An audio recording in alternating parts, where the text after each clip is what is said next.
love that he's still nervous. Yeah. Like, he's getting still like, oh no, how can this go wrong? You have not miscounted, my friend. Possessi, you are going to the World Championships later on this year.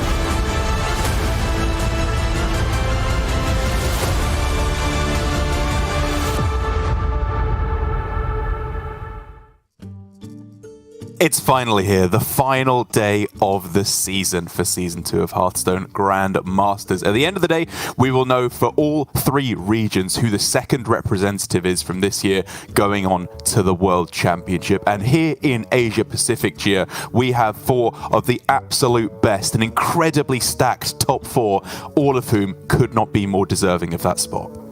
Alutamu put it well himself. It's the classic APAC playoffs for people that we have seen in the top 4 just last week. And 3 out of those 4, Possessi, Alutamu, and Glory, already known as the magic trio from Japan, I suppose, being so consistent, getting the results down every single time and taking down one person on the opposite side, which this season happens to be Alan, who is on an unstoppable roll. That's right. His win streak is just getting absurd over the last 4 weeks of play, and it looks like the only person capable of stopping him historically is Alutamu, who is going to be his first opponent. But we'll get into the actual matchups in a little bit. First of all, we're going to take a look at how the format works for this season and, of course, for the playoffs as well. The top 8 players out of 16 were seeded into the playoffs at the end of 7 weeks of play. And then from there, they played a single elimination, 2 dual groups into now a single elimination top 4 to be played out today. It's 2 semi-finals and a final. Everything played in Conquest. And of course, the 2 players who were finishing in first and second got a free win, which was Alutamu and Possessi. No surprises there. They only needed to win 1 series to get through to the finals, and both of them were just able to do it. Even though for Alutamu, it really was a nail-biter.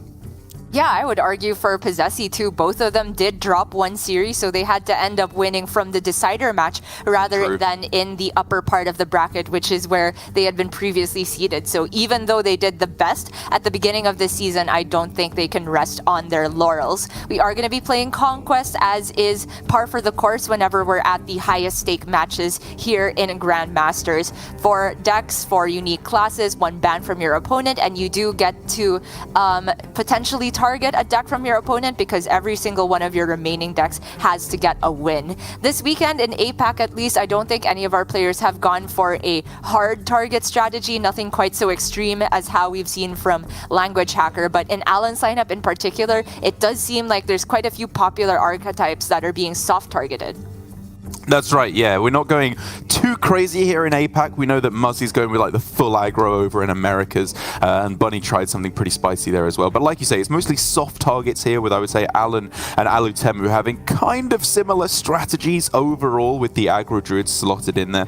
And taking a look at the groups that played out over the last couple of days. On Friday, we saw Alan sail through with 2 clean victories, or well, maybe not so much clean, as he did lose the first 2 games in both of those series, getting a reverse sweep, but very, very well played from him indeed. Surrender going down to the elimination match, beating Shaxi, knocking him out with no wins in the playoffs at all. But then Possessi versus Surrender was one of the most ludicrous series of Hearthstone I've ever seen. Possessi not playing on his usual form by any stretch of the imagination, but still able to clutch things out in the final match we'll ever see from Surrender in GM. Tough to say goodbye to Surrender, but I do think we have a lot of worthy competitors remaining in Grandmasters. Just yesterday, we also saw Gur put together a very good end-of-season performance, which unfortunately was quite not enough for him to make it into the top 4, but I think he can hold his head high because there is still going to be another season where he can shine through. For now, we are going to focus on the all-stars of APAC and Alan as the challenger stepping up to the plate, seeing if he can dethrone Japan's dominance at the moment, because here in Group B, it's another 2 of our Japanese Grandmasters who went through. Give Please with an unfortunate, I'd say close to his season. He kind of fizzled out towards the end, not even able to get a single game win despite having a very interesting lineup. But I do think that Glory, Alutamu, and Gur all played their hearts out yesterday. Some amazing series of Hearthstone that I highly recommend you check out the VOD if you didn't get the chance to watch yesterday.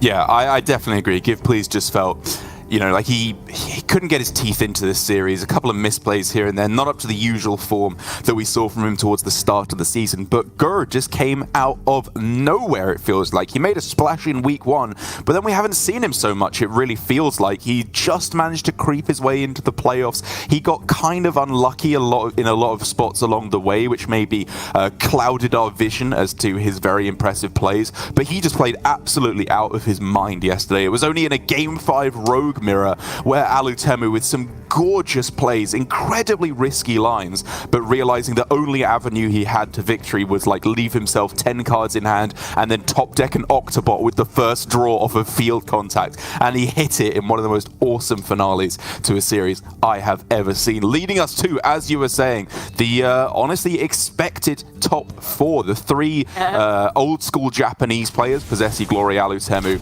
and then Alan to round things out as well. It could not be more hype heading into the final day. But as we can see, to take a look at the recap of the games from Group B, I guess, Give Please, as we said, honestly just could not even get his foot in the door in this series, losing everything very quickly. Yeah, Glory taking a very, very clean sweep here. I think Glory also played some of the cleanest Hearthstone he has the entire season. In terms of his trajectory, he had somewhat of a slow start, but I think not only did his results come together towards the end of the season, the deliberateness of his play as well, just being decisive and feeling more confident, which is what we want to see from our current world champion. He continued that up against staunch practice partner Alutemu, who for the first time, it feels like the entire season, they did not end up with the same lineup, possibly because they were in the same group leading up to the semifinals. So we're not going to see mirrored lineups altogether. We do have Alutemu and Possessi with the similar lineups with Glory as the X factor. And it was that difference in lineup that worked out well for Alutemu with the aggro druid. It was the first deck that he got a win with, then going on to get a win with the Warlock as well in the mirror, leading us all the way up into Game 5 once again. But after some key cards were burned off of the Altar of Fire, Garrot, the Octobot, all those goodie cards that he really needed, he just threw it down, didn't get anything that he needed, and Glory was our first player through to the semi-finals. But then this is what I was talking about, Jigga. Obviously starting off with a very favorable matchup for Gur in the Mage versus the Big Warrior, but this Druid versus Big Warrior was just gorgeous to watch. Yeah, I mean, we were talking about how it could have been very possible for Give Please to just exhaust Gur of all his threats because he was only really playing 8 minions, but Gur realized that each of those minions could reach 20/20 in stats or higher, and so he was just playing 1 or 2 of them at a time, generated some additional minions from Cenarian Ward and Best in Shell, and got there, outlasting Give Please's removal. Then Gur went on to face Alutemu, who took a quick lead at the beginning of the game, but Gur, with a very patiently timed Celestial alignment, just waiting until after the Neophyte had been staved off, took the victory there. We moved on to a Game 3 where it was the OTK Demon Hunter mirror, and Alutemu got the earliest purchase I'd ever seen just on turn 5 already played, and then culminating in this Garrot Rogue mirror, which you already outlined a while ago, Alutemu getting rewarded for some risks. Yeah, I saw in Discord that Alutemu was being described as the biggest Demon Hunter scam merchant that anyone had ever seen, which is kind of true, honestly, with the glides a couple weeks ago, and then, of course, all the Kurtrus on 5 that he got this week as well. He truly is a master of that deck and gets a little bit lucky as well, which doesn't hurt. But here it is, our semi-finals to be played out today. Alan versus Alutemu first, Glory versus Possessi second. And, of course, because of the fact that Possessi is already going to the World Championships this year, things get pretty spicy if he wins in our second match of the day. Yes, there are huge implications because, as our rules state, if the Season 2 champion is the same as the Season 1 champion, the second person we'll be sending through to Worlds is just the other finalist, whoever's defeated by Possessi, potentially in the final. So if you want to put it just straight up odds right now, if everybody's at a 50-50, technically Alan and Alutemu have an easier time of going to the World Championship straight away because of the way the bracket is seeded. So I think Possessi himself put it, this might be the first time the entire season that all of Japan is rooting against him or not rooting for him. Usually they get a pretty even split between our Grandmasters. They all get some love. but I think a lot of fans want to see somebody else take it all the way to the finals, and I think it would be fairer if everybody had to win all the matches from here on out to go to the World Championship. But we'll see. That depends on how our second match of the day pans out. For now, we have to see who is going through to the finals first between Alan and Alutemu. That's right, and these players have a pretty cool story over the past few weeks, because how's this for a statistic, Gia? Alan, in the last 4 weeks of play, has lost one series. He's 16-1, over the past 4 weeks of play. The only series he has lost was versus Alutemu in the finals 2 weeks ago. So he is the only player who has been able to stop Alan on his unstoppable roll over the past couple of weeks. So we truly have the unstoppable force and the immovable object here of Alan and Alutemu. It could not be more perfect of a semi-final. And I wonder if Alutemu can do it again. He's my prediction for the weekend, but Alan has just been looking unstoppable, playing some impeccable Hearthstone. Like, I really struggle to think of any mistakes over like 4 weeks of play. Yeah, we were just being really nitpicky every time we saw something go wrong from Alan. Maybe just one turn where he ended up roping out as Demon Hunter. Right. But other than that, it's been impeccable. And largely the same for Alutemu. He's been maybe not quite as decisive as some of our other players, but the rope outs have been few and far between. And whatever play he does eventually land on has made a lot of sense. This is a very difficult meta, so it's not surprising to see players taking a long time to have long days as we did on day one. But we'll see if Alutemu can once again be Alan's kryptonite. Somehow, I feel like that's a difficult proposition because the lineup that Alan and Bunny Hopper put together has a lot of good targets found in Alutemu's lineup in the Handlock and the OTK Demon Hunter. Exactly, yeah. It's going to get pretty spicy with how the bans factor in as well with the double rogue ban. The Paladin has, again, as we've been talking back and forth with the players, been a real sticking point in our analysis, because on stream in Asia Pacific, it has been absolutely horrendous last week and this week as well. It struggled to pick up even a single win, just looking like the weakest deck we've ever seen in Grandmasters. But then in testing, you know, Alan and Bunny, who practiced together this week, representing both APAC and Europe, they show us the numbers and it looks great. You know, they're beating all the control decks, doing reasonable against the aggro decks as well. It's just hard to figure out what's going wrong here in Grandmasters when they're testing against other Grandmasters. It's not like these are just ladder stats. They are doing proper testing here, and still the Paladin is just not coming out to play on stream. It's the biggest enigma we've had in Grandmasters, I think, because we can't just chalk it up to quality of play being a little bit different, because as you said, they are testing against fellow Grandmasters, and we can't just chalk it up to bad draws either, because the sample size is big enough that it shouldn't be that heavily varied by that point. I don't really know. I think as we get to if we had more weeks of Grandmasters, I suppose I would love to see how that pans out. But unfortunately or fortunately, depending on how you want to look at it, this is the last chance for the Paladin to prove itself, because it's crunch time. The entire season's work leads up to this. If you fall at the last hurdle, you have made yourself a fair amount of money, but you are not going through to the World Championship. That's what it all comes down to. Like, you could see yesterday, or I was coming to the expectation that Alutemu was going to be eliminated at the hands of Gur, when in Game 5, Gur got the perfect, literal card for card perfect Garrote Rogue starting hand, but still ended up losing somehow after some gorgeous play from Alutemu. What it means to these players, it's so important for especially players who haven't gone to the World Championships like Alutemu, as often discussed the best player who has never been to Worlds. Alutemu is often touted as that.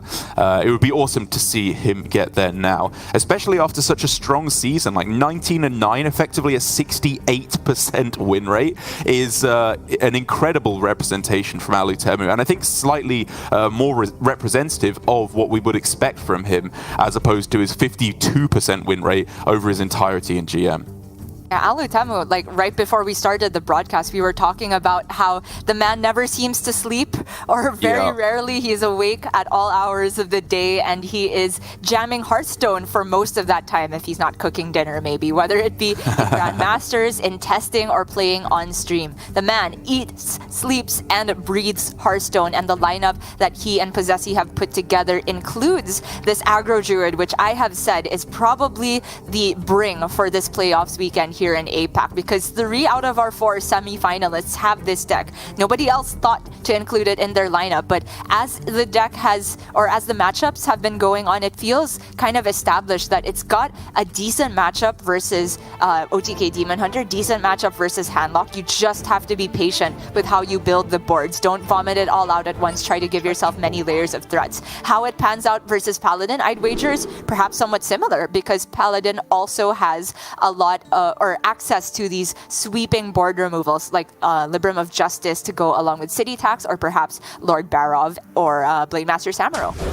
Yeah, it's going to be a really close one, isn't it? Because Paladin is one of those decks that really struggles with reactivity in terms of its game plan. It doesn't have the ability to kill off these key minions like the Oracle of Elune, the Watchpost, the Peasant, and so it needs to get on board ahead of the Druid. And if you were going to do so, this is the kind of hand that you need. Double Knight, Aldor, plus now a Skulker as well. This is insane. The 3 cards you just mentioned are the 3 that Alan got after the mulligan. He kept already Barov and Libram, Aldor Attendant, which means that he was already happy with those cards, and to end up with all the other lower end portion of his deck is amazing. The one thing he's missing right now is an immediate answer for the Squirrel. I guess he doesn't have to. I'd be fine just challenging this with an Aldor Attendant, potentially even coining out a Knight of Anointment, and then following up with the 2-drop. But I'm kind of interested in saving the coin for when he needs to go for a big AoE. A lot of the mana can be very tight because the board clears are very expensive. Yeah, I agree. I'm okay with Alu Temu. I'm okay with holding on to the coin here. You do need to have, again, as I said, some amount of reactivity. Even with a hand like this, you know, you do have to remember, Alan, as good as this is for the Paladin, he's playing 1 mana 1/1s and 2 mana 2/2s. Like, it's reasonable to keep up, but there's still a good chance that you'll fall behind. And so saving the coin for Barov City Tax, maybe a Libram of Justice that comes on later on, makes sense too.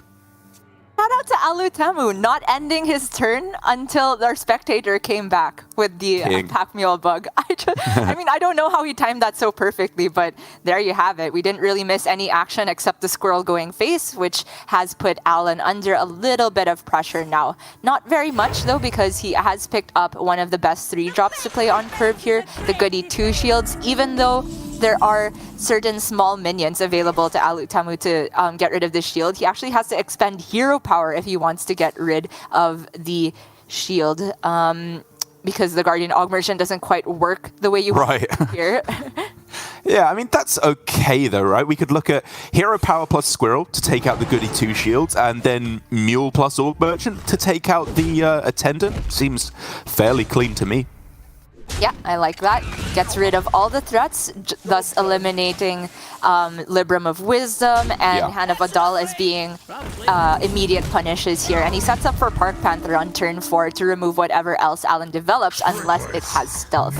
So the SI7 Skulker as the one-of tech inclusion for Alan here, pretty clutch. Just that having stealth on it is pretty useful for Paladin because they always want to play their buff spells. And the fact that it smooths out the curve potentially from Alan is huge because Paladin is so rigid with its expensive cards. It's really interesting the order that he played it in there, saying I would rather have a holy spell that costs 1 less than a random card in my deck that costs 1 less, which I think is probably true, like being able to cheat out a Libram of Wisdom, Libram of Hope, sorry, even with the Aldor Truthseeker, I think makes sense. And just being able to get a 0 mana Libram of Wisdom, as I was saying, would also be pretty clutch here. Yeah, I'd agree. Libram of Justice as well is a big one to discount. Any AoE effect Alan will need. City Tax to go along with the Barov would be huge. Picks up Hand of Adal, which is still playable even with the Watchpost aura, but that Watchpost is going to continue to be a pain for Alan here. Does have double Truthseeker though, and the curve works out pretty nicely, but can he just rely on a curve, or will Alu Temu get too far ahead here? The Park Panther's looking pretty clean. I think what it really comes down here for Alu Temu is whether or not he has the ability to capitalize on having a wide board, because Alan is not clearing this, it looks like, for a few turns. He's just going to go big taunt, big taunt, big taunt, and hope that that is enough, which very often it is against Druid. And so for Alutemu, I am looking for Arbor Up, obviously. Composting could be very good as well. Maybe some kind of a combo with Oracle of Elune if he can get that in the next few turns, because as this currently stands, I'm thinking this just falls to the power of the massive minions from Alan. Yep, I would agree. And I love that Alutemu here is prioritizing Divine Shield on his minion rather than pinging off the 4-1 and pushing an extra 3 to face. When you don't have access to some insurance for your board in terms of card draw, I think the best thing that you can do as aggro Druid is make yourself as durable to AoE as possible. So having that Divine Shield there makes the Libram of Justice a little bit... Oh, wow. That composting off the top is enormous. You can put it on a full board, immediately draw tons of minions or tons of cards, or sack nothing because he has Park Panther Divine Shield plus that effect to just solo the Aldor Truthseeker. Yeah, I love it. It's good no matter what happens. If Alan clears the board, not great, but you draw 7 cards. If Alan doesn't clear the board and plays a minion, you just sack exactly enough minions to refill your hand. The perfect top deck for Alutemu. Alan gets himself not a bad one. It's obviously a turn away from being playable with the Lord Barov, but still a premium top deck for next turn. Yeah, City Tax is big, although the way this board is shaped, who knows if Alan even needs Barov. He could just go City Tax and clear a bunch of things, but that is an insane top deck. Alutemu just going to trade 2 minions first to make room for the additional treants he gets, or you can say that you value the immediate attack a bit more. I like trading 1 minion first because the Divine Shield doesn't change any breakpoints. You're always going to trade 1 minion into that, but now, if he can retain the other Guardian Aug Merchant, he can just trade 2 minions in instead of 3. Or Panther plus hero power, right? Sorry, Panther plus the swing hero power would be overkill either way, but gets a little bit more complicated. You could trade in the 2-1 first, I guess, and then finish it off. It's kind of close.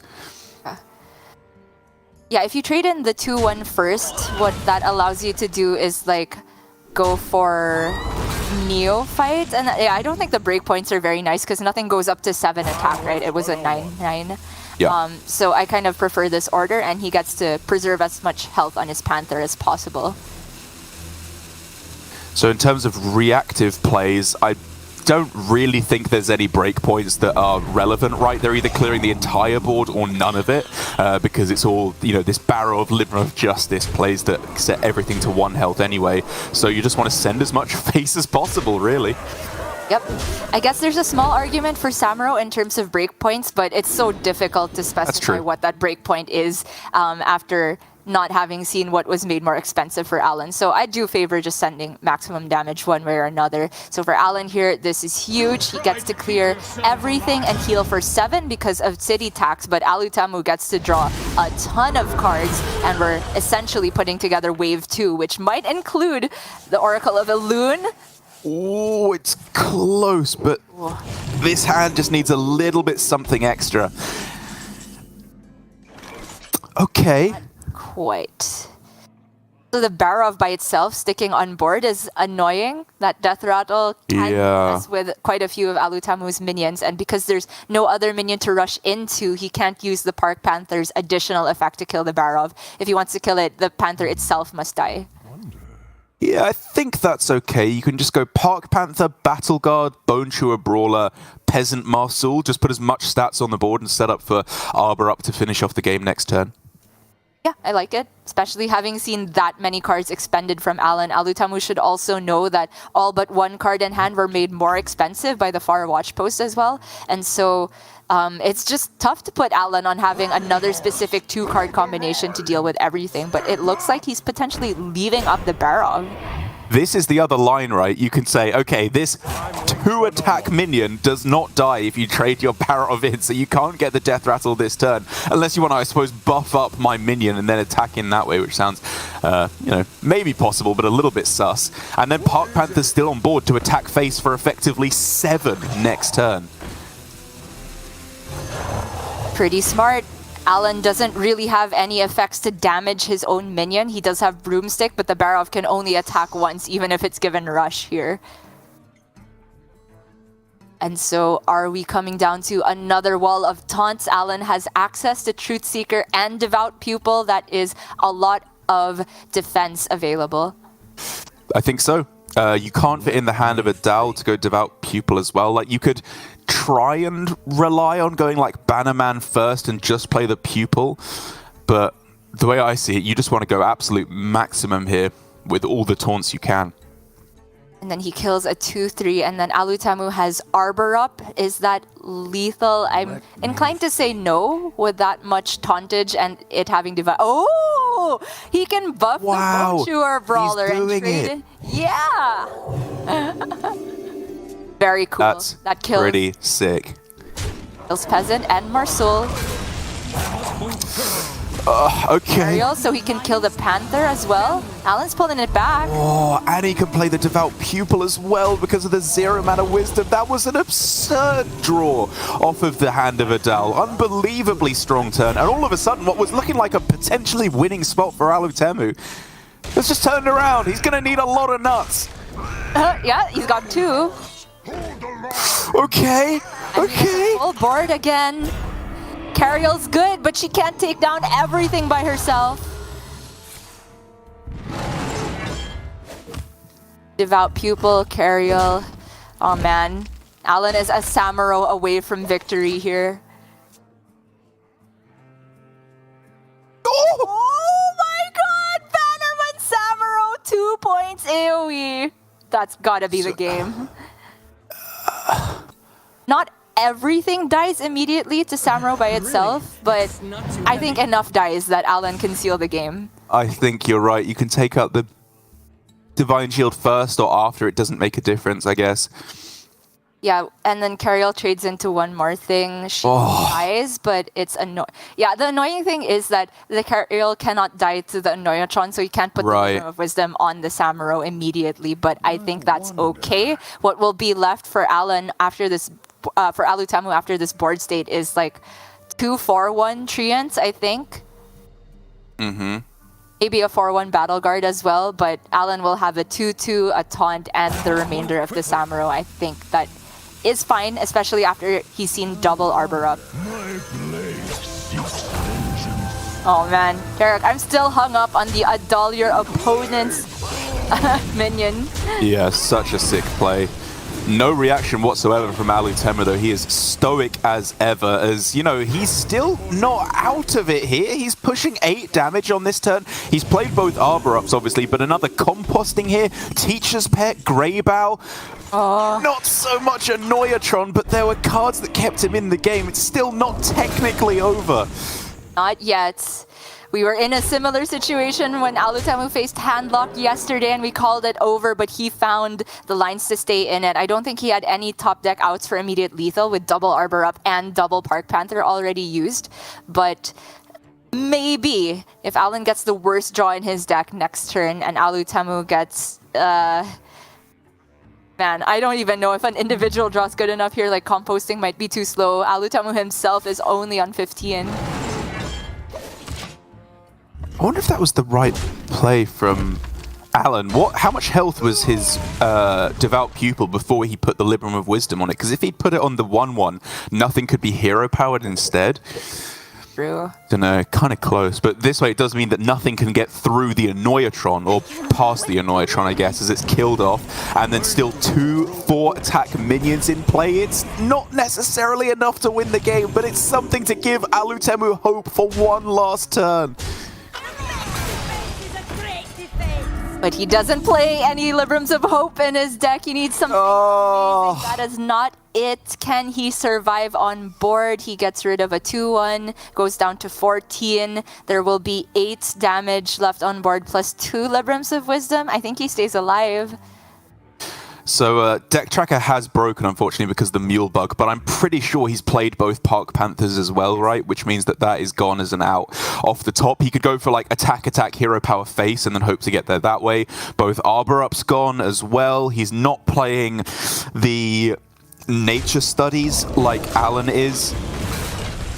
I think there's literally 0 outs. Any individual draw from Alutemu here will not be good enough, and the peasant never lives to draw a card if he plays it here. Oh, if he gets Teacher's Pet into Stealth 4-2, the other Panther, Jungle Panther, is that even still in the game? I think it is. Yeah, okay. I don't know. Alan, I'm coming up with anything I can. Fair enough. That's better than anything I could think of. Alan might just get lethal here for himself. Oh, yeah, I think he did. I think that'll do it. Yeah.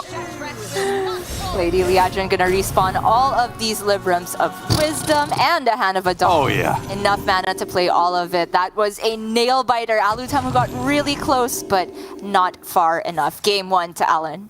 Oh, such a big win. Not only in terms of obviously getting a point on the board, but also getting the win with the Paladin, the deck that has struggled so heavily every single series in Grandmasters. Getting it over the finish line right out of the gate means that there's only the Druid and the Hunter left over for Alan. Could still be a bit of a struggle. You know, he's got these weird aggressive decks that have looked kind of weak, especially the Hunter, over the course of the last few weeks, but still just in a fantastic spot as Alutemu has to win with his Demon Hunter, of course, still, which is what Alan has got this soft target on. I'm willing to say many a lesser player would not have won that game from Alan's position. Neither of us saw the ability to trigger the Varrock Death Rattle by buffing the Bone Chewer Brawler on Alutemu's side of the board, but the implications of that were huge. If Alutemu had managed to stick a Peasant, he could have drawn 1 card further, maybe gotten earlier second composting, maybe found the Teacher's Pet a bit earlier, and Alan, not in a lot of worlds, would not have been able to pull it back. Just very, very cleanly done, and all the micro decisions along the way, outside of maybe that 1 Libram of Wisdom you were talking about, I agreed with.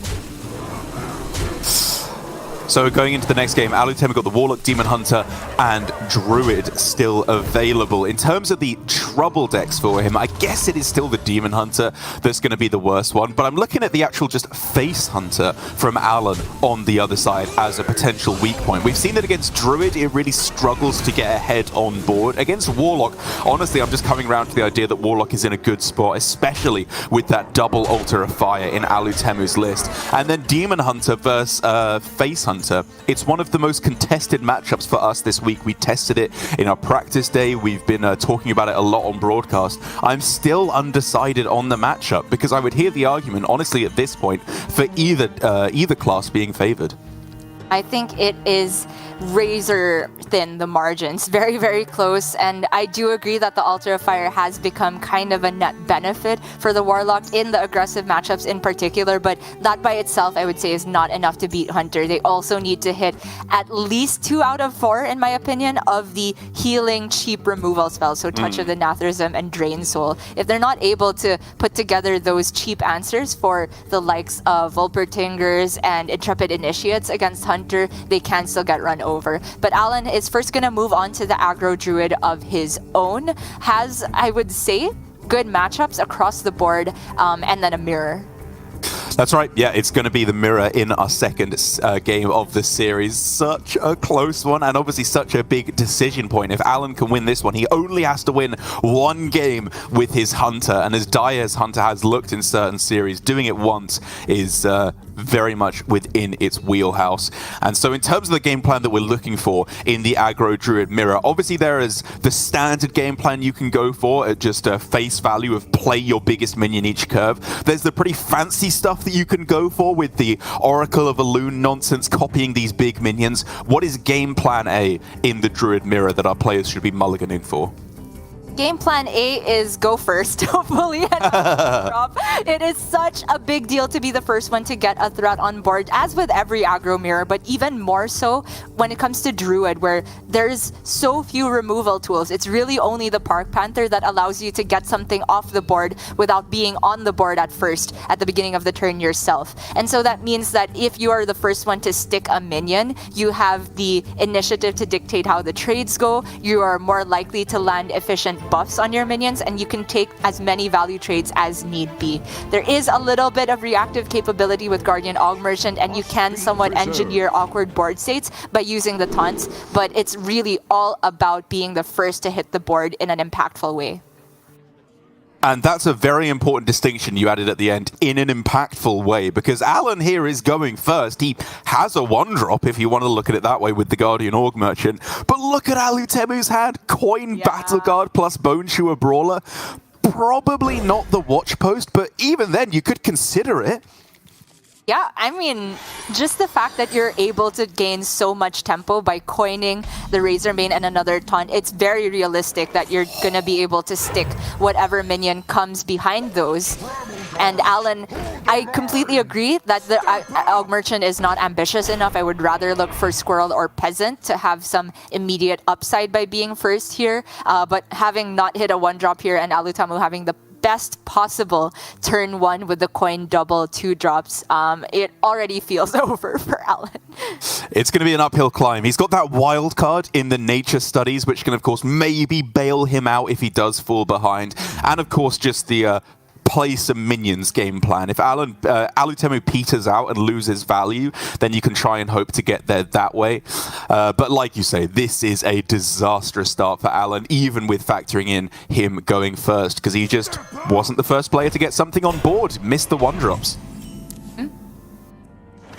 Going for the Bone Chewer Brawler because there is nothing that he can really discover from the nature studies this early that would be good enough to pull him back. You can say Lunar Eclipse, but that only removes 1 minion, right? You're still going to be playing from behind. So I think he's holding out for the studies a little bit later.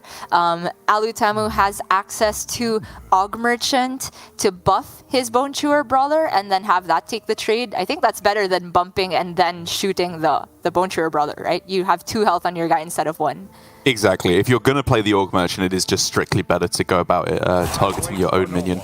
You could talk about maybe wanting to go Hero Power or even Far Watch Post just to be more mana efficient, but I'm fully on board with this for Alutemu. Like, the mana will sort itself out later on. Just do the strongest individual thing you can each turn. Deny them that hero power, and this does exactly that. Honestly, I think Alan is going to be hovering that concede button already. I hope he doesn't, because I want to see how this one plays out. Maybe Nature Studies, as I said, can bail him out with a Thorn Growth Sentries. I was thinking more runic carvings for Rush to be able to trade in, but I guess that's something.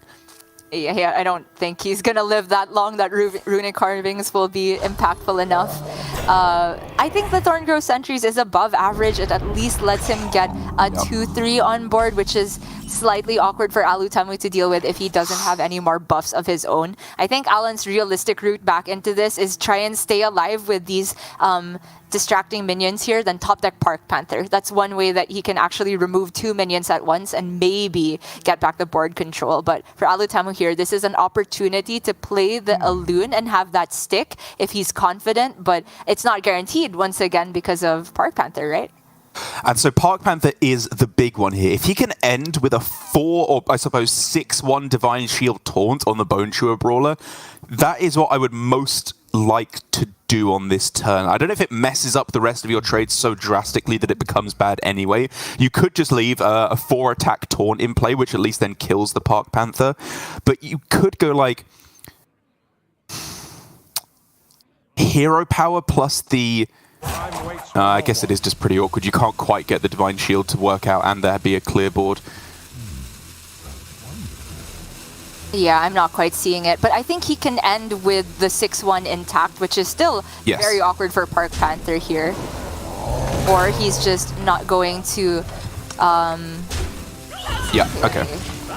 There's so many different ways to go about this turn, and I was honestly looking at composting over the Far Watch Post, but fair enough. Like, Watch Post is not dying very easily here. Even if Alan had the Park Panther, I think he would use the attack he would gain from it to kill the Razormane Battle Guard, and then Alutamu can just composting the next board.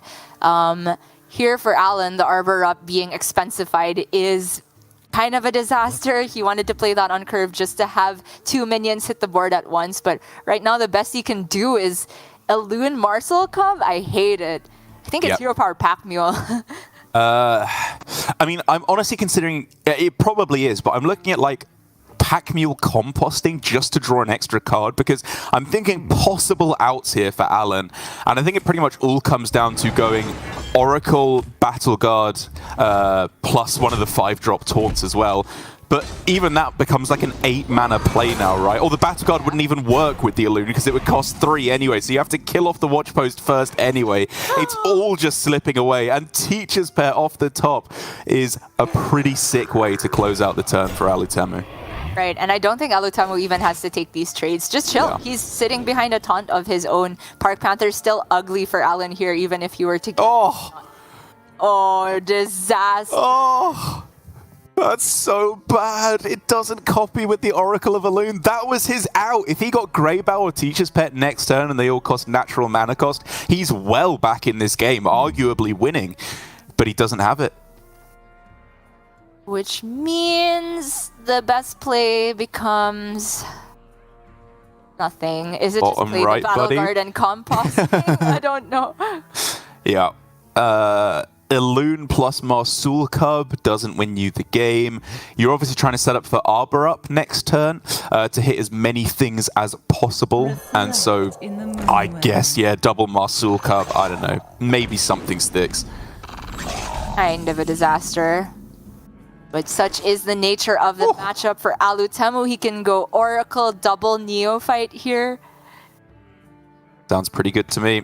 And now I think it's okay to say goodbye to his two drops. All he has to do is trade the Teacher's Pet into the Elune. Yeah, composting is kind of tempting, obviously, on this turn, but you can only really draw one card before you have to kill off your Battle Master anyway. Because, you know, I would like to get a discount on a potential taunt that you can draw. But if you miss, it's just so much worse than going Oracle plus the Neophyte. So I think I agree with you. I'd hear an argument for Oracle hero power. You don't actually need 2 3/2s at the moment to win the game, and the hero power would allow him to preserve his Battle Guard and have it take a VT over the Marsul Cub. But because there's no guarantee he's going to draw a taunt in the near future anyway, I think it's fine to sack the Battle Guard and just get maximum stats right now. And I think also with the Neophyte, you can have a pretty good read that Arbor Up costs 6 in hand, given that 2 of the 3 cards have been more expensivified by the Far Watch Post. But he does go with the Hero Power instead in the end, which means that there's a reasonable enough play for Alan. He can finally do something, I suppose, on his turn with Arbor Up. But it does, of course, mean it's still going to be the Oracle of Elune sticking. Very possibly a strong 3-drop beast coming out as well, because as we've said time and again, they are very strong right now. Weakest one is Ironbeak Owl, and it has to be that for Alan to have any semblance of getting back into the game. Oracle of Elune made more expensive. Okay. Okay. But that's an excellent top deck for Alutemu. Yeah, you're just not even going with composting still, right? He's had like 5 turns where composting would have been a reasonable play, but he's just had something better every time. This Park Panther is nuts. Just drawing cards is, or like putting insurance on your minions is nowhere near as important as just having minions on board in the first place, because Alan is not playing a deck that has access to AoE or very much removal at all. So as long as Alutemu keeps the board, he can very happily just play off the top of his deck and win that way, as he has been doing. And he knows as long as this Far Watch Post sticks in play, the comeback mechanism that we always talk about, Oracle Battle Guard 5-drop Taunt, is just not available. It's literally unplayable. It wouldn't work in terms of the combo. And so Alan has to make do with copying a Cult Neophyte and then conceding, copying... Oh, well, that wouldn't even work, right? Just Battle Guard plus Neophyte and then conceding whatever you want to do. This is finally just absolutely over. I mean, if we were to follow the logic of nerfs, right? If Oracle of Elune goes to 4, then it should also copy more expensive minions, you know? Makes sense to me. Yeah, this one was over almost from the get-go. Respect to Alan for sticking out as long as he could, but after missing Park Panther on turn 4, I think the window closed to have a relevant enough board swing, whereas Alutemu every turn has been getting incremental advantages and the damage to go along with it, and a Greybow. I mean, Probably just throwing that down first. I don't know. Like, you can hope to copy more minions with the Oracle of Elune first. It just does not matter. It's all game winning. If he compos first, he wants to see what he draws off of the Ironbeak Owl or the Neophyte first. Sure, all a triviality. It's Pack Mule. Of course it's Pack Mule. If Alutamu's a real gentleman, he's just not going to play the other Pack Mule at all. Alan, doesn't need to.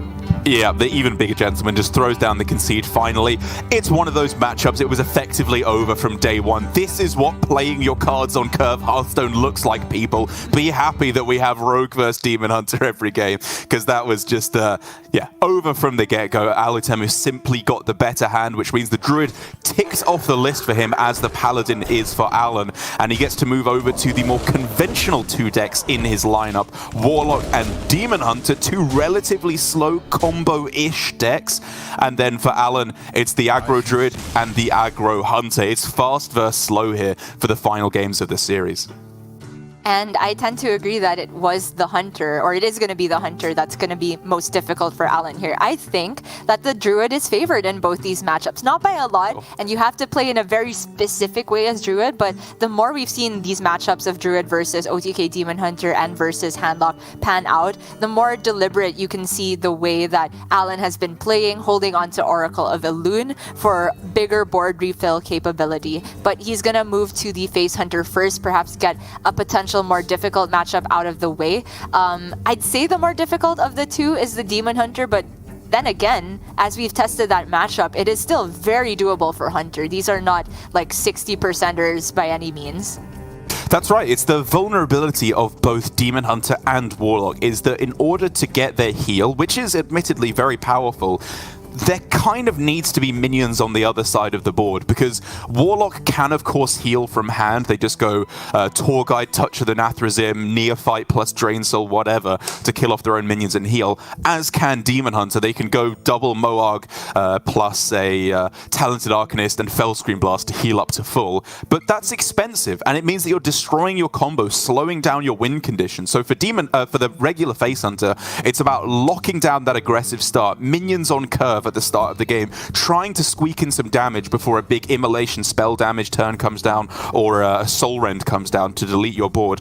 And then a lot of the time, if your hand permits, you just stop playing minions. You don't want to play anything anymore because you go purely over to this burn plan. Rhino can be very impactful in both matchups still, because they often have to leave some amount of minions on board, and then pray that the burn plan is enough. Yeah, I completely agree.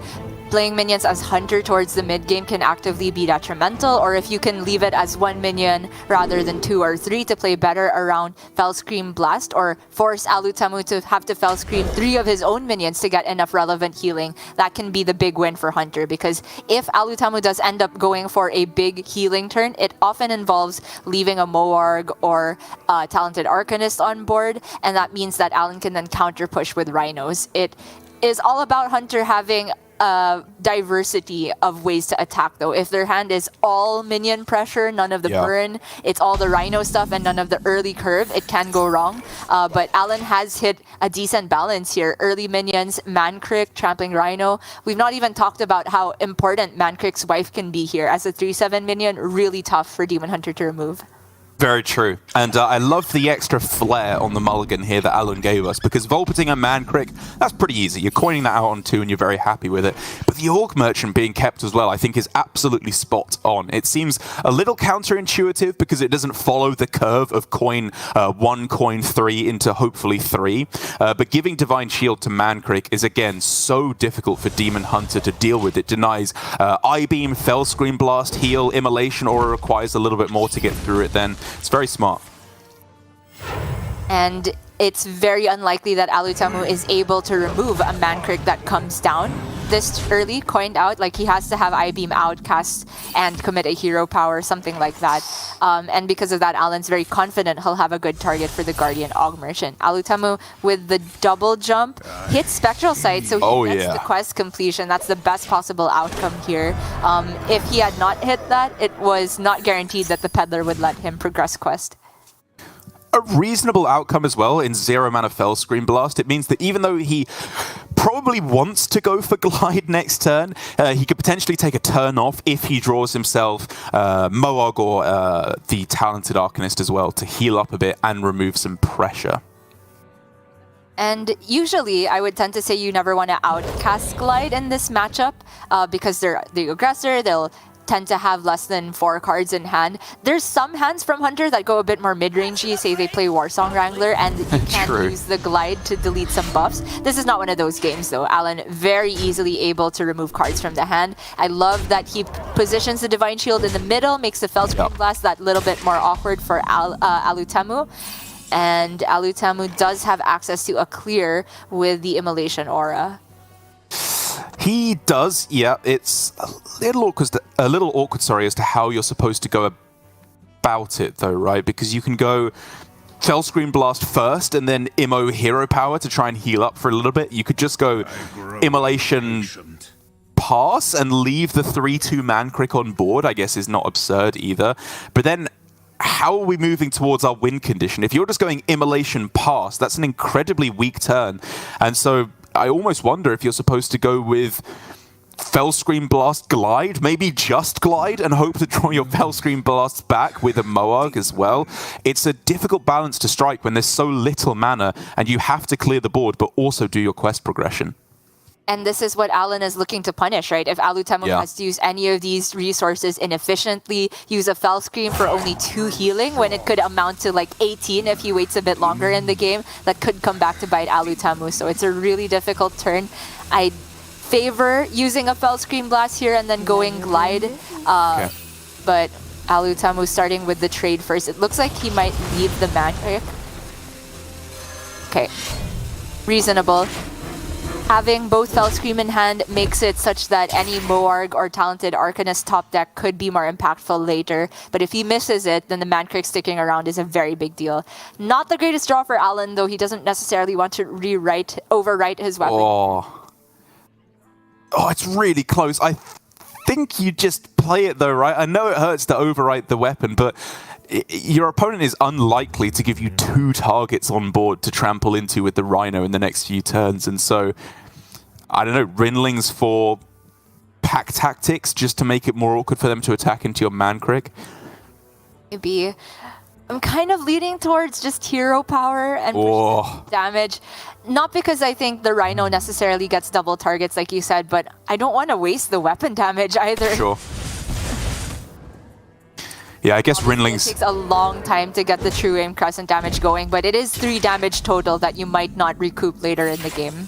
True. Yeah, and missing the hero power as well. It does stack up the amount of damage that you would be missing, and the secrets probably don't do that much anyway. Alutemu with guaranteed quest progression, even outside of Glide, so I do favor going for that when you have 2 Fellscream Blasts in hand. He needs Moarg. He needs Talented Arcanist, and this is the kind of hand that can potentially get him there, especially as Moarg and Sigil are both going to be discounted here, right? So he can play both of them potentially as well this turn to get another couple of draws off of the acrobatics. He could, but I think this Moarg is much more valuable than that. Like, note that Alutemu could have killed the Mankrik here, right? With the 1 mana spare, he could have sent the weapon into the Mankrik, but I think he's deliberately leaving that up, so he will have at least 1 target for a Fellscream or I-Beam later, which, if it's just I-Beam, he really wants to have at least 1 Moarg going along with that.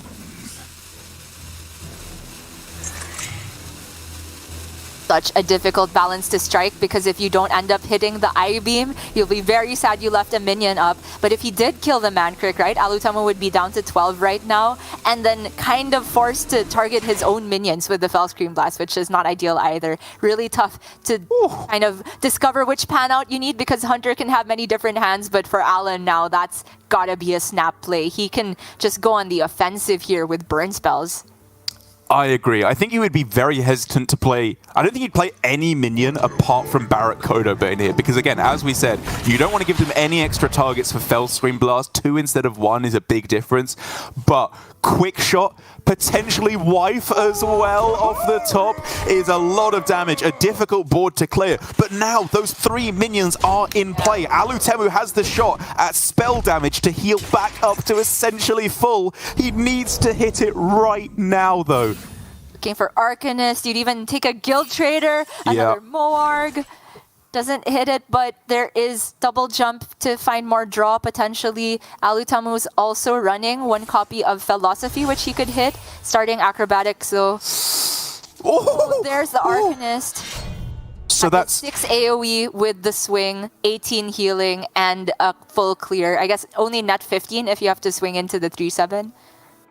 Obviously, he needs to be careful, though, because there's a weapon in hand, the True Aim Crescent, potentially Rhino in hand as well. I'm trying to think if there's any way you can not leave minions on board, but I'm not seeing it. Yeah. I mean, you could then Fell Scream the rest of your board, but that's your combo blown up. Like, he doesn't have a good way of ending the game after that. So I think Alutamu just has to do this, and Alan was prepared for this outcome. You could argue that popping the or finding the Mancrick's wife in that situation is a negative unless you have the Rhino to push back against what Alutamu needs to do in order to gain enough health here. Alutamu, I still agree with him going for it here. I don't know if he had the strongest read on Rhino because there's like half the hand is barrack spells, but Alan is moving on to phase 2 of the game plan here. Can even potentially get Kolek for more damage with the Rhino. Yep, Kolek or Retha both adding the same amount. Oh, he hits it, which means more damage coming through. This is just almost back to where Alutemu started. He also did slightly mismanage his mana on that turn using the 0 mana Fell Scream instead of the 1 mana Fell Scream. I do think was a slight misstep. But Sigil off the top, a fantastic draw, unlocking that I-Beam, getting Kurtrus online, healing back up, potentially looking at lethal next turn with only 9 cards left in deck once his turn starts. Il'gynoth, Arcanist, Moarg as well. All these combo pieces still yet to be discounted. That Sigil was so perfect. This turn looked horrendous if he was not able to get the I-Beam. He would just take another 7 damage coming back the other way, which I don't think you can afford to do after you have seen Barrack hit the board. But Alan now has Neophyte at least. Not all hope is lost. True. He can disrupt a potential combo the next turn. There's also Rinlings to maybe hit Freezing Trap if you care about the Kurtrus body itself, which honestly is the least of Alan's concerns. I think he should be looking to set up just a counter lethal. So maybe it's like Neophyte, aim shot, quick shot. I'm unsure. Yeah, it's all about mana restrictions as well, isn't it? There's the chance also to take Volpertinger from the Warsong Wrangler and just completely go on board and say, if you're going to combo me, you can't unless it's immediately a kill, which is hard to do with the Neophyte, and put Alutamu in having a big board clear. But he hasn't seen the second immolation yet, so it's all very complicated. Going with the Rinlings, at least trying to bluff Freezing Trap, if not actually take it here. Gets it, snaps it up straight away, plays the Neophyte as well. He's floating a mana here with so many expensive cards in hand, but saying this is more important to stop the damage coming through. Talented Arcanist off the top for 0. Il'gynoth as well. Whoa. Now, this is a matchup where you can sometimes get away with Tempo Il'gynoth. Not with that many burn spells in Alan's hand, but we could reach a point where if Alutemu has to break apart too many combo pieces that he wins on board. And that is a possibility, right? I mean, he could also just replay the Kurtrus and cheapen everything by another 2 mana in the deck. It's bold, but I don't think I necessarily agree with that play. I think maybe the misstep here from Alutemu is that if he was leading up into Glide, which is something you would heavily consider, you'd much rather get Kurtrus into your post-Glide hand rather than potentially having to redraw it. But it looks like he's maybe not going for Glide, so not necessarily a mistake either. By Immolation Aura, this 4/3 could also just hit the board. That's true, yeah. I think I'd rather keep the trade possibilities, though, for next turn, just to try and snipe that Moarg. True. It could also just be a target for your own healing spells. There's the Tinger. Well, Alan's seen double Immo now. What if he just takes the other Volpertinger from the Wrangler and plays it all? It's not absurd. Oh, no, wait, he's already played one Volpertinger, right? He played it on turn 1, so that's the other one, unfortunately. Okay. In that case, this Volpertinger is probably just getting Piercing Shot and Hero Power. Probably. Yeah. Whether you do that this turn or next turn is obviously the question. I guess Volpating a piercing shot, aimed shot on this turn is as... Or even just hero power, because you have mana to go aimed shot, quick shot, hero power next turn. So maybe it just isn't the Volpertinger this turn. It is just like aim shot, quick shot. So this way you don't leave any minions on board for Alutamu to target. You put him on having lethal or breaking apart his combo to heal enough. One Moog is all he needs right now. He can go Il'gynoth, Guild Trader, Peddler, and then Glide if he wants to. But obviously he can't play the Talented Arcanist first, or you lose the spell damage by playing the Glide. There's Philosophy. It's the other half of the combo piece, but not the one that he needs. How much damage is this right now? Like 5 and then 15. Only 20 by my count. Right. Another happy guildie. Not enough, but he can stay alive. Oh! Lethal. Yeah. Copy the Moog. That's it. He's got it. 36. A close one for Alutemu. It felt like he might just get a bit short, maybe fall victim to some play paralysis, as we've seen Demon Hunter players be hit by before, but not so for Alutemu, the absolute undisputable king of Demon Hunter, getting the clutch win, and the Face Hunter now is struggling for Alan. Despite losing the first game, Alutemu up 2 games to 1. One final win needed to be in the finals. And depending on how the next series go, it might be one final win to go to Worlds. True. Who knows, Derek? This one is so back and forth. The margins on this were razor thin. Alutemu, I think, navigated it very well overall, realizing when he needed to heal. If we kind of rewind many turns prior, the fact that he left the Mankrik alive was so important here, so he had enough targets to heal. It meant that Alan couldn't completely just desist from the board game plan, and that meant Alutemu had a little bit more time. Even though Alan had the big Rhino response, Alutemu found the turn to play Kurtrus and I-Beam. It came together perfectly, still close at the end there, and I think Alan did everything he could, but he's gonna have to do a little bit more because he has to win 2 games versus Alutemu's handlock now. That's right, and Alutemu's handlock is no slouch in these aggro matchups. As we've been talking about here on APAC, over in the Americas, over in the European broadcast, I heard them talking about it yesterday as well.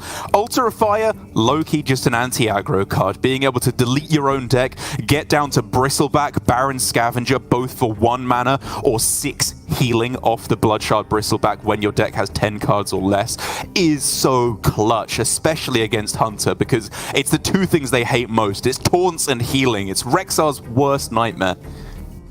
And so once again, as Hunter, it makes a lot of sense to just lay off the board game plan towards the mid game, maybe even like turn 4 onwards, unless of course that's the only thing your hand allows you to do. But if you have the option to just start chucking burn spells face, by that point it might just be better. And here is the Felmaw once again, the card that we have said over and over has been a liability in this matchup. Certainly can be good, but it has to go face. The most annoying thing about Felmaw is your opponent can time exactly when it wakes up to play a minion into that, a tour guide, a cult neophyte, make it for awkward trades. But if you can win the flip or the dice roll, then everything changes. It does, especially when you have 2 of them. Warlock is going to struggle to have enough minions to put in the way of these Felmaws, as Alutemu is pretty clearly all in on the play minions on the just tap every turn plan. He can play Bristleback, I suppose, next turn as his best play against the Felmaw. But even then, this is still looking like a good start for Alan. Oh, but Alutemu's hand is great against Hunter minions, though he has all these small removal tools. He has a convenient way of killing a Felmaw, even if it goes face. And by playing the Bristleback on turn 3, he can kind of create this dichotomy where if the Felmaw goes face, then I get to lifesteal with my minion that lives. And if it does trade into the Bristleback, then I get to Mortal Coil the Felmaw and have a very easy clear that way. Alan, though, deviating from second Felmaw, I think is very clever. Just don't give Alutemu initiative as to how he wants to kind of give himself better odds for the Felmaw to trade. Exactly, you're punishing both players here, right? If they play a minion like the Bristleback or maybe even a Neophyte, then you have other minions that can attack face. If they go for the removal plan, the Felmore is 100% attacking face. Alutemu wins the 50-50 there, with that being undeniably the worst outcome for Alan, as now that 5-attack Felmore is just dead to a coil. And this whole board is looking very weak to Soul Rend. I mean, Alan can put Divine Shield on a Volpertinger and develop another Felma, but the Soul Rend is still quite powerful here. Not in hand for Alutemu, but he has something even better, potentially, with all of the small removal spells. Yeah, I think it's just about, I guess, starting with the Mortal Coil, see what you get, but then very probably tap plus Touch of the Nathrazim. That maybe changes things now, actually, being able to play a Tour Guide. But again, it's about when do you play these minions? Are you doing it this turn to potentially raise dead it again into the Felmore turn? Or are you just saving it for next turn? It's very close. Doesn't go with Tour Guide here. I thought with that draw he might go Tour Guide, tap, and then Drain Soul. Like use the extra mana from Tour Guide to use your more expensive removal spell, but he's gonna hold off on it, really hoping to not see Warsong Wrangler here, and Alan does not have it, but he can track for Mancrick. Would you still take a Wrangler? It feels really slow next turn, but you have 2 Volpertingers and one has shield. One's gotta stick around the next turn, right? It's not that slow next turn. Like, you can go Wrangler plus the Volpertinger next turn, so it does fill out your 5 mana and potentially pull a lot of extra damage. I think it's worth missing the Mancrick on this turn. Okay, maybe another reason why Alutemu didn't play the Tour Guide last turn is to have it on board into the Felma Wake Up. With the tap, he can play the Gold Shard Null as well. Quickly approaching the 10-card breakpoint. He has the Altar of Fire ready as well. 1 Volpertinger removed. Alutemu, I can't read that reaction. It's pretty good. That is pretty good. I think you would rather it hit the Null, to be honest, but you're not complaining about that with the Drain Soul in hand. Yeah, I think for Alan, that's the middle outcome as well. Warsong Wrangler here, again, can be played. Like you were talking about to both Wolfertinger, but man, does this make this board weak to Soul Rend if you assume you're just trading the Tinger. Maybe you just ship it phase? Well, you can go Warsong Wrangler for Volpertinger, don't play the second one, and then go trade the Volpertinger, as you said, and then Divine Shield your Felmore at that point, just to protect yourself against purely Soul Rend. I mean, in that case, do you even trade? Like, maybe not, you could send the shielded minion face, create another shielded minion, and kind of force Alutemu to trade into a shield if he wants a good enough Soul Rend. That makes sense. There's also an option to trade 2 1/1s and then ping off the 5/3, but I'm not sure what that's better against, honestly. So, as Alan, everything's going face. Alutemu doesn't even have the Soul Rend. He's got himself a reasonable enough turn, I suppose, with the Drain Soul just to stay alive. He can obviously raise dead a Tour Guide on this turn and a Bristleback, which is very relevant for when the Altar of Fire comes down. But it's all just a little slow. There's a lot of attack power on the board and 2 burst spells with the Aim Shot, Quick Shot. It's looking like Alutemu might just be 1 turn too late on getting down to those Bristlebacks activated. Divine Shields are huge here. He could trade the Null to put that in the Raise Dead pool and play 2 Raise Deads so that you could have 1 mana Null times 2 potentially, but you are taking a lot of damage in that case. Maybe it progresses his quest as well. In the world where you, oh yeah, he's on 6 out of 8, okay. So let's say you trade the Null and Raise Dead 2, or you play 2 Raise Deads. 3, 5. You have 9 cards in hand, so 1 Null will cost 2, the other will cost 3. You can't also play the other Drain Soul, it's just too expensive, I think. It's gonna see what's in the tap. Tour Guide not amazing here. Can he even stay alive now? On board, yes, but Alan has Aim Shot, Quick Shot. He's shaking his head, he thinks there's a Soul Rend. But there isn't! Okay, he nods as soon as he sees that's not a trade you would make if there were Soul Rend. That's right. He's just clearing off everything he can, trying to stay as healthy as possible. He's at 15, 10 damage on board. That is going to be lethal with the aim shot, the quick shot, however you want to do it. We are going to game 5 here as Alan just has to win the Druid versus Warlock. Again, such a close match to lead into the finals.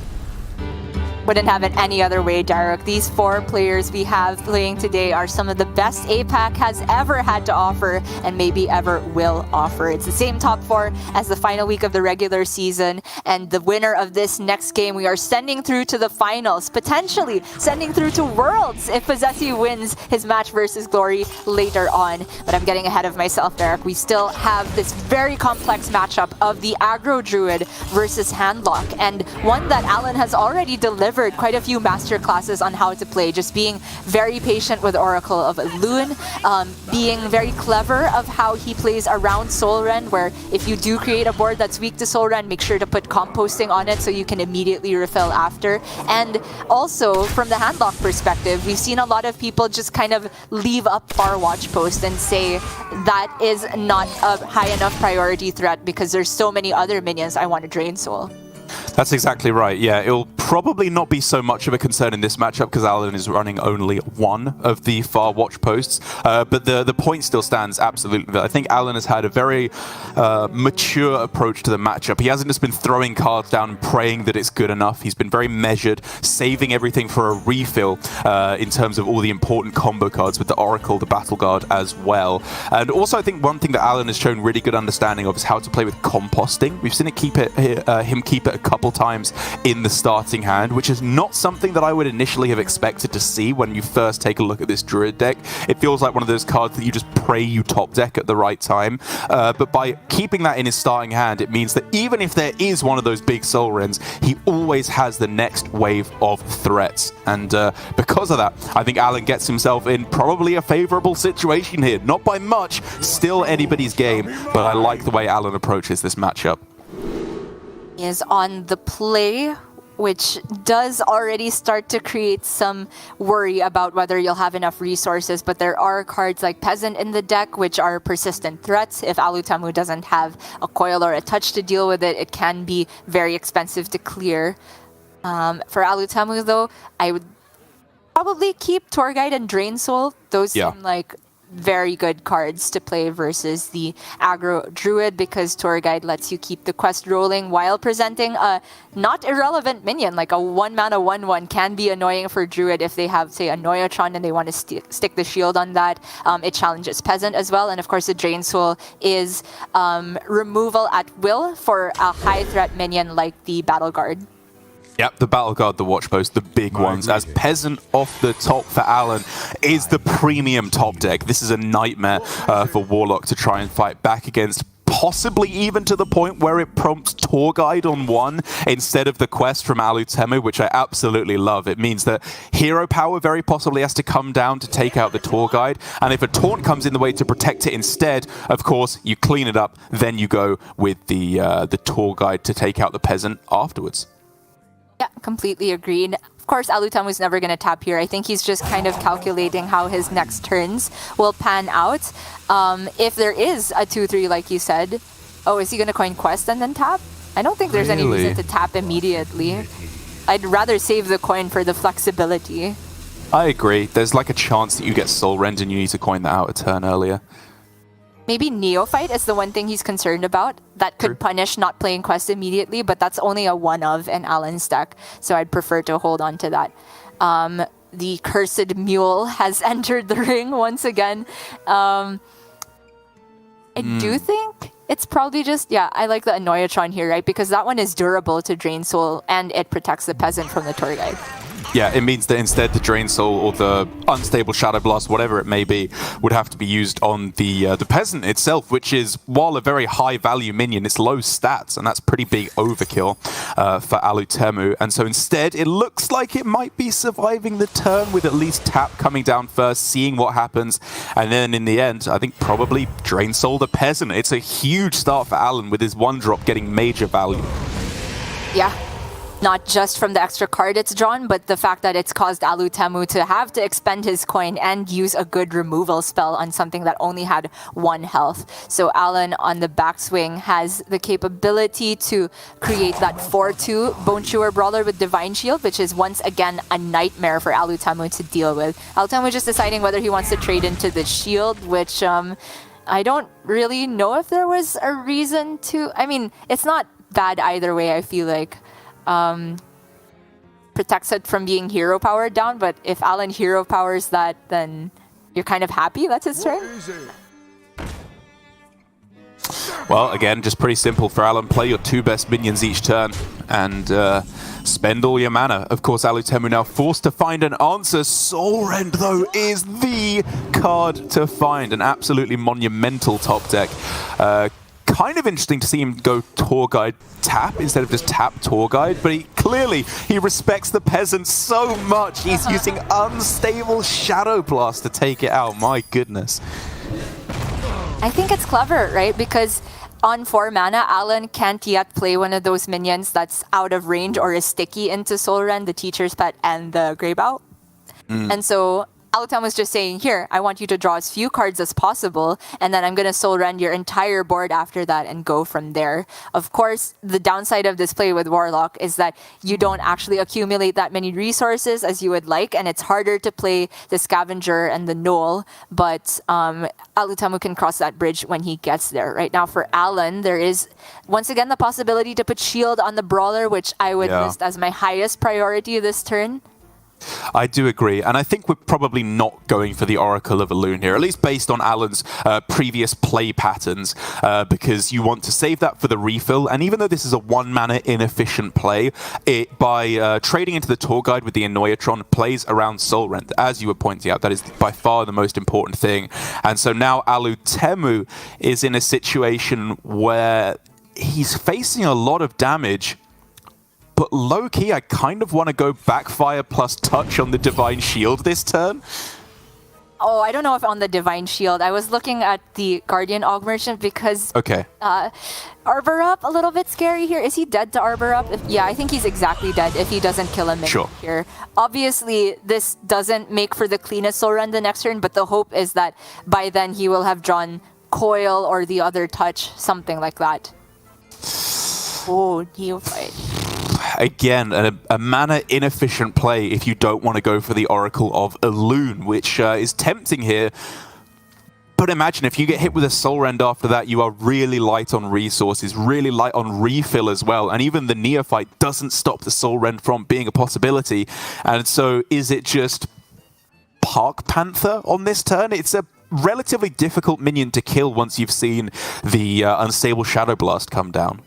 I still want a Neophyte, honestly, because that at least shuts down the Soul Rend from being a full clear, because it could be Soul Rend plus Mortal Coil, or Mortal Coil plus Soul Rend plus Second Touch to clear everything. And if you Neophyte, then you are at least preserving a 4-2 for the next turn. Right. And also play Pack Mule, maybe. It doesn't set up a clean 2-turn lethal if there is a Soul Rend, though. He's going in. The Oracle comes down. That is so clutch. One of the biggest refill possibilities for Alan used up. And of course, Alutemu has the easiest Soul Rend of his life to clean up almost all of this. However, Alan still has quite a lot of threatage still to come. Park Panther, Mule, Scavenger burned, Bristleback burned, Flesh Giant burned. Alutemu lost a lot of his big threats off of that Soul Rend. He did, but he at least has one Scavenger still in the hand here. For anybody who is confused there, the Elune doesn't copy the battle cry from Neophyte, so of course you can still play the Soul Rend. Alan just played that to get even more threats on board to threaten lethal if there wasn't Soul Rend, and instead were some incremental removal spells. Alutemu does have, in fact, that. He can go for Scavenger, Drain Soul, Neophyte. Yeah, I don't think this is a null turn, and that makes things a lot easier. Drain Soul to be able to get that down to cost 1. Scavenger plus Flesh Giant, such a strong turn, as Alan can of course push through the taunt with his Park Panther, but that Flesh Giant is going to start hitting him very, very hard. Composting That's Okay. a welcome draw, even though it's only going to draw him 2. It could, with this one draw, give him the other Guardian Og Merchant. Putting Divine Shield on the Teacher's Pet would be amazing. Even playing a Squirrel or nothing, though. Oh, man. It's starting to slip away from Alan. Okay, so we need to be very careful here. What happens if one of the 3 taunts comes down? Poisons. Poison, sorry, yeah. Oh! This happens, I guess. This That's is the like- conditional poison. The one worst one. As long as Alan doesn't do a Possessi and remembers how the poison works, that giant is just deleted. If it was the Basilisk, Coil plus Goldshire Knoll, whatever, it's gone. If it was the Scorpid, obviously you just trade in and your giant's still alive. But now Alutemu is scared. Yep, unfortunately, this is the one that gains poisonous while you have no other minions, and it has stealth additionally. So Alutemu can't protect from that. I mean, he can't protect his giant from that, and he can't protect from it going face currently because Alutemu doesn't have any more taunts. And that with an Arbor up is just a little bit of damage away from lethal. It's coming down to the Moccasin again. Is he just going to play the Battle Master? Okay, that is counter lethal. What? Oh! That's the a Great Wall of really Taunts. big board. But how does he play all of this? I mean, I don't think he can afford to play around second Soul Rend at this point. I just don't know where this Og Merchant is going. Do you put it on a Brawler? Do you put it on your Snake and let that take a value trade into the Giant? Is he leaving up the giant? Okay. I guess you want to play around Wind Fury rushing Knolls? True. That's a big deal. Okay, and then so that means he's just hoping this next board sticks around, and it is very likely to. What he's gonna get here is the full 7 minions. All of these will copy, and I suppose he will put the Og Merchant on a Brawler as well, so one of them will have Divine Shield. Outside of exactly second Soul Rend, this locks the game, I'm pretty sure. Oh my god. In the moonwell. Again. Oh yeah, sorry. Divine Shield Snake doesn't work. Sorry, it loses poison. I Right, wouldn't possess either. Thanks, Soddle. Oh, you can coil, you can tap, but it has to be the Soul Rend. And even then, he's just fatiguing. He hits it though. Okay. How do we play this now? You obviously have to trade first to clear the board completely, but then you delete your entire deck. You're taking fatigue. Obviously, Tamsin is still a long way off from being playable. Can he even survive if he Soul Rends? Maybe. I don't think he can. I mean, he doesn't have to survive that long, right? He can push counter lethal. If you Soul Rend here, you already have a 3-2 on board. And in that world, Alan has to get a very poor top deck, granted. But you can play Knoll after that, and that will threaten a 2-turn lethal, I think. That's not a good card. He needed healing. I don't know what's left in the deck because the Spectator's broken because of that bloody mule. But apart from that, I just don't think this is enough. He dies to fatigue. Yeah, this is a disaster now because he cannot play a Neophyte after the Soul Rend as well. So I don't think the clock can quite get there versus Alan. Okay, we'll see what's left. He was looking for Bristleback. Oh, Bristleback, Raised Dead, Touch, double Raised Dead. There were so many good cards. And Alan did not break far from it. He got the best possible top deck quite likely here. The Arbor Up is going to seal the game. Alutemu, now that we see what were the last few cards remaining, I completely understand why he went for the tap. A lot of them gave him value and better reactivity. Tamsin was the worst one. And he cannot stay... Wait, he can stay alive. Oh, no. Sorry, the fatigue. He's at 6. He takes 2. Hero power. Yeah, it's over. It was an incredible run for Alutemu. He had such a good win rate this season, finishing second. But Alan is the man of the hour right now. He knows what's up. He's been keeping track. There is nothing that Alutemu can do. We have our first finalist in Alan. That's incredible. This entire series and culminating in a game like this where Alan actively chose to get rid of the Battle Master over the Giant just to give Alutamu less removal capability with the Goldshire Knoll. It was so cleanly done. I think he clearly recognized that even if Alutamu had the check card of Soul Rend, it was not checkmate. The checkmate is Alan fatiguing Alutamu here. Heartbreaking for Alutemu, a man who's been pouring his heart and soul into Hearthstone over the past few months, streaming to a growing and growing audience week on week, playing some of the best Hearthstone that I have ever seen, in or out of Grandmasters, regardless of region, over the past few weeks. He's only gone from good to better. But if we want to talk about improvement, Alan still has just gone on the most meteoric rise, the biggest turnaround I've ever seen. As I've said so many times, 4 weeks of play, he won 2 series.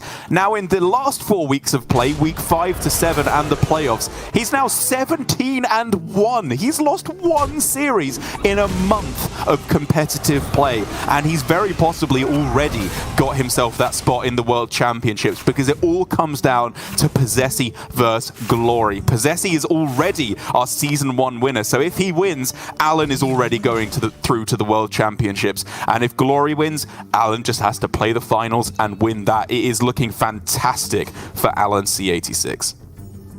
No matter what the pan out is, this is probably the most legendary run throughout the season we've seen, at least in terms of turning it around, right? Alan is the definition of winning when it matters.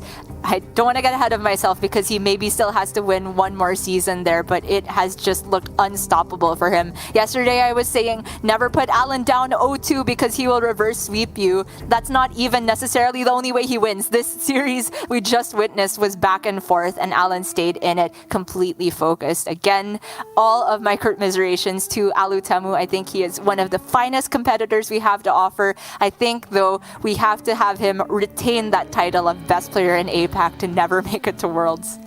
It does feel that way, doesn't it? He can just go back to dominating Masters tours, I guess, get another couple second places, as every other player in APAC just doesn't even manage to make top 8.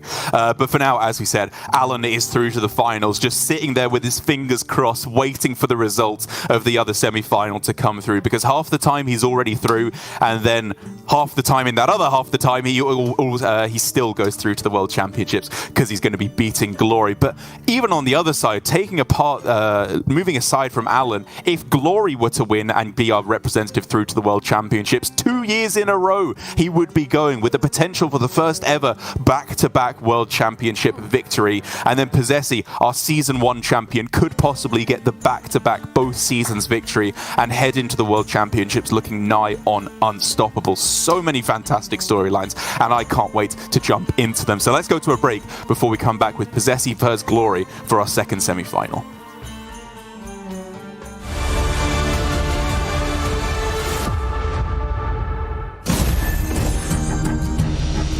So you've bested a few bounties, and now your party is ready to challenge other players.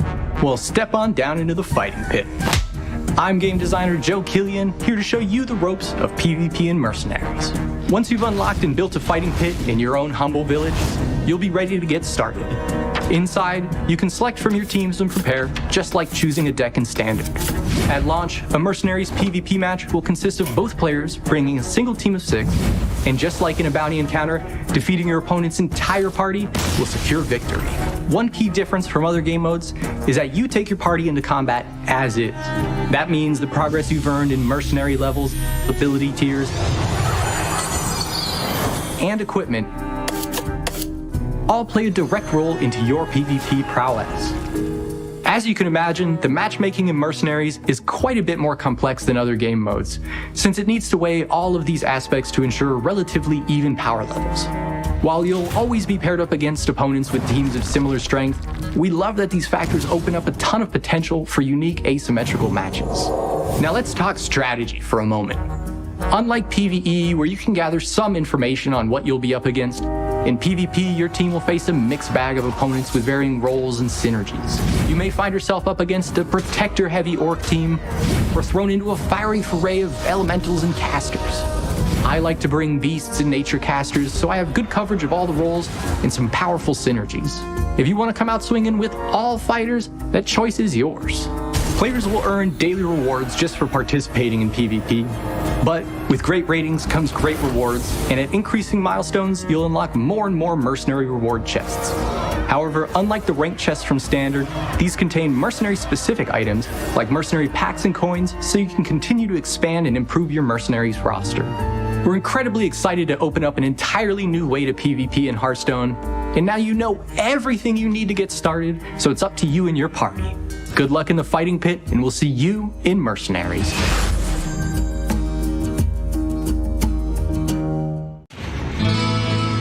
Is it fear that I smell?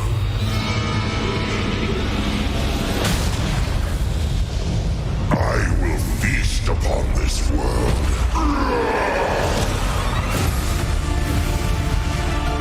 You now speak to the Lord of Terror. There is no escape. Tremble before me. Abandon all hope. Not even death can save you from me.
Welcome back to Hearthstone Grandmasters, the final day of the season. It's going to be an emotional one all round, with jubilation aplenty, I'm sure, as we find out who our representative is going through to the World Championship, but also that despair have come so close to getting that spot at the World Champs and having to fall at the final hurdle, as we saw from Alutemu, looking very downtrodden at the end of that series. But for Alan, it's already looking good, Gia, because half the time, if Possessi wins here, Alan is already going to the World Championships. But if Glory wins, he is going to have to fight through in that winners bracket, in the grand finals of the entire season of Grandmasters. And in terms of these two players, we have a similar but slightly different matchup in terms of their decks.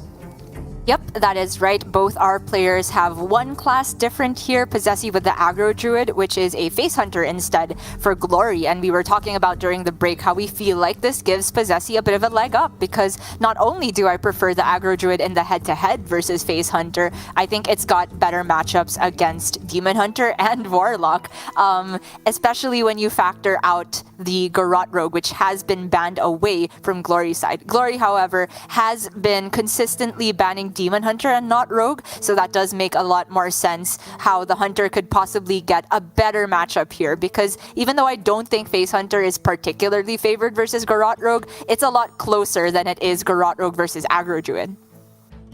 Yes, I agree. Yeah, that one can be a very close one for the Hunter. And we are starting things off with the Druid versus the Hunter, the two big differences between the lineups. And I think one of the big talking points is that even though both of these decks have very different matchups, positives and negatives over the entire matchup spread, when they go head to head, lock it in against each other, I'm just such a big fan of the Druid. It just does better stuff in the early game than the Hunter, in my opinion.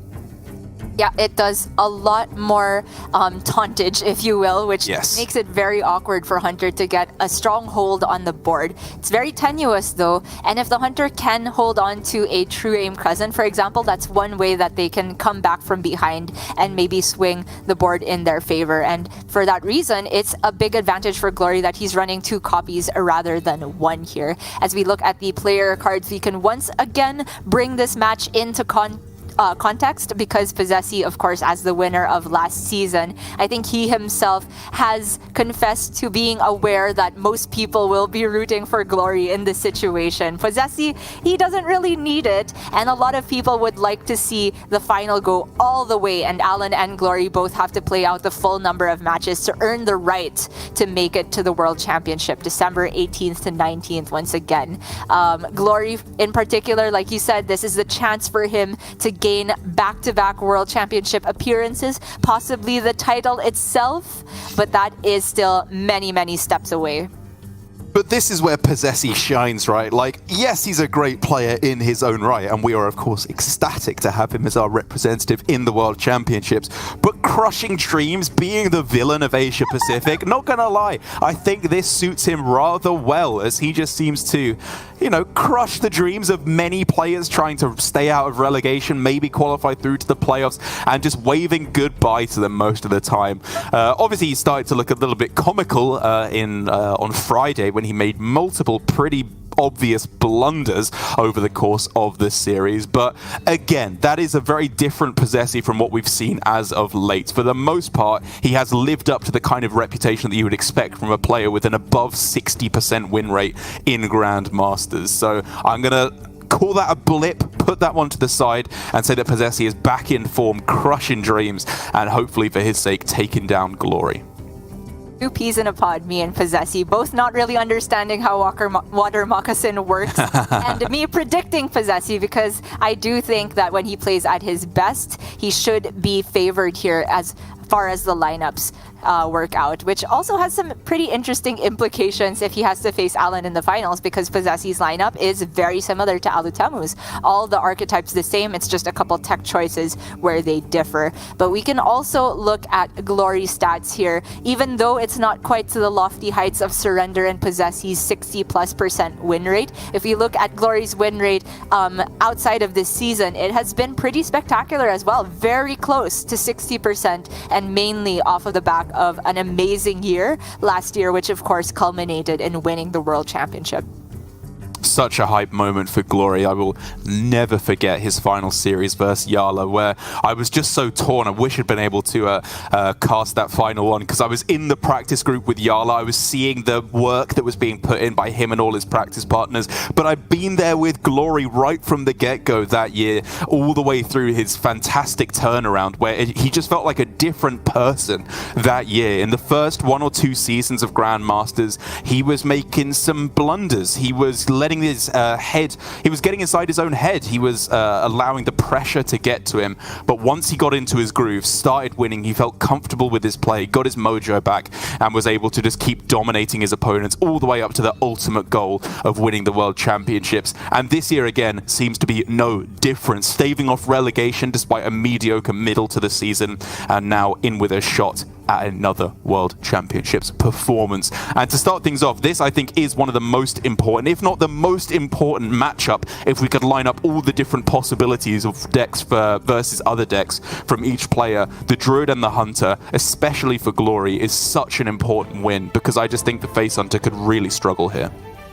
Yeah, I would agree. It already looks like across everything left for Possessi, its best matchup could be, I guess, the Handlock or the Garrote Rogue, depending on how you see it. I think both those matchups are really, really close, just like a lot of the matchups in this meta, which is why Conquest is not leaning towards that hard of a target strategy for most of our players, just coming up with soft targets and playing decks that they feel are best against the field. Glory on the play with a 1-drop, already a very big deal. If he manages to land the Shima in particular, that's a minion that is resistant to Guardian Og Merchant and could put Glory in the driver's seat, right? The implications of sticking a minion on turn 1 means that if you get Adorable Infestation, you can start taking value trades. If you get a minion that buffs the attack, you could trade up. It's just so important. I cannot overstate.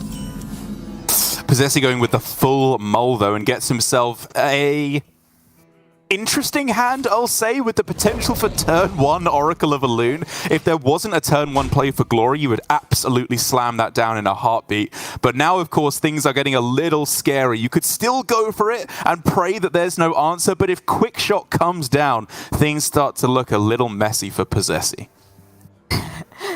This is a bit weird how it pans out because Glory, the rest of his hand after the Demon Companion, is really slow. Kind of a disaster, I want to say, but it is the kind of hand that allows him to answer the Loon off the top or on turn 1 if Possessi wanted. He deviates to the Peasant instead, which I think is very reasonable. The only real punish for that would be a True Aim Crescent at this point. Otherwise, Glory would have to take a pretty awkward trade. And Possessi gets to maintain both of these ramp spells to maybe get to play a Loon with Annoyatron. He is just going to drop the Annoyatron here, though, and leave the possibility for copying any 2-drop he top decks next turn. Yeah, I think reasonable. There's the possibility as well for Elune Coin Adorable Vate Marsul if you just want to get a whole bunch of 1/1s on the board, if there's literally nothing else playable on that turn. But you're absolutely right. He is holding out for a 3-drop here, most likely. 2-drop, sorry. Well, he gets the 3-drop, but the alternative play you outlined works out pretty nicely for him here. It's still a lot of minions that are awkward for Glory to deal with. He does have Warsong Wrangler to buff one Volpertinger and have that take a VT, but it's not great because the other copied Marsul can just get rid of the Volpertinger immediately, and the greater problem of the Elune gets to stick to the board. I wonder if he just takes Rhino here and deviates to a full trample game plan. Oh, it's so tough to say, isn't it? Because he could still go Warsong Wrangler for Rhino plus the Volpertingers next turn. So I do think I like, in this instance, going for the Tingers still. But as you say, Rhino is very valid because he is losing this board, especially with Oracle sticking, Guardian Orc Merchant, composting as well is so clutch here. Even though there's the possibility to get 3 Gordons this turn, I think this has got to be an Og Merchant composting, right? That is a 6-minion board you're putting the composting on. And you can send everything face, honestly. If Glory wants to trade, let him. That's true. The one other thing I was considering is like composting first, triple trade, and then very possibly Org Merchant to finish it off. But I think I agree with your plan more. It sounds like you're just too far ahead on board. What can they possibly do? Oh, he's going to trade 2 minions here. Okay, fair enough. Maybe this is better against Rinling's Rifle is the one way I think that Possessi can lose a hold of this board. But beyond that, Glory is in a ton of trouble. He most certainly is. Trampling Rhino, I think, is almost a necessity right here to kill off the Oracle of Elune. You can go for, I guess, Wrangler, Volpertinger, and you'd have to pick the Rhino off the Warsong Wrangler at that point, which isn't bad. But again, the Oracle just sticks. They're going to draw 1,000,000 cards. No matter how you break it down, it's obviously awful, but that just has to be game losing on the spot. I'd agree. The margins between Rhino and not Rhino are probably like 99.9% to lose and 99.91% to lose, something like that. Yeah.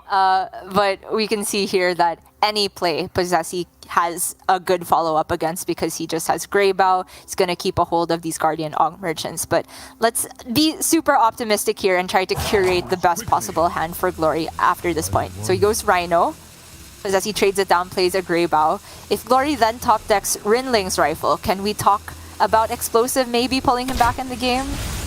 Maybe, but I was actually about to lead up into this exact discussion here first of all before the Rhino, because this allows him to clear off the minion and put a little bit more stats on the board. And also if there is a big minion next turn, like the Teacher's Pet or the Greybow, Rhino can possibly come in to finish it off with an extra 1/1 on the board, maybe. But of course, after all these trades for Possessi, he just has already a guaranteed super powerful turn with a Loon, a Noyatron, a Loon Mule, whatever you want. Yeah. I like that he's taking all these trades. First, if there is the possibility to play a Battle Guard here, you go for it. He's going to stop with the Greybow now because there's no more Volpertingers to be drawn. So leaving one on board, even if there's second Warsong in hand, can't be buffed. So again, crafting that perfect draw for Glory. If we were to go Piercing Shot, Grey Bow, you can't get away with Piercing Shot, the Orc Merchant here, right? They're just too healthy. And then every burn spell, you're dead way before that works. I don't know. I can't craft a win condition for him here, I don't think.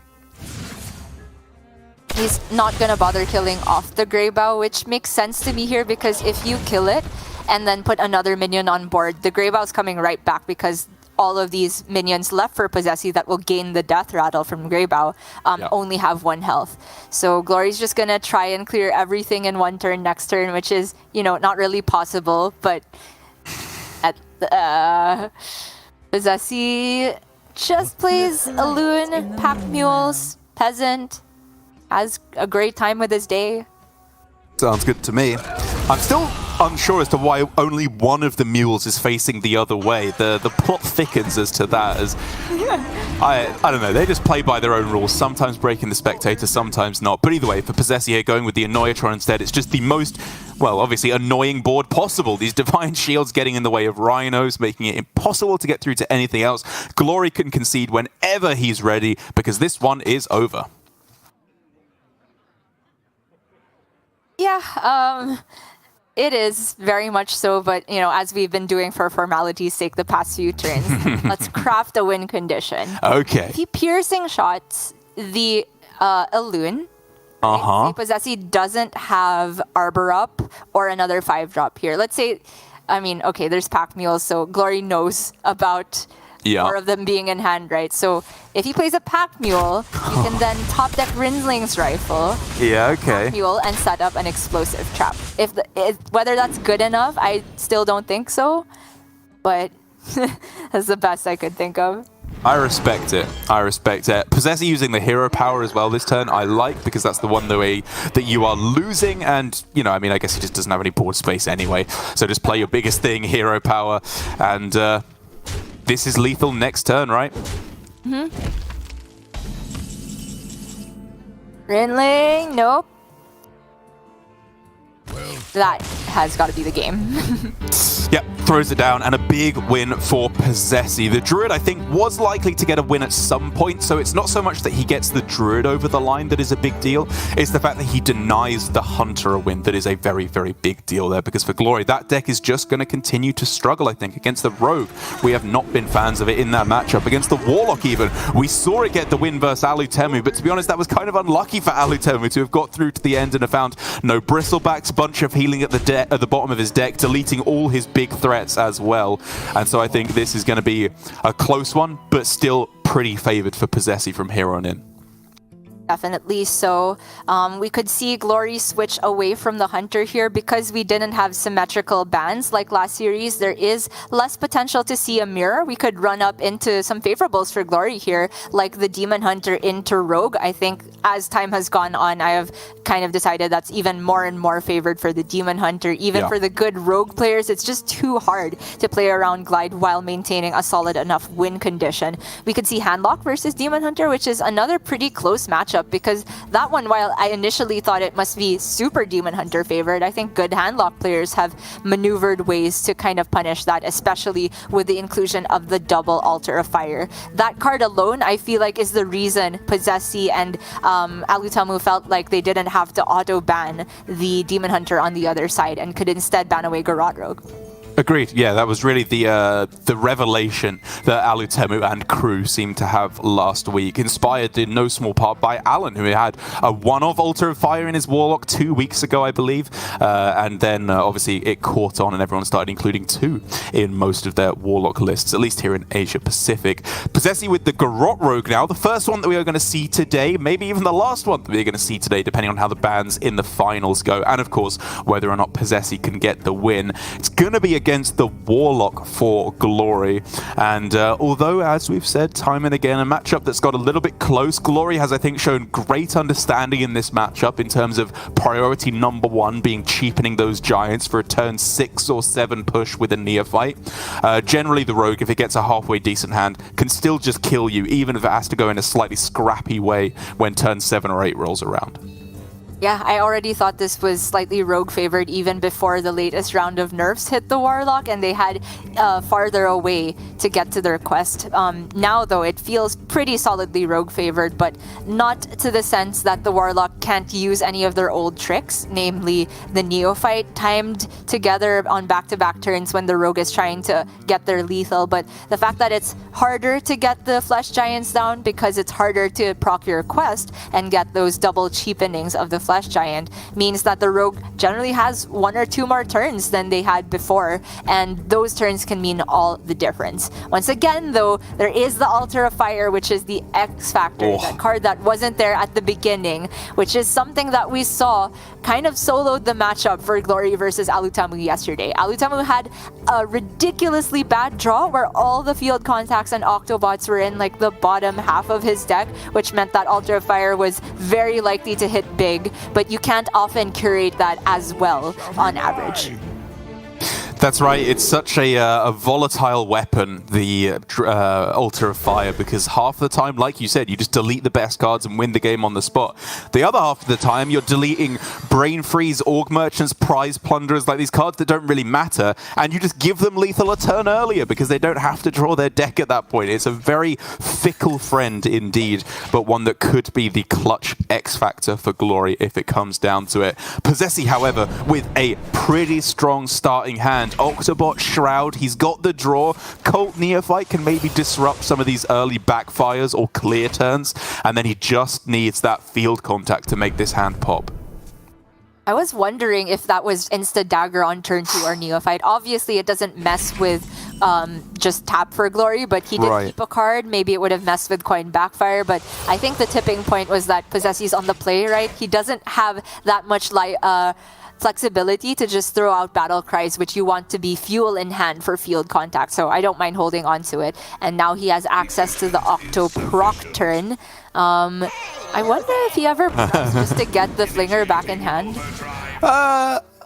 Unless you're playing One Thief, I don't think so, right? The only thing I consider there is like Neophyte maybe, but even then doesn't really feel necessary. Glory has a very obvious turn. It's the hand the way you always play this hand pretty much when you get a Netheron and Null in hand, of a Netheron tap Null, but it looks like he's actually trying to weave in an extra spell here. Okay, to clear off the Pen Flinger. This is fine, I think. Yeah, I think so. He still gets to have a decent tap turn after that. And just removing the Flinger, sometimes that comes back to haunt you if you leave it an additional battle cry for Possessi. Hits Hot Streak, which is, you know, not particularly useful on its own, but it's a dumpable card. Honestly, I was kind of looking at Ring Toss. Like, Prep Ring Toss can be pretty good for Rogue Secrets if you can get the dirty tricks as well, but Prep Swindle obviously an awful lot better than that. It means that Possessi just has so much stuff to do on this turn. He could go Brain Freeze that, I guess. He could go like Octobot Brain Freeze. Hot Streak as a dumpable card is actually so clutch here with the Swindle to keep that playable. It's perfect. The Hot Streak is the optimistic pick where you're like, I have so much to do with my mana that I just want to get rid of that card. And he can still go for the Swindle, which will draw him up to 10, right? Yes. And then he can dump the Hot Streak. And depending on what comes off the Swindle, he can choose to step his field contact or keep the step in hand for the Octobot. 2 steps, I'm getting the contact back. Yep. Agreed. Hot Streak as well. So clean.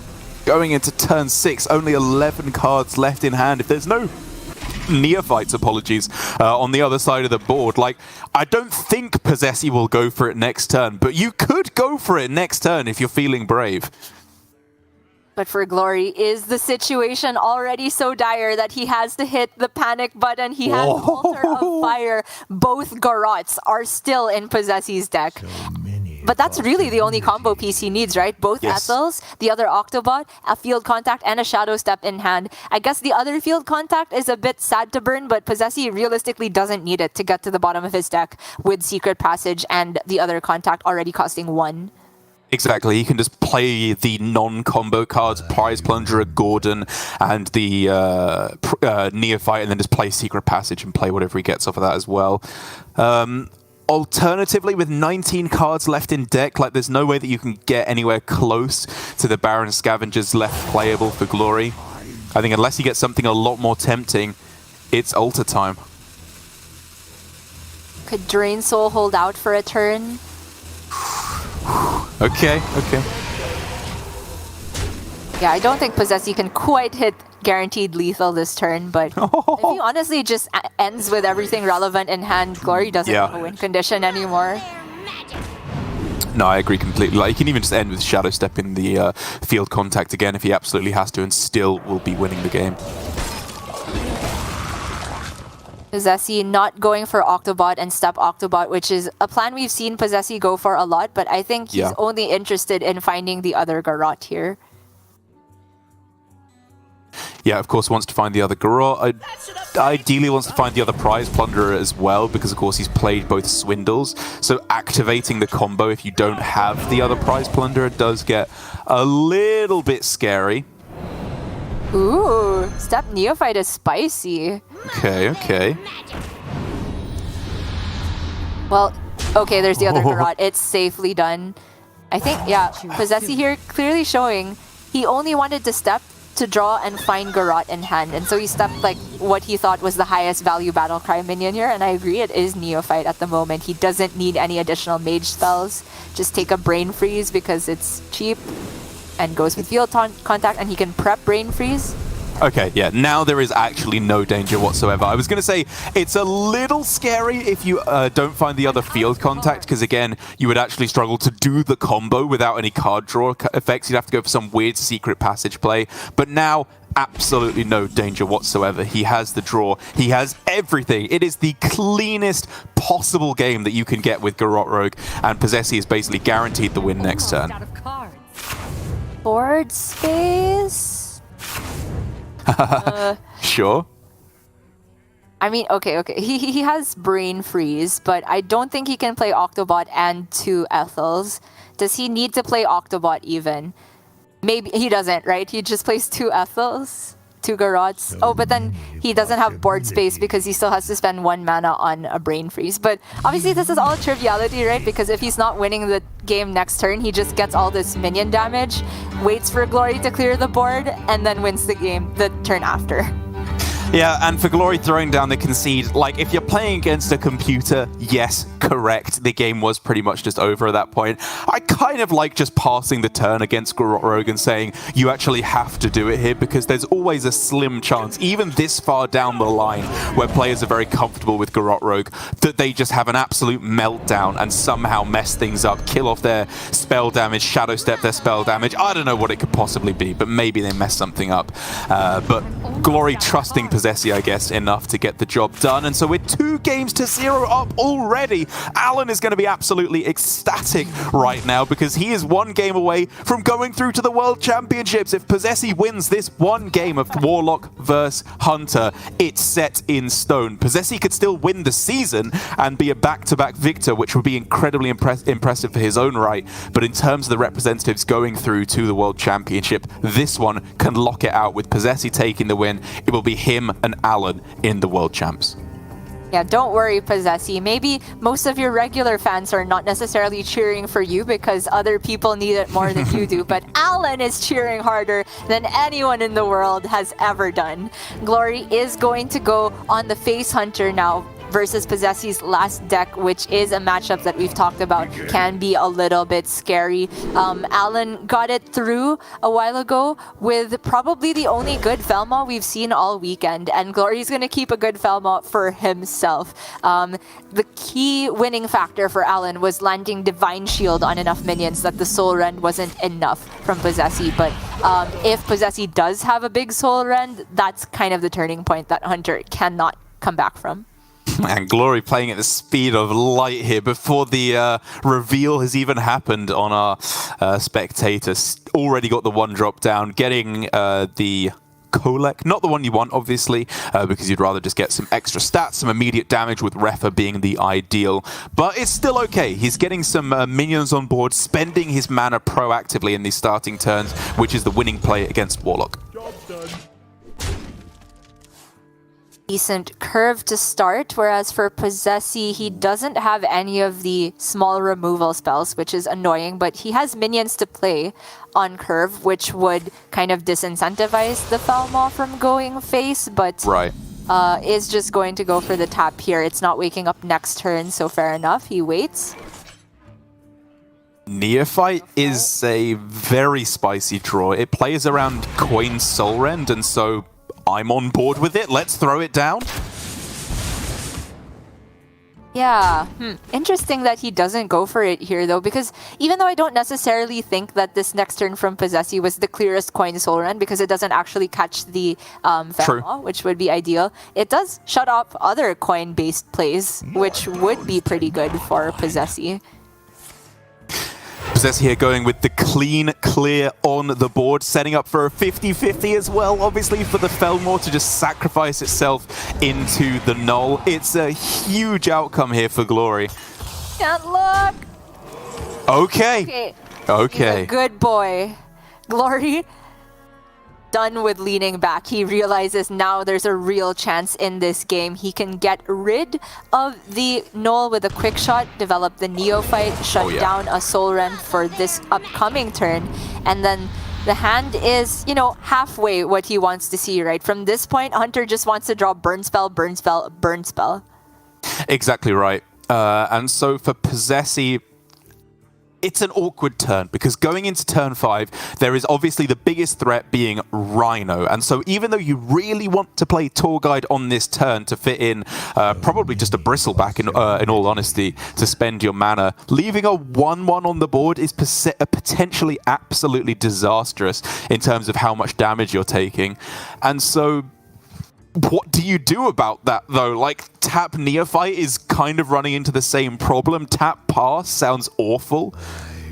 I think Possessi's in a bad enough situation that he cannot afford to play around Rhino, and as it happens, Piercing Shot, which is also similar for Glory in this situation. So I would just end up on the Tour Guide tap and Bristleback, which is probably better against every non-Rhino / Piercing Shot play.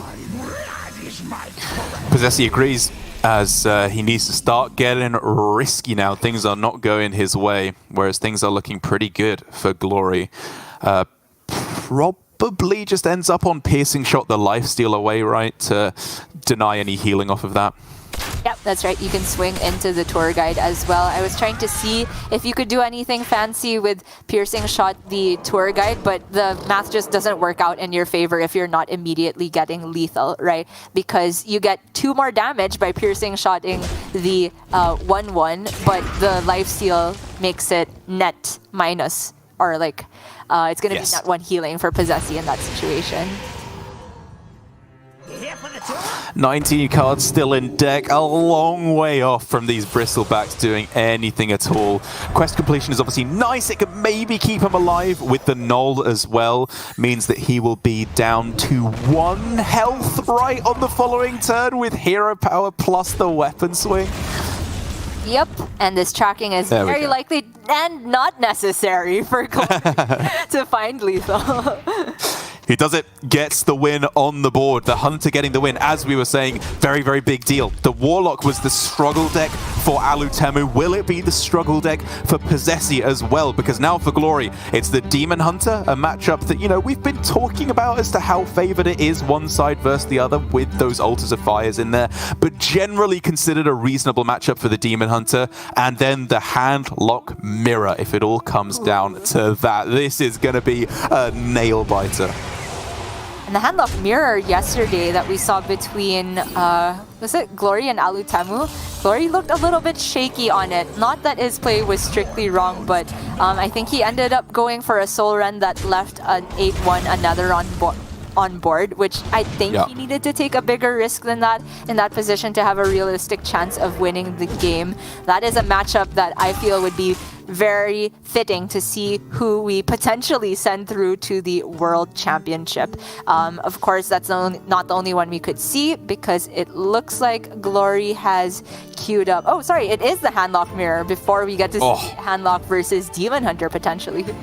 I am happy, Gia. As I've said many times, I absolutely love this matchup. We saw a blowout yesterday for Alutemu against Glory, was it, in the Warlock Mirror, which he just absolutely destroyed his opponent in. So hopefully Glory gets a slightly better go of it here, hitting Backfire in the starting hand, but tossing a Flesh Giant right there, it looked like. That's such a clear difference in opinion that we saw right from that mulligan. like Possessi kept Flesh Giant, and he didn't even have the backfire to begin with. I feel like if you're keeping Flesh Giant, like it makes a lot of sense in the mirror because it's one of the best ways to get ahead, but it's more supported if you have backfire, so I'm a bit surprised from Glory there, but still an amazing hand, right? He can coin backfire if he ends up with a tour guide at some point or in another on. The curve looks very nice. Yeah, that's what he's looking for. There it is. Oh, there are both of them, Null and a Netheron for Glory. Neither playable on this next turn, obviously, but he has a couple ways he can maneuver this. We're obviously looking at tap being pretty high priority, but the two plays are either tap and then a Netheron tap Null next turn, or Null this turn into backfire a Netheron next turn.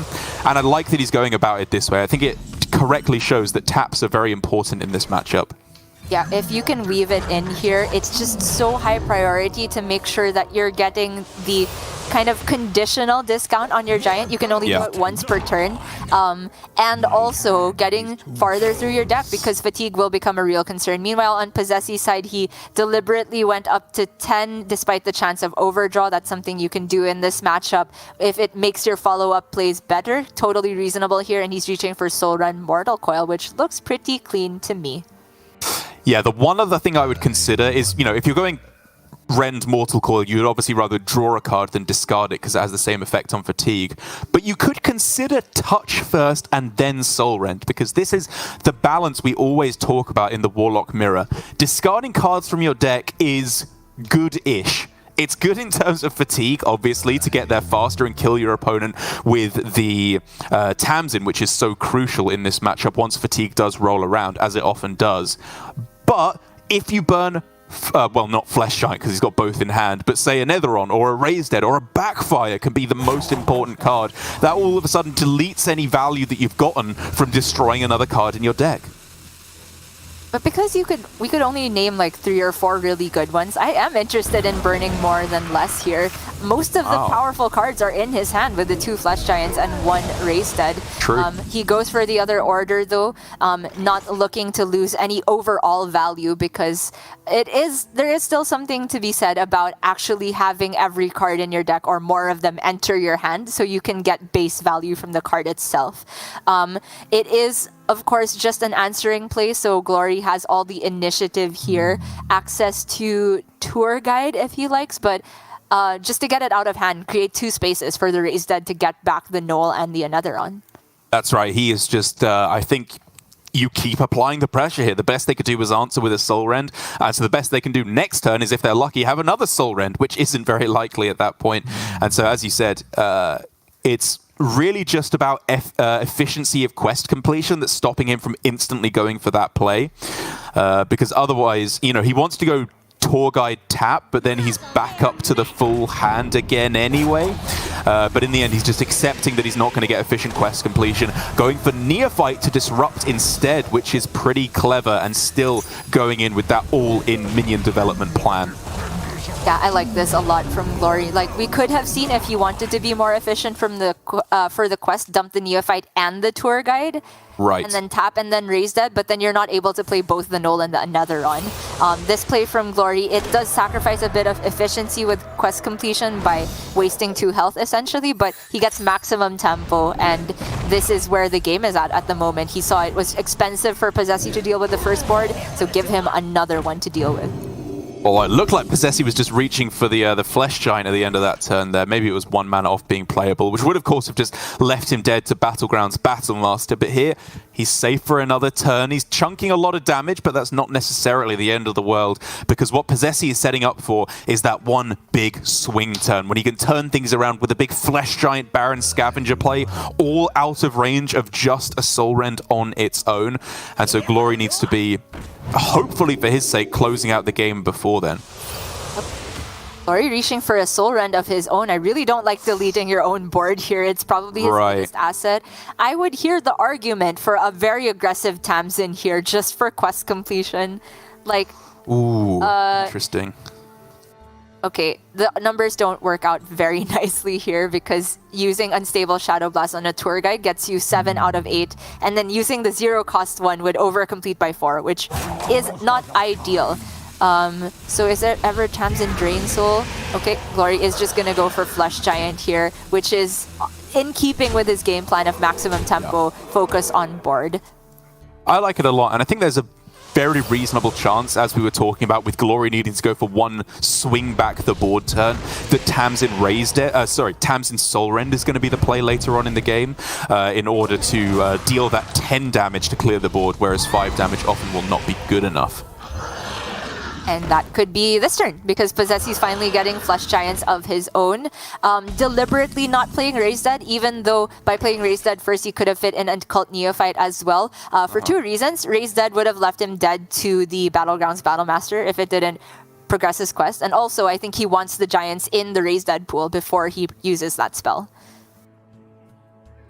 So Tamsin Unstable Shadow Blast is just a bit awkward, isn't it? You can obviously use both to kill off a Flesh Giant and get you up to 6 out of 8 quest completion, and then I guess tap to finish out the turn, but then you're trading Flesh Giants, which I don't really want to do. Alternatively, it could be Backfire into Bristleback that deals 6, but even that, again, without a Mortal Coil or a Touch of the Nathrazim, is a little bit awkward. Yeah, he was hoping to get something off of that from this Backfire, but doesn't hit it, so I think he will end up going Tour Guide, tap, play another Giant, just trade Giant. Oh wait, his quest is awkward here as well. Okay. That's really clutch. Sure. Now he can kill just one. Yeah, send the other one face because now he's not dead thanks to the touch healing to Battlegrounds Battlemaster. If he had not gotten healing there and a good clear, he was very much in danger of dying to BGBM on the backswing. And now for Possessi, we're looking at a really weird turn, right? He's got the wall that he can put up in the way, so at least have some defensive capabilities on this turn. But he doesn't have the removal to go alongside it. These Giants are still a big, big threat, which kind of forces him into starting off with a trade. And you never want to be the chicken in this matchup. You want to be constantly sending your Flesh Giants face. Yeah, I don't know why a chicken would not have access to doing that, but okay. It's like playing chicken, right? You don't want to be the first one to blink. Is that an actual game? I thought it was just an idiom of playing a game of chicken. I think it's an idiom that stems from an actual game of just the first one to, I don't know, do, if you're driving towards each other like in Herbie the movie and you're first one to drive the other way. That's what I'm telling my grandkids Squid Game is about then. I have no idea what an actual game of chicken is, but Possessi did go for the play you are outlining, which is creating the Wall of Taunts and also playing every other single minion because he realizes that the 6 damage on Glory's Flesh Giant doesn't particularly leave Possessi that many good trades. He's just trying desperately to stay alive. The big deal that the 6 damage did here is preventing a Soul Rend from letting the Flesh Giant go face. And depending on what the quest completion is here for Glory, he has lethal, right? With double Bristleback, Raised Dead tap. I don't know exactly. 7 out of 8, though, it looked like there, unless he was mousing over Possessi's quest. And so, if that's the case, win the game? Yeah, he's on stage 2. Just tap here. Shoot the taunts. Send 10 damage face. It's got to be clear now, right? That he sees Possessi going down to 10. Yes, that's the good play. Oh no, Glory! Yes, Glory! Come on! No! Why? Come on, it's still there! Okay, he stopped the trade. It's going face. He sees it. We're going. No! Wait, Glory! He's trading. Glory, it's 10 damage! No! Oh my God! He just saw it! Ah! Ay! Oh no! That was a roller coaster of emotions. Oh, Glory, you're the world champion! Come on, please! Possessi doesn't have counter lethal though because of the 2 3/3s. Glory's camera has left the building, by the way. Oh, he's so he's embarrassed. Just not moving. The camera still works. Yeah. It's only 22 damage for Possessi here. He can heal 6 with the 3/3 attacking twice, and now with the touch. And then the quest progression. I still feel like Glory's way in the lead because of the difference in health here. But right now, Possessi has a Flesh Giant where Glory has no more left. Gotta be the BGBM, have the 3-3 take a VT and then kill the other 3-3. And then Flesh Giant VT again and then go face. Oh, the 6 healing is so clutch as well, though. Obviously, Soul Rend is a beautiful clear on this board. But man, I'm still reeling. I'm reeling too, and so is Glory, but this is crunch time, right? If you make a big mistake like that, the most important thing is putting that behind you, figuring out how you can win this game, because I think he's still in the lead. He can go for Soul Rend here. Maybe you raise Dead first to see what you get. Your Giants cost 0 now, so if you can just go like Soul Rend and play 2 Giants, like Possessi's out of good answers, right? He can also raise Dead with Tamsin. Exactly. Neophyte interaction. That's, yeah. Very clever. We're talking about. No Flesh Giants, a little sad, but whatever. He's still heading into fatigue very soon. 3 out of 8, I believe, on quest completion. Losing the Scavenger and the Null hurts, but an extra Raise Dead goes an incredibly long way in this matchup. Remaining cards for Possessi. Nothing game-ending, honestly. It's unrealistic to get another on to cost 1. Yep. He is out of big card draw effect, so he can't win the race with Blightborn Tamsin either. Going for not really seeing the way to victory for Possessi. I guess the 1 Raise Dead, can that get him the Flesh Giants? That's his best way. Okay.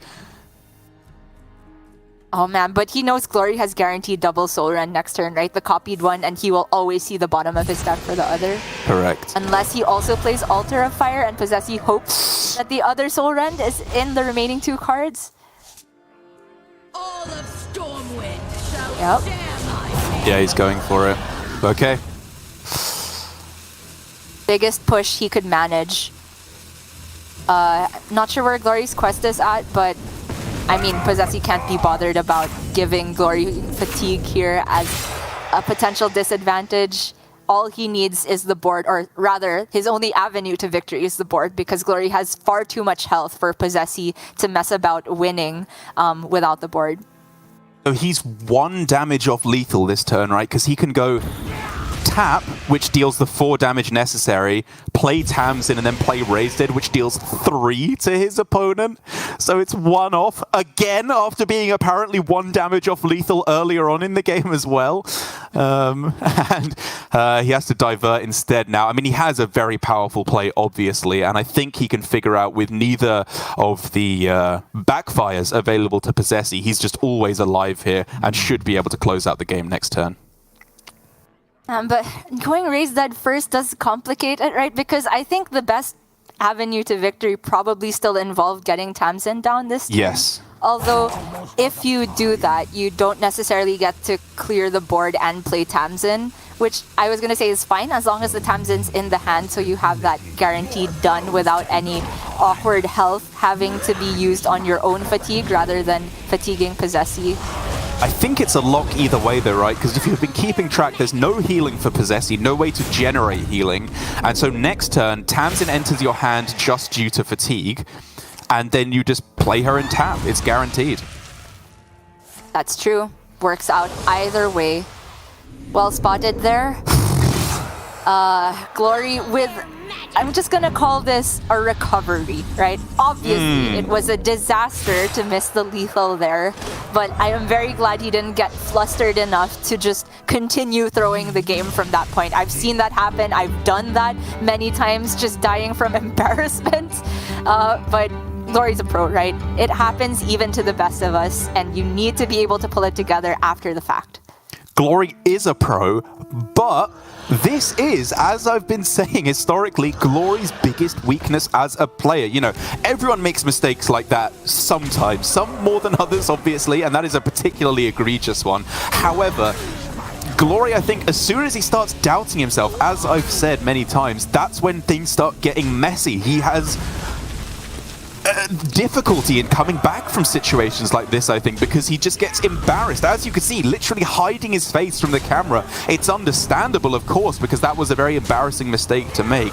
But I hope that he can get his head in the game above anything else for this final game, even if historically he has struggled with that, because it's all going to come down now to Warlock versus Demon Hunter. And if that was a mentally taxing game, this one is going to be on another level.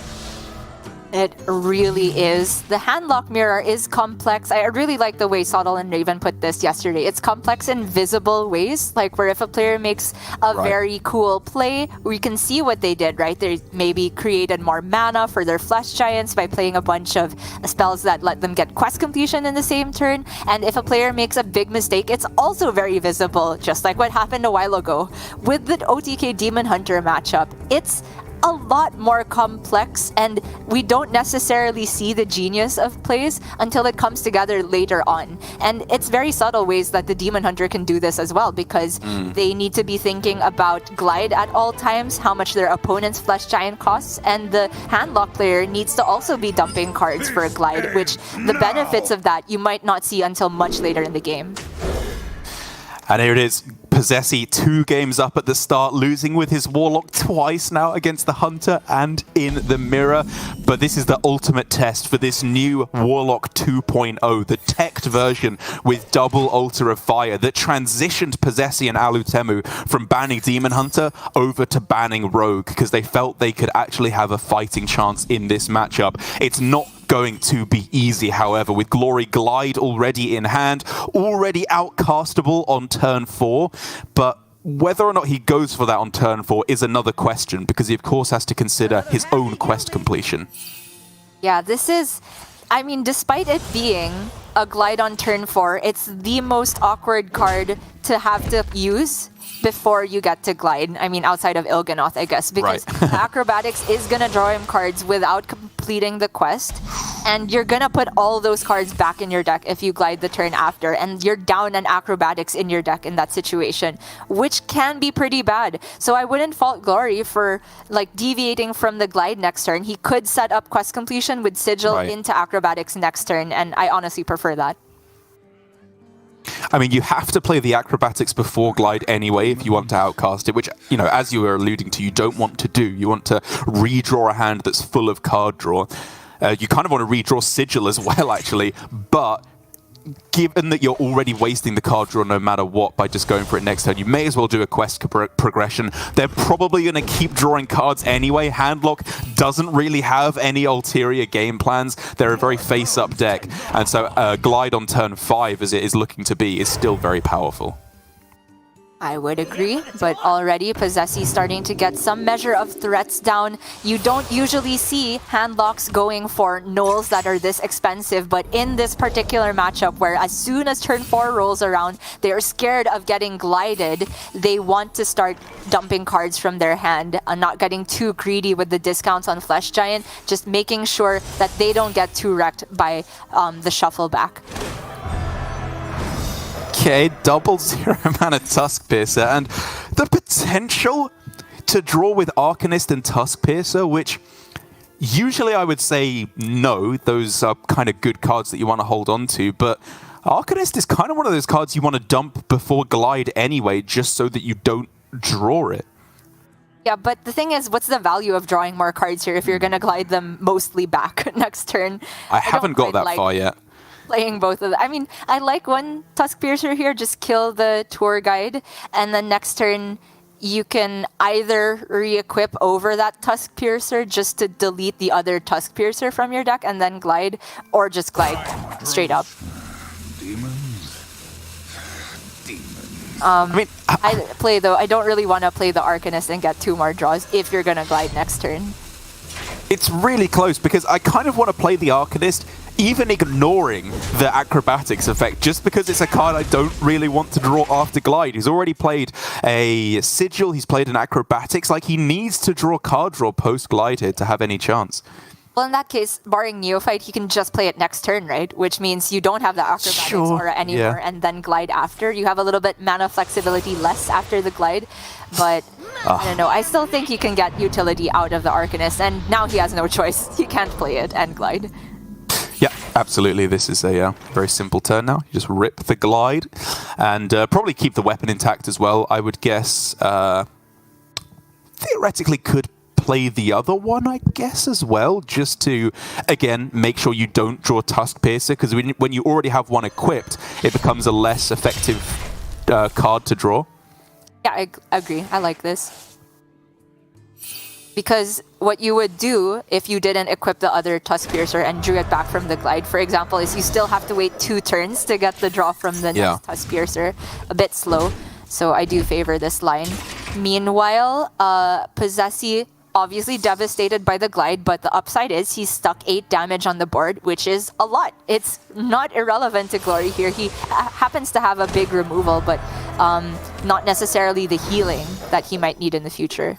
Whoa, that's a spicy top deck, though, with it being playable next turn. Not quite this turn, as the Raised Dead, of course, doesn't complete second quest progression. But in terms of post-glide hands, this is really not bad. So because the Raised Dead doesn't have anything particularly exciting right now, is it just Tour Guide, I think? Do you ever just play a Bristleback?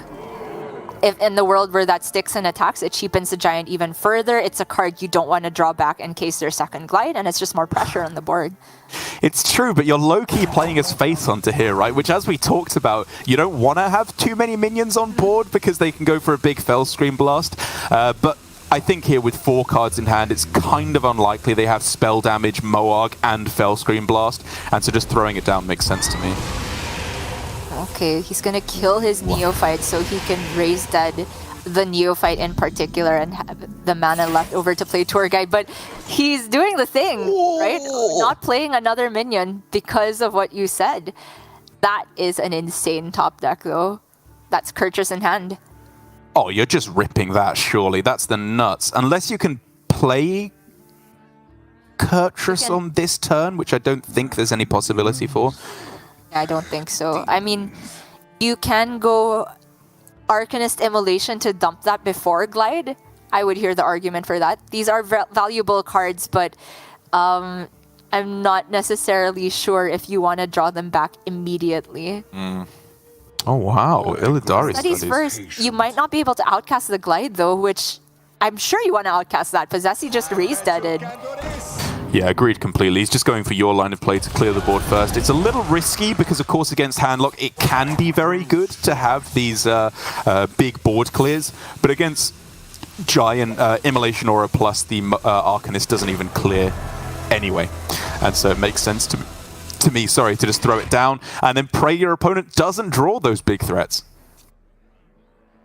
Yeah, because you glided back a ton of them, and Possessi's just so far from getting Scavenger online. The Neophytes, they're good, but 2 turns from now, right? They don't disrupt Glory from doing what he wants to do here, which is just play the big K. Yep, Special K himself. Backfire is a very, very big one, of course. We are looking for Giant, even a Netheron, Knowles here, anything that actually applies some pressure. As Glory obviously down to 10. One big threat could be enough to close this one out.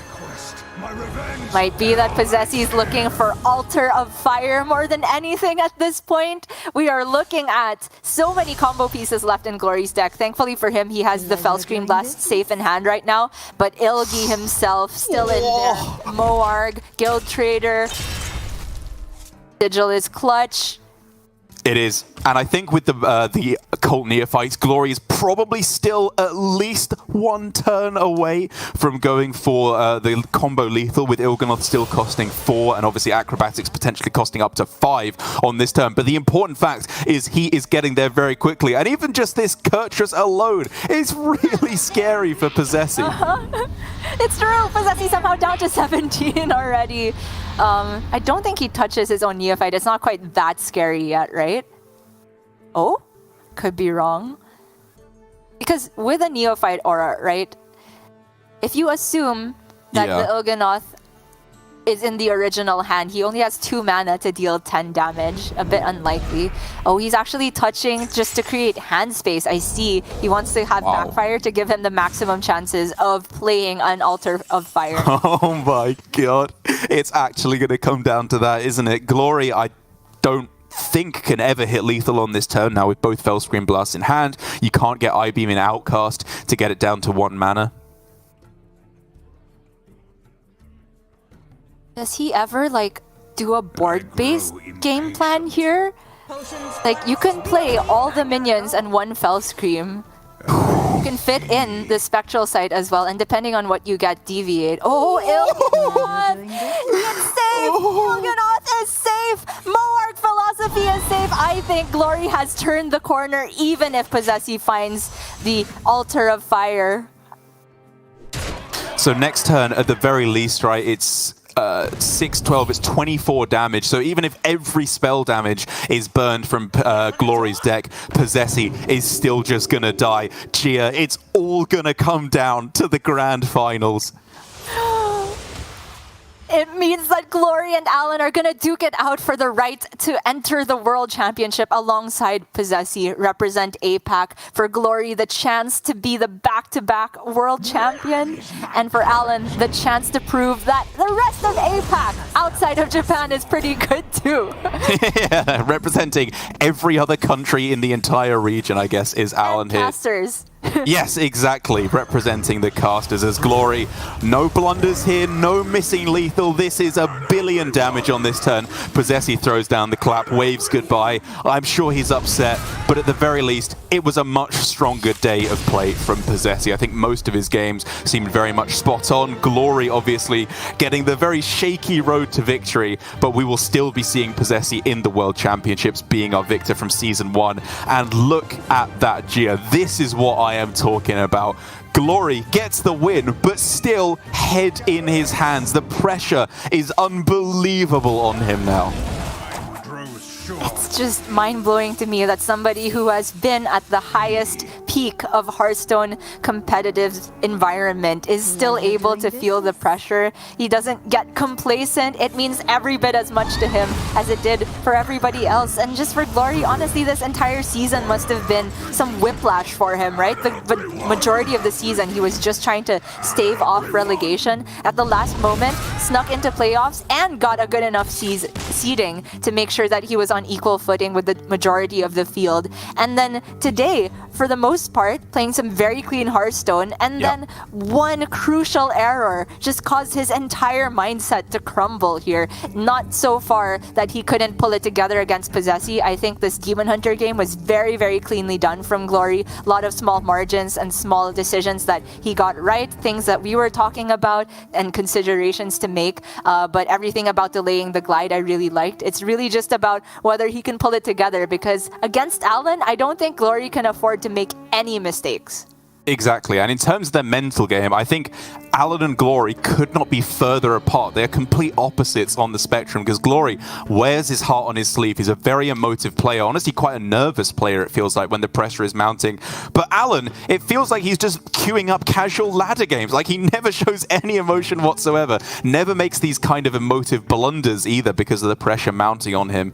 But that is not to say, of course, that Glory cannot keep up with Alan in terms of skill. He is the world champion after all. Alan is the player who has the most to prove here, to show he is up there with the top players in the world. He has been playing in every competitive region, practicing in every competitive region, including China, in the competitive Hearthstone, and just dominating it throughout, as he has done in the latter half of this season in Grandmasters. It means it's all coming down to the grand finals. I'm kind of happy that we are going to get to see the reaction of the player who's going through to the World Championships now on screen, as it will be either Alan getting his first shot at the World Championships or Glory getting his shot at back-to-back victories here. We're going to go to a break, but when we come back, the final match of the season for all the marbles here in APAC Grandmasters.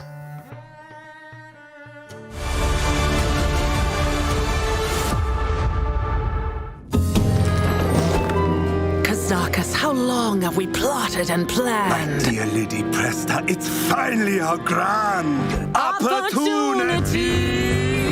We'll need some merc to do our dirty work. Help me if you can, or I'm in trouble.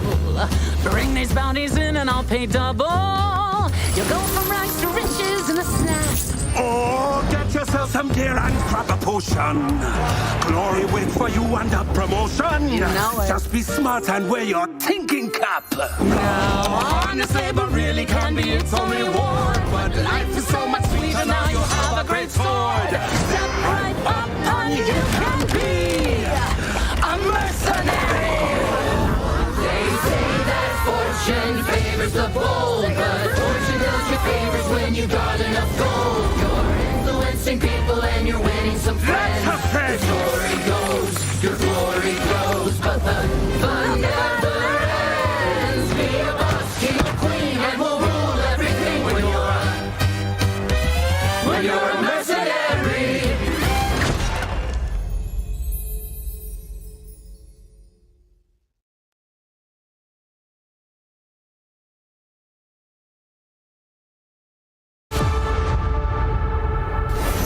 It's been a bittersweet week in Grandmasters, seeing the exultation of players going to playoffs next week, but also having to say goodbye to so many great players. One such player being relegated was Ego Waffle, who did himself proud with a clever, if ultimately fruitless, final turn. Realizing the 7 health on his Blightborn Tamsin leaves him exactly dead to Bloodshard Bristleback and Unstable Shadow Blast, he pings his own Tamsin, denying him a potential draw, but the only way to buy him 1 extra turn. A fitting farewell to one of the coolest players in GM. I mean, can he even live, right? Nalgadon is going to... All of Storm thou share my pain. So it's... Tap 9 Bristleback plus- Blast.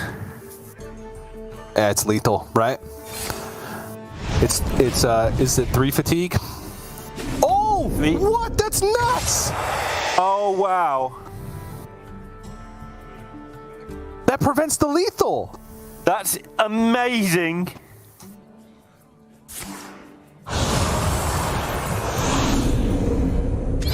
I mean, he's still dead. But as his last moment on Grandmasters, he makes a nutty play. What a way to go out. The second most famous self-ping in Hearthstone history.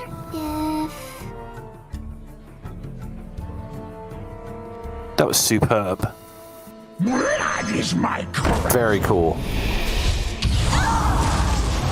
And like you say, it's almost certainly, well, I think it's certain, but I'm always careful because I make mistakes sometimes, but with the backfire being burned, he loses next turn anyway, but stays in there, hangs in there, and shows that he is getting relegated, unfortunately, for Ego Waffle, but he shows us he knows how to play and why he was a GM and why there's, you know, a good Masters Tour away from coming back. Yeah, he bought himself 1 more turn of Grandmasters with that play. Very cool. Very cool. And throws out the well played, gives us the salute. You win this time. You will be missed. Dmitry Kazov already has Kurtrus in hand, and Killen All Day hasn't even completed his 2nd level of quest. Needless to say, it's not looking good. But in one of the most monumentally powerful turns I've seen in a long time, Killen rockets through his own quest and heavily disrupts Dimitri's win condition at the same time. A sick final game for Killen to take his first weekly win. It's going to be exactly the same, my friend. Oh. He has got to draw cards so he can throw them away. I see. So now you have to stop your opponent healing your minions, kill your own minions, and draw cards so you can throw them away.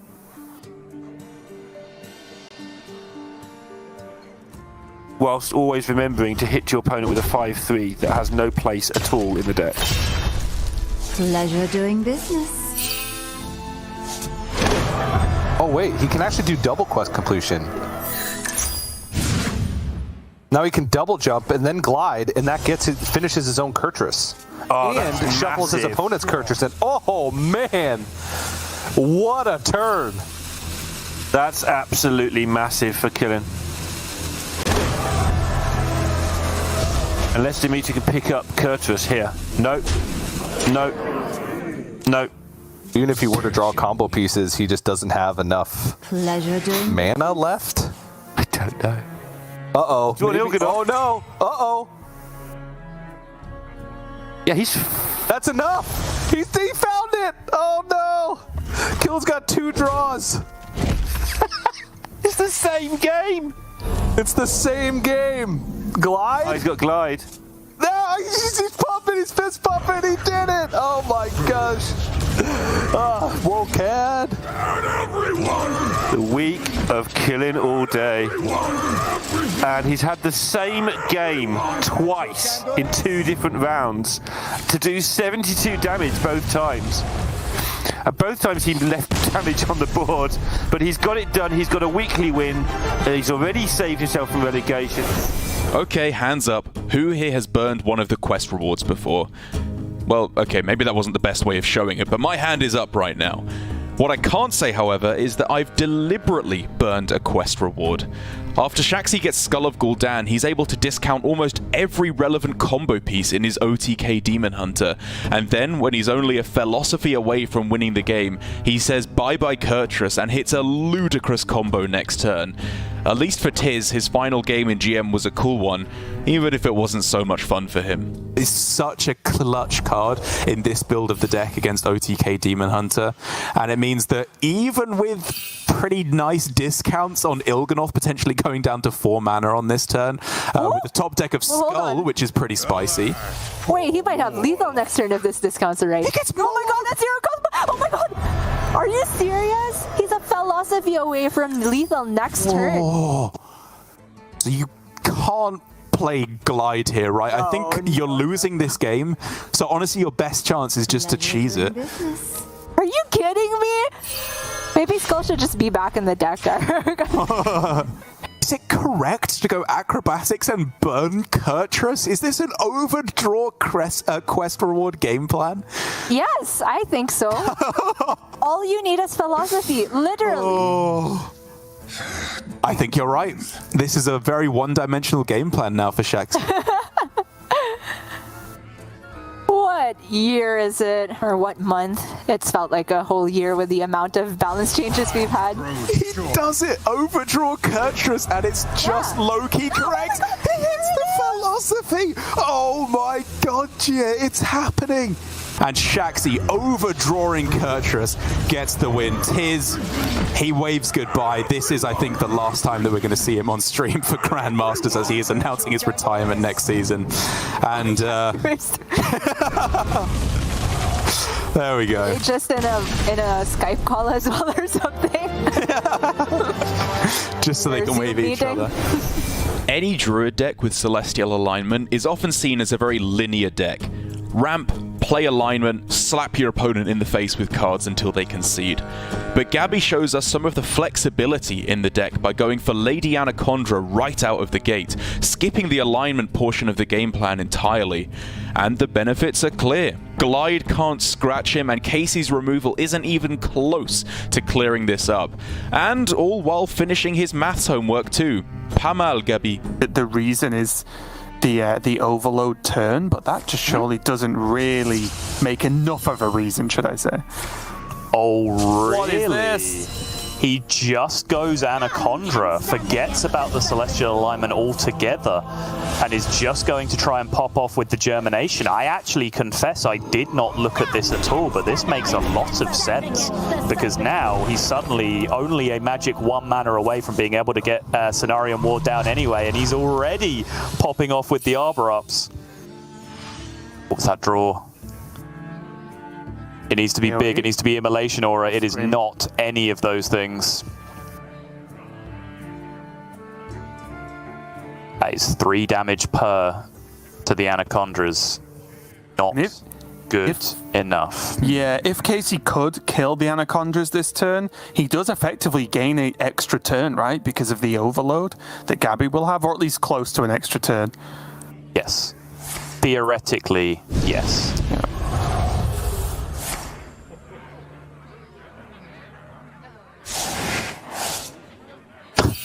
Gabby kind of nods. I think he was okay with this situation.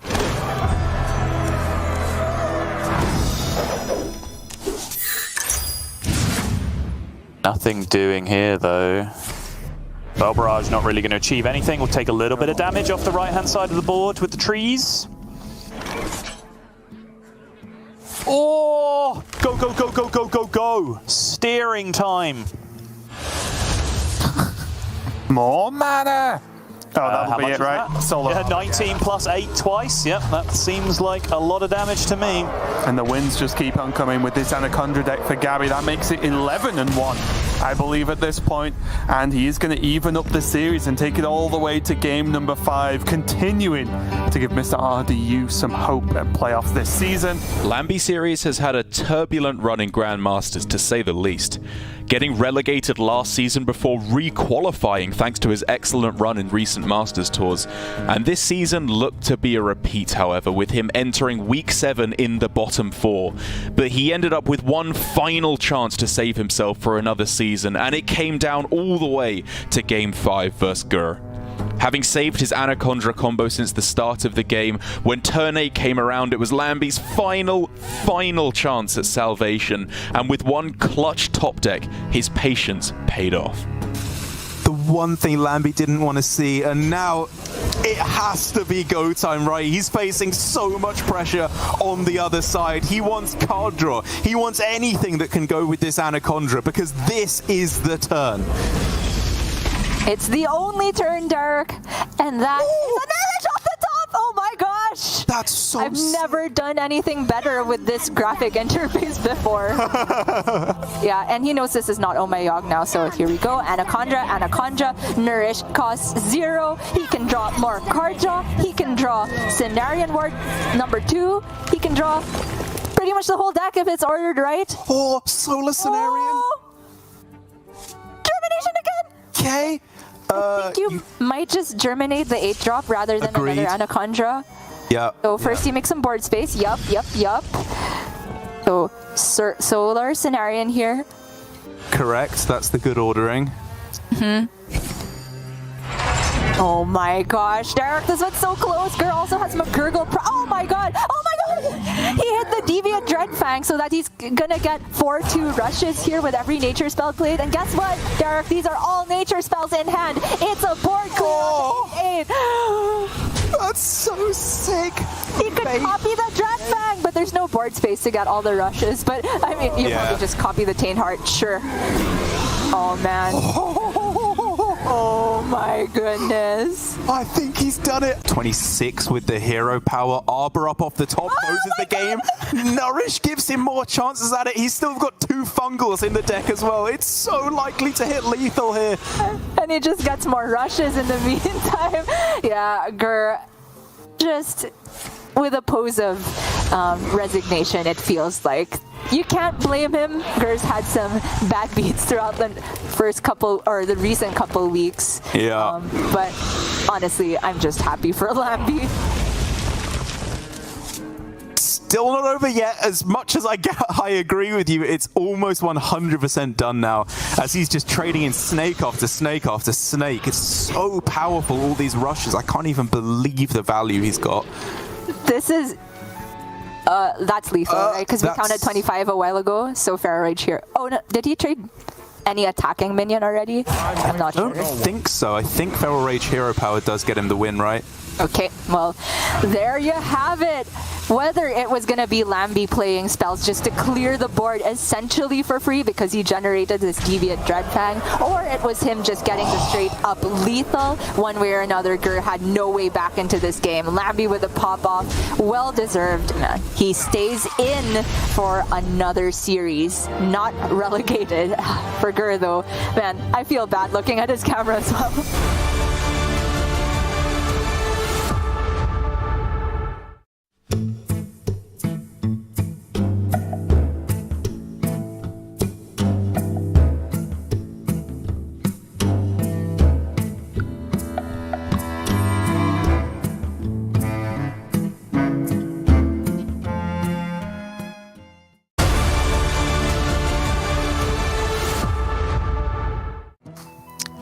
It's finally here. 8 grueling weeks of action all lead to this. 14 players cast to the wayside with no chance at the World Championship. 2 remain with Alan and Glory. One final series to determine everything, Gia. How are you feeling? How's the series feeling? Give me everything. Feeling awkward now that we started talking at the same time in our classic fashion, Daruk, but I'm happy. I'm glad that we get a true and legitimate grand finals here. All our players having to take it all the way and win at the very last match will be showing on broadcast this season, because Possessi now having been out of the running means that we don't get to award second place here. Second place doesn't mean very much when all you have been doing, all the culmination of your work and your effort is making it to the World Championship later on this year, December 18th and 19th. For Glory, it would mean the chance at being the first ever back-to-back World Champion in Hearthstone's history, and for Alan, it would just be another feather in the cap. It's weird that I'm saying that when Glory's already the World Championship, but like Alan's just had this unstoppable role. He feels like he's made very few mistakes. I feel that way. He's got a good lineup and he's just been completely on fire. I agree. Like we've been saying, Alan, I have struggled to pick up any real mistakes over the past month of his play, with him having now gone 17-1 since he hit the very miraculous turnaround where he hadn't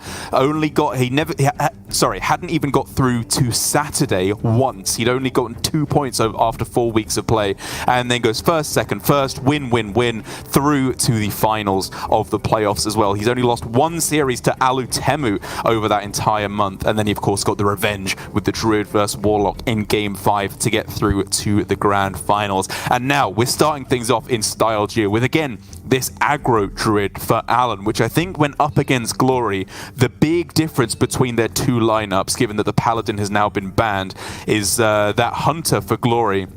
Whereas, Alan obviously has the Hunter as well, but that Hunter for Glory, when paired against this Druid, I think could be a real sticking point in the series. I completely agree. I'm also glad that we've gotten to see the bracket pan out this way, just to see all the different ways that the lineups can match up versus each other. If we call Possessis and Alutamus essentially the same, we got to see how Glory matched up against that lineup, how Alan did against that lineup, and now they have to face off against each other. And just based on the way the bans panned out, I feel like Alan's in the lead, because Glory, I think his lineup wants to usually ban away Garrote Rogue, Demon Hunter, and then be pretty happy with the pan out after that. When there's a Paladin thrown into the mix though, his own decks kind of fall prey to that. All of them to some extent, if we are to look at it on paper. The Paladin versus Hunter is something that we haven't seen very much, but in terms of our testing, that's the one matchup where I truly did feel favored as the Paladin. But now that that's out of contention, Alan gets to play his aggro Druid and his Garrote Rogue, which I feel like are very, very strong in the current matchup. Agreed, and it's really just down to this Demon Hunter in a very big way, because it's got a couple of shaky matchups, starting first of all with this aggro Druid where things can get a little bit rough, and then of course the Hunter and the Rogue where things maybe get a little bit better. But to start things off for Alan, it's a tough mulligan, but you're guaranteed at least something pretty powerful if you want it, with Coin Battleguard into the Pack Mule. Is pretty powerful, but is that good enough versus the Demon Hunter? Because with the Elune, honestly, if you had a bit more mana, this is the power combo here, right? Elune into Battleguard, into Teacher's Pet for the copy as well. Of course, you need to wait till turn 5 and hold on to the coin to do all of that, so I don't think it's reasonable to keep everything together. But Alan disagrees. I mean, he doesn't have to wait till that turn to do it all together. He could dismantle part of the combo in the meantime and ends up with Far Watch Post, which is one of the best possible cards you can have versus Demon Hunter early. Glory kept the Immolation Aura for himself, which I do agree with. I think that is a pretty unique effect in the deck that is necessary to beat the Druid alongside a bit of spell damage, which he does have access to, but it's going to be a while before he can progress his quest. And while there are a few cards, I will say, that would make Alan deviate away from his game plan, as you said, Far Watch Post is one of those cards, as it's so difficult for Glory to clear off. He probably has to hero power on this turn, then look to finish off with Immolation Aura, maybe with or without Arcanist on turn 3 or 4. But now again, in terms of the picks, I guess Chaos Leech, just because it gives you a guaranteed clear on another key minion later on in the game. It might be on the watch post itself also. He still hero powers it here because there's still the chance of Adorable Infestation, but I really don't like Immolation being used on one minion, even though it is the most threatening minion. So I like that Glory's picked up the Chaos Leech just to get rid of the watch post. And here it is, Alan's plan laid bare. He is not going with the Battle Guard in combination with the Annoyatron, just missing out a free 2-3 on this turn because he's setting up for that Oracle Battle Guard Teacher's Pet play. But he's doing it in a very non-conventional way. He's not waiting until turn 6. He's saying Oracle has to be cleared on this turn, or he has the most monumentally powerful play next turn. That is, of course, unless Glory can hit the Glide off the top. He knows that Alan kept 2 cards in his starting hand that he hasn't played until now. Does that give him the read that Glide is good enough to get rid of the Battle Guard and the Teacher's Pet? I think you can make the read that Alan's setting up for something big, right? He's dropped Oracle of Elune. It's risky, but obviously still a good timing, seeing that Glory had such a hard time dealing with that first watch post. That I was gonna say, if Glide was ever gonna be good in this matchup, I thought it was here, but Glory does not want to take the risk. There were still tons of minions that were scary after Glide, right? You're leaving an Elune on the board. If Alan just gets 2 2-drops, Glory is in a lot of trouble because he's shuffled back then his own guaranteed Arcanist and Immolation Aura clear. So he gets rid of the Elune preemptively, and now Alan is going to refill, I guess, with all of the 2-drops and the Squirrel. Does feel that way, doesn't it? Set up for a strong Arbor up, and man, it was just such a tough call for Glory because it's a risk, it's a gamble no matter what you do. If you go Glide, if you draw the Immolation Aura back, then you're absolutely fantastic. You can clear the board that they develop next turn and get on with your quest. But if you miss, then things go very, very wrong. But by using the Immolation Aura here very proactively, he used it on 2 minions. That's an incredibly aggressive use. And now things start to look difficult once again for Glory in terms of whether or not he can clear off these keyboards. Power of this aggro druid, always threatening, even with a couple minions on board, to do something more powerful and forcing their opponents to use their resources a bit more loosely. Glory goes for the Glide here, which I completely agree with, rather than the Spectral Sight. It's in non-outcast position, which is better for him in this instance, and all of the hand at the beginning was made expensive by the far watch post, or most of it at least. It was going to be awkward, so looking for better plays off of the Glide. And if he wants, he can already use I-Beam here. Yeah. But it does mean having a bit less flexibility for quest progression next turn. I think that's worth it though. Agreed completely, yeah. Acrobatics plus the Tusk Piercer should be able to do it. I want to see the Bone Chewer Brawler, the Taunt, killed off here as well, so you can kill off the Squirrel.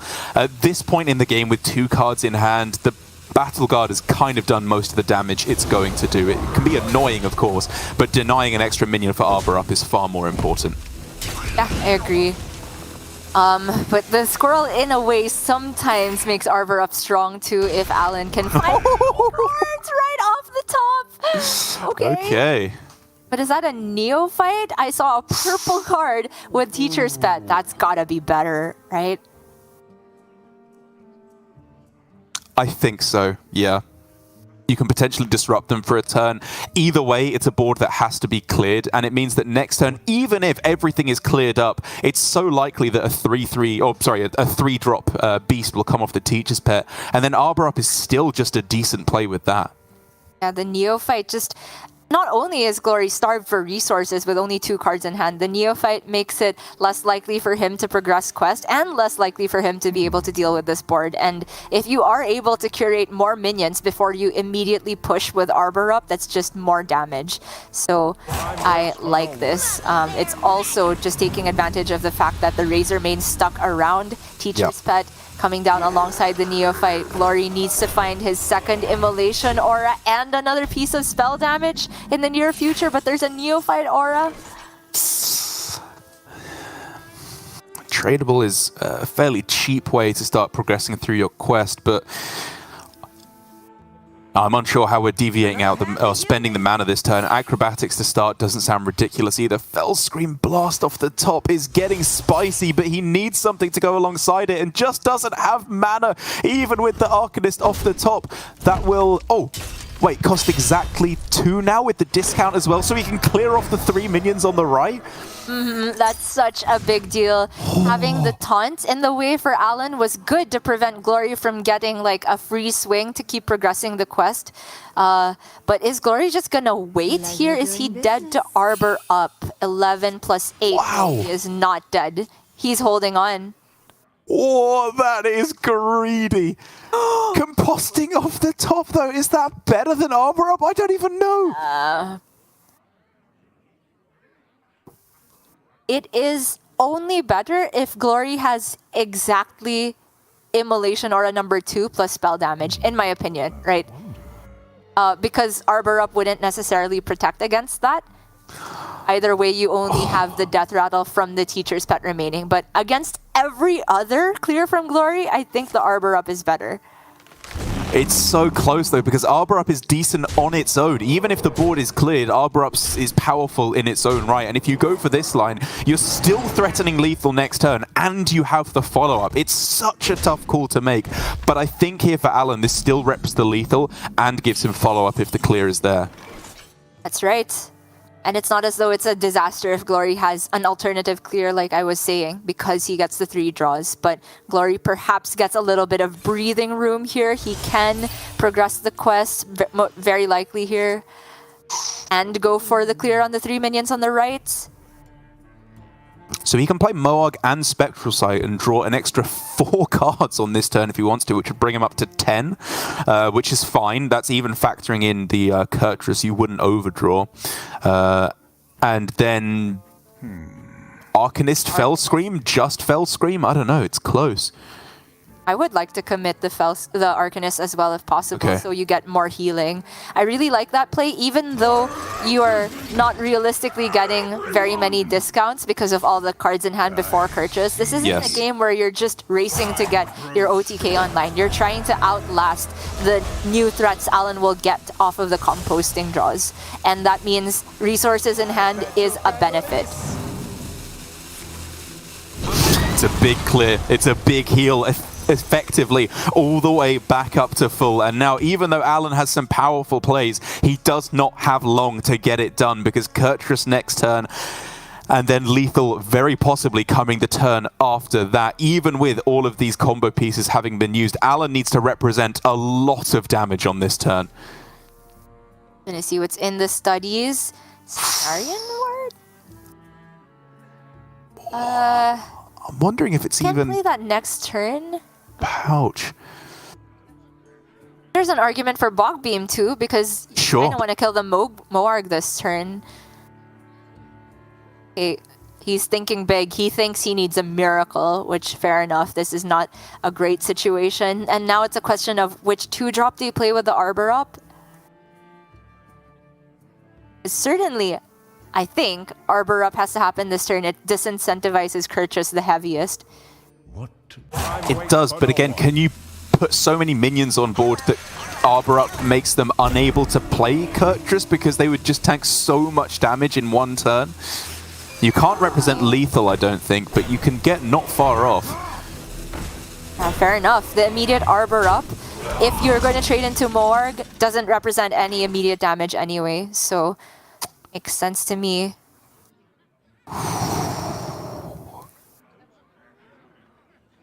Kurtrus. Still not actually representing lethal with Arbor up. That's right, yeah, so he's taking a big risk here. He really, really wants to be able to glide as well on this turn, I think, but to get some of these combo pieces like Il'gynoth in particular cheapened, but obviously does not have the opportunity to do so, and therefore double jump for I-Beam, I think, is like the last Outcast card actually left in his deck, which is pretty good, okay. Yeah, you can get rid of the Bone Chewer, I think, rather than Teacher's Pet. I'm always so scared of poison these days. Like, I feel like we've only ever seen poison beasts pop out of this dang Teacher's Pet here in APAC.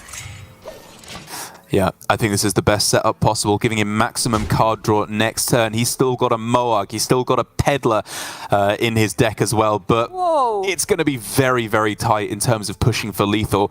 Only one Arbor up playable on this turn, sadly, given that that is a Nature Studies effect in play, but still a very powerful turn for Alan with just even one Arbor up. Is it ever Cenarian Ward? Because next turn you can play both Arbor up. Oh wait, you can't. Sorry. No. Yeah. Yeah. So then Pack Mule Arbor up, Hero Power. Just to push the one. Certainly that sets up lethal for second Arbor up. So you kind of put Glory on having once again second Immolation Aura alongside spell damage or a lethal of his own. Yep, I think I agree.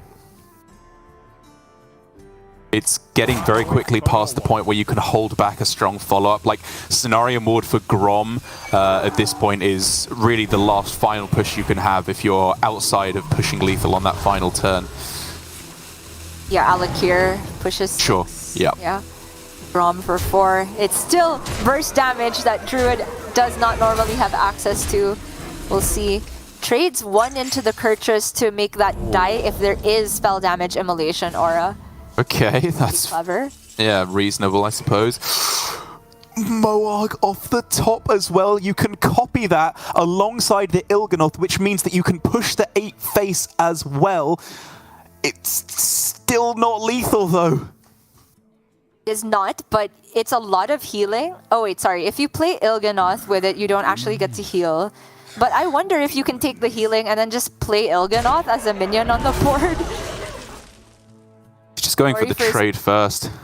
Just wants to see what's in the teacher's pet, because fair enough, like the board game plan doesn't work if Alan spits out a poison from the teacher's pet.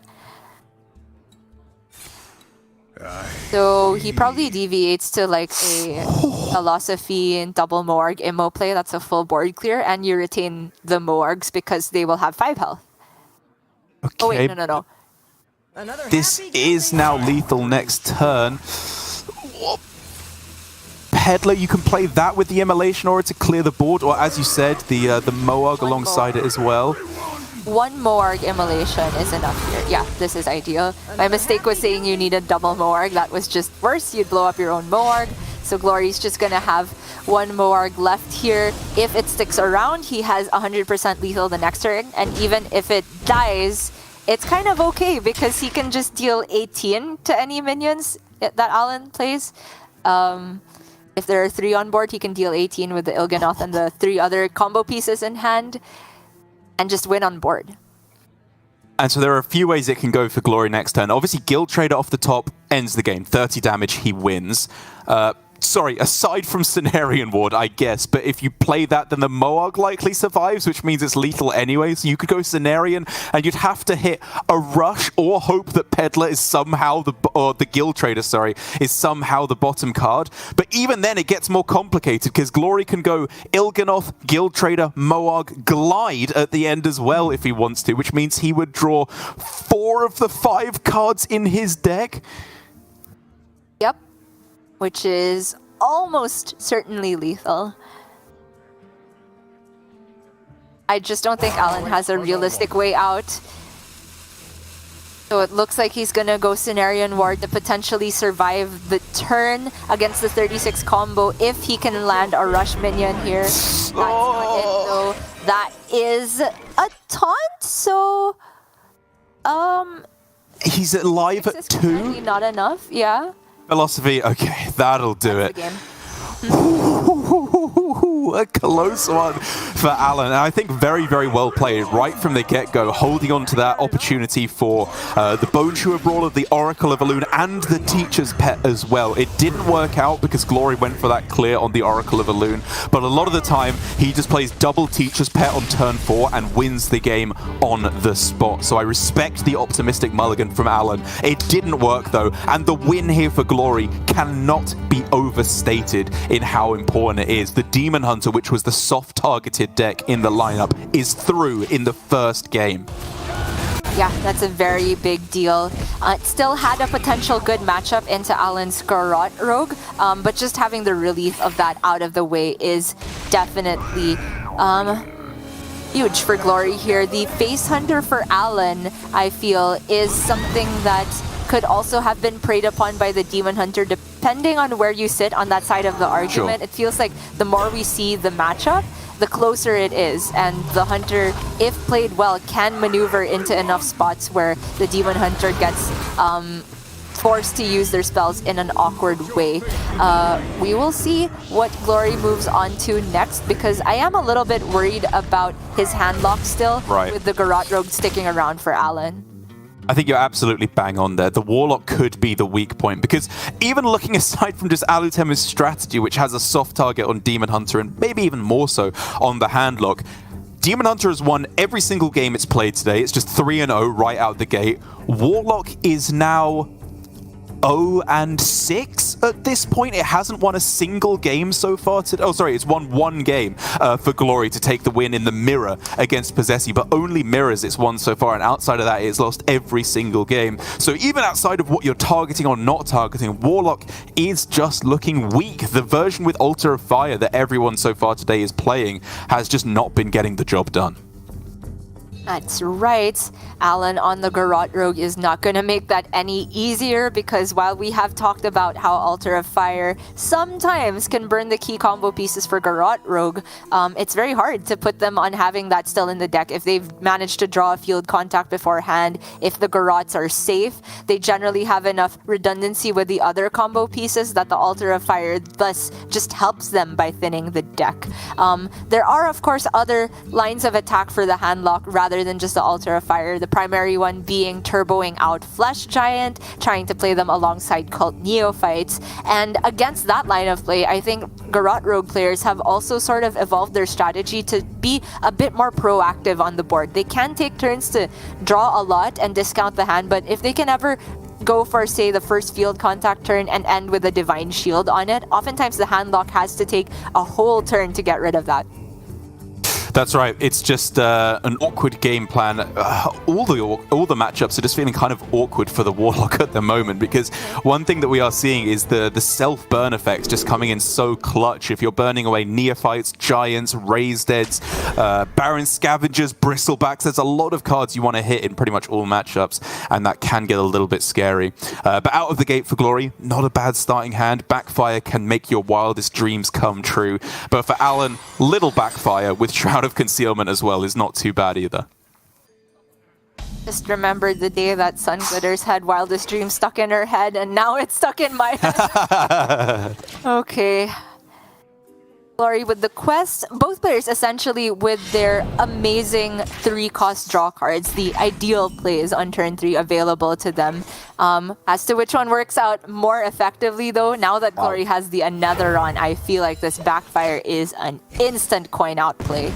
Yeah, the game plan is very simple now. You tap on 3 and then you go Anetheron, tap Null on turn 4. It's a lot of pressure right out the gate, but he's going to need a lot of pressure right out the gate, because Alan has got the absolute nutty hand here. Octobot, field contact, plenty of fuel to fuel that engine as well. Even a Swindle if that was even necessary.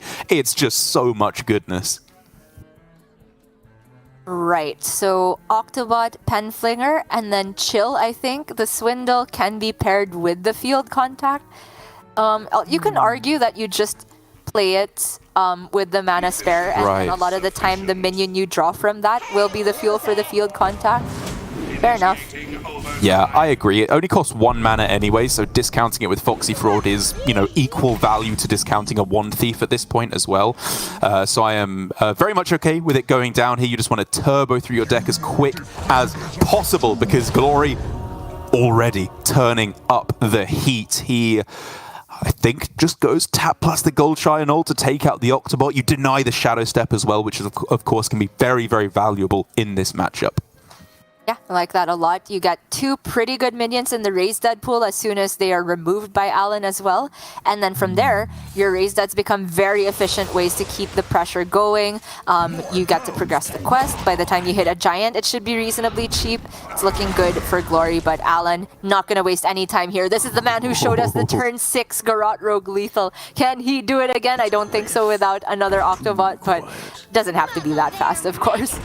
Alan defies logic. Never count this man out from doing the impossible, as he has a super strong turn already. We're looking for pretty much any spell to play out with the prep here. Obviously, Swindle and Shroud specifically, but even something off the Wand Thief could be pretty good. Oh, 2 premium spells in the Spring Water and the Rune Orb.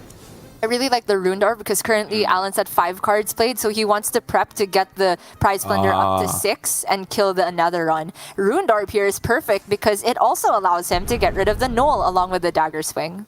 Oh, there you go. Perfect.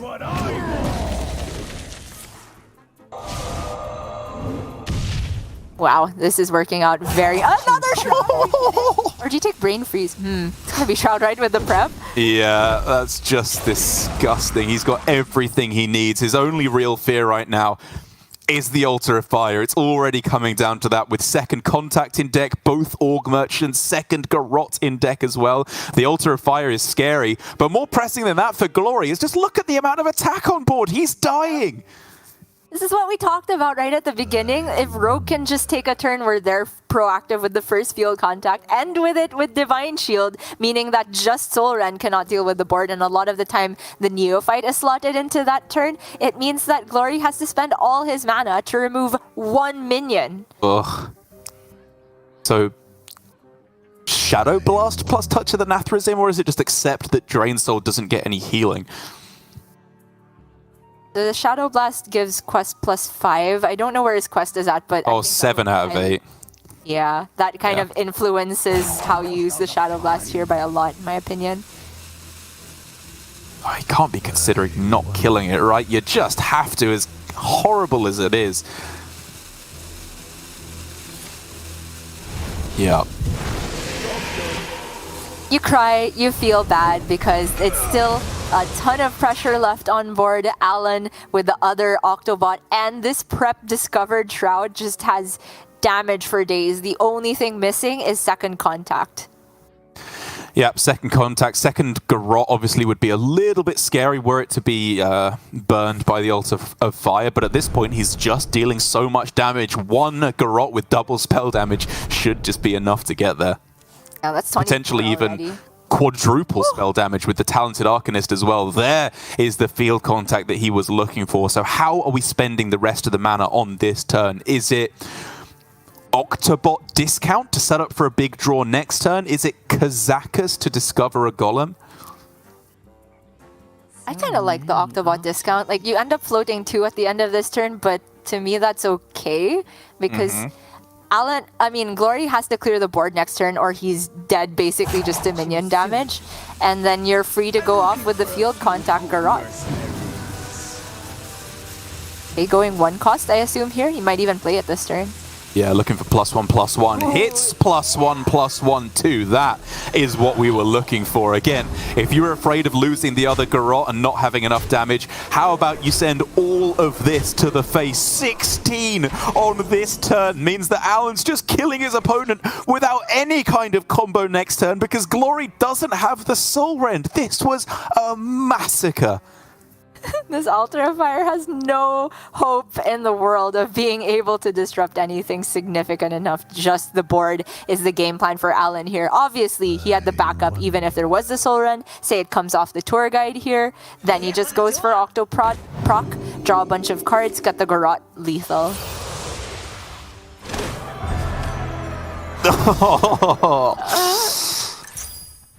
That is nothing. Man, it feels like when you're not actually banning Garrote Rogue, you kind of kick yourself and say, why? This deck is too good. But, I mean, Demon Hunter's really good too. As you said a while ago, it's won every single game on stream. And that's just the power of Alan's lineup, is that Glory there was the Garrote Rogue, but he's chosen to ban away the Paladin because on paper it has more good matchups than the Garrote Rogue. In practice, still remains to be seen. Yes, he goes null, even with the Drain Soul as well, all the way up to 9. He's still just dead on board. He's just praying that somehow he's missed something. Counting so far has been maybe not his strong suit, but in this instance, he knows what's up. He throws it down, and it's one game apiece. Savage, Derek. It's true! I'm just saying what I see. Fair enough. Now I just have null even with the Drain Soul in my head. That sounds very catchy as well. Club banger. One game apiece to our players here, both of them with the Hunter remaining, which we've talked about time and time again as probably the most difficult deck to get a win with, just as far as how these lineups have panned out here. Alan still has his Aggro Druid, which I can imagine would be pretty good against both the remaining decks from Glory, the Hunter and the Handlock. Yep, I agree. I think this is going to be still a close one. It really is just now about that Warlock for me. Like, I know Glory has Hunter left over afterwards, which I haven't been its biggest fan of, but Warlock is just looking miserable. It's this week's Paladin, it feels like, in Asia Pacific, where it just cannot get a single win online. Glory's going to be queuing it up again, against either the Druid or the Hunter, depending on what Alan's going to go for next. And again, two matchups that I'm just not liking the look of right now. I know that I've literally changed my opinion over the course of the day on Warlock versus Hunter, saying I liked Warlock at the start, but I don't know, the more I'm seeing with good Hunter plays from Alan, like, he just gives no breathing room whatsoever to the Warlock players. He knows exactly how to play around all of their removal. I think we brought this up last week too, where this matchup is so extremely close in terms of stats, but it doesn't feel like it when it plays out. It feels like when either of the classes wins, it's really one-sided in terms of the actual pan out of the game plan, because once Hunter gets rolling, if the Warlock is not able to go for a big Soul Rend, if all the Felmoss go face, then the Warlock just has so little health to play with, and if they have little health to play with, that means a lot of their draw effects and card generation effects are not playable, and thus they have too few resources. It means they're farther away from getting down to the Bristlebacks. But when things come together for the Warlock, they come together perfectly, right? A big Soul Rend then makes your removal even better because you hit the 10-card breakpoint. Yeah. And if you hit all of the healing in the early game, not only are you removing the immediate pressure, it means you have health to spend on Raise Dead and Backfire and so on. He mauled the quest, Gia! Oh my god, I haven't seen this. I have never seen this before. This has to be a GM first, at least in Asia Pacific. Oh, oh my gosh, I found my content for Mullet Over. Oh, that is so sick. But is it good? I mean, I don't know. It heals you. Of course, it's hard to get it to heal you as consistently as it did before, since the quest has been nerfed to 8 for every layer. But on average, like, you do still get value from it at least once. But Glory here saying literally any other card in his deck. Okay, not literally, but most of the other cards in his deck would be better than the quest, which, if it's another shot at Soul Rend, okay. Yep. Man, this is spicy. Soul Rend in hand, fantastic. Obviously, Alan has ways to play around it, but it does mean floating Neophyte, floating 1 mana here to not go Neophyte, potentially floating a mana next turn as well to go Neophyte over Mankrik. But again, these are the sacrifices that Alan is willing to make to play around the strong plays from his opponent. Here for Glory, just Bristleback looks really strong to me. Yeah. If they want a Neophyte, okay, I'm sticking my 3/3 lifesteal. If they want a double trade, that's amazing for Glory. If they want to aim shot it, you still run the rest of the board. But he's going Drain Soul, weaves in the Altar of Fire. If you have the mana spare, absolutely just rip that. You're gonna play it at some point anyway to get the Bristleback and the Scavenger active. But it also means that the Neophyte for Alan shuts down the Soul Rend, and Glory has to face tank that 6 plus the 3 this turn. If he goes for it?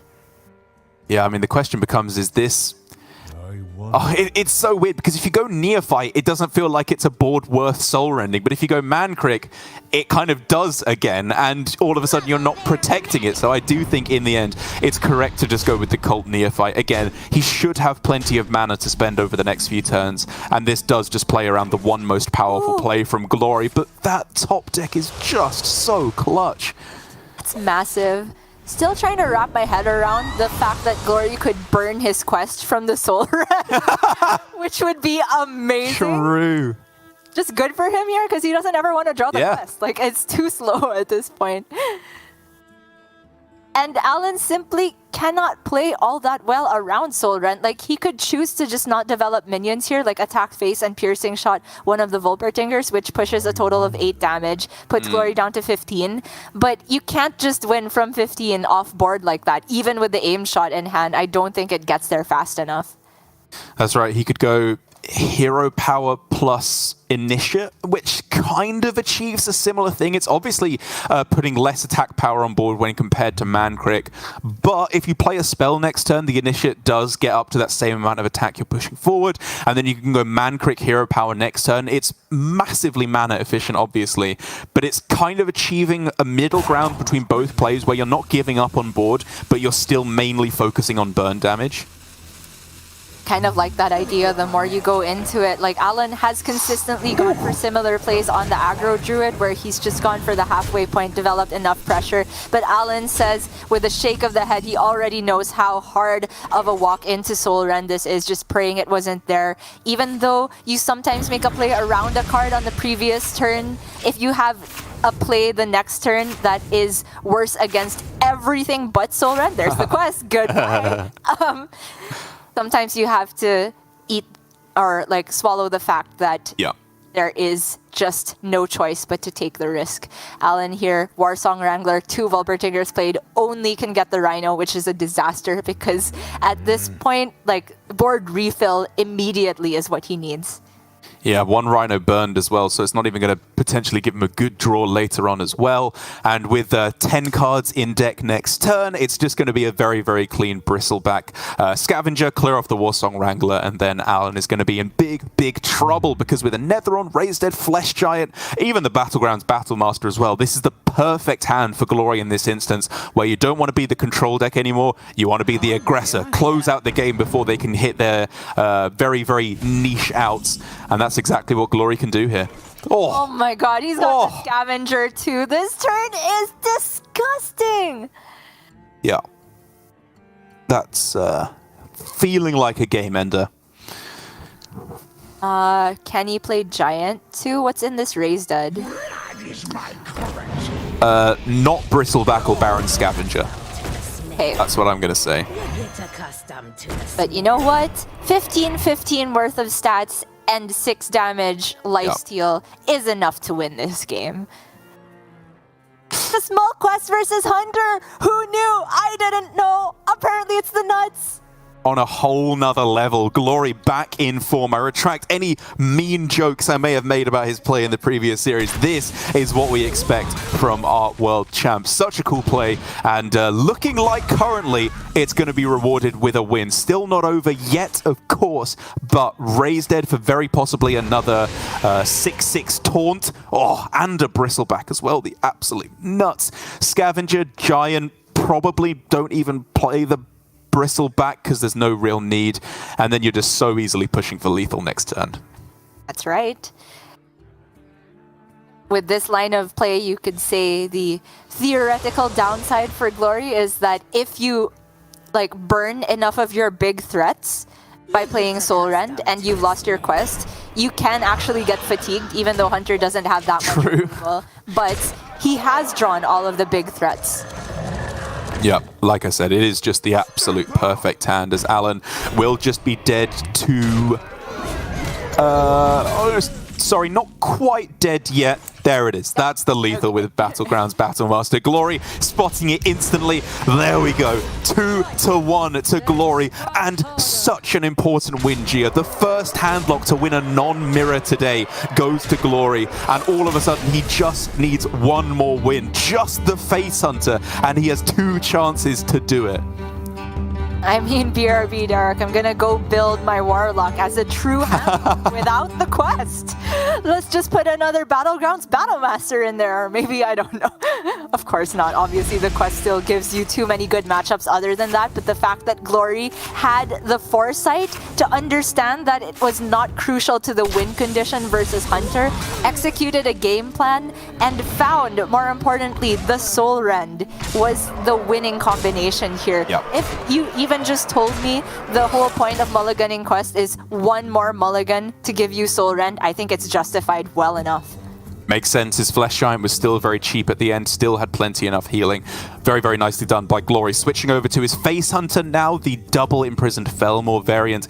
And the two chances he has to take a win is first of all Aggro Druid, and then of course second of all the Face Hunter mirror that it could all come down to here in the final game of the season, let alone of this series. But to start things off, with Face Hunter versus Druid, we've obviously seen this to be a pretty unfavorable matchup for the Hunter, but what are we looking for to turn the tides in Glory's favor? It's a real close one here. With this Face Hunter, should it come to the mirror, I've always talked about how True Aim Crescent is one of the best cards because it just allows you to take trades away from, or say if you're off board at the beginning, you can play a minion if it has enough health, let it immediately attack and get a value trade. And having value trades is amazing. You can take control of the board. You can make sure that you can dictate where your opponent's Felmaw can go, or at least influence it a little bit more. And you are able to then get the incremental damage from the minions much more easily. And often from that point, the best thing that the Druid can do is Park Panther, but that's to say that the Druid would fall behind at the beginning, which is not very likely to happen.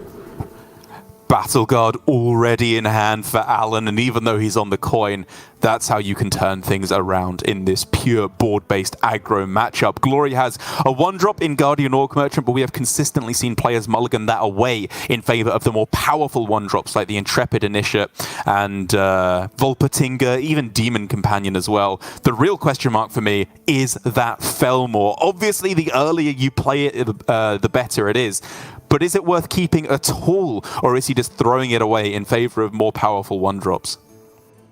I want to throw it. There's just too many bad targets when it comes to aggro Druid. Like, you can argue that the 2-mana 2/3s are all good places for the Felmaw to go, but the second that something gets Divine Shield put on it, the second that Alan takes a value trade with one of them, it suddenly becomes a poor target. But Glory does keep the Felmaw. I am willing to bow down to his experience on mulligans after what we just saw a while ago, but let's see how it pans out for him here. Volpertinger off the top is amazing. You'd much rather do that than the Guardian Og Merchant, because the ping effect of the Og Merchant can be quite useful either for taking value trades or removing something from Alan, like a peasant. Alan looking like this is probably going to be Coin Orc Merchant and then probably Adorable Infestation on it as well in order to go nice and wide and get a 3-2 that doesn't necessarily die to the Volpatingers. But he's going with the Nature Studies first, finds himself... okay, I guess Living Seed for a beast, right, is maybe pretty good. Yeah, there's Park Panther and the Squirrel. Pet? Yeah, okay, there's fair enough.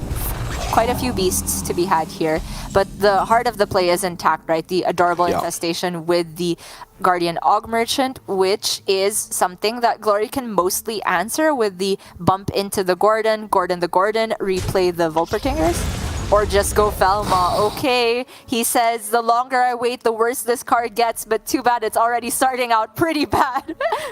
Oh, and such a clutch top deck for Alan. Now Battle Guard plus the Annoyatron goes nice and wide on board, protecting his 3-2. It's going to be difficult for Glory to chew through all these stats in time, even if the Felmore plays ball and gives him the good hit there.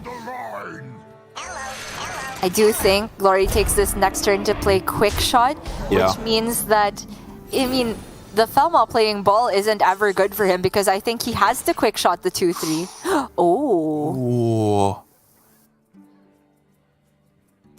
That's probably better than Volpatinger, right? It just, like, Volpatinger's just bad trades for when, your opponent just goes value trade. Right. And so, if you feel like there's nothing too threatening in hand with the Razormane. You can quick shot the 3-2, which lets your Felmaw potentially get a better trade, maintains health on it, but the risk of that is extremely high. Glory's just gonna go for removing the minion that's more responsible to do so, and then hopefully leveraging the True Aim Crescent to get enough good trades here. But oh wow, 2-1s galore. This is perfect for Alan, exactly the type of board that Felmaw is worst against. That's right. You throw down the composting as well. Value so decidedly in Alan's favor, and that is such a big part of the matchup. While it's also about tempo, you need to be able to consistently play your big threats. Glory with the Felmaw hitting the 1-2. Okay, sure. Close to the best target, I think. The awkward thing being that the Guardian Og Merchant, you cannot Gordon it and then swing into Yes. So I think what he does here is just swing into the Squirrel, Gordon his Felmaw. Okay, yeah, that makes sense. And now he has the Rhino in hand. Could this be the one-time Face Hunter actually gets in the lead? It's going to be close. It's going to be very, very close. The Park Panther is a really nice top deck, though, being able to take out the Felmaw if you wanted, being able to just value trade one of these smaller minions as well. Probably the Guardian Orc Merchant, your own Guardian Orc Merchant, can just go into a 1-1 Volpatinger as well to take another value trade. Yes, it sucks to face tank that much damage, but I think Alan still has enough health to work with here and should prioritize the board. I do favor trading over a Volpertinger compared to Guardian Og Merchant because of Warsong Wrangler, but Alan disagrees here. Oh, well, both Volpetingers have been played, right? Oh, have they? So Okay. I believe so, yeah. My mistake then. Well, Rhino feels a little bit awkward because it is just dead to hero power, but if that's Alan's turn, oh yeah, I'm happy with that. If they want to face tank that, they can be my guest. As yeah, Living Seed going up to rank 2 now will reduce the cost of the minion drawn by 2, but even then, I guess that allows you to play the Teacher's Pet if you draw that as the 5-mana beast, given that both Panthers and 1 Squirrel have been drawn. But even then, that's a little scary with the Rhino. And so he might deviate instead to Panther here with the Marsul, and the health total is getting scary enough that he might have to send the Panther in the Rhino, which I hate so much. Yeah, maybe it's such a tough call. Maybe you can face tank it and just say that every turn from here on out, I'm going to have a taunt. But then it's not so powerful necessarily against Hunter because their spells go over the top. Alan is going to preserve his health total. I can completely respect this. 1 Volpertinger left in terms of Glory's... Glory. Just go along with Gory and Bloody Face, huh? In terms of Glory's board presence... that's not the one he was looking for. Just wanted any extra spell face damage, that he could possibly get. Now, obviously, the weapon can be used to take out the 2-1, protect your Volpatinger, but we have to start thinking about composting, obviously, but even more so Arbor Up. Is it worth just completely clearing the board to protect this 2-2? I'm gonna say no. I think Glory needs as much damage face as possible here. He can push 7 with aim shot, hero power 8 with the Volpertinger. Oh wow, he is just gonna clear the board entirely though. And is he not playing aim shot? He's still trying to get a hold of the board. I'm not sure about this.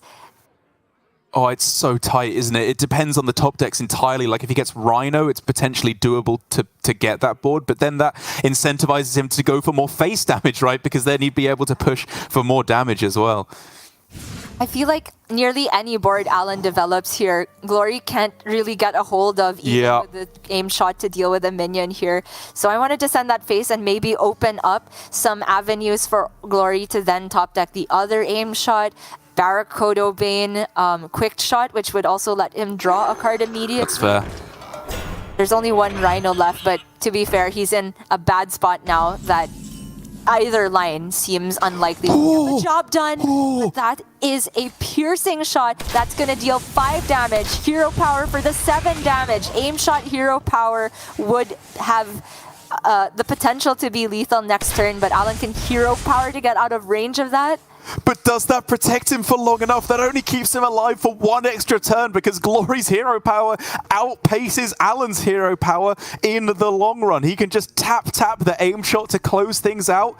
The punish for playing the squirrel there with the piercing shot may be the difference maker that sends Glory to the World Championships again. It might well be, because for Alan to use the hero power here means that he develops far less pressure on the other side, which means that he can't really threaten the counter lethal. And with the nature studies used as a one-off early on in the game, he doesn't have a way of generating more armor. So what he has to do is hero power to stay alive against aim shot if he feels like he can play around that. And top deck Arbor up next turn? Does that get there? Time waits for no one. I honestly don't know. Pack-Mule played hero power face down to 18. You have 8 on board. Even Arbor up off the top would be not enough. Yeah. Glory's counting it. He also has his own top decks for lethal right now, even with the hero power for the armor. There is the potential for second aim shot, for quick shot. Pack-Mule played so we can't see what's happening. But he aim shot, he pressed the hero power. I think Alan's alive. Glory hasn't popped off just yet, but I think Glory knows that he's not dead to Arbor up. And he's so alive. Alan doesn't have an out?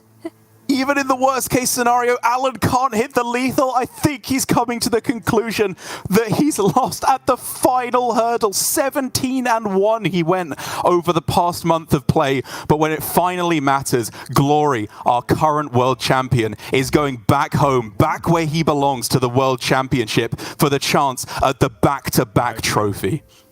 That's unbelievable, the story that Glory has had this season. Just the fact that the first couple weeks he had gone 0-2, the well-playeds are thrown out, Glory pops off, Alan is going to fall at the very last hurdle. Glory turns it around the last couple weeks, escapes relegation, gets into playoffs, gets the good seeding, and has won our playoffs. He's going through to the World Championship again!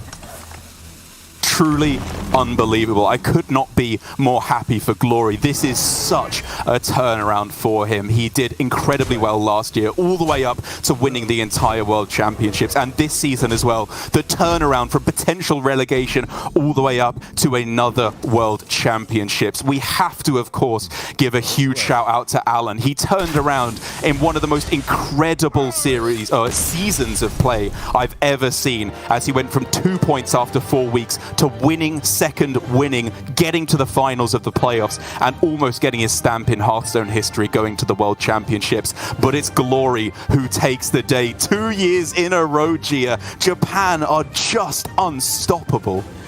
Insane.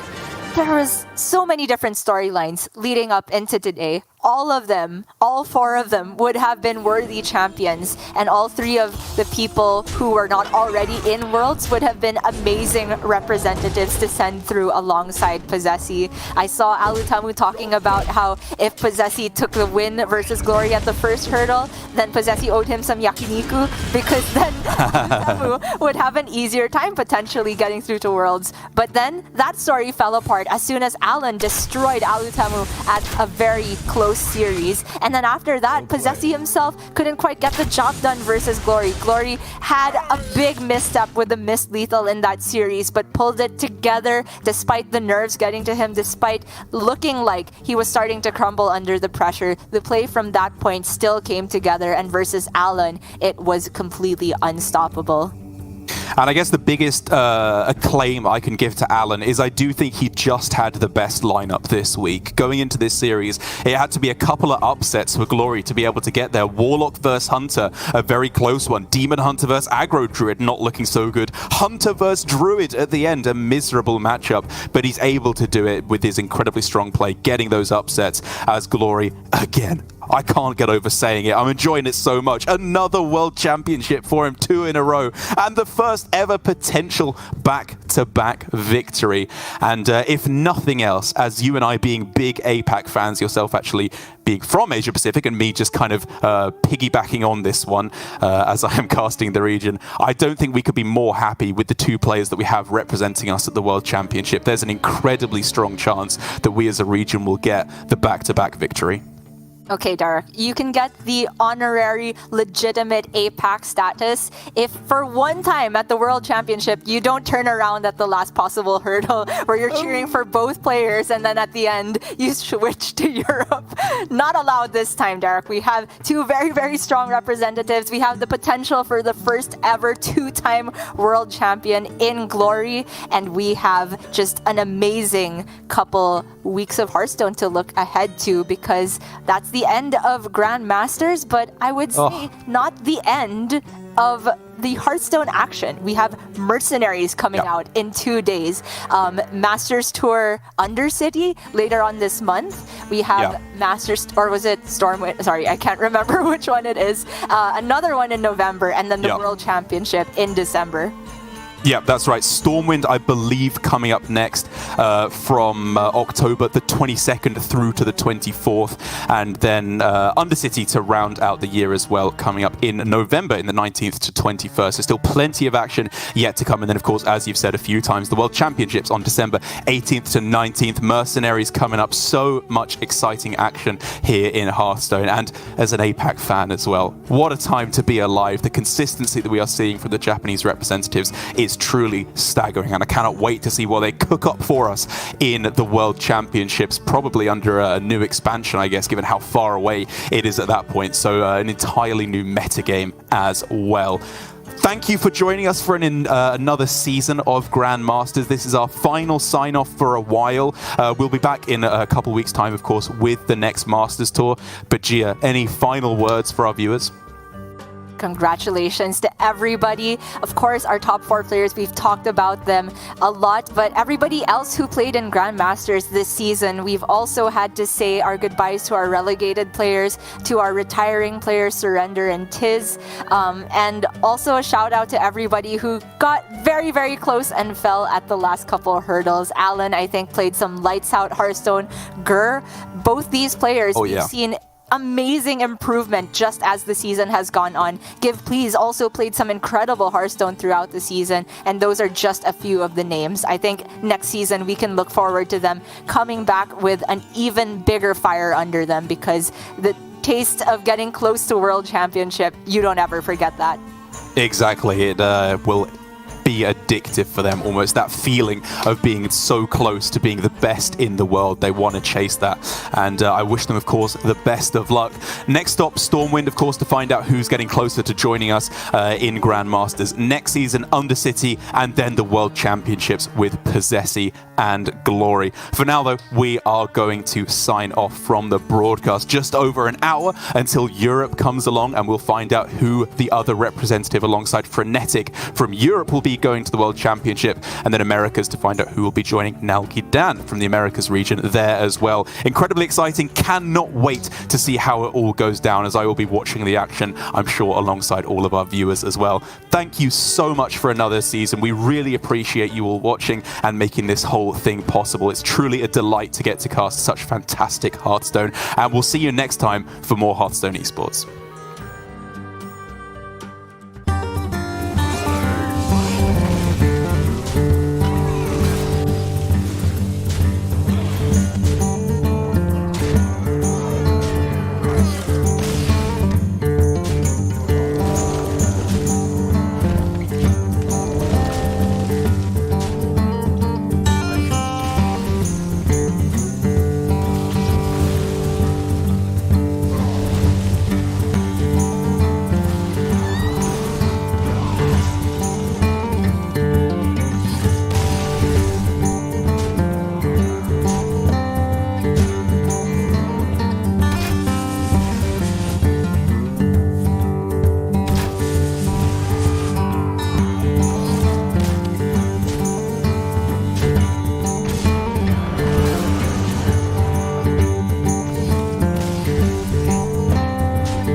Yoink armor up to hero power.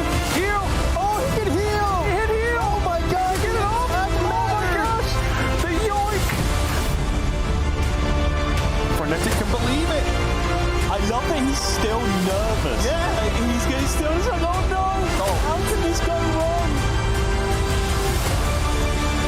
You have not miscounted, my friend. Possessi, you are going to the World Championships later on this year.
still nervous. Yeah. He's still like, oh no, how can this go wrong? You have not miscounted, my friend. Possessi, you are going to the World Championships later on this year.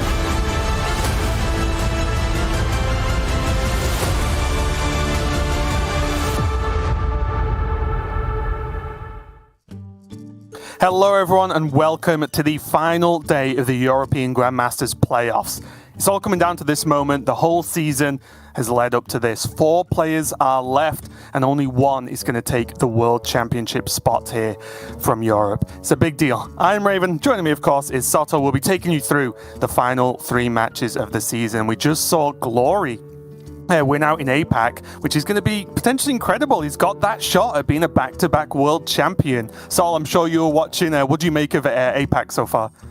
I mean, what an incredible story it would be, right? I feel like this is a moment we've been waiting for quite some time, even having a player to have the opportunity to become a back-to-back world championship. You know, of course, the best players can be consistent to some degree. Just look at Jarla. We'll get into a bit more of that later on. But actually having the chance to be a back-to-back world champion is something that a lot of people would think we would never see in Hearthstone. A couple of people have come very close. Pavel, I believe, went all the way through playoffs with a 10-0 run, made it to championships, couldn't quite make it back to defend his world championship, and a few others have had very good follow-up seasons as well. But just to be there again, and now with basically a 1 in 8 shot of being a repeat world champion, is an absolutely ridiculous achievement. My hat goes off to Glory, and now we have 4 players over in the European region looking to join that ever-growing illustrious roster of players who are at the World Championship. And this is what they're going to have to do to get there, Raven. Yeah, in case you are just joining us for the final day, the top 8 players from this season did go into 2 separate groups. We played through the groups yesterday and on Friday, so all the VODs are up on the YouTube channel for that if you want to catch up on those matches. And then it has led us to this top 4. The players will, of course, be playing Conquest, and it becomes very simple at this point. The winner goes through to the next stage, so goes to the finals if it's the semi, or worlds if it's the final. The losers are done. There's no second chances anymore. It's win or lose. Going to be playing in Conquest, of course. Nothing too crazy there. We did play Conquest last week as well, and that has helped maybe lead us to some of these slightly different lineups. And this is where things start getting a little bit spicy, especially, Sol, because we've seen the different lineups or the counter lineups come in and do well against what they were aiming for. But now we've got like that kind of mixed bag as the top 4 finish, right? Where the lineups aren't particularly built to beat their opponents now, or at least not necessarily all of them.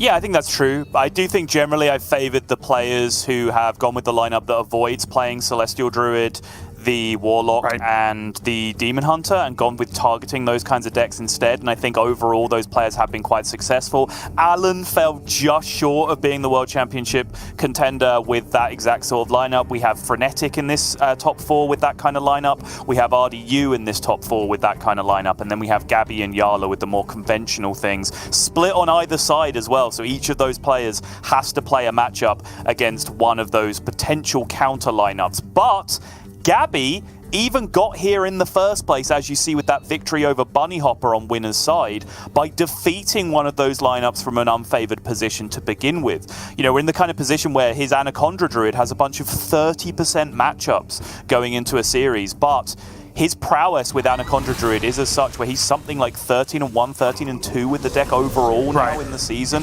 where he's been managing to find his way out of those difficult situations in ways that other players have not.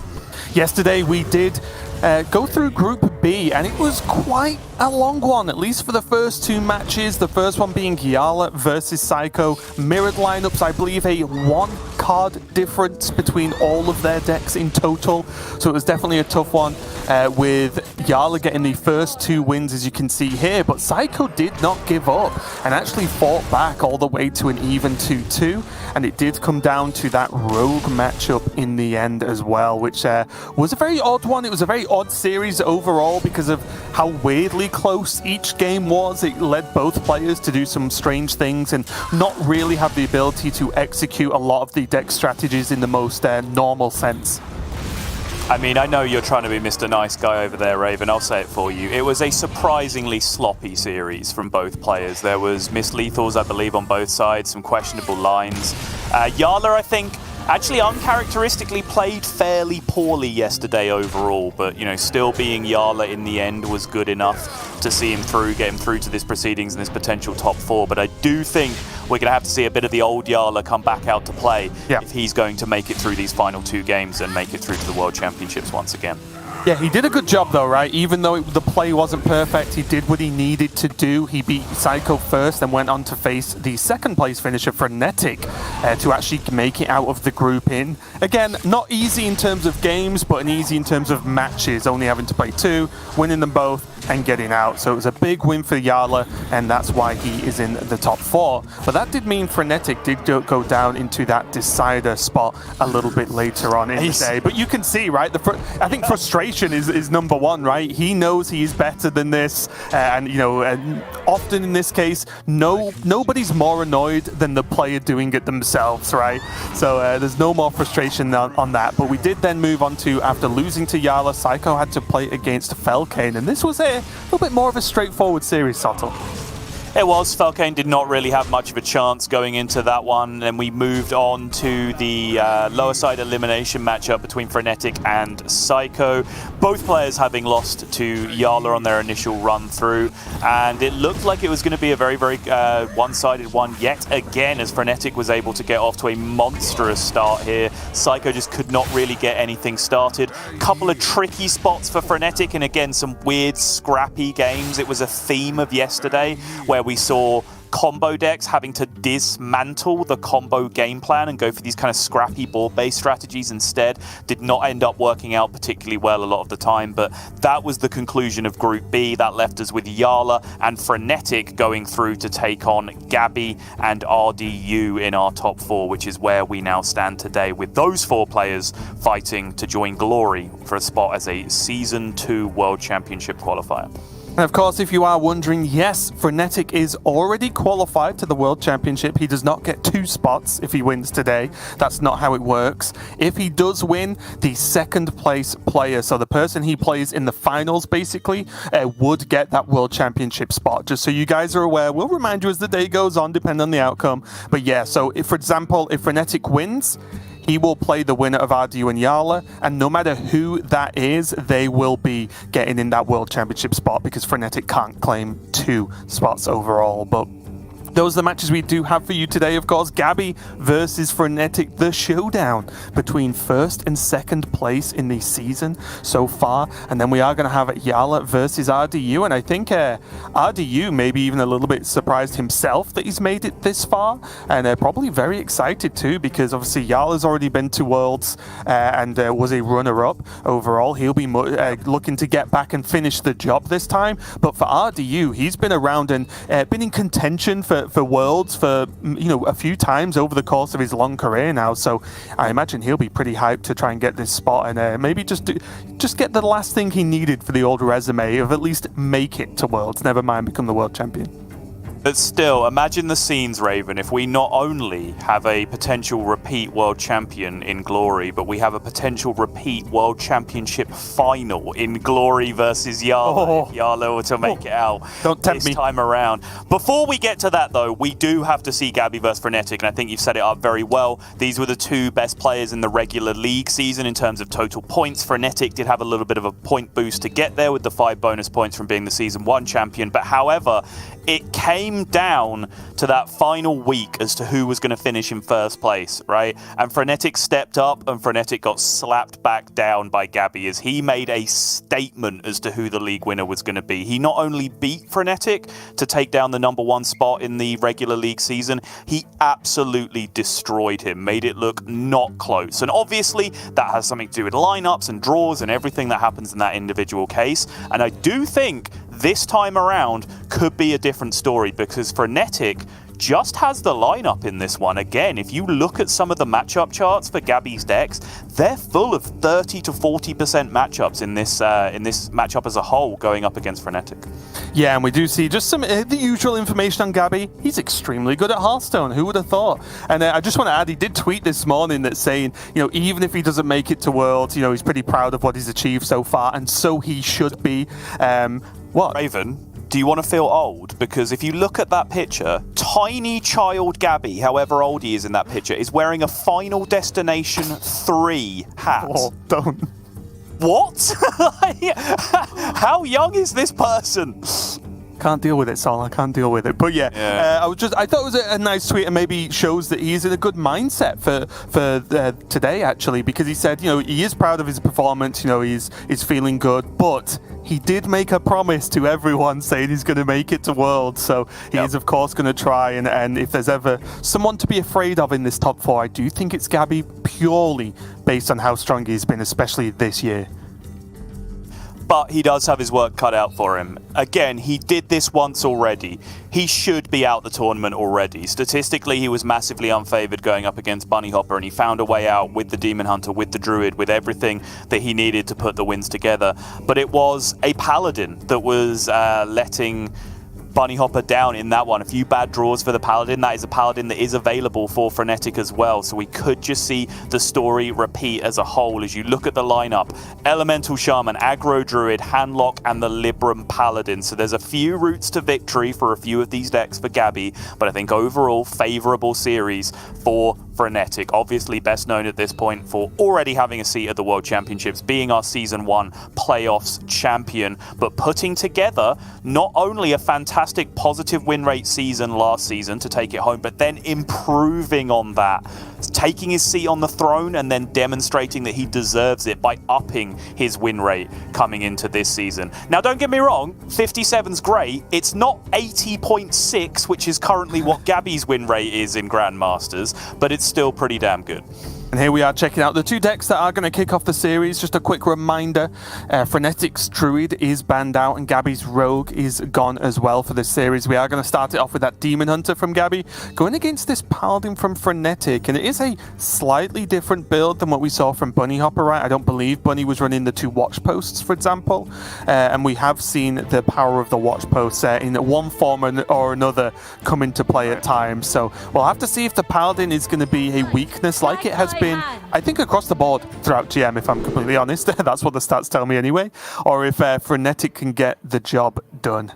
Oh, Gabby, wearing a shirt for this. Dressing up for the final day. And see why not. Looks like he's got a couple of potential changes of outfit lined up in the background as well on the customary clothes horse. But most importantly, still jamming by looks of things. Still jamming. He's never going to stop jamming. But yeah, again, theoretically, Libram Paladin should have a good matchup here against Demon Hunter, but it seems like that's been the story of Paladin throughout Grandmasters as a whole, is, well, this matchup should be favourable, and then 2 minutes later, well, it's 1-0 to the player not playing Paladin. Like, that just seems to be what we've been dealing with the entire season up until this point. Right. Gabby will be hoping that history keeps on repeating itself.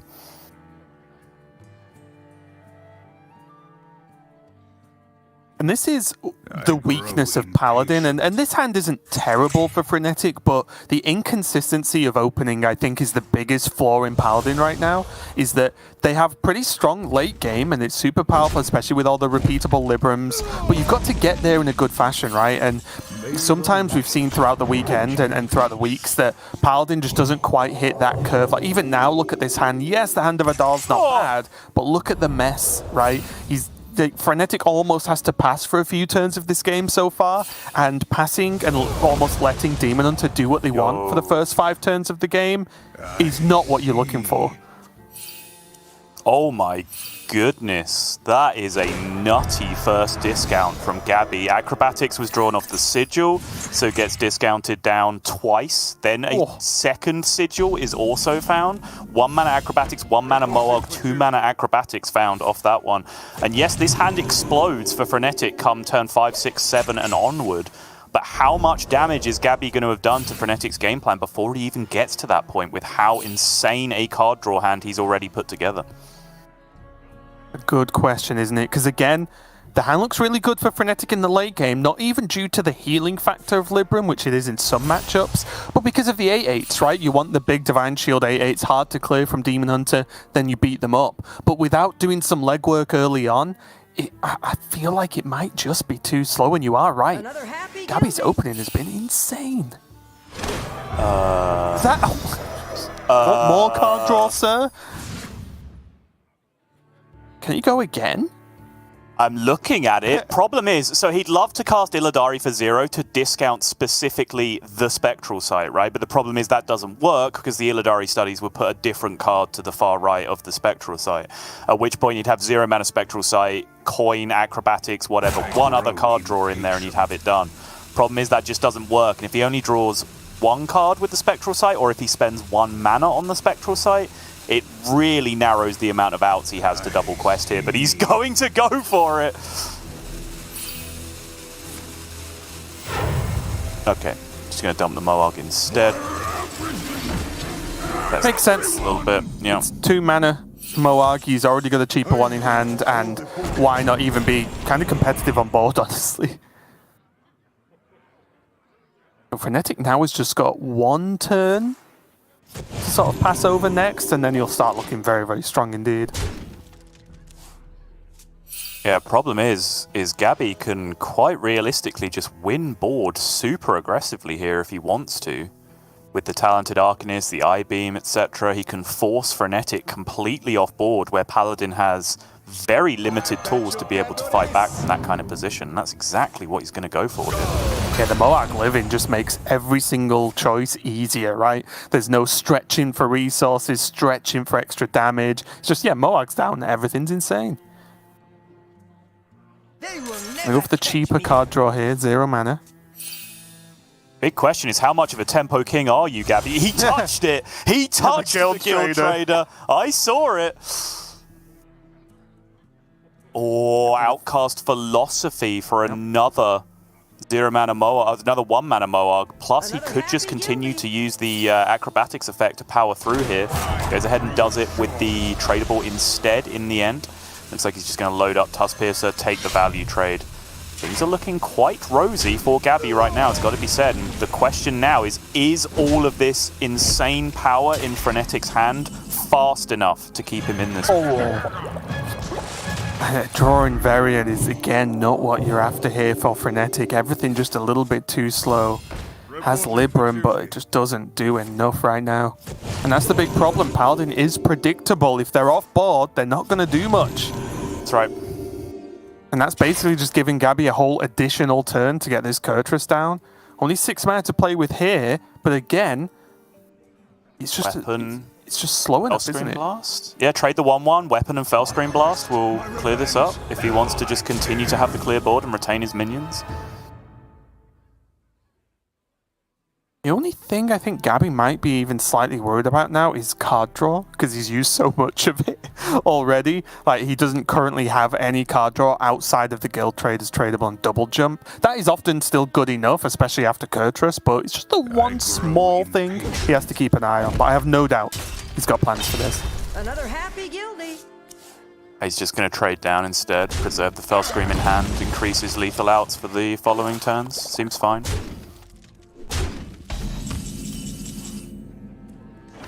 Does mean he's a little bit more vulnerable to straight up Libram of Wisdom here, right? Because he's not clearing the board, so trades can happen. Means that Frenetic would have to take significantly less damage, for example. But I think he knows, I think it's a very easy thing to keep count of, that this was the likely turn to just be a Libram of Hope, because he knows multiple Holy Spells have been drawn on the other side to fill that hand up with Holy Spells from Frenetic. There's the Glide now. These were the remaining sources of card draw that Gabby did have, having powered through the Spectral Sights and the Acrobatics in the early game. Doing business. Does have a way to bail a little bit as well, because it's not like he needs Kurtrus to hit face or anything, so he could just start using these Immolation Auras to help clean up. Yeah, for sure. And just buy himself, again, another turn. There's no burst damage coming from the Paladin side of things, so Frenetic really needs something to stick. But right now, nothing in his hand is cheap enough that he can even really land more than 1 minion at a time anyway, with the hero power, of course. Doing business. And all of the early and mid game from Frenetic is still in his deck. Gabby just continuing to trade. We'll take the Philosophy here. Will we see a hero power, or is he going to continue the cycle instead? Looks like he's cycling. He is. Okay. Not afraid of the 3. Oh, Tuskpiercer. Okay. And also there's the 3/1 gets to attack, although he's never dead. but also giving him the Libram will actually reduce down the Devote Pupils as well. So it's true. I do like him just leaving it. He's not going to get killed by this 3-1.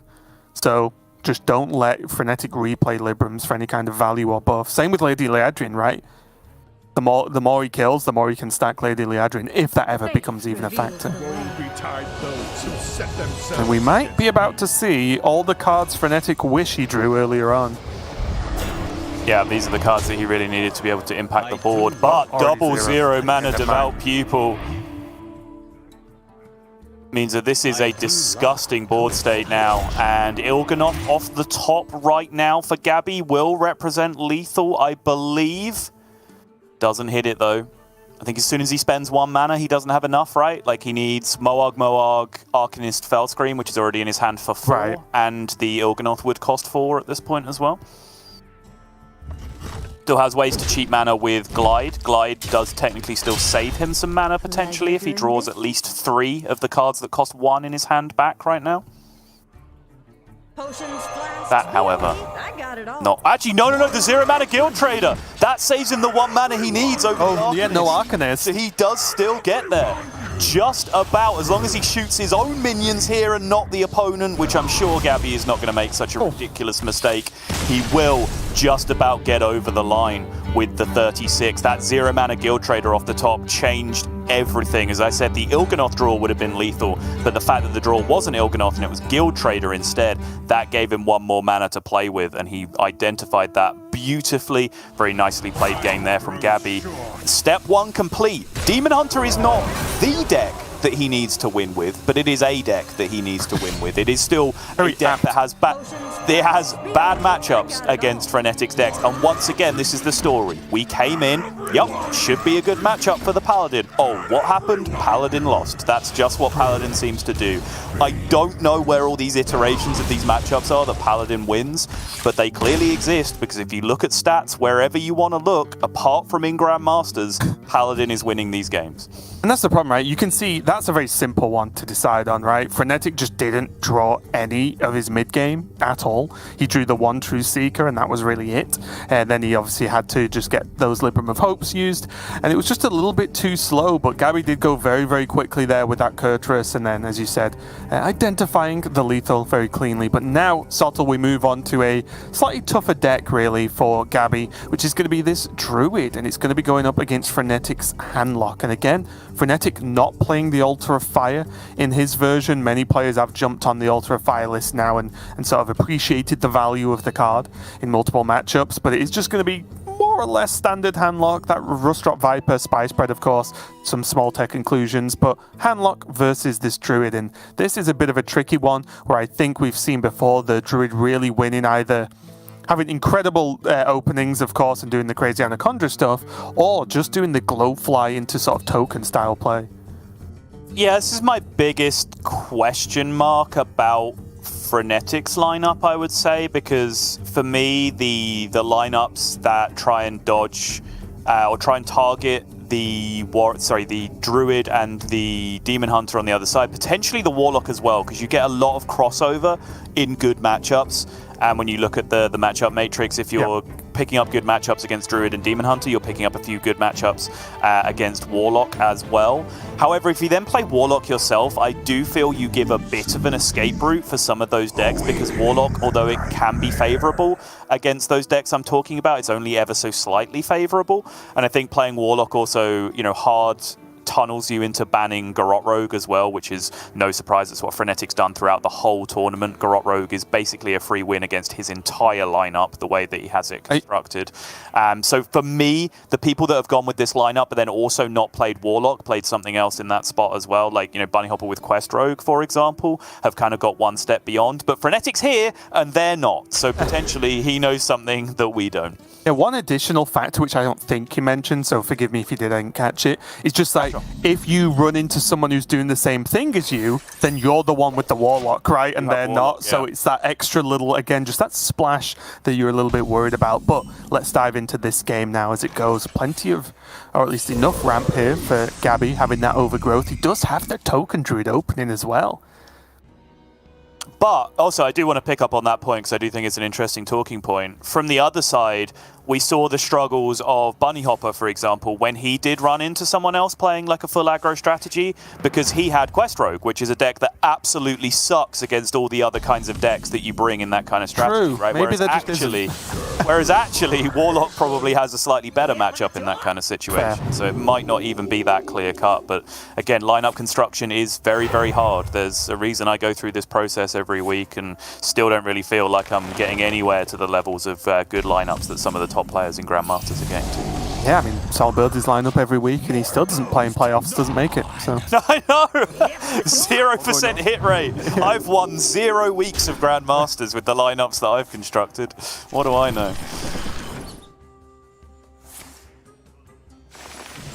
Gabby here going Vate Hero Power alongside his Glowfly Swarm, which is a nice little optimization. Obviously, he could have gone with Lunar Eclipse, but that plays a card before the Glowfly Swarm, whereas Vate Hero Power does it afterwards, so is marginally more optimal in this situation. also to do that job gives him more flexible choices next turn with Luna, right? If he needs to actually kill off a Null, for example, that's on board right now. He does have Solar Arbor up, of course, but Frenetic will be having something to say about that as a response by killing off a good chunk of these minions, I imagine. Chainsaw It's going to be unstable, right? Yeah, we're going to see the unstable. That's the big question. Would do 4 additional damage to Frenetic at this point. Gets with double Giant in hand. I'm very much in the business of being able to ramp as much mana as possible with those damage effects. Looks like he is going to be playing Rustrock Viper here, and I think Gabby's eyes might just light up at the sight of this minion if it comes down. Yeah, purely, I'm with you. The 2 Giants also at minimum would be, what, 3 mana each? Mm-hmm. Playing 2 Giants into Druid. Yes, you're of course scared of Arbor up, but I really was looking at that unstable Shadow Ball.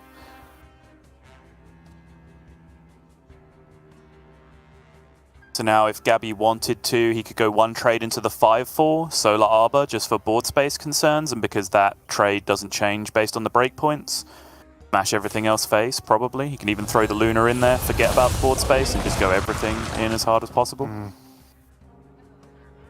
Does miss a tiny bit of efficiency here in terms of 1 minion on board, but shouldn't matter all that much in the long run. It's a ton of damage that can go face.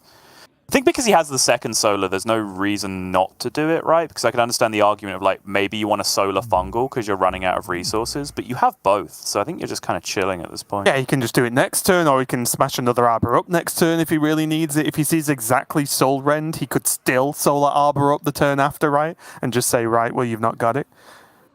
Right, or even like Solar Arbor this turn, if he gets a full board clear, he can just Solar Fungal instead, right? Oh, sure, yeah, that's what I mean. He's got a lot of different options, right? Oh, okay. Surprising. Unnatural Arbor up. Yeah, I'm just going for a single Arbor up here.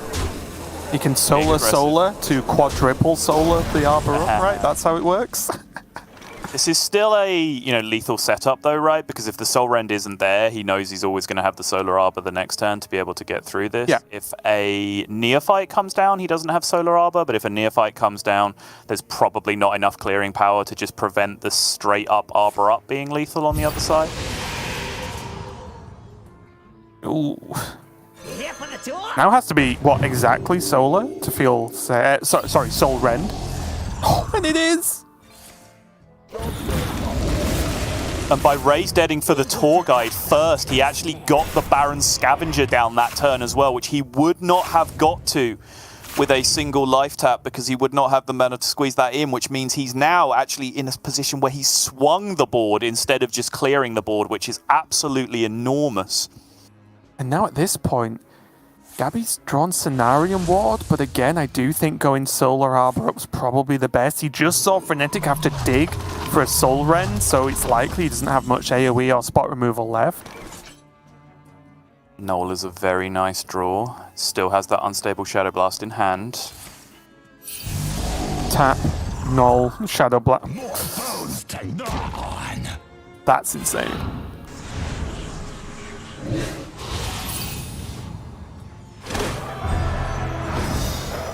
Yep, gets the 2 Giants down now as well. This does lose him some amount of strength from the spice bread as well. It's not going to heal for that much, if he even needs it, of course. But just something to keep an eye on. Oh, he does get Solar Cenarion. Finds the bloom. Gabby is praying for a big out here. He needs something huge. Guessing no? That's very mediocre. No. Yeah.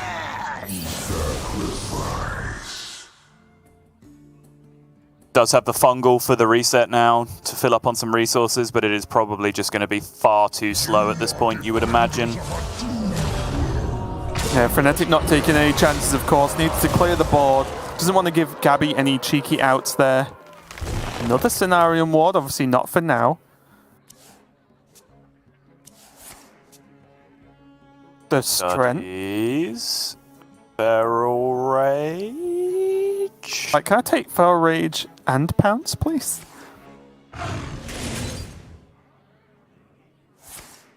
He does it now, sure, pushes 5. This makes Alakir or Grom or anything like that lethal off the Cenarion wards straight up, but I think he knows this is probably not going to pan out.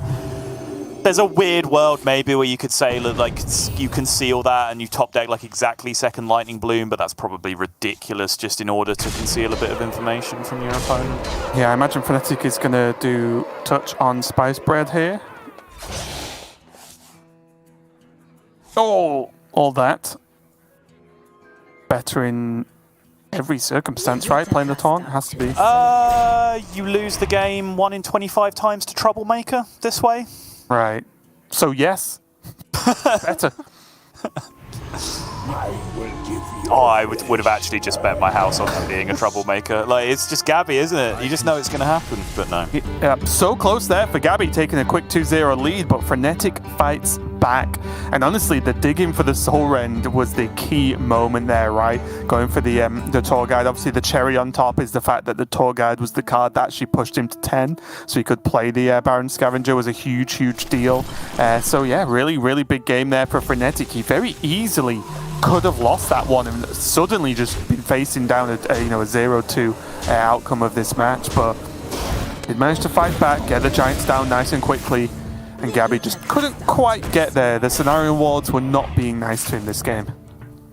No, and it's hard to really get across how huge of a moment that Tour Guide tap into Soul Rend actually was, because this really is the deck that Gabby needs to get a win with, this Druid, and I honestly feel like this Warlock is, the weakest matchup, the best possible chance for Gabby to get this Druid out of the series with a victory. And up until that point, it looked like he was doing everything right, and it looked like he was exploiting the one gap that maybe he could go for, no Soul Rend draw, and it looked like he was doing it very, very well. But in the end, it was that perfect turn of not only tapping into the Soul Rend, but doing it with the Tour Guide as well in order to get the big tempo swing turn down with the Scavenger that I think could have just flipped this entire series on its head, because Gabby 2-0 with the Druid already having picked up a win, right, I think would be well on his way to the finals at this point. But now, even though the difference between 2-0 and 1-1 already seems enormous, that win is probably almost twice as important as it immediately appears. Does mean Gabby's going to be jumping over to his handlock here, and he's going to be lined up in against Frenetic Shaman, so he does have that kind of aggro matchup. We did see this Shaman from Frenetic perform quite well, I think. I think it looked pretty strong again. If you curve out with this kind of deck, you are going to put a lot of opponents in trouble. But Gabby does have the Altar of Fire in his list, so he will be able to just dig and try and sort of mimic what Frenetic did and get to those 10 cards or less as fast as possible to gain some of those benefits here. But checking out this aggro elemental Shaman, do you prefer this list or the Doomhammer version we see from RDU? Is neither an acceptable answer, Raven, or do I have to pick one? You've got to pick one. Okay, in which case, I do actually prefer this one a little bit. I think the other version of the deck just has too many clunky dead draws overall, where, at least in this deck, if you draw Cage Match Custodian or whatever, it's going to draw you a curve, right? Even if you're not curving out perfectly with minions, the fact that it draws you weapons to play on curve and weapons that help you fight for tempo, I think that goes together with what the deck's trying to do a little bit better. I think the peak of the Doomhammer version is higher. It can just do more disgusting things quicker if it gets the cards in the right order. But I think on average, the deck is just a little bit smoother when you play the more tempo-based weapons instead. Already, speaking of smooth curves and tempo plays, Frenetic has a fair few of them in his opening hand with 1, 2, and 3 available. Of course, as you mentioned, that Custodian could get him a different 3 option. Yep. And I think as a more salient point as well, when you are executing the strategy that Frenetic is, which is, trying to beat Druid and similar decks, you take Druid as a specific example as the big deck that you really make your opponent struggle to get out of the series.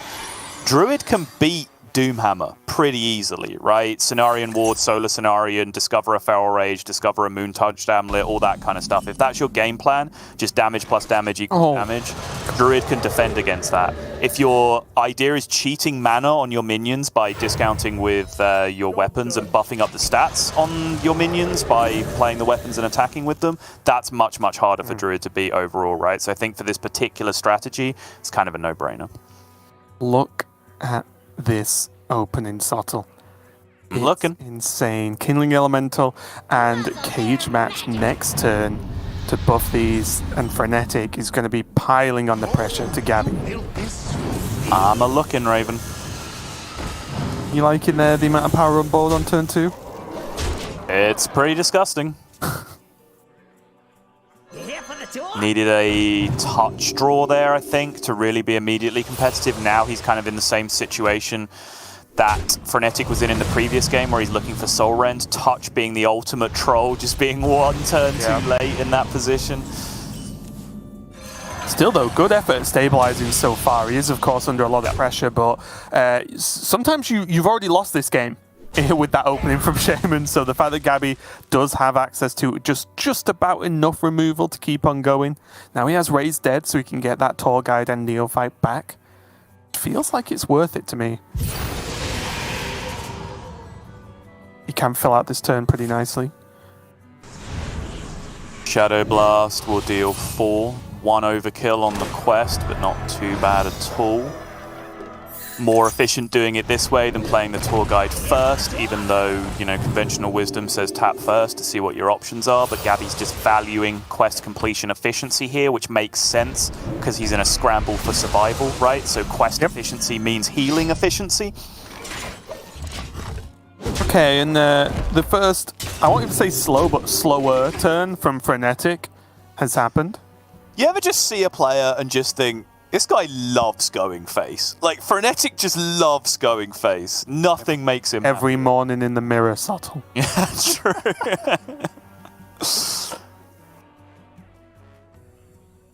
Here, though, no more removal for Gabby in his hand. But he can just land a giant, and maybe that's what he needs at this point. Yeah, no elemental played last turn either, which is particularly crucial when you're going to try and stick a big threat here, actually try and use it for a little bit of trading power. Tap allows Neophyte and Giant to come down here. Well, still allows it, I guess. It was still 3 and 2. Yeah, sure. 10 health, 6 damage available, right, with the swing. Just loves it. Nothing pleases him more. Bit of a tricky turn as well, right? From Frenetic. He did just insta-smack face, which did make me chuckle. But if he wants to activate Lilypad for this giant, then he needs to play Canal Slogger. Okay, Imprisoned Observer is a huge whiff in that position, but it does at least cut off the life tap for now. Giant is about the best possible draw you can come up with. He goes face, 8 more damage coming through. This is now a lethal setup on the other side. Frenetic plays Lightning Bolts. He has Instructor Fireheart. Oh, Fireheart plus 2 mana. No, we can't see. Oh, sorry, Deathmatch Pavilion, Molten Blast, Storm Strike. 2 cards that are lethal but cost 1 too many. The only playable card does nothing, and even then, Cult Neophyte's in play. He's just lost. Oh, insane. So close. Such a strong opening, and look at the relief from Gabby. Oh, that was so close. It came down to exactly the Neophyte plus just the mana constraints in general. I can't believe it. It didn't look like Gabby should have won that game. The opening from Frenetic is exactly what you want. It's what the deck would love to do every single game, but Gabby had just enough, and then getting that giant down early enough helped him start stacking that damage up in response. I'd forgotten about that. He beat that opening. Delete this deck immediately. It'll never win a game of Hearthstone. That was the perfect opener for Frenetic there. He had so much damage in the early game. Gabby's response was good. He had a decent anti-aggro opening, but it wasn't perfect. Like, he was missing that touch a turn later than he would have wanted to see it. But yeah, insane ending. That is why you have a backup spectator, by the way, for moments exactly like that. The only card that was even theoretically playable that turn was the Deathmatch Pavilion, but even that wasn't playable with the Cold Neophyte. The ultimate troll, because it showed him 2 cards that won the game. They were just too expensive to be played that turn. Yeah, really, really tricky turn there at the end overall. Unfortunate for Frenetic, losing just at the last hurdle, but we've got plenty more Hearthstone to go. Gabby now only has this Druid left, and the matchup, in case we were too busy talking about what that was, is going to be the Shaman once again. Oh. Quite as powerful an opening for Frenetic here. Double weapon. Again, the weapons aren't bad, but you can't really dual wield both of them at the same time, so there's some level of clunkiness in his hand. Gabby is going to go for, I imagine here, the quick overgrowth. Yep, Bloom Lunar Growth. Have to take care of that Wailing Vapor. Absolutely essential. Interesting. Okay, he is going to go Coin Portal. I was just curious. Okay, that's a very nice minion to get from it, has to be said. But I was just curious with the curve he had, whether it might be like Coin Weapon Hold into Serpent Shrine Attack, into Serpent Shrine Attack, something like that, because that way he gets to play all the 3 mana cards very effectively. Get the buffs down from the Whack-A-Null Hammer, but instead he's going to be relying on that Auctioneer's Gavel instead. Honestly, that 3-drop from Serpent Shrine's the only real thing that's keeping Frenetic competitive, I think, here, right? It is. That was a lesser minion, something a little bit more easy to deal with. This would look very, very dicey indeed. See Arid Stormer down to 1. Looks like he is just going to play it as a 2/5 here. Overgrowth there from Gabby was kind of interesting because he did just have the natural curve into Celestial Alignment without that. But he chose to take the extra bit of ramp, maybe to push him up to Cenarion Ward specifically this turn. So now does he Cenarion Ward first? Just to get something down on board? Or is he looking to potentially draw cards with that newly picked up Fungal? Looking that way, maybe looking for a Solar Eclipse here instead. Arbor Up is a decent play for this turn. Glowfly Swarm is the play for this turn. Now he has back-to-back Cenarion Wards to be able to back this up. That's 13. This is a lot of damage starting to come through. 13 with the Bolt, so not quite enough. But now Gabby does have Cenarion Ward, and also, can Frenetic just ignore the Glowflies? That's when I said 13, I meant if literally everything went face. Yeah, it's a great buff though. Hitting the 2/4 did allow him some trade targets there if he wanted it. But Frenetic, the man who loves going face, says what? My 1-attack minion went to 2-attack, allowed for a perfect trade. Doesn't matter to me, it's going face anyway. Oh, that's a Blaze 8 if I've ever seen one. Coilfang Warlord. And I think it's about time this 3/2 left the board here. I think so too. Can he afford to tank it? It does make the trades just that little bit more efficient. He has 18 health to play with, 15 if he goes down by tanking the Divine Shield. He's probably gaining 8 more armor next turn. I think he's pretty comfortable smacking the Divine Shield here.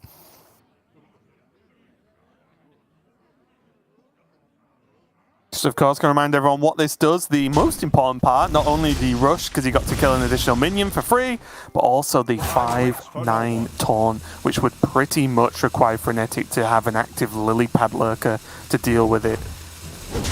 Yeah, I like this. I also like that Gabby took his time with it and considered it in much greater depth than I did, but I can't really see a reason why that was not the play. Are you desperate enough for Instructor Fireheart? No. Frenetic can't see the other Cenarian Ward, so he does what he likes doing best. He goes face. Duddies for Solar. Oh, he hits it! Oh, Gabby, you absolute genius. How do you do this? You utter freak of nature. Oh, no, Artificer. Get out! Get out of his game! Frenetic You gonna go. only exist for as long as Gabby lets you. Frenetic has got the devolving missiles from the Fireheart. He can maybe start working something out here, but everything does start to slip away now. Some decent devolves, honestly, but Gabby's deck only continues to do well. Yup.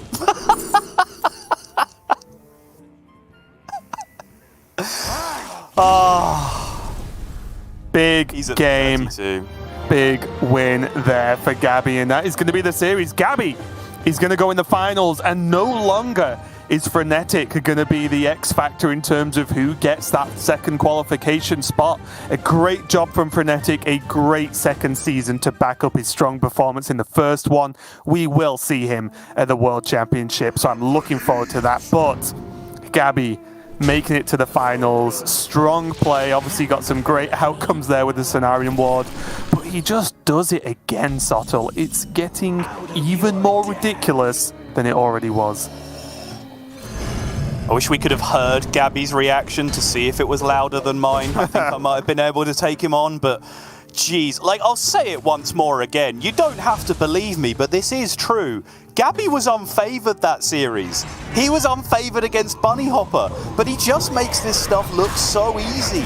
He just, like, yes, he gets some good draws in good moments, and he's done that this season. Like, I don't think any Hearthstone player is as far above the curve as Gabby has looked for the last 6 months or so, right? But yes, he's been getting a little bit lucky in certain spaces, but the point is, he always executes correctly, right? Like, he always knows the route through any given situation, where if he needs a bit of luck, he knows the best way to find that bit of luck. If he doesn't need a bit of luck, he doesn't throw. So all of the things are coming out in the right order to make him, you know, maximize his win rate. And you don't start creeping towards an above 81% win rate, which is where he'll be right about now, just by being luckier than the other people. Like, he is just one of, if not the best player in the world right now, and it is all starting to come together for Gabby. It really is, and what a story it would be. It's already been incredible watching Gabby over the course of, let's even just limit it to this year alone so far in Grandmasters, and his performance to get there, his performance in Grandmasters, but if he can then make it to Worlds, it would be truly, truly incredible. But standing in his way will be either RDU or Yala, which is who we have playing in the second semi-final of the day. So I don't know about you guys, but I need a break after that one, and we're going to go to one while we get the next match ready. RDU versus Yala coming right up.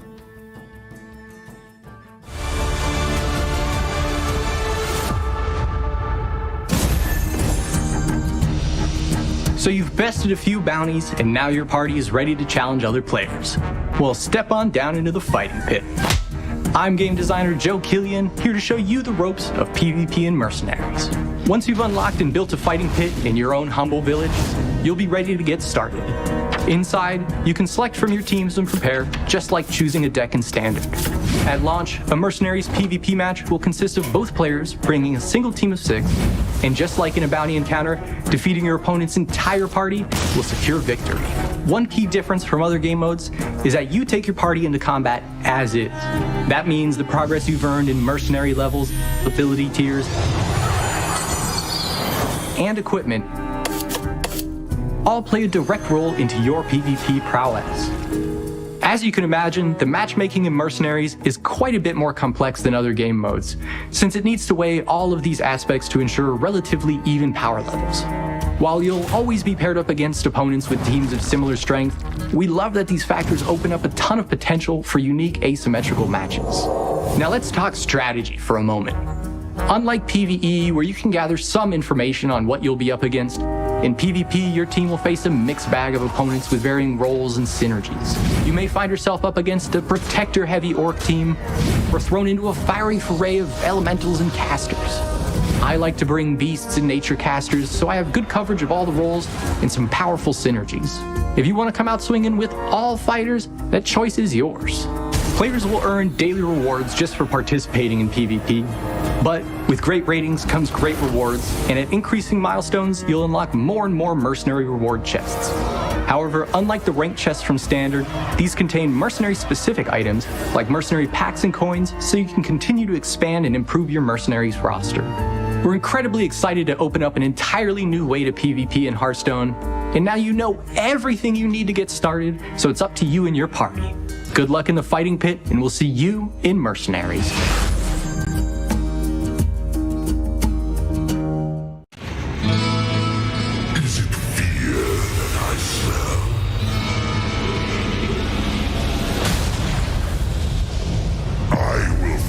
Upon this world. You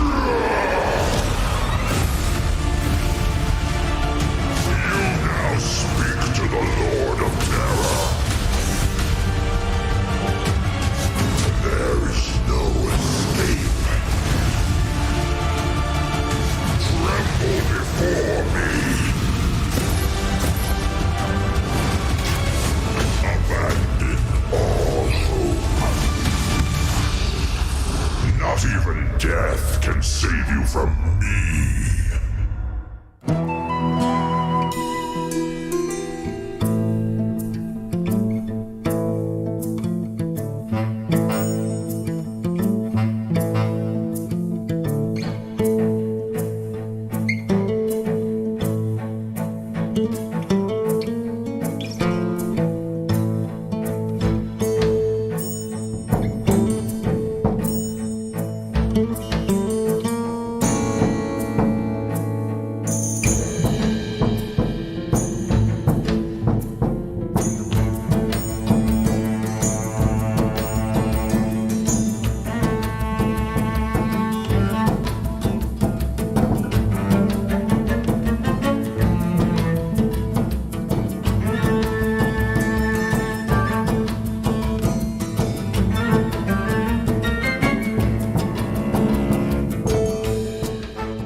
Welcome back, everyone. We are ready to dive into our second match of the day. It's going to be semi-final number 2 to see who faces Gabby in the finals of playoffs. It's going to be between RDU and Yala. Again, RDU, a bit of a surprise factor making it into top 8. It wasn't his smoothest Grandmaster season we've ever seen, but he is here and he is all the way in that top 4. But to get to the finals, he does have to take down Yala, Mr. Consistency himself.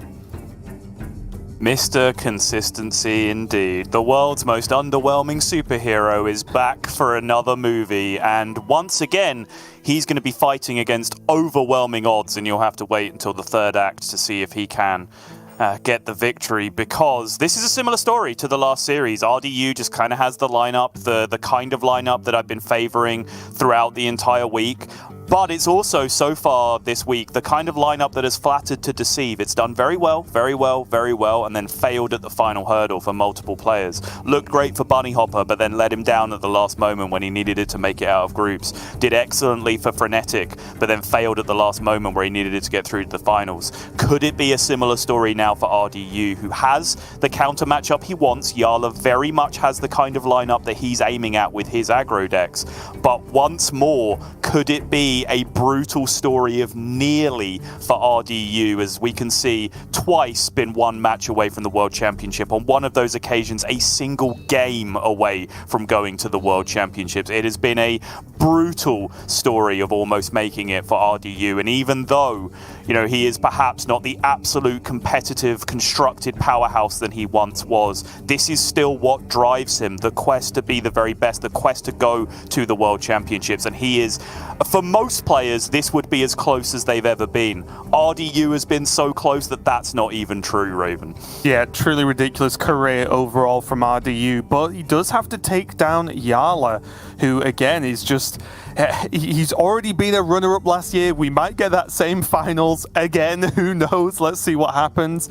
But it's one player who is very, very scary to try and beat, especially in a scenario like this. It is important, however, to mention that, as you said, Yala did not look on form yesterday, and that's just the way it is. I hope he's sort of sorted that out, shaking it off, and just ready for top 4 day today. It is going to be Rogue of the Garrote variety from RDU to kick off game number 1. His Hunter is going to be banned away, not too much of a surprise there, and Yala is going to be losing his Rogue for this series. Again, the more expected ban outcomes here, and it is going to be Rogue versus Druid for the first game slot.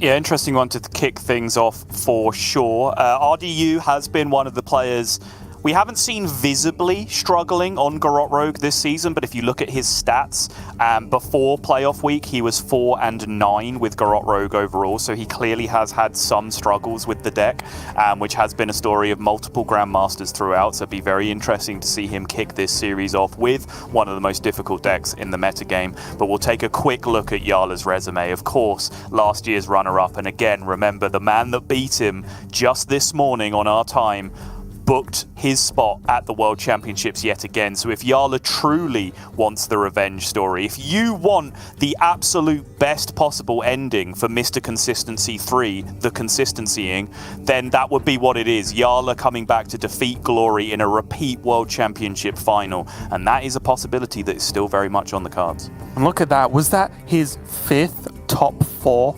playoffs performance this time now? Ludicrous. Absolutely ludicrous. Yeah, and everyone laughs at Mr. Consistency, but he's always there, and that's his power, right? So it's really, really impressive from Yala overall, and I'm sure he is more than capable of doing it once again, but he does have to take down RDU's lineup, which may be quite tricky. We are going to see this Anaconda Druid, and again, Yala, one of, if not just joining all of the players now in moving fully to the token version to have a bit more of a wider spread of matchups, have some game versus some of the tougher matchups, at least with those Glowflies and Arbor ups available. So let's dive straight in.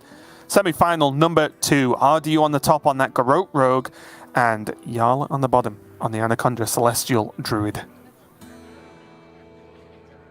Full focus on the eyes of RDU right now. Yala locking in on this mulligan as well. This is a really interesting matchup. It's generally one where Rogue does not win too often by executing full combo because Druid has too many things to disrupt that. Massive amounts of armor gain and Celestial alignment being chief among them. Also the fact that probably by the time Rogue can put together a full combo opportunity, Druid on average has hit their Anaconda and a bunch of cards and are just able to make a ridiculous board state that would kill the Rogue anyway. So generally what the Rogue does instead is just fight aggressively for tempo in the early game, just playing out minions and cult neophytes, playing out field contact for 1 or 2 draws and just hoping that they stick, which they very often do against Druid, and just hoping that all of that damage in the early game can represent enough to get themselves over the line.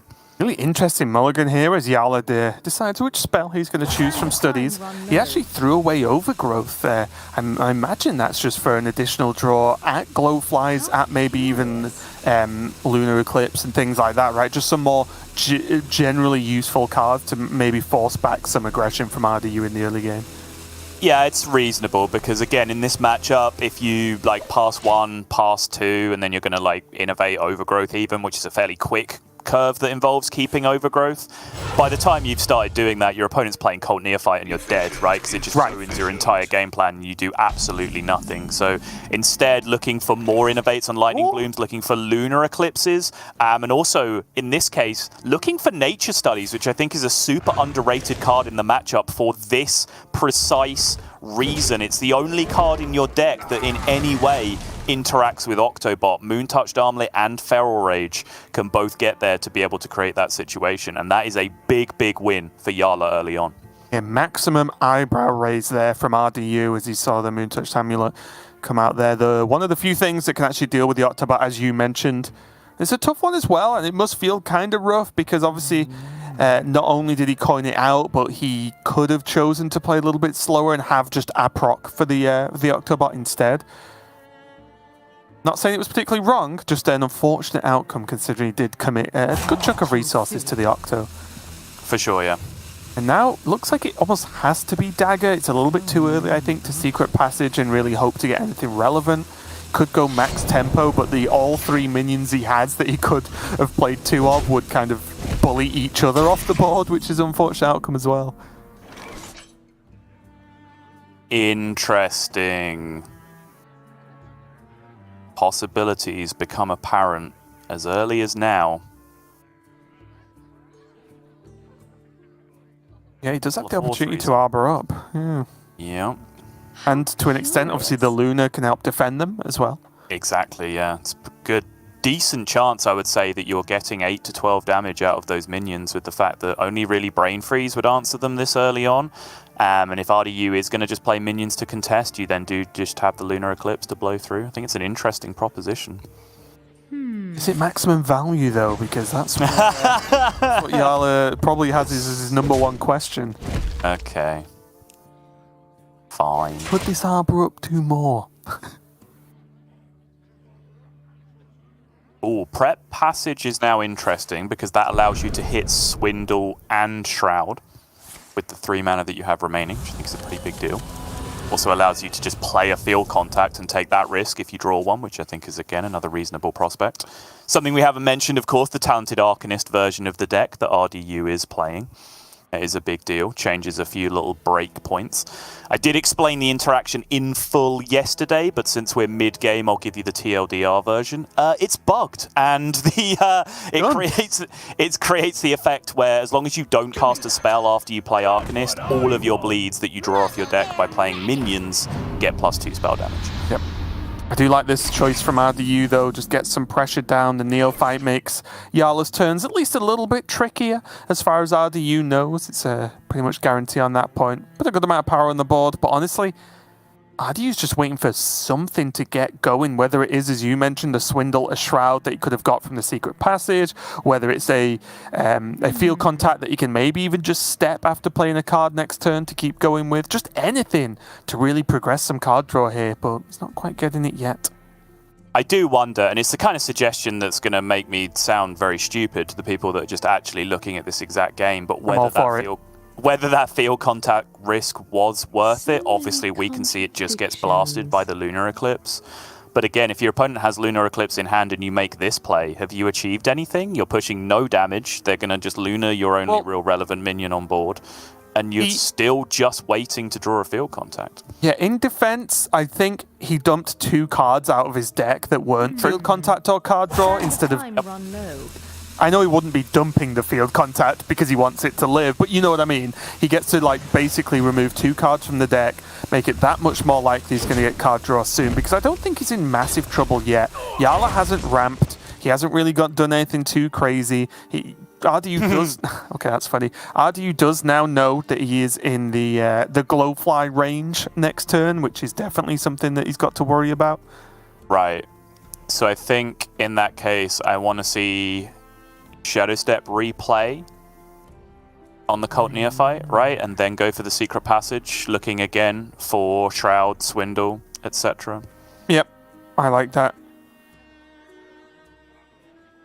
Shut down those big 5 mana options. And the big deal as well, and the benefit you have against Druid in this scenario is, even if Glowfly or Arbor isn't there, well, you still lock out most of the rest of their turn anyway, right? Because most of their cards are spells. He's just doing this to get an additional minion down? Okay. Tempo King. You're going to play the stuff instead. Alright. I'm down. Spend the 2 mana on Redagger. Maximum pressure. Holding the Secret Passage for the following turn.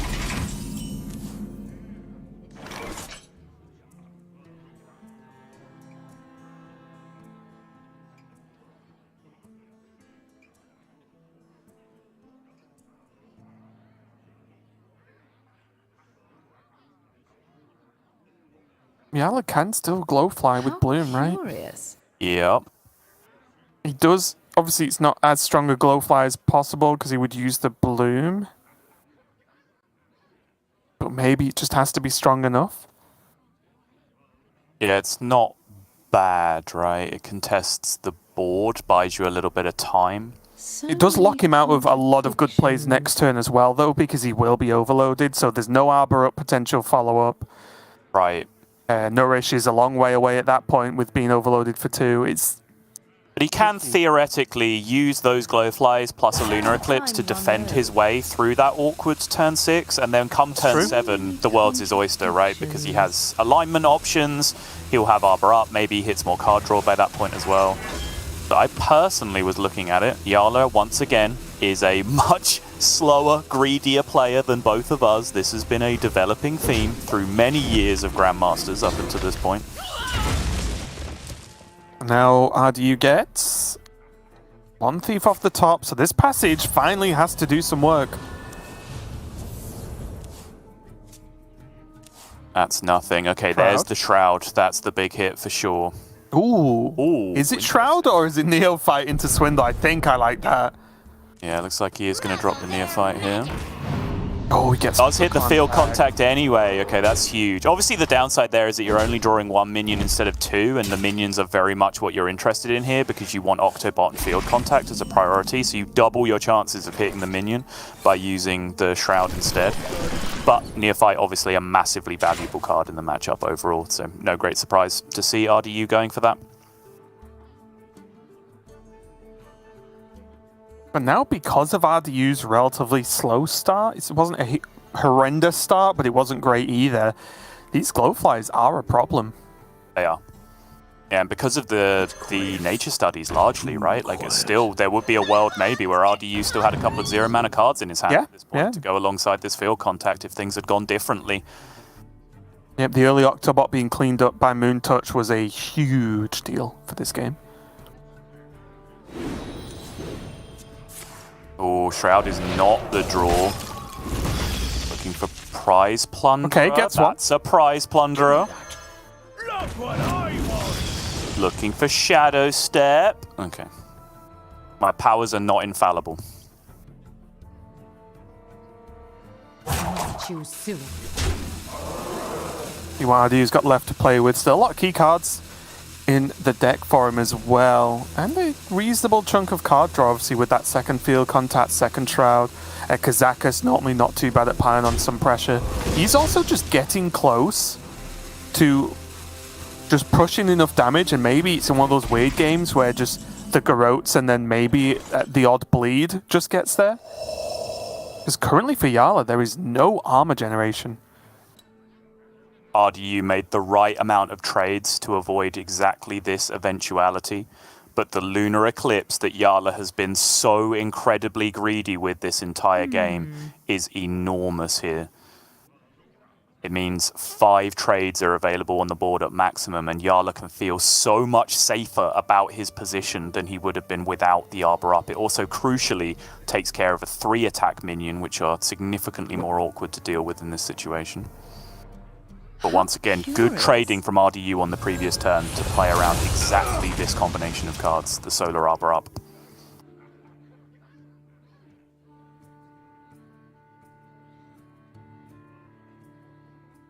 Sands of time run low.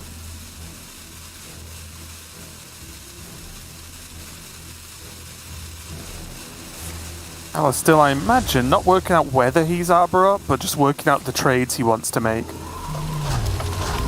Yeah, possibly also thinking about Bloom Hero Power, for example, and whether that's actually worth it in this spot to clean up one of the 1-health minions. I think he's going to let it rock, though. He does.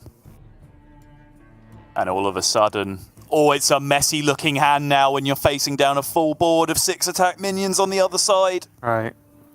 So prep, Shroud. Going to fling first, trying to clear up maximum minions here. That's I always want to call it Pen. Yeah, Penflinger's right. I was going to call it Pen Juggler, but Penflinger is going to get a good amount of work done here with just how cheap the actual spells are. Does find field contact and Octo. Only one of them can come down here with stealth, though. Stealth is immortality in this matchup, though, it has to be said. But should he just Penfling Guardian Og Merchant and then Font this turn? So many options. Well, I mean, there's 29 showing, right, on the board. Right, but that's what I mean. If he Penflings Guardian Og Merchant, one of the minions... And trades in. Yeah, okay. Yeah. He could have still done it with the field contact, right? It would just have been field contact plus effects plus a trade. Worth thinking about at least. Gonna pre-play the Octo. It's gain stealth because it did come out of Shroud, of course, as you were talking about. Oh, this is really smart. This is really smart. My follow-up to the field contact point would be, problem is, Yala basically has a free turn to just play Celestial Alignment. So by going this way instead, this is actually a really nice counter to the Celestial Alignment, because the Octo with Stealth means that you spend your 1 mana on any ping on the Octobot, and then the rest of your hand is free.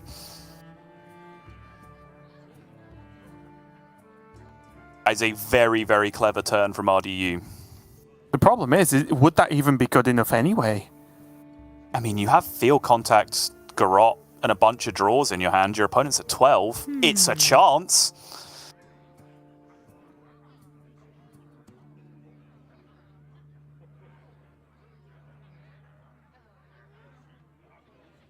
Wait, but it wouldn't work, right? Because he needs to spend the mana proccing the Octo, and then the Garrot would be 1 mana, and he wouldn't have 1 mana. Oh no, it would go down to 1. What am I talking about? I'm absolutely mental. I'm absolutely mental. Ignore me. The pressure's getting to me more than the players. He's going to go Celestial. Ardu's going to be rewarded for the Octobot. But the stealth, as you were saying, is so clutch. They're getting it exactly from Shroud, so he could even set something up. That Shadow Step? Shroud. Oh no, Shroud, okay. Well, are you ready, Son? I've been ready for quite some time. I've been waiting for you to get ready. I'm just double checking. Okay. Initiating overdrive. Yeah, going to play the Shroud because empty the well. deck. Yeah. Pen Flinger back in hand, get the deck nice and empty. Field Contact comes down. He's going 1 thief first before seeing any of these draws. Okay. Just not seeing it. I think to have any chance, his top deck needed to be the other Garrot, right? Oh, okay. Oh, yeah, actually, yeah, Arcanist would have worked too. Yeah, the other Garrot or the Arcanist, and then he would have been able to make some stuff happen. He needed another particular card discounted, but I think that was a really beautifully played game on both sides. I think in terms of just a game that is between 2 players fighting for a World Championship spot, that's the standard that you want to see. Yala's, the way he played his curve and the level of greed with that Lunar Eclipse was spectacular. RDU, the way he curved things out, and then also the play that he had with setting up the Octobot to actually give himself outs against Celestial Alignment was, I think, inspired. Just needed one nice little top deck to help him out, but in the end just did not find it. And this Celestial Alignment play from Yala was able to lock out the game. Yeah, that game was really just Yala all over, wasn't it? Like, the way he approached it was the way we've seen him approach many matchups in the past. It's like, oh, well, he could do this. It's a pretty good turn. But could it be better? No. Okay, hold. Carry on. I'll use it later on. And we've seen that. We're not even talking about this season. We've seen that over the course of just Yala playing the game. It's been a long time now, and he does make it work. Sometimes maybe it's a bit too much, but a lot of the time it pays off, which is why he is always making it to playoffs and high up in tournaments. So big deal there. Yala getting a first win on the board. It's not only like we have never learned that he's never going to make the play that we think he is because he's going to be greedier than that. He's survived multiple waves of different casters telling him to do things that he's not going to do, like Admirable, Gallon, A-Bar, like everyone who's ended up casting European Grandmasters at some point is like, yeah, I'm sure Yala's going to do the thing this turn. Nope, can't make me. I'm going to wait because it'll be better later. It's just Yala in a nutshell. It's been working for him for years and it continues to work. It's why I've definitely hit the approach now of even if Yala would leave up lethal against him on board, I'll still say, but could he do more? But it is Yala. Yeah, because that feels more likely to pay off than saying he'll play a card, so I think that's a fair thing for me. We are going to be moving on to Yala, going to be on Rogue, and RDU jumping over to his Aggro Druid for game number 2. So mixing it up, not sticking on the Rogue, of course, but this Aggro Druid, we've seen do some pretty incredible things with the openings it has available to it, with the Battle Guard plus whatever, the Oracle of Elune, if that ever sticks, or even just gets played with a 1-drop, that can be more than enough most of the time as well. So bit of a tough matchup here going up against the Rogue from Yala. I think Yala will need one of those sort of high-tempo, high-defensive style openings. But rewind, Raven, there is something that we need to bring to our viewers' attention that we didn't mention in terms of shining a spotlight on it.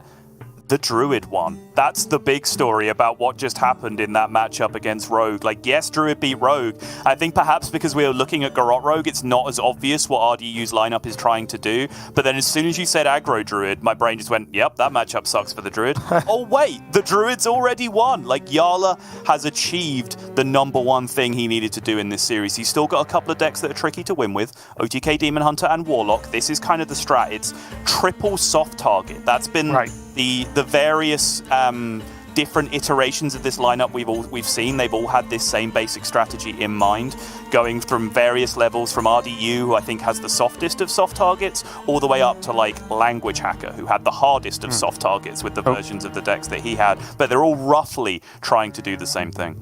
I'll just rewind a little bit. You may have noticed something change on the old graphic.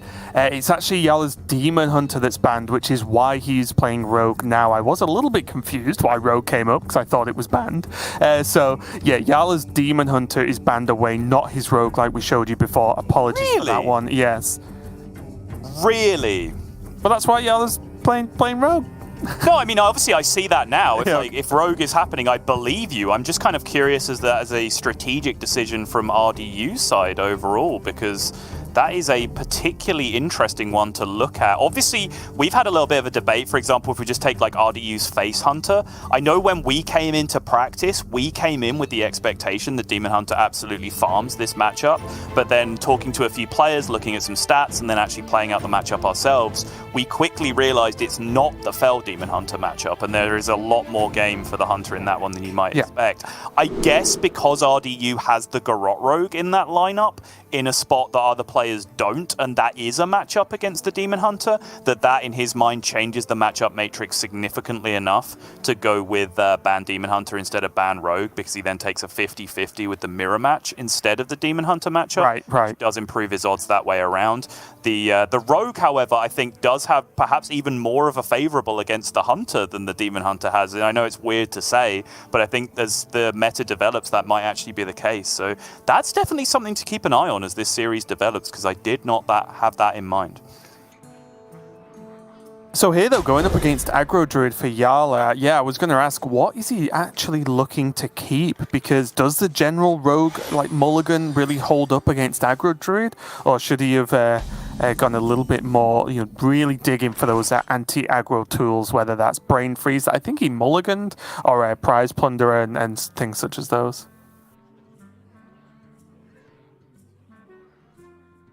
Just really wants that Octobot and finds it with the final draw off the top.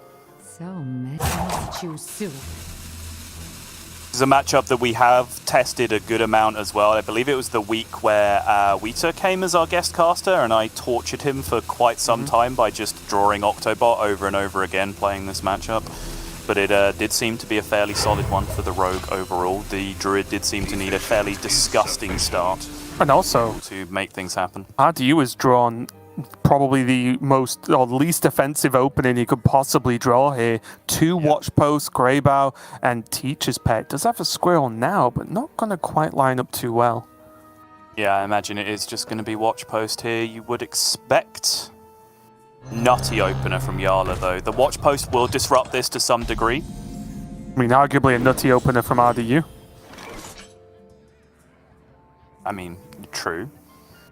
He also said his hand wasn't very offensive. It's offensive to me how bad it is if we're going to be making bad jokes about RDU's opening hand. Come on, he's got a squirrel. It's funny. Squirrel! Yeah, there you go.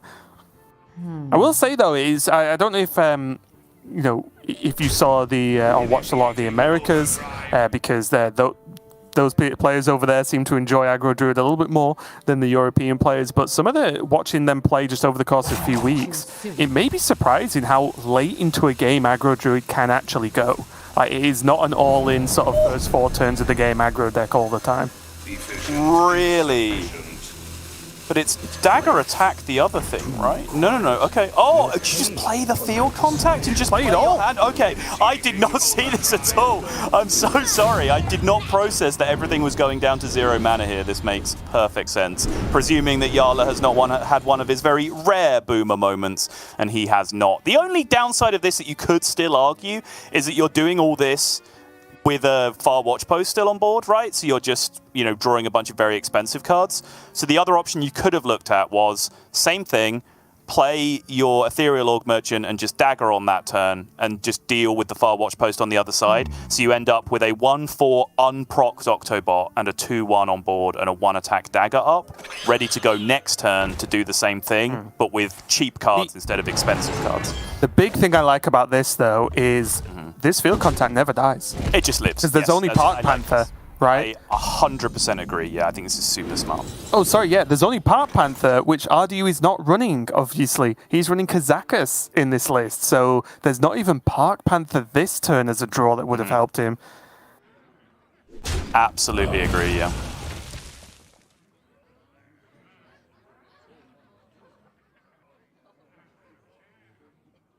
A little bit tricky here because he could just snipe this with the Og Merchant, but then that's off mana and you really don't want to be playing off curve when you have more expensive cards in general in your hand anyway. I do wonder if it's just another Octobot coming down here from Yala. And just trade the Octo he has. Yeah, I don't hate that either. Especially with no Park Panther, right? There's no punish of like Panther into Octo, into the face trade, into the field contact. Yeah.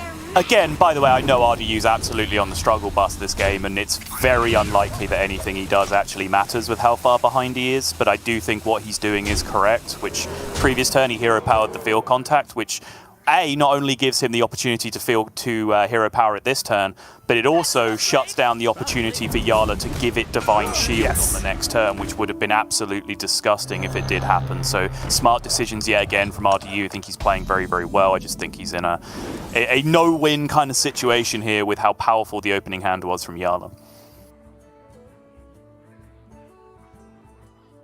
There is now another Watch Post, which is going to be very annoying with the double 4-mana Shroud that Yala's already got in hand. Everything is getting a little bit slower now. It is, but unless RDU is actually going to stick a board and then draw composting, like, how is he actually going to get resources this game? Because, sure, 5x5 looks great here. Is it going to be good enough? No. Look at this insane board state that's coming down from Yala yet again. It's just not going to compete with this. I know I mentioned as one of the different cards that RDU's playing in Druid, but I think this might be the one that might dig him out, which is, I think he needs a Kazakus. True. Yeah, that's a good point. But there's different outcomes of Kazakus that could actually help him. And if he can manage to get to a 10 drop, I mean, that just wins the game. So many options. Raven, I think there's more chance of Gia correctly predicting a weekly champion than there is of that actually happening. Don't believe it. Okay. I'd stand firm on that. More chance of a 10 drop Kazakus Golem in this game of Hearthstone than any correct predictions. Actually, what am I saying? No, you're absolutely right. Yes, It's more come likely. on. Yeah, no, fair enough. Take it all back. Yeah, this was the tough choice, right, from Yala. He could, of course, have procced the Octo with the Guardian Og Merchant for 2 mana, but then he's reducing down Shrouds instead. Why not all of the above?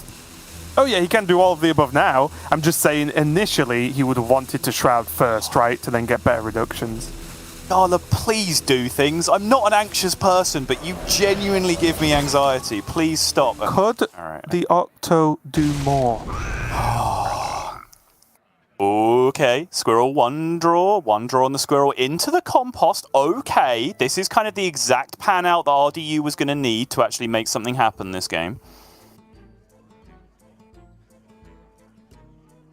Can get a 3-minion composting down this turn if he would really like to. Gonna play the Grey Bar instead. Yeah, seems good.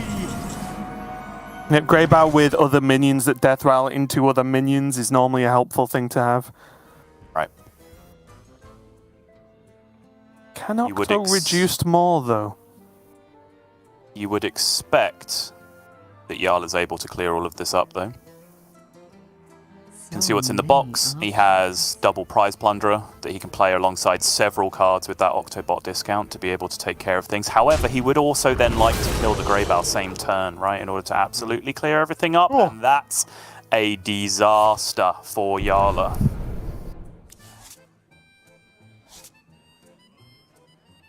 Got a shot at devolving. Suddenly, RDU sat up. Suddenly, this game which looked dead and buried, there is a chance in, because that Greybow is going to get a chance to stick and replicate. Another shot at devolving. Oh, he gets it! Oh, okay, that's a big deal. Obviously not playable this turn, but it does mean that long term, the Greybow cannot be an enormous problem. Give me that. Love what I want. Give me that. That's 4. That's 5. He then trades through, gets the Neophyte to go face. Yeah, that looks good to me.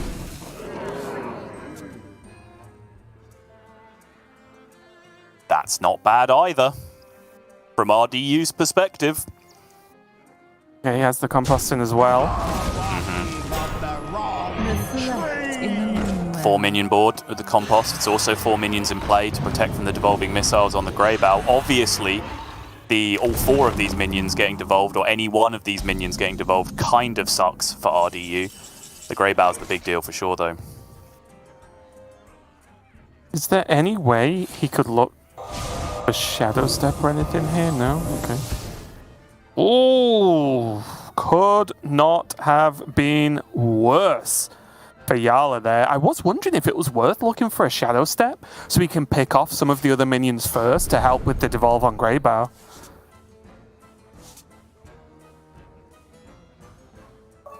I'm just not sure if he needed to start devolve there.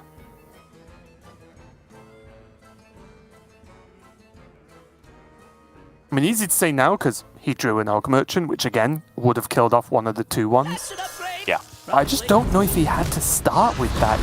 He always had the mana. Right. Secret passage here in the end. Again, probably looking for Shadow Step, Brain Freeze kind of stuff. Penfling is not bad. He can create some space for it, clearing up a good amount of this board. Can even prep the Brain Freeze, get it out here, get the field contact in on board. Sorry, not in hand. Might just be prioritizing step damage here. Shadow Step is a very big deal. That's the Octobot, leaves it in hand. He has double Garrote and Guild Trader back in his original hand, so he's very much valuing this Octobot. He also has a Cram Session back there as well, and crucially, he smashed his opponent down to just 11 health this game, right? So he is in pretty good shape. Yeah, even at this point now, for RDU, I think he's just too low looking at this hand from Yala, right? If you can get a proc for the Octo, you can go Octo, proc, say for 1, Guild Trader for 3. Yeah, you can just do it all, right, next turn. He does it all as long as he draws a proc off. Yeah. A true army of Bone Chewer Brawlers there.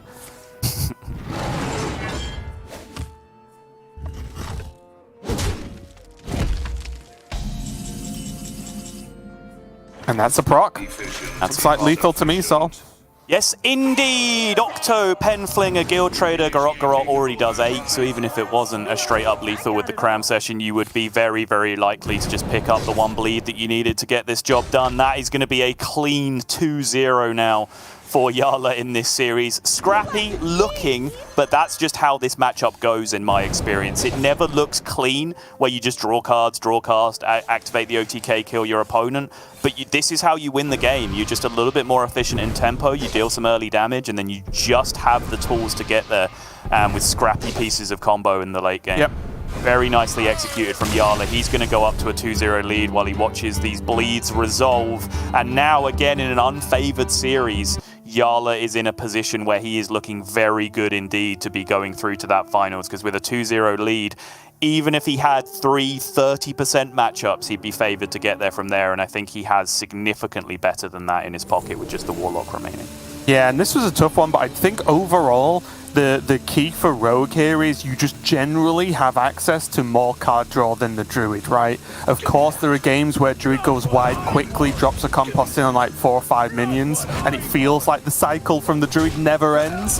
But a lot of the time, the Rogue is just much more consistent, and it can just piece out the resources here just to get this board a little bit more under control. So a good game there from Yala, and I totally agree. Now he just has Warlock to get a win with against RDU's Shaman, Rogue, and Druid. So yeah, completely agree. Even if Warlock, you could argue, is unfavored in each singular matchup, it's just unlikely at this point. But RDU still has that chance, right? It is just as much as it's likely Yala wins, it's not completely unlikely that RDU can reverse sweep. No, absolutely not. He has still good matchups individually against this deck. It's a deck that I know Yala likes a lot. I know Control Warlock in general is just a deck that he's a really big fan of, handlock style decks, whether that be classic handlock, whether that be the Galakron version, whether that now be this new era of handlock that we're seeing with Flesh Giants instead. It's a deck that he has a ton of affinity for, a deck that he's relied on throughout large parts and multiple different eras of his career up until this point. So you would say it's a fitting way that if he is going to go to our final to, I would say, take part in the dream final for playoffs against Gabby, I think it would be very fitting that he gets there with the handlock. Yeah, we'll have to see if he can make it work, though. And if he's achievement hunting anymore for the Zero Soul Rend game, maybe the Zero Altar of Fire game, who knows, let's find out. But Yala, of course, one who likes to keep hold of resources as long as possible. And we have seen him dismantle players by doing so, right? While obviously I think Yala just stepped away for a very, very short break there.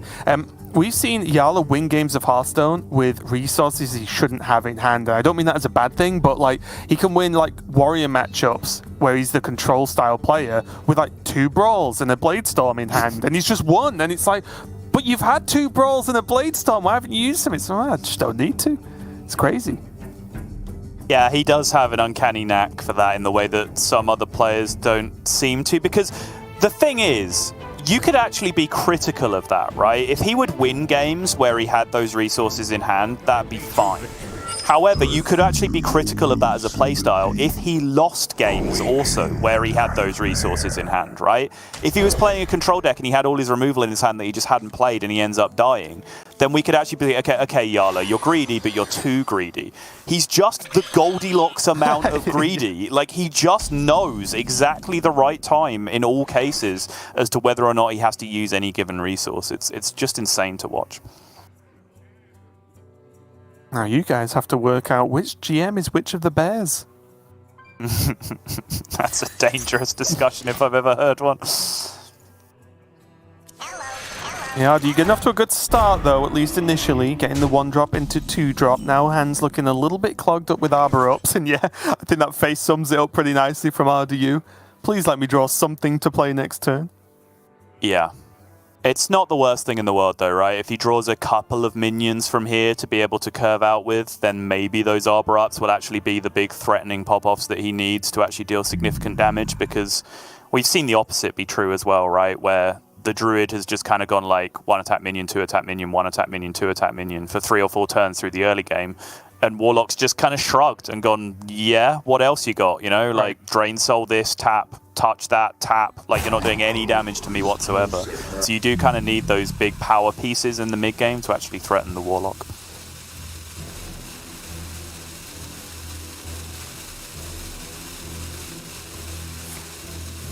Oh, gonna go backfire into backfire. Like it is going to be the line, yeah.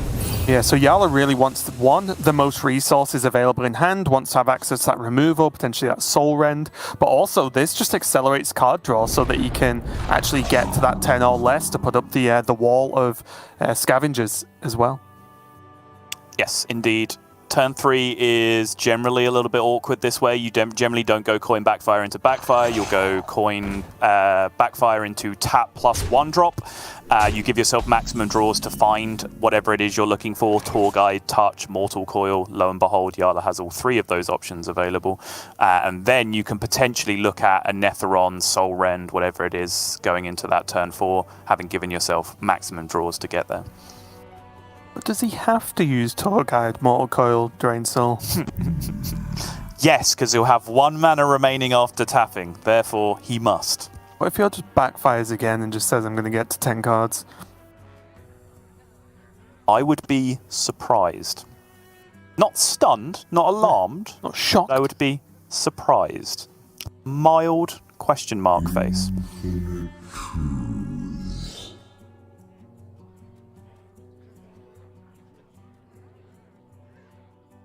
Maybe you do it, actually. Maybe you just need Soul Rend. Like 3 cards for Soul Rend plus 1 card burning is better than 2 cards for Soul Rend. It's not that much better though, is it, right? Once you factor in that this way, you're drawing 1 card, but then you're also seeing the next card off the top next turn. Like backfiring only actually gets you access to 1 more card. Sure. That way.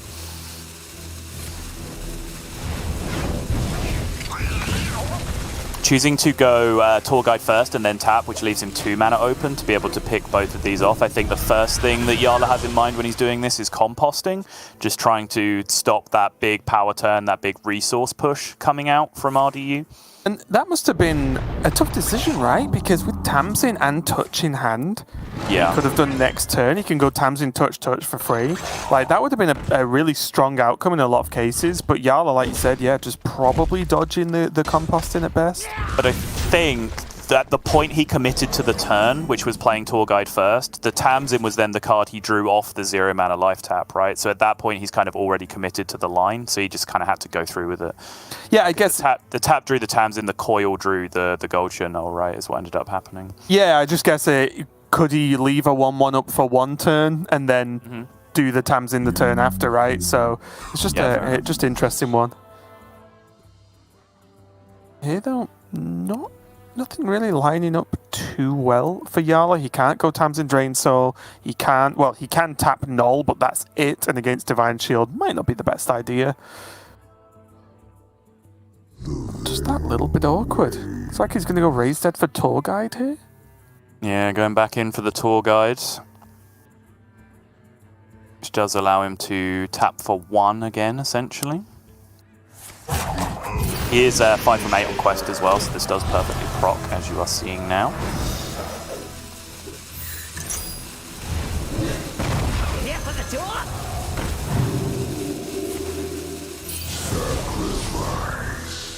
Just going to use the Neophyte to defend for a turn.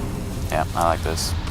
Getting himself a couple of minions on board, so this blocks Arbor up, and it means that RDU is either going to have to trade multiple minions or trade the Divine Shield. If not, then Jarla just has these minions in play to interact with any Divine Shields that RDU might have set up potential Soul Rends on the following turn. For example, you can see here, even if Greybow comes down, right, still RDU has to think about making some trades, because otherwise 1 minion into the Divine Shield, 1 minion into the Greybow, solely Rendy, everything dies at the same time, Greybow does nothing. So yeah, it's taking the little trade, making sure that can't happen.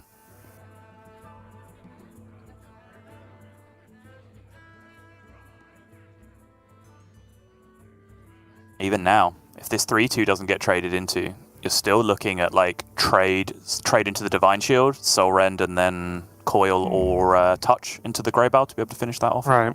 Killing it last. Time waits for no one. Scary turn from RDU's perspective, and honestly, I think he's got most of these micro decisions right so far. His tiny decision making in these clutch moments has been super on point so far this series, which I think does make it a little bit unfair that he's currently 0-2 down, because I think he is playing very well. Yeah, just tough decision after tough decision, isn't it? Yep. I see now, though, Jarla, of course, does not have Soul Rend yet, so that's going to be a little bit of a problem. Tamsin is available, like Tamsin double Soul Rend on the Greybow, Tamsin double Soul Rend on the 1/1s. Tamsin double Soul Rend a 1/1 and then trade with the Neophyte into the Greybow with the other Drain Soul. Like, these are all options. There was a Flesh Giant in hand that could actually get like turboed out alongside that. That might be a little bit more appealing. Yeah. As it stands right now, it's just still a little bit awkward. Does anything make sense with Null Drain Soul? Just leave a 1/1 and the 4/6 on board. Does that ever really accomplish anything? Yeah, allowing you to VT over the Annoyatron instead, right? Slightly better trade that way. guess the benefit of Tamsin is if RDU doesn't just lethal Yala in response, it's a kind of a must-kill minion, right? From RDU's side.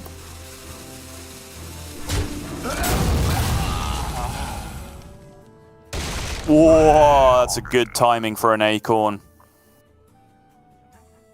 Of course, we still, even though we've been talking about it all series, did not consider the Yala play, which was even less than any of those plays because he's still not dead to Arbor up this way. Yeah, I feel like I need to just start saying, what if he just does nothing? Yeah. Because that's probably going to be closer. Currently 5+6 showing from the Arbor up. So the Drain Soul, even though he was without the Drain Soul, as long as he killed the Grey Bell, he was 1 over anyway, but the Drain Soul's pulled him nicely out of range. Defends him very nicely this turn. And I do imagine this trade will happen to Tamsin, right? Yeah. It'll has to. It'll happen. RDU's making his way, but it'll happen.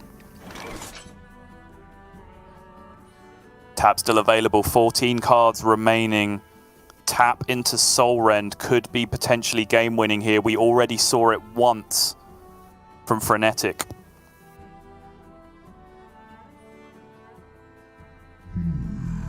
It would still end up being lethal, right? The other way. Why? Because the Grey Bell would summon. Then there's Arbor up hero power, right? No, Arbor up hero power would be the 7 that you would be at even after the Drain Soul. And the Drain Soul would be hitting a Divine Shield anyway to make the clear happen, right? So yeah, it doesn't even work. You are absolutely right. Let's pick up the Tamsin. So he now has 3 Drain Souls that he can play alongside that. Which heals him for 9, goes up to 13. He can take 3 minions off the board to be alive against what he's seeing. But again, the second Arbor up, I think, is going to end the game with this play. Yeah, I think this was about as good as it was realistically going to get for Yala.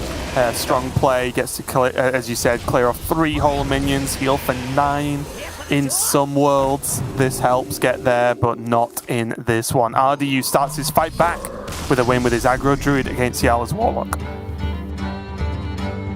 Whew, it's a long road ahead still, I'm sure, for RDU, but he has got that first win on the board, that first huge win on the board, picking up the win with the aggro druid. It was just a no Soul Rend game on the side of Yala, and even though RDU did not have a particularly good draw that game either, just his incremental threats, basically, you know, adding one thing to the board each turn, just ended up being good enough, because without that big AoE sweeper, Yala was just always playing from behind. Yeah, definitely a tough one. It does mean now that RDU is going to jump over to his Rogue, of course, to play against Warlock again. This is Conquest, so Yala only has his Warlock left. He has to keep queuing until he either wins or loses the series with this Warlock, so we'll see how it goes. But RDU, once again, jump into that Rogue that he took a loss with in the first game of the series against Yala's Druid. Hoping he has a little bit more success with it this time, and I think we're still yet to see the Arcanist turn, right? We've seen obviously a few games from RDU, but I don't think he's done the Arcanist turn at all this weekend that we've seen. Nope, still yet to see it happen. For all we know, everyone might be lying and the interaction doesn't actually work the way they're saying. It's the biggest bait ever. Yeah. No, trust me, it's a bug. There's just a bunch of people in a Discord right now going, look at RDU, he took the bait, he believes it works. No, it absolutely does work, even though it's not supposed to. With the Mulligan now, Octobot going into the opening hand alongside Swindle, double Octobot is going to mean a ton of tempo, and alongside that Swindle already for RDU, you would hope for RDU's sake that he's going to find enough card draw to get this going. But there is one of the key cards in these combo matchups for the Warlock. That Altar of Fire in Yala's hand would be a brutal way for RDU to lose his World Championship hopes. And you just know for a fact it's on his mind, right? It's like, if he alters me, as soon as he's a card, he'll be like, not now. Any other game. It's like, but not now. The most literal interpretation of not like this you will have ever seen in your life.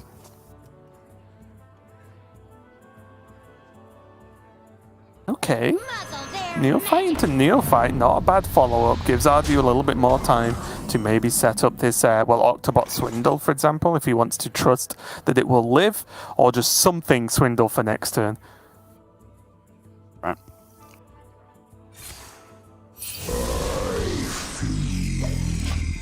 Tap first, Tour Guide second this time around. Nothing really to be spending that mana on.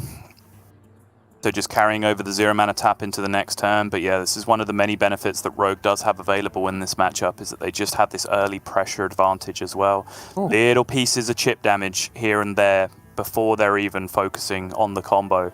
But now field contact found for RDU. At this point, do you think it's actually worth stepping the Neophyte this turn to activate the Swindle? Or is there potential in playing the contact, stepping the contact, and then having it next turn to go field contact Swindle? Or this? You had a few choices there. Did, yeah, and I think the step Neophyte option was an option on the last 2 turns as well. We just didn't really have time to talk about it, right? Instead, I think because he drew the other Neophyte, he chose to go with that instead. There are extremely limited options that can deal with an Octobot on board in this situation. Null would be able to do it, of course, is the big one in this situation, because the hand size is definitely large enough to make that happen. But RDU taking the risk. Second time in the series he's done it with the Tempo Octobot. First time he got punished by the Feral Rage on the other side, or the Moon Touched Amulet, sorry, on the other side. This time, looking like he might just get away with one. Quick, Ultra Fire, burn the Garrotes. Spend the mana. Yala's just at 15. Have you noticed? Yeah, and his hand sucks. It's really bad. He does have Coil. Looking for Null still. Oh, the Soul Rend! You snap coin that Soul Rend. Really big pickup, because honestly, when I said his hand sucks and Sol said he's on 15, those were very true statements. Like, he was really in trouble that turn. Look at it. The Giant's still 7. He's got almost an unplayable backfire. Ray's dead. Doesn't really get him anything relevant, at least at the moment. Battlegrounds Battlemaster is pointless for the foreseeable future. He was in a real tough spot without that Soul Rend then. Bristleback and Touch being burned to the Soul Rend is a big deal, though, because Yala is in desperate need of some healing right now. He does have that Tamsin in hand, so obviously losing the Touch is quite a big deal. But most importantly, denying those Octobot discounts was absolutely massive for Yala, because it just gives him arguably a whole extra turn, if not more, to actually be able to make something happen this game.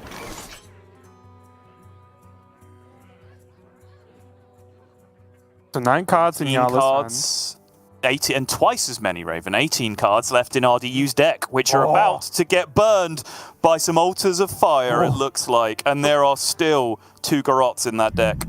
But could Ultra of Fire do more next turn, Soto? I'm going to ask the question. Don't start.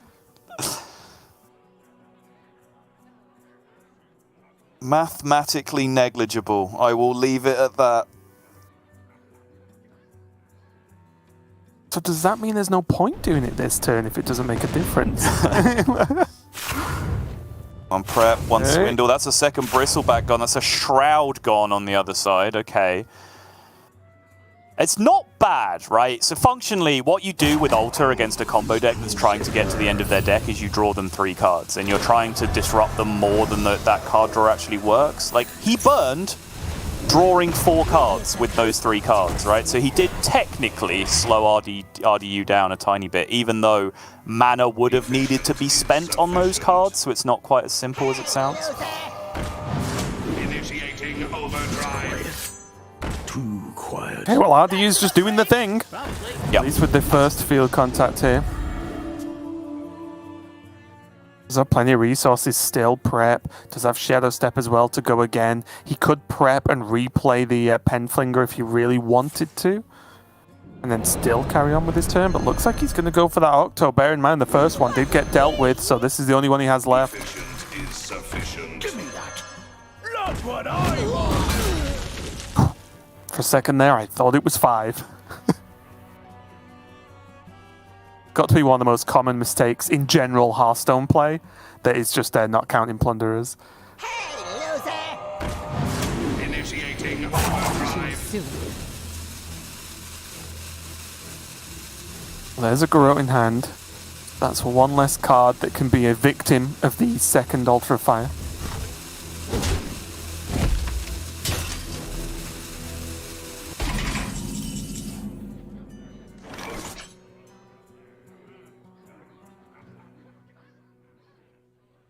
The tempo turn is possible for Jarla, that big power turn that we talk about with, multiple giants and Baron Scavengers all defended by a Cult Neophyte. The problem is he needs to spend this turn being reactive. This is, again, just a huge power play that we have with Rogue, is just to slow the Warlock down significantly by making these big pushes. Where is he on quest, actually? Because that might be a big deal here. He is 0 from 8 on part 2. Okay. Definitely tricky, especially because the Soul Rend as well just pushes, I think, Jarla over the edge of just not having the resources to win the game. Yeah. Very close. He does have double Raise Dead in hand, though, so maybe that's a factor too. You get accustomed to it. He's just dead. He just can't freaking kill the field contact right now. Like, what is he even supposed to do? Yeah. Best he's got. Put up the wall. Play some threats. Hope it works.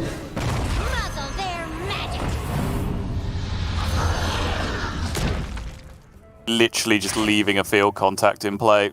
Soul Rend was the only removal card he had access to in his entire hand. Just no way to interact with this whatsoever. Also, painful that he couldn't deal one more, change his health one more time, right? Because he had to pay mana for that giant, which meant he couldn't play the Baron Scavenger. That's right, yeah.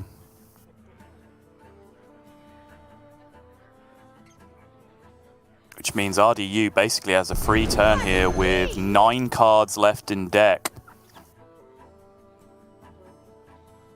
If he plays the Garrote, he does have the Talented Arcanist, so remember, as soon as Arcanist comes down, what it actually does is give you aura spell damage +2 that goes away when you cast a spell. So you can keep drawing bleeds without playing spells, and they do have spell damage +2. I'm trying to work out whether he can just push lethal a different way, right? If he rolls the Golem first. With what, like +1/+1 kind of stuff, or poison shoot kind of stuff? Like what are we?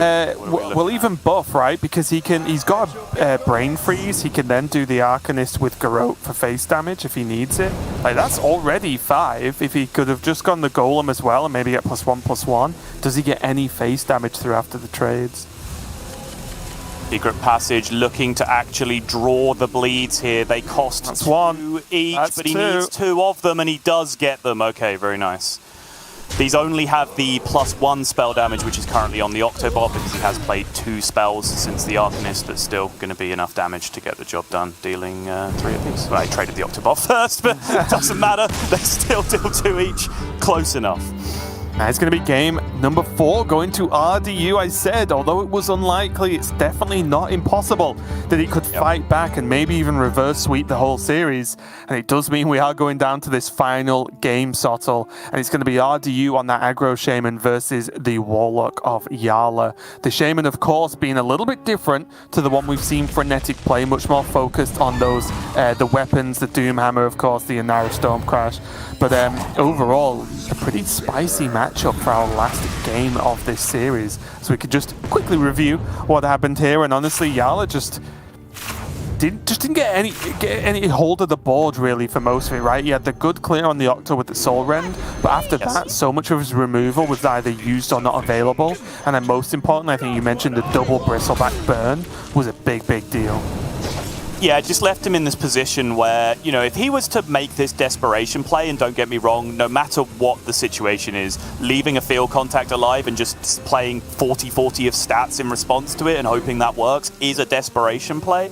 But if he could have done it with 15 health, 20 health, then we could have talked, right? Because then RDU actually has to do something a little bit special in terms of getting the lethal through across the line. But as it stood, it was just way too easy for RDU to piece together bits and pieces, even through the Neophyte in that situation, to be able to achieve lethal. It was a really unlikely out for Jarla in that spot. But again, the Soul Rend burning the Bristlebacks, the Soul Rend also burning the Touch, right? Because even Touch Soul Rend on that turn might have just bought Jarla enough time to find that one turn that he needed to be able to stabilize, pick up a little bit of extra health, maybe get the giant stuff down next turn. I would imagine RDU was still winning that game overall, but Jarla just did not have the pan out to make it happen. But this is it now, Raven, for all the marbles.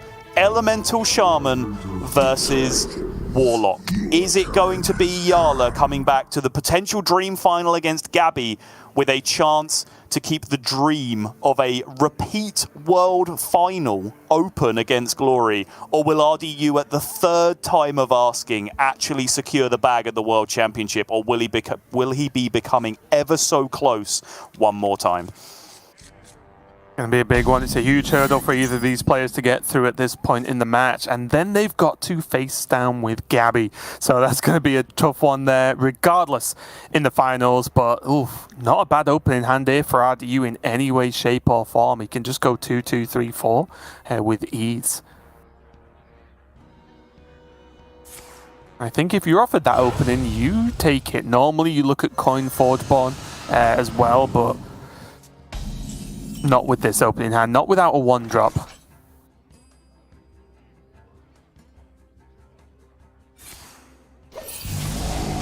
Touch is a decent pickup, won't be being played this turn for Yala, I'm sure, but it's good security in the long run. Having mentioned earlier, you know, alright, that's the worst card in the game. But having mentioned earlier, you asked me the question, which of the versions of the Elemental Shaman did I prefer? And I said overall I liked the more tempo curve focus version with the lower cost weapons. Bringing up the example of Druid as to why I think that was a good idea overall. Having it come down to this matchup in particular, RDU does have the right deck, because I think this version of the deck is about even like up to 10% better in this matchup than the straight up curve based version, because Warlock does have all the tools needed to keep you off board, little bits and pieces to pick you apart in the early game, then that one big soul rend when they need it to get the board sweep. But if that's being backed up by Doomhammer Rockbiter, that is when you can start to get into trouble.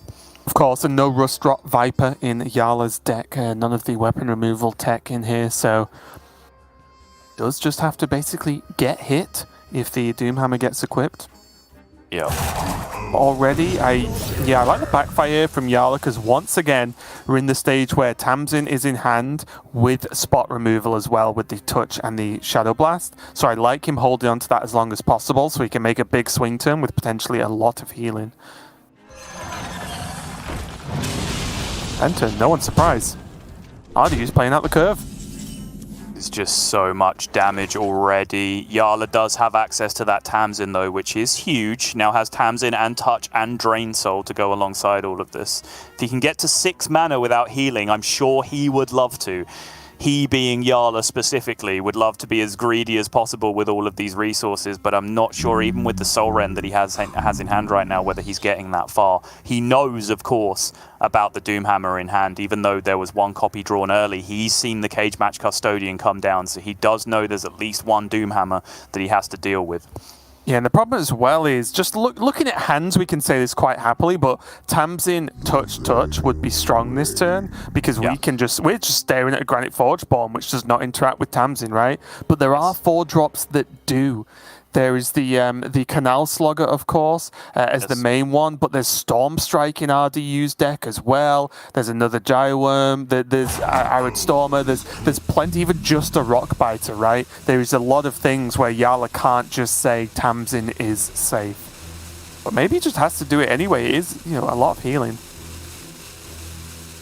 Or again, do you just Soul Rend? Because priority number 1 still has to be getting down to those 10 cards, right? Like, at some point, I think you're going to have to get a Baron Scavenger in play, and there's 1 being burned. That's extremely bad news for Yala overall, I would say. This is disgusting amounts of damage. That's insane.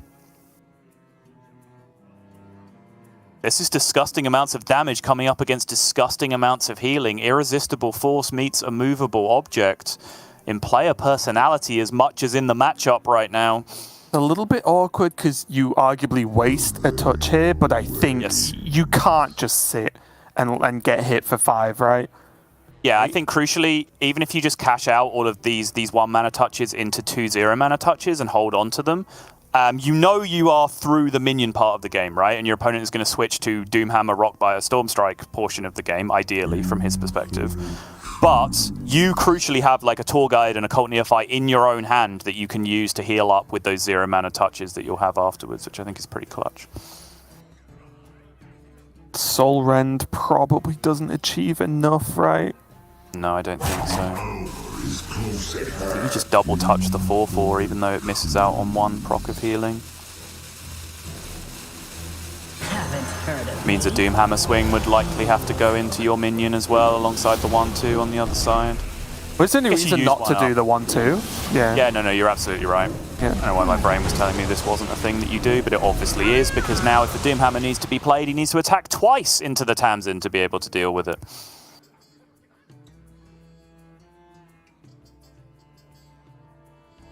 And all of a sudden, he's back at 24. You thinking about going Rock Biter into Canal Slugger? Sure. No, that doesn't make any sense. Surely it's just Doomhammer. Okay, well, big victory there for Yala, honestly. Like, pulling RDU off a Doomhammer is huge. Oh, the healing totem is so gross, though. I mean, it's not that bad, I suppose. But any other totem, you would have been able to, like, Drain Soul the Canal Slogger and touch the totem for a clear board and still get Flesh Giant down. You can still do it by shooting both spells at the Canal Slogger, but there is a minor difference this way. Double discount. Discounting twice for 2 total mana with the Drain Soul and the touch, which means if the Flesh Giant is playable now, it's playable after as well. Oh, he's gonna coil. No Giant. He does have the Scavenger in hand. He does. It's in just that 12 little cards bit closer remaining. for next turn. Yeah, that's fair. And just this fits Neophyte in as well. Not that I think Neophyte's generally blocking big things here. I mean, that's like a full OTK style coming up soon. If only he'd equipped the Doomhammer beforehand. I mean, also, was this the right turn for the Neophyte? Because you know your opponent's just playing the Doomhammer this turn, right? Like, don't you want the Neophyte the turn after so you can actually block potentially some of the big spells that are coming down? Could have just preloaded the second Tour Guide instead, I guess, as a secondary option. Yeah, a little bit mana inefficient, of course, but, you know, is the upside of having the Neophyte on perhaps a more beneficial turn worth it for you there? Tough to say. Alright, deal 3, heal 3. Gets a taunt. And play a Giant. This is the push turn. This is the push turn, absolutely. And I guess the benefit for Yala in this exact scenario is Storm Strike doesn't really do much for RDU, right? Because, well, I guess it'll kill an additional minion, but like the swings don't, it's not like you can kill the taunt with the Storm Strike and then swing face, right? Right. It's so close. It is so close. So close, because I think Raven, well, Yala we've has... talked a lot. Yes, exactly. Perfect. We've talked a lot as casters about why Ultra Fire is so good and about how nutty it is. This is where it's the worst card in the freaking game, because at this point, you're just floating mana, not playing 2 cards that you've put in your deck on purpose, because not only can you not afford to burn Bristleback, you can't afford to burn Battlegrounds Battlemaster, because that's your potential lethal out on the following turn. At this point, Ultra Fire just sucks. And the way you say it when you're excited, which is fairly quick, just sounds like you're saying Ultra Fire. Ultra Fire! He can't use his Ultra Fire move. Oh, what do you even do? If you're going to Storm Strike, you do it on the Neophyte, yes, because this relieves the most pressure. You're going to be busting through the 6/6 taunt anyway. But this does mean that only 8 damage is going to get to go to face, and actually, not even that. Did that go into the Giant? It did! Oh, he's just at 9! No Battleground Battlemaster lethal for you. I don't think the Tour Guides, even with Wind Fury, can get enough work done. Ray's dead, wants the taunt back, wants the Giant back. Gets Tamsin, next best thing. He has Drain Soul setups now to be able to heal for 1 million. Heal everything. Tamsin, drain, touch. Haven't heard of me. Still gets to play a Giant. How is this so close? How did we just watch someone tank an 8/8 and argue that it's correct?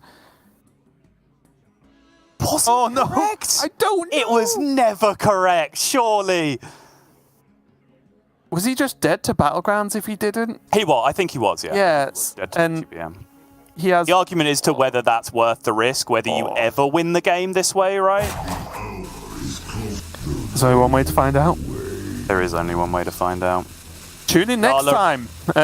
No. Tune in right freaking now, because Yala has to make this decision about if and when to heal this turn. He needs to think about possible defensive options. He has to think about max damage output from his opponent. Is 20 even doable for his opponent in this position? Is there any weird, randomly generated elemental that his opponent might have that he needs the 1/1s to get through? So now he has to primal into the Canal Slugger? Oh, we didn't get Canal Slugger. He just can't kill the giant. He has to kill everything else and taunt. Get taunt totem. Oh no, he knows there's a Drained Soul. He knows there's a Drained Soul, yeah. So is that just checkmate? Oh, it's so cruel. Can't kill an 8/8. The taunt doesn't matter from the totem. I don't see a way for RDU to dig himself out here. It's so brutal. I know I said it. I know I tweeted it that this is the final I wanted, but faced with the reality of what that means for RDU, coming this close to the World Championship for a third time, only to fall that little bit short, that is a horrible feeling to be faced with. But we do, Raven, if we want to focus on the positives, now have the absolutely nutty final. Why is this the nutty final? I will explain, dear viewers. Yala, perhaps the best player that we've ever seen in the European region for Grandmasters as a whole. The best player of this era of competitive Hearthstone as a whole. The king of the old guard, the leader of Team Boomer, coming up against Gabby, new kid on the block, 80% win rate in his first season in Grandmasters. Called his shot and is now one step away from realizing it. It could not be a more disparate matchup in terms of play styles, in terms of age, in terms of experience, in terms of legacy in competitive Hearthstone. This is the final we want to see, and either way, we will have an incredible representative at the World Championship. That is definitely true. Just final shout out to RDU having a solid season, a very great performance in playoffs. Did go for this different lineup, the aggro style overall, and generally I think it did pay off. He got extremely close to beating Yala. That last game especially could have gone either way. So congratulations to RDU for another great performance. But yes, Subtle, I am with you. This final, Gabby versus Yala. I will not repeat everything you just said, even though it is true, but I am excited, and that is just a fact at this point. It means so much to both players, right? Yala can, if he can make it to Worlds again, he was a runner-up. Imagine going that far and losing in the finals, missing out on becoming a world champion. And Gabby rocks up this year mainly and just says, yeah, I'll just beat everyone, it's fine, don't worry about it, and then just does. It's ridiculous, and although me and you especially have talked tons about Yala overall, just an extremely consistent player, jokes aside, and just a super strong player for a long time now. But if Gabby does this, I will just easily say Gabby's the best player in the world, because you just can't argue with that kind of result. We are going to go to a break, obviously give Yala just 10 minutes or so just to relax and get ready for this finals, but make sure you are here when we get back. We're going to decide who's going to be joining Frenetic in the World Championship as the European representatives. Don't go anywhere. We'll be back with the final.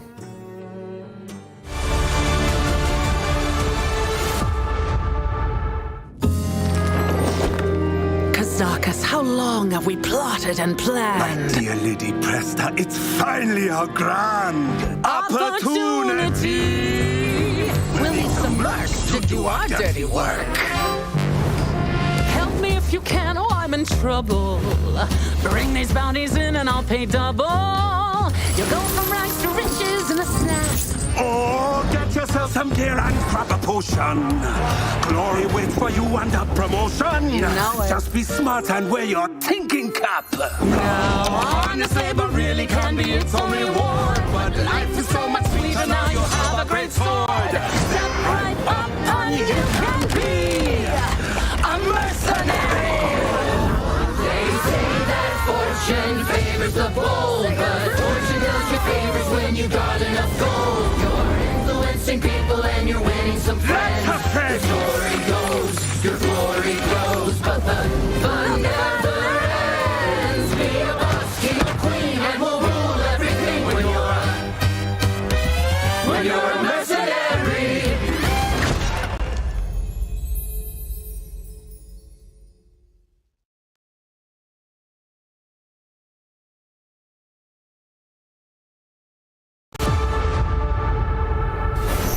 It's been a bittersweet week in Grandmasters, seeing the exultation of players going to playoffs next week, but also having to say goodbye to so many great players. One such player being relegated was Ego Waffle, who did himself proud with a clever, if ultimately fruitless, final turn. Realizing the 7 health on his Blightborn Tamsin leaves him exactly dead to Bloodshard Bristleback and Unstable Shadow Blast, he pings his own Tamsin, denying him a potential draw, but the only way to buy him 1 extra turn. A fitting farewell to one of the coolest players in GM. I mean, can he even live, right? Naganon is going to... All of Storm shall share my pain. So it's... Tap Bristleback Blast. Yeah, it's lethal, right? It's is it 3 fatigue? Oh, what? That's nuts! Oh, wow. That prevents the lethal. That's amazing.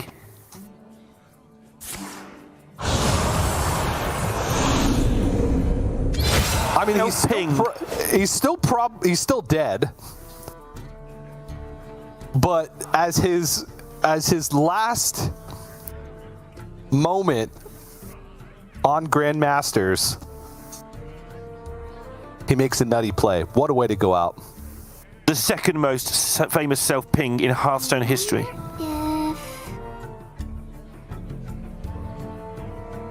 That was superb.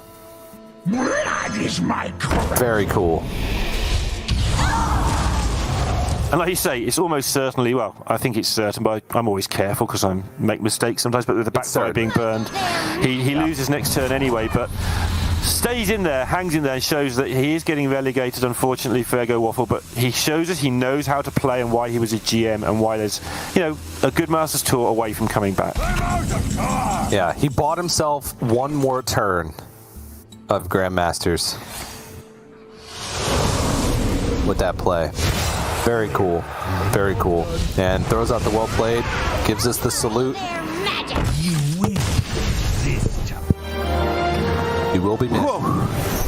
Dmitry Kazov already has Kurtrus in hand, and Killin All Day hasn't even completed his 2nd level of quest. Needless to say, it's not looking good. But in one of the most monumentally powerful turns I've seen in a long time, Killin rockets through his own quest and heavily disrupts Dimitri's win condition at the same time. A sick final game for Killin to take his first weekly win. It's going to be exactly the same, my friend. Oh. He has got to draw cards so he can throw them away. I see. So now you have to stop your opponent healing your minions, kill your own minions, and draw cards so you can throw them away.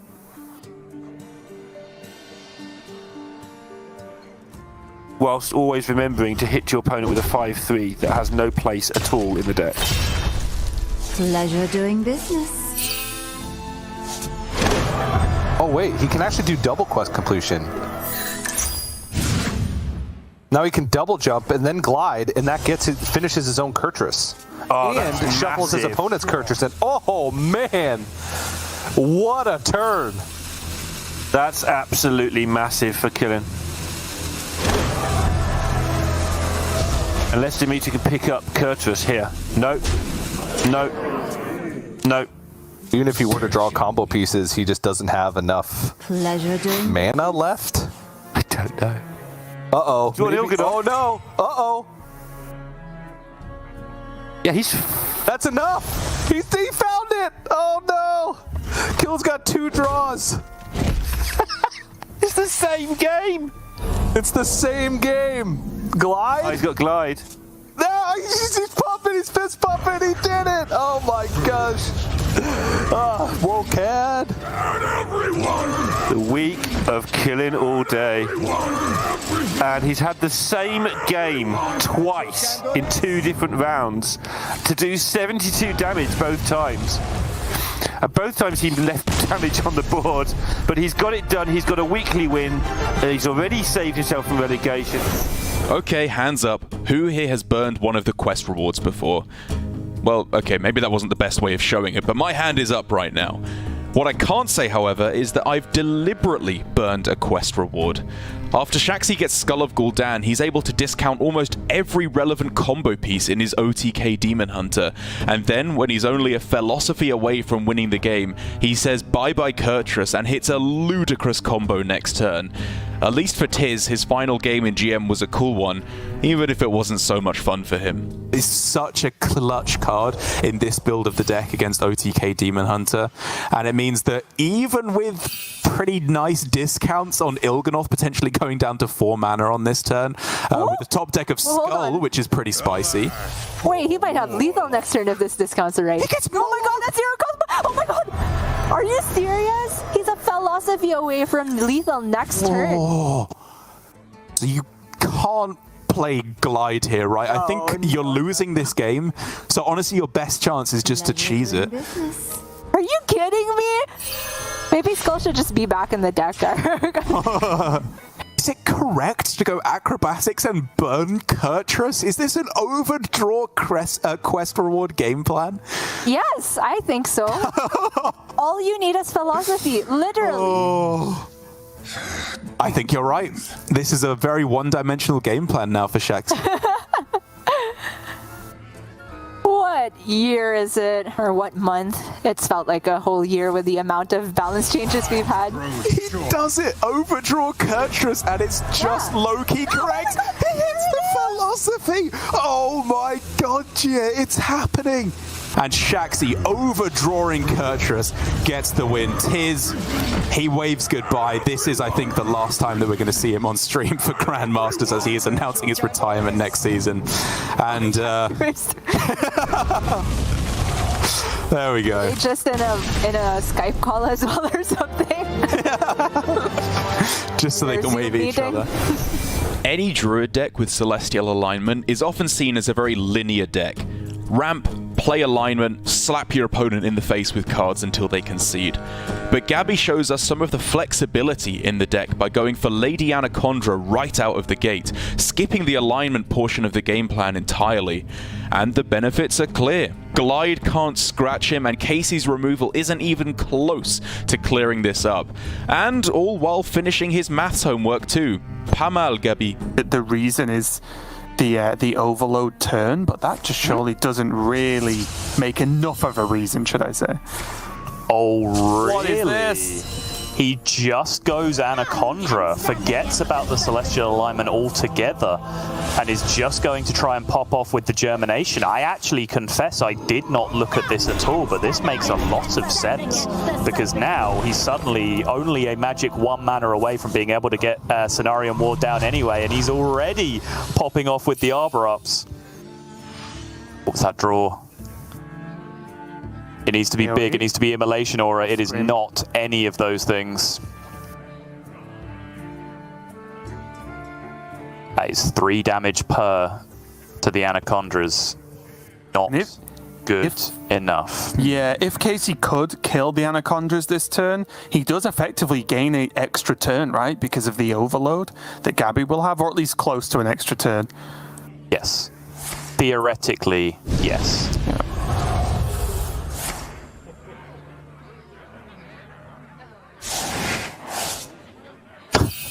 Gabby kind of nods. I think he was okay with this situation.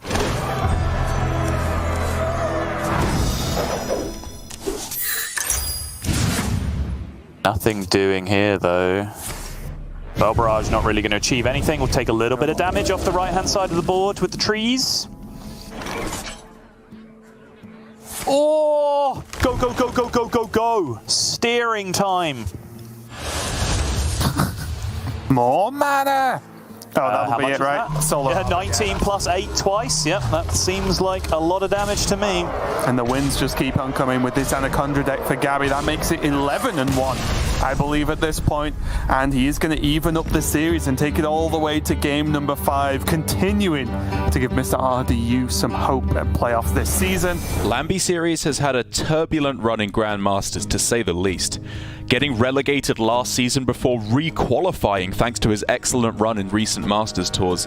And this season looked to be a repeat, however, with him entering Week 7 in the bottom 4. But he ended up with one final chance to save himself for another season, and it came down all the way to Game 5 versus Gur. Having saved his Anacondra combo since the start of the game, when turn 8 came around, it was Lamby's final chance at salvation, and with one clutch top deck, his patience paid off. The one thing Lamby didn't want to see, and now it has to be go time, right? He's facing so much pressure on the other side. He wants card draw. He wants anything that can go with this Anacondra, because this is the turn. It's the only turn, Derek, and that is an edge off the top! Oh my gosh! That's so I've never done anything better with this graphic interface before. Yeah, and he knows this is not Oh My Yogg now, so here we go. Anaconda, Nourish costs 0. He can draw more card draw. He can draw Cenarian Ward number 2. He can draw pretty much the whole deck if it's ordered right. Oh, Solar Cenarian. Germination again! Okay. I think you might just germinate the 8-drop rather than Agreed. another Anacondra. Yeah. So first you make some board space. Yup. So Solar Cenarian here. Correct. That's the good ordering. Oh my gosh, Derek, this one's so close. Girl also has McGurgle. Oh my god! He hit the Deviant Dreadfang so that he's gonna get 4/2 rushes here with every nature spell played. And guess what, Derek? These are all nature spells in hand. It's a board clear. 8. That's so sick. He could copy the Dreadfang, but there's no board space to get all the rushes. But I mean, you probably just copy the Taintheart, sure. Oh man. Oh my goodness. I think he's done it. 26 with the hero power. Arbor up off the top closes the game. Nourish gives him more chances at it. He's still got 2 fungals in the deck as well. It's so likely to hit lethal here. And he just gets more rushes in the meantime. Yeah, Gur just with a pose of resignation, it feels like. You can't blame him. Gur's had some bad beats throughout the the recent couple weeks. Yeah. But honestly, I'm just happy for Lamby. Still not over yet. As much as I agree with you, it's almost 100% done now, as he's just trading in snake after snake after snake. It's so powerful, all these rushes. I can't even believe the value he's got. This is... that's lethal, right? Because we counted 25 a while ago, so Pharaoh Rage here. Oh, no, did he trade any attacking minion already? I'm not sure. I don't think so. I think Feral Rage Hero Power does get him the win, right? Okay, well, there you have it. Whether it was going to be Lamby playing spells just to clear the board essentially for free because he generated this Deviant Dreadfang, or it was him just getting the straight up lethal, one way or another, Gur had no way back into this game. Lamby with a pop-off, well deserved. He stays in for another series, not relegated. For Gur though, man, I feel bad looking at his camera as well.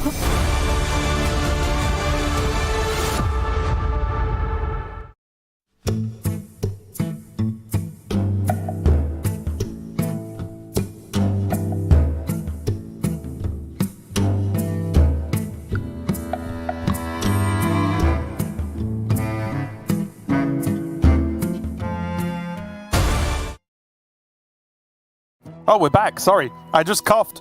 I apologize. I didn't know we were back. Not a good intro. We'll try again. Pretend I'm not here. Pretend I'm not here. Welcome back, everyone, to the playoffs. We were just talking about Mercenaries, which is coming out very soon. So make sure to keep an eye out for that. I believe on Tuesday. Not sure of the time, but keep your eye out. We are going to get into our finals after that rocky start from myself there. Full apologies. And it is going to be Yala versus Gabby in those finals. The winner goes to the World Championships alongside Frenetic from Europe, and the loser has to just say, I had a good season but missed in the end, and it's going to be a rough one for that second place. But Saul, you were saying to me in the break, it's just going to be these strong sort of base good deck lineups clashing now. Yeah, I mean, this is what we got. We've got Handlock, Garrote Rogue, Anaconda Druid, OTK Demon Hunter against a Garrote Rogue, an OTK Demon Hunter, a Handlock, and an Anaconda Druid. It's just the same decks in a slightly different order. And it's very weird to see coming into this because it has felt like the counter lineups, even though everyone has a slightly different way of approaching it, kind of that core strategy that had like Face Hunter and Aggro Druid and those kind of decks in it, that was preying upon mainly Anaconda Druid, but little bits and pieces of Handlock and OTK Demon Hunter thrown in there as well, depending on which way you were tilting your lineup. It's felt like those decks have been, that lineup has been favored going into every series it's played across all 3 regions all weekend. And yet here we are in Europe in the final with just 2 of the regular good decks lineup, decks that are pretty much being triple targeted by all of those lineups, and they've just slapped them down. And I think the only thing we can really peg that on is the 2 pilots of these 2 lineups that we are left with. Gabby and Yala have just been extraordinary specimens of what a top-tier Hearthstone player has looked like. One, over a very, very long time, Mr. Consistency in Yala, and then one who's just come in like an absolute tornado and set the world on fire. We'll get through all the elements by the time I'm done with this glowing praise of Gabby, I'm sure. 80% win rate across the season, a little bit above that now as we've moved into playoffs as well. I could not be more excited for the final we are about to watch, and I, either way, could not be more proud of the European representative that we'll have waving the flag at the World Championships. And just checking this out now, although they are, extremely similar lineups we do see different bans, Sottle. So what's going on here? Druid going to be banned away from Yala, and Warlock banned from Gabby. So a little bit surprising for me. I expected mirror bans to come out from both of these players. Yeah, you would have thought so, right? And even down to the kind of tech cards, the builds of the deck, very similar. Both Warlocks, double Altar of Fire, 1 Mortal Coil, so it's not even like, one or the other is a little bit scared of how polarizing Altar of Fire in Warlock can be, and that's why you're seeing potential different bans. Like, they are very, very similar overall. So it could just come down to that factor of when you get into mirrored lineups, mind games do come into it, right? Because sometimes you can get a little bit of an advantage if you're expecting your opponent to do the predictable ban. Sometimes you doing an unpredictable ban will actually gain you an advantage in a certain place, but then if your opponent gets the read on that and blah, blah, blah, blah, blah, how many layers deep do you go? So that sometimes does lead to a divide in ban strategy. But yeah, certainly Druid banned is a long, long way from the series that Yala's has been playing so far, because we're used to seeing Yala and Gabby fighting like hell to get the Druid out of the series with a win, and now having it banned just goes to show you how much of a different matchup this is. Yeah, we are going to kick it off with Yala on this Warlock, of course. Already seen this list today. Those Altar of Fires are the big question, especially because he's going to be lining it up against Gabby's Rogue. So of course there are some key cards you can burn with that Altar of Fire, and I think it is fair to say in this matchup it is more about maybe hitting those combo pieces than it is about necessarily getting to 10 cards yourself, even though that is of course still strong. Yeah, for sure. I think there's a couple of matchups where Altar of Fire does really function as a very disruptive anti-combo tool. We're looking at Garrote Rogue, we're looking at OTK Demon Hunter. I do think primarily we've seen it be more advantageous as a whole in some of the anti-aggro matchups, or rather some of the aggro matchups that the Warlock is playing the anti-aggro role in. But certainly in this one, it's kind of a Hail Mary. You do just kind of throw it out in a situation where you don't have anything better to do with your 1 mana and just see what happens, right? Like, occasionally you can win the game, but a large chunk of the time you do just end up burning 3 cards from your opponent, kind of in the same way they would do with a Secret Passage, right? Secret Passage, throw away 3 cards for no value. You kind of just end up doing that for them, and it can be even advantageous for the Rogue in this position. But this is a favored matchup for the Rogue to begin with, so the Warlock is in the position where they feel like they need to take some risks. And they're looking at this already. Gabby, is Gabby okay for a start? And also, he is piecing together a very solid opening hand. This is like the Rogue hand 101 style here, right? You love to see this. As cocky as Gabby is, as full of the confidence and optimism that comes with being a teenager coming into the world, he's starting to realize it's real, right? It's very close. The World Championships is right in front of him, and those nerves will start to become more and more apparent as this series goes on. He is human. He is just beginning to doubt if this is all real at this point. And although he has, of course, done extremely well in Masters tours, yes, winning one is a big deal and that finals match is huge, it isn't the same as it is here, right? If you get second in a Masters Tours, you still gain loads of points towards GM. You still had a great performance. Yes, you didn't win, but it's not the end of the world. If you're still the #1 points earner in Americas, you're still that's fine. pretty sick. But hey, if you get second, try again next year, right? Like that's the outcome. So I have no surprise whatsoever that we're seeing a little bit more of a stressed out Gabby than we may be used to seeing on a week-by-week basis.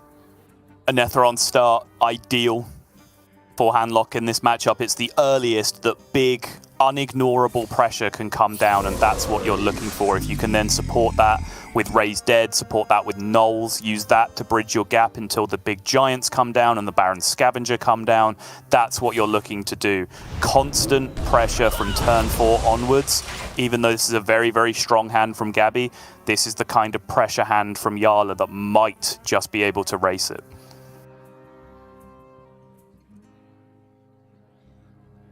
Still looking good though for Gabby. Does have that brain freeze as well, so he can slow down this Anetheron or kill it if he wants. But a part of me actually likes just going for the freeze and not kill it option, so he doesn't have to necessarily worry about any kind of Raised Dead shenanigans again.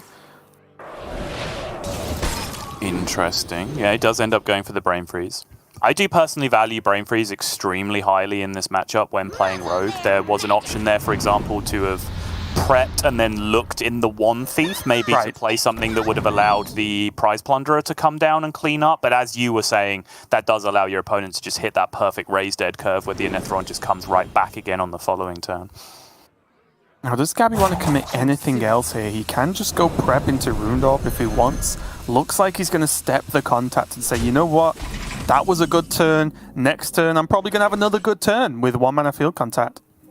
Yeah, and I think if you're looking for a good rule of thumb in the matchup, this isn't the be-all, end-all. There will be exceptions to this, as there always is in Hearthstone, but generally in this matchup, if you've played your field contact turn and your field contact doesn't have a Divine Shield on it, prioritize Shadow Stepping it back and then reusing it. If it has a Divine Shield on it, honestly, just leave it there, because it's likely to be incredibly awkward for your opponent to clean up in that position anyway, and you might just get more mileage out of disrupting their turn by doing gross things to deal with your field contact than you would get from having a Shadow Stepped one back in your hand.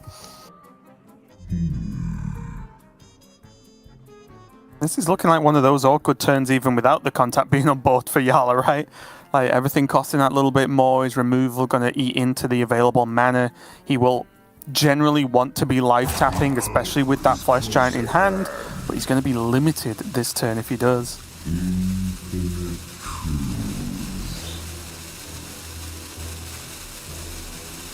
Of course, with all this removal like the Drained Soul, the Shadow Blast, he does have Tamsin in his hand as well.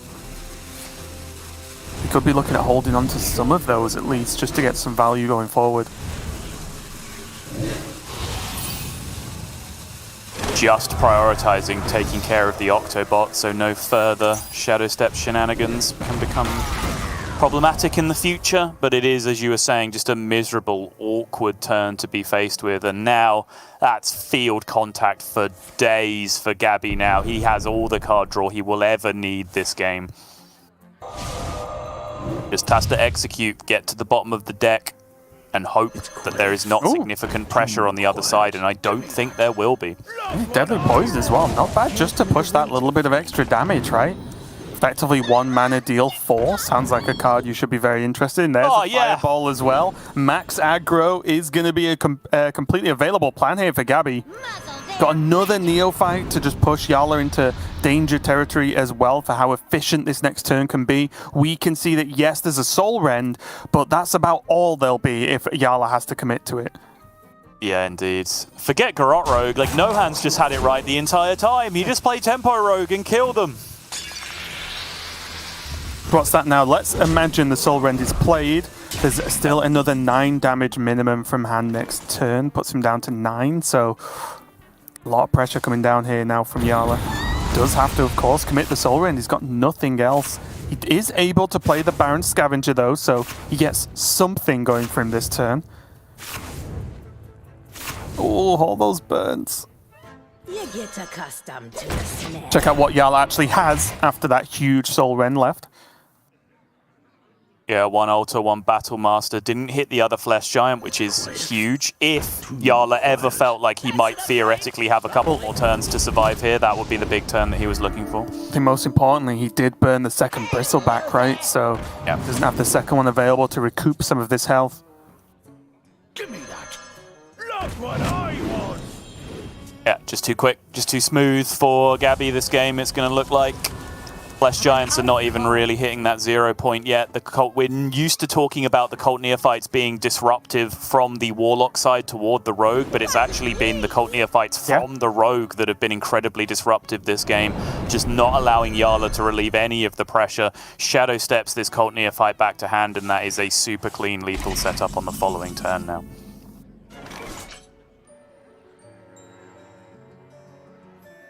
And the problem is, there's nothing Jarla can really do about it right now. Let's just take another look at what's left in the hand, but I'm not sure anything really helps him out. He does have a Neophyte. He can alter a fire.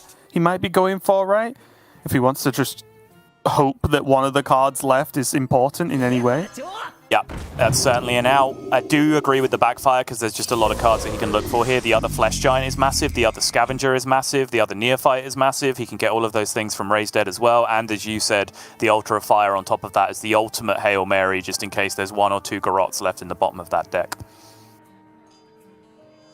He hit roughly none of those things. He could just go Scavenger, Coin, Bristleback here. Or maybe he's at the point where he goes Scavenger with Flesh Giant instead. It can play out the, with Coin, you can play out the Null as well. Just go max on board and say, you know what, I hope you mess up the lethal or something, because it's not looking good, is it? It really isn't. Getting that Raised Dead through does get the healing from it, so it ends up being free anyway, but doesn't hit any of the good options. He is just going to heal up as best he can, but yeah, this is a play that's a little bit futile overall. If you had been able to do this alongside the Altar of Fire, it might have ended up being more interesting, right? Because then you can potentially stay out of range with one Garrote being burned if you get the big heals down. But as it stands, no Neophyte, no Disruption, only 2 cards left in deck, no Garrotes burned. Gabby's executed this lethal a million times over his short time on our little spinning rock. And that means he is going to go up 1-0 in our finals with a spot in the World Championships on the line. And what a great start to the series for Gabby, right? Like, that was a fairly clean, straightforward game to be played. He blocked Jarla out of a lot of important turns where Jarla could not really keep up with the pace Gabby was setting. And then he had a very straightforward rogue lethal here with this bleed combo. So great way to start the series. And I imagine a very nice confidence booster here for Gabby, because just as much as Gabby's feeling good, I imagine Jarla's feeling a little bit rough having lost game 1. And even though game 1 doesn't decide everything, there is still emotions that exist, right? You're in the finals, right? If you lose that first game, you start, especially when it feels like it's a game like that, you start to think, oh, here we go. I've come all this way and I'm already off to a loss. It's only going to go downhill. And just as much if you win, you're like, okay, that was straightforward. I got this. And that, you know, maybe it won't affect the players, maybe it will, but either way, it's a great start for Gabby. Yeah, 2 things. First off, go back, screenshot that winner's moment, that winner's full screen that you just had from Gabby. Go compare that to one about 5 weeks ago and tell me the difference, because you can see it. Secondly, although it was a straightforward game, and I do agree with you, I still just want to point out how excellent a player Gabby is in executing in these positions, because he was still understanding his loss condition in a matchup that looked very won already. He understood that Garrote's being burned was his loss condition, so how did he compensate for that? He played super aggressively. Minions on board, very hard, Deadly Poison picked, Fireball picked. We saw, even there at the end, Jarla, even if he'd found the Altar of Fire and burned the other Garrote, he was still dead just to the 3 bleeds that were coming out for 4 damage each. He still would have died. And even if he'd have been able to pick up extra healing and get out of range of that, Gabby still had mana to play a whole other Fireball that he had in his hand to be able to finish that off as well. So Gabby had things compensated. And even though he is clearly starting to get a little bit nervous, he's starting to feel it in his waters just a little bit, he is still playing some top-tier, excellent Hearthstone. He really is. And moving on into game number 2, Gabby is going to be on that Druid now. And I believe Yala is now jumping over to Rogue. So taking his turn on the Rogue with that Guild Trader. So no Kazakus available here for Yala. Do you deem that an actual negative for him in this specific matchup? Sorry, what exactly? The lack of Kazakus in his Rogue versus Druid. I think it's a downside, yes. Is it a deal breaker? No, but I do think the general curve the curve plan into buff with Kazakus is plan number 1 against Druid, absolutely. But you can still get there with the curve plan without the Kazakus, right? Cult Neophytes on their own are so aggressive and so disruptive that they tend to just be lethal single-handedly most of the time against Druid. It's when you get the other boards and you're playing out this like silly tempo hand with an Octobot and a Guardian Org Merchant and whatever else, that's when you really want to hit that Kazakus into buff kind of play to make that as aggressive as possible. Already Octobot and Neophyte. For Yala on the bottom, not a bad start in any way. But Gabby, again, we see a mulligan of the overgrowth. Not for the first time today with a Druid player here. He'd keep hold of that Fungal Fortunes, though, which makes a lot of sense. Just drawing as many cards as possible, winning board with that Glowfly. And you can see Yala already. Max tempo go.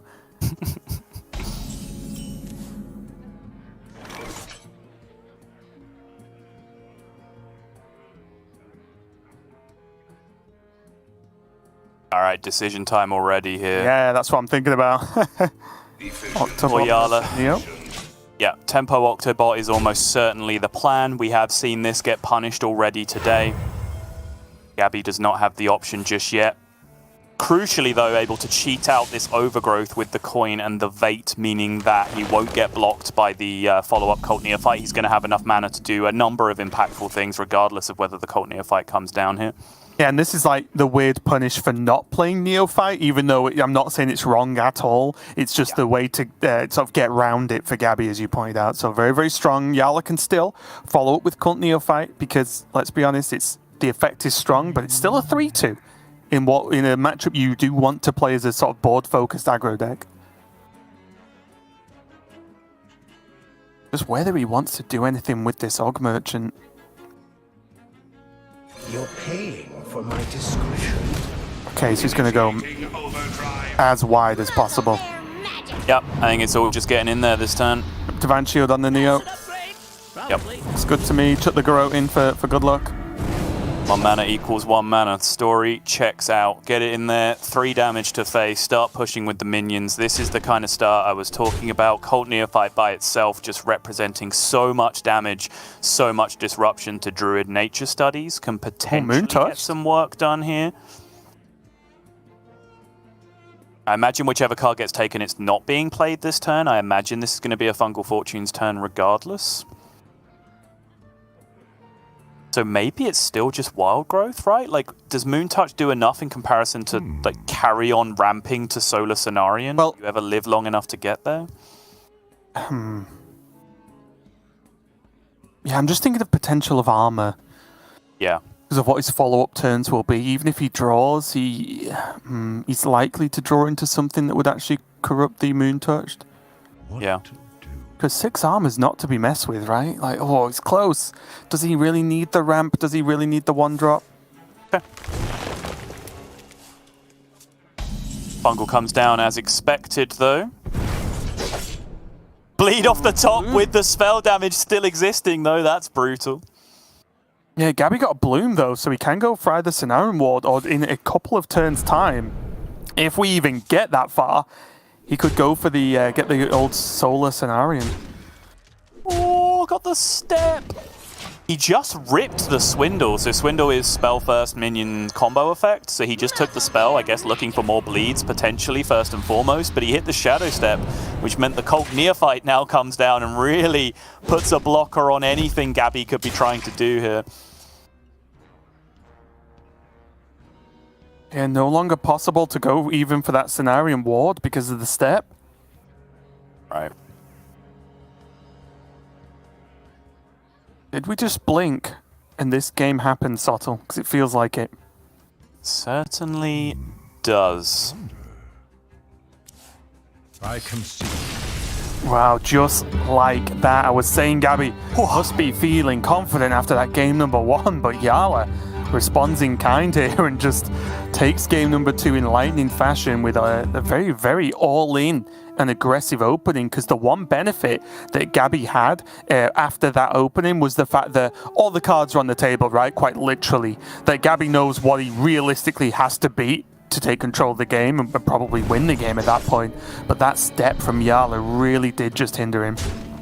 Thank you, dedicated replay operator. Clearly you take your job very seriously. I would not have bothered making a replay package for this game personally, because you can basically watch the whole thing in the time it takes to show. But yes, that sums it up very nicely. And you asked the question about Kazakus early on, and I guess Yala taps Temple. Don't need Kazakus if you just kill him on turn 4 anyway. Just get the job done absolutely rapidly against Druid, but that is just the damage that Cult Neophyte can do, both literally in terms of just being a Bloodfen Raptor, which, believe it or not, is just incredibly difficult for Druid to deal with in most situations, but also the disruption to the mana curve, shutting down anything Gabby was able to do in response.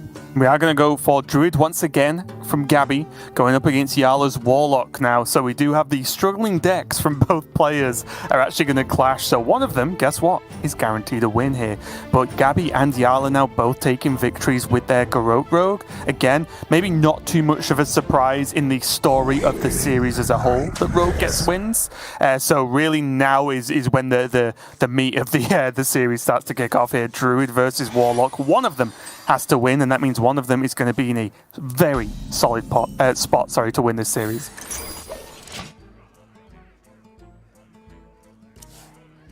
Already though, Fungal, Claw Machines there, Lightning Bloom to cheat out some mana, and have a pop-off turn here for Gabby.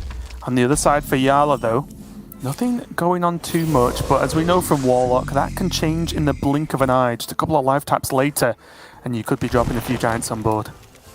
Indeed. Gabby getting off to a decent start with the deck that really has been his carry throughout this late season so far. Since he switched over to this deck, he's been on an absolute tear with it. Prior to playoffs beginning, he was 12-1 in Grandmasters with Anaconda Druid through week 6 and 7 after switching to this deck. Largely at the same time as Blythe switching away from that Cthulhu version of the Celestial Druid, instead moving forward to this token-based version, which, you know, I absolutely agreed with around the time was the correct call in reaction to what was an ever-evolving meta throughout the regular season. But he has been an absolute terror with this deck, and my mind immediately goes back to that series against Felkane, where Felkane just thought he had all the answers to what Celestial Druid was going to be able to do on the other side, and Gabby was just still able to just completely blow through him that series. It seems that no matter what problems you present, Gabby finds a way to pick up a win with Druid. Cult Neophyte coming down here, locking out the typical 5-mana power plays. But the main one that Gabby would want to do here anyway isn't actually available with those Glowflies. Taking the Fate, because with the Claw Machine in hand, Gabby knows his goal is just to set up the strongest possible Anaconda hand, right? And Innovate was the only one of those cards, which really helps him support doing powerful things with Lady Anaconda.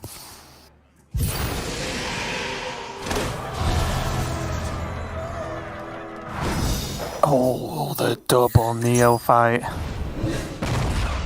think Gabby's going to disenchant that card after this series, no matter the outcome. Two quick ones. The double. He's on the perfect line.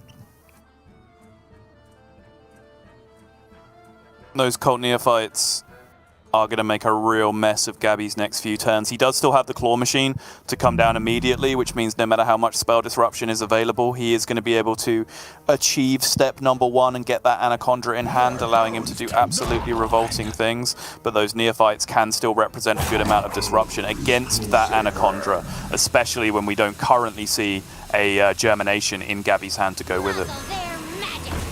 Yeah, one's going to come down now. As you quite rightly said, the Claw Machine can kind of negate this Neophyte quite easily. Yep. Oh, that's good news for Gabby. Yep.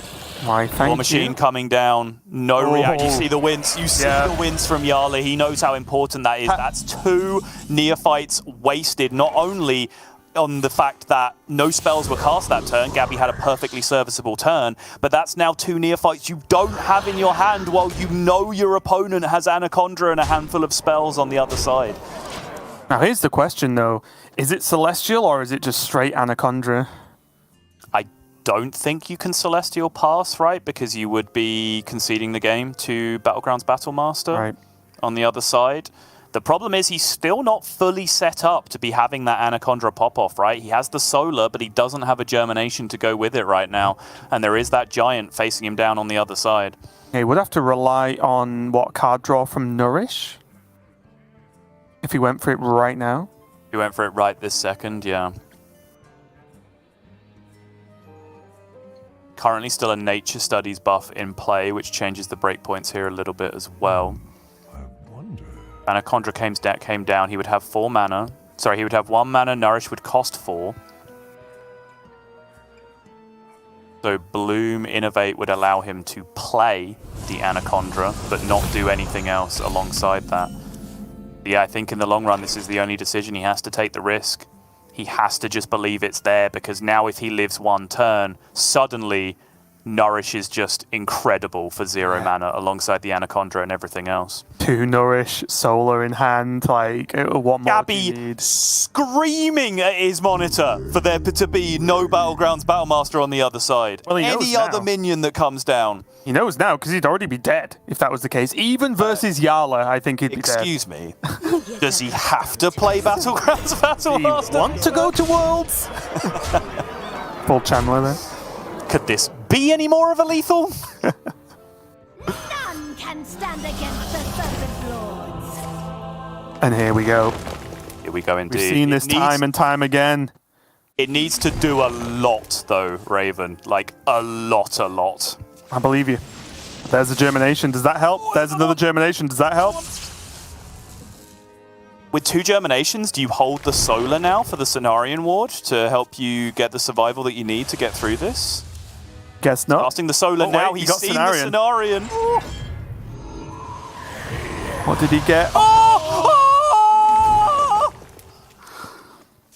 Forget it! They're not Bly's 8s anymore! They're Gabby 8s! That's just what they're called now! Hello? Get out! I'm just waiting. It's lethal. What are you still doing in Gabby's hero game? power. Hero power. Just hero power! It's insane! Mihai, language hacker, if you're watching, that's when you clap your opponent, not when they just drew a field contact when they had 3 cards left in their deck. That's what getting unlucky looks like. Hold that L! 2-1! Game 3! What a game. You said it had to be big, and that is probably the single most explosive Druid turn I may have ever seen, and maybe single most important of Gabby's career. I did Curve last week and highlighted some good Druid turns, and they look rubbish now. Not even close. What was that? 4 of those Inquisitors going face that turn that had 10 attack? Incredible. Gabby got it done, and now Gabby is only 1 win away from making it to Worlds. Yala has a hill to climb. I've run out of words. I think I said them all. I think I said all of the words in the English language at the end of that game. Holy crap, Raven. What did we just watch? That was a ridiculous pop-off turn. Illidari Inquisitors, green rags flying left, right, and center. And if ever the idiom, the cliche of his name is already on the trophy was appropriate, it could be this year in Gabby, because the stars seem to be aligning quite literally as he takes Alignment Druid once again. The deck with which he cannot lose finds a way out of the series yet again, and once again, no complaints.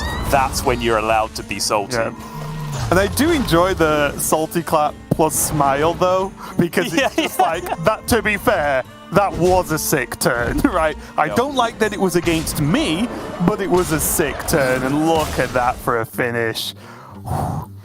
All the pressure is on now for both players, quite honestly. Gabby, 1 win away from a World Championship spot. Yala, only 2. Not that big a difference, but Gabby is on his Demon Hunter now. And Demon Hunter, I feel like we've been saying this for a long time, so especially of the OTK version, it's just good. It's just good enough most of the time, right? Like, it gets the job done. Even its tougher matchups, you still have cards like Glide, you still have those mana reductions, the insane card draw that can just pull something out of the bag if needed. And if last game was anything to go by, I'm almost expecting it from this game, Sottle. I don't know. Like, honestly, we're in a tough position when we cast Gabby because, you know, our job as storytellers is to, you know, try and add to the moments, try and set up these moments to make them more exciting than they are on their own. We're not required.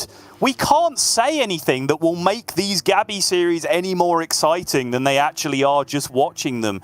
He is a one-man wrecking machine right now as it stands, and Yala absolutely has his work cut out from him if he is going to be able to resist the irresistible force. Let's be honest, we're basically the pre-recorded audience noises for shows at this point. We're just screaming at moments that happen. I mean, yeah, hopefully as an esport we never make that mistake, am I right?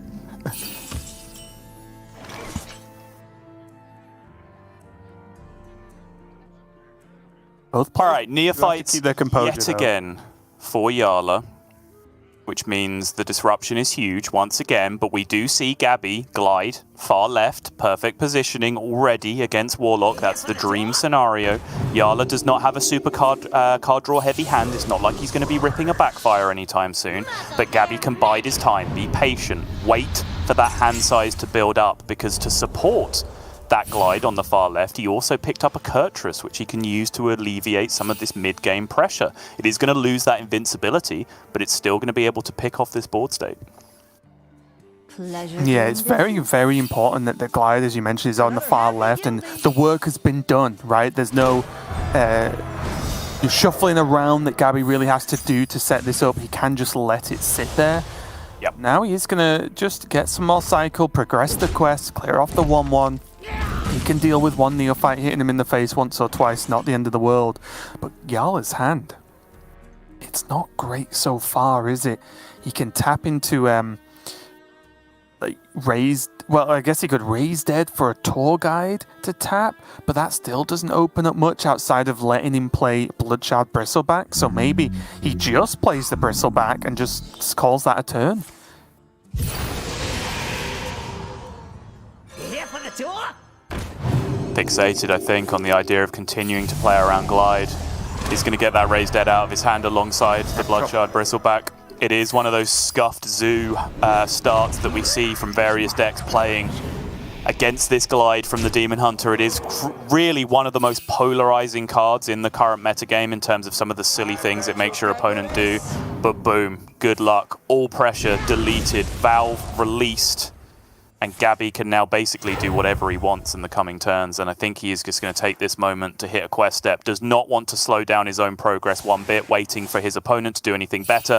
But I think Yala will be not pleased, because you would much rather your opponent just wasn't completing a quest step that turn. But the fact that he gets to draw a whole new hand is probably a benefit for Yala right now, because it was pretty sucky before that point. Or not, based on this hand he actually got, right? Not really an Etheron, one of the worst draws you can get from a Glide, because of the nature of only having 4 cards means that's very far away. Soul Rend again was in his previous hand, now it's in this one. Yeah, I think that sums it well. Gonna go back, dig in for another tour guide from the Raised Dead, but that's both Raised Deads done. Yep. Didn't hit the Neophyte either, which he might have liked the look of as well this turn. Yeah, it means he will probably be somewhat threat light at this point. Gabby looks like he's in a spot of bother right now. Just combo pieces and no card draw, and a long, long, long way away from actually getting anything done with that combo. But he's completed these first 2 quest steps without using a single Spectral Sight or Acrobatics, which means his deck is massively stacked with card draw right now. He does have that 1 draw locked and loaded up and ready to go, with the Persistent Peddler coming off the Tusk Piercer here. He has decent odds next turn of actually being able to power through this quest.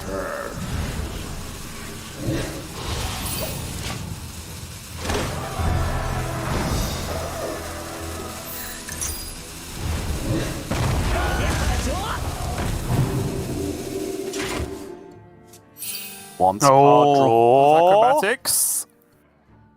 Yes, it is. Does have the swing, of course, of this Tusk Piercer. It just depends how he wants to go about doing this. Or even whether he wants to go do it at all this turn. I imagine so. He can't really just pass, you right? always do it. Yeah, you always do it. It's guaranteed completion. He's drawn 1, he draws 2 off this, he draws 3 off the Peddler, he draws 4 and 5 off the Acrobatics. There's no way you turn this. Right. Yeah, you know what? I actually just forgot about the tradable guaranteed there for some reason. Yeah, it does have the mana, of course. And that's the Fell Scream in hand. Good set of cards. Alongside everything else. Yala will tap, Yala hits air again. 6 mana for an Anetheron is the best he's got right now. Yeah, weirdly enough, out of a bad set of cards, that's not bad at all because it actually just challenges Kurtrus and challenges a lot of damage on board, but it's still not what Yala would have wanted.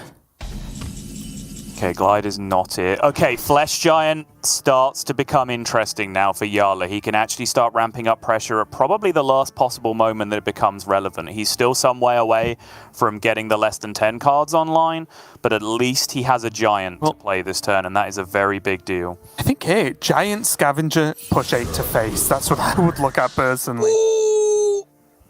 Or tap into 2 Giants. The problem is, though, look at his health. Yep. He might just die. He might just die. If Arcanist comes off the top for Gabby, he does have 18 next turn currently.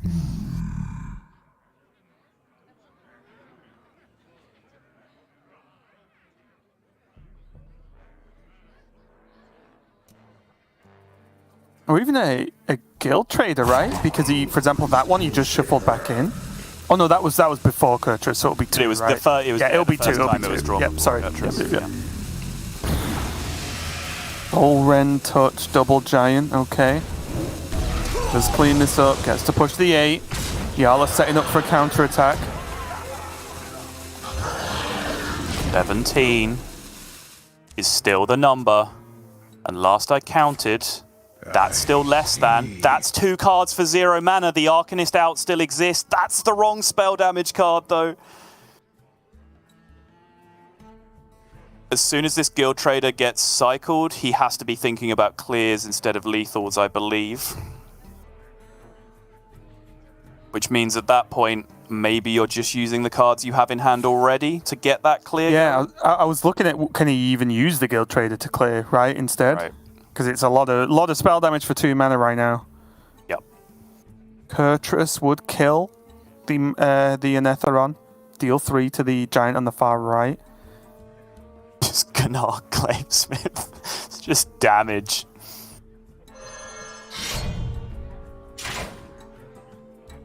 For a split second, I was like, you're not telling me this is lethal.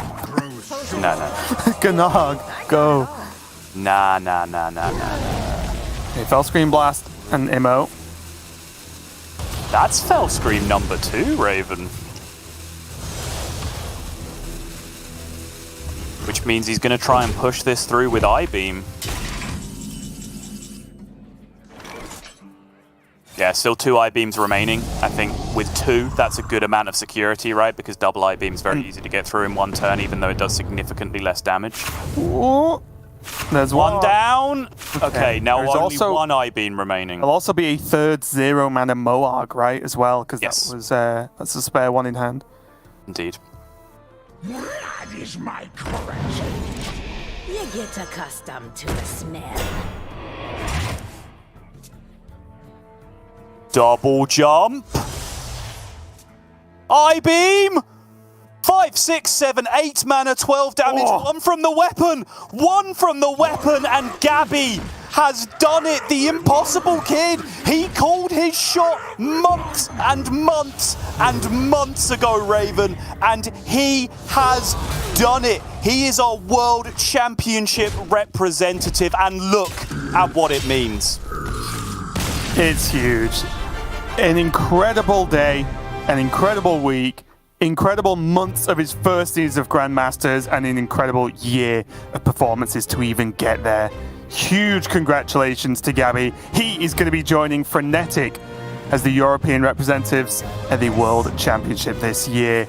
What a victory, and just what a run so far. Like, it's just never going to end, Sottle. Gabby, best player in the world, and anyone who thinks he's not going to make Worlds or win Worlds is just wrong.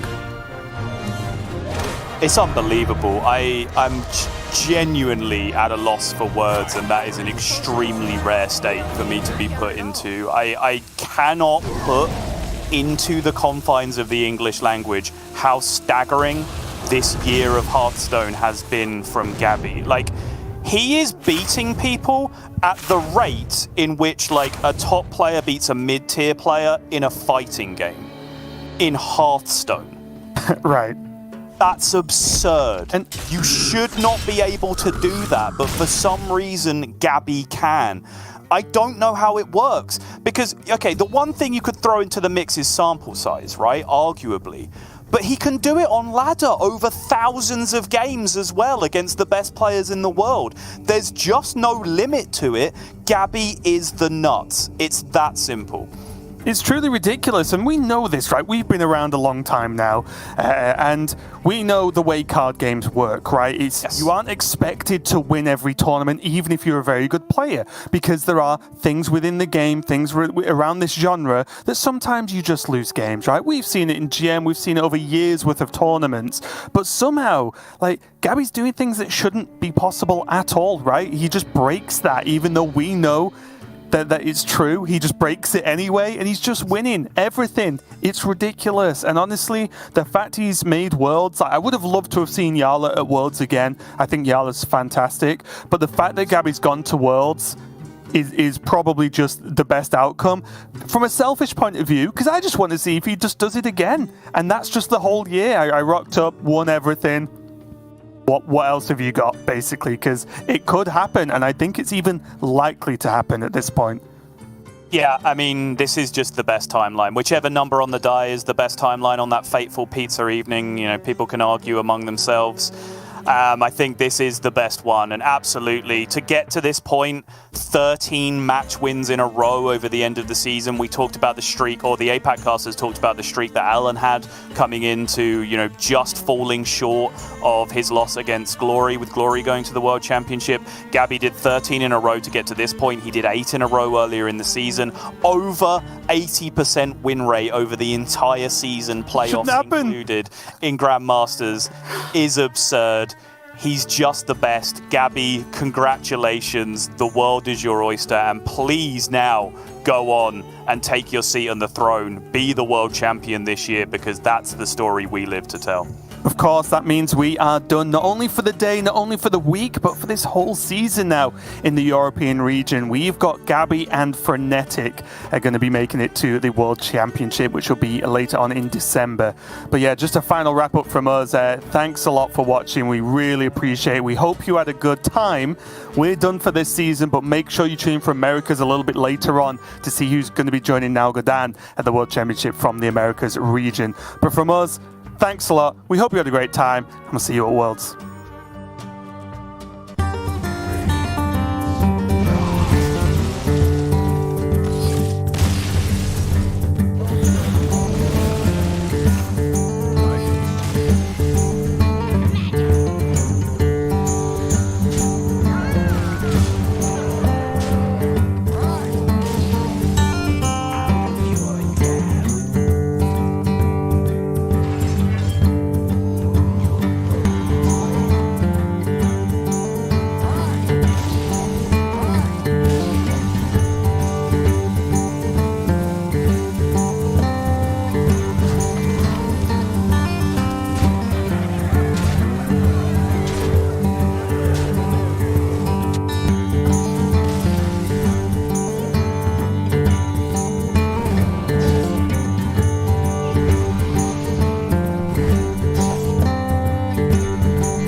so nervous. Yeah, he's going to steal his like, oh no! How can this go wrong? You have not miscounted, my friend. Possessi, you are going to the World Championships later on this year.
believe it. I love that he's still nervous. Yeah, he's still like, oh no, how can this go wrong? You have not miscounted, my friend. Possessi, you are going to the World Championships later on this year.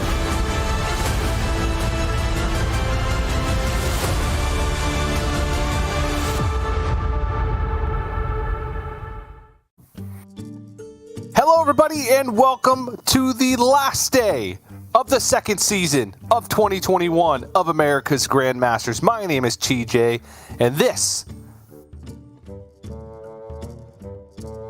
is Neil Lorinda Bond, and we have the pleasure of bringing you our final championship Sunday. We have the pleasure of sending another player to the World Championship. Neil, how you doing today, buddy? It's been a crazy day of Hearthstone action already with... I'm not going to put the spoilers out there, people. People complain at me, but 2 fantastic tournaments already with some amazing results. And we've got to follow that somehow. But luckily, we have the lineup that can absolutely do that. We've got Fled, we've got Muzzy, we've got McBanterface, and we've got Nogidon, who's already going. So we won't talk about him as much as the other 3. Here's how they're going to go about it. Here's how they got here. Here's how we chose them. We had 8 players from the regular season. We had some groups that turned into a single elimination. We are at the single elimination stage now with the top 4. You'll notice I gave you 4 names. That's how 4 works. We're going to be playing Conquest format, which is the same as last week and the same as all of the odd numbered weeks this season. First and second place got a bye. Well, we know that because we've done it. And 7th and 8th didn't get a bye. We know that. We've done that too. So, yeah, that's where we are currently residing, TJ. That's right. And to give you a refresher on Conquest as a format, players play a best of 5 where they can't win with the same deck twice, which means that you have to win once with all 3 of your decks in order to be crowned the winner of the series. And if you're crowned the winner of 2 series today, it means you're crowned the winner of the season. And then if you win 5 more matches in a couple months, then you're crowned the world champion. I don't actually know if it's 5. I'm pretty sure it could be 5. It could be less, actually. No, it's always 5. But yeah, that's what it comes down to. And you mentioned we've had some insane storylines from the Asia Pacific. What? My brain wanted to say APAC and Asia Pacific at the same time and then stuttered. Where we have the chance for a repeat world champion, the first time that would have happened in Hearthstone's history with Glory. And then the Hearthstone prodigy himself, Gabby, in Europe. So it's going to be a tough act to follow, but I'm pumped for it today. This is what's on the line. I mean, really what the players are fighting for is that spot at the World Championship, the prestige that goes along with it, the ego boost that goes with saying, yeah, I've competed at a World Championship, and the massive prize pool that goes along with it. That's what's on every player's mind. So that's the first thing that someone tweets out when they win these playoffs here for Grandmasters. So that's what Neil and I are going to be focusing on today, is that final spot, at least for the Grandmasters system, going to the World Championship. Yeah, absolutely, and it is going to be an exciting one. We've got our own mix of the old school and the young upstarts coming through from Americas, as well as the other regions have already done that. And it'll be interesting to see who takes it down here, because it's pretty finely balanced between the old and the new in this one. I think the kids might have it tough today. Let's have a look how they got here. Talking of the kids, McBanterface is a kid by virtue of being in his first season of America's Grandmasters. That's how being a kid works. Flid is in his second season, so he's a bit less of a kid, but still a bit of a kid. Yeah. I mean, honestly, they're both young and they're both new to Grandmasters, relatively new. This is their first year of Grandmasters. McBanterface, this is his very first season.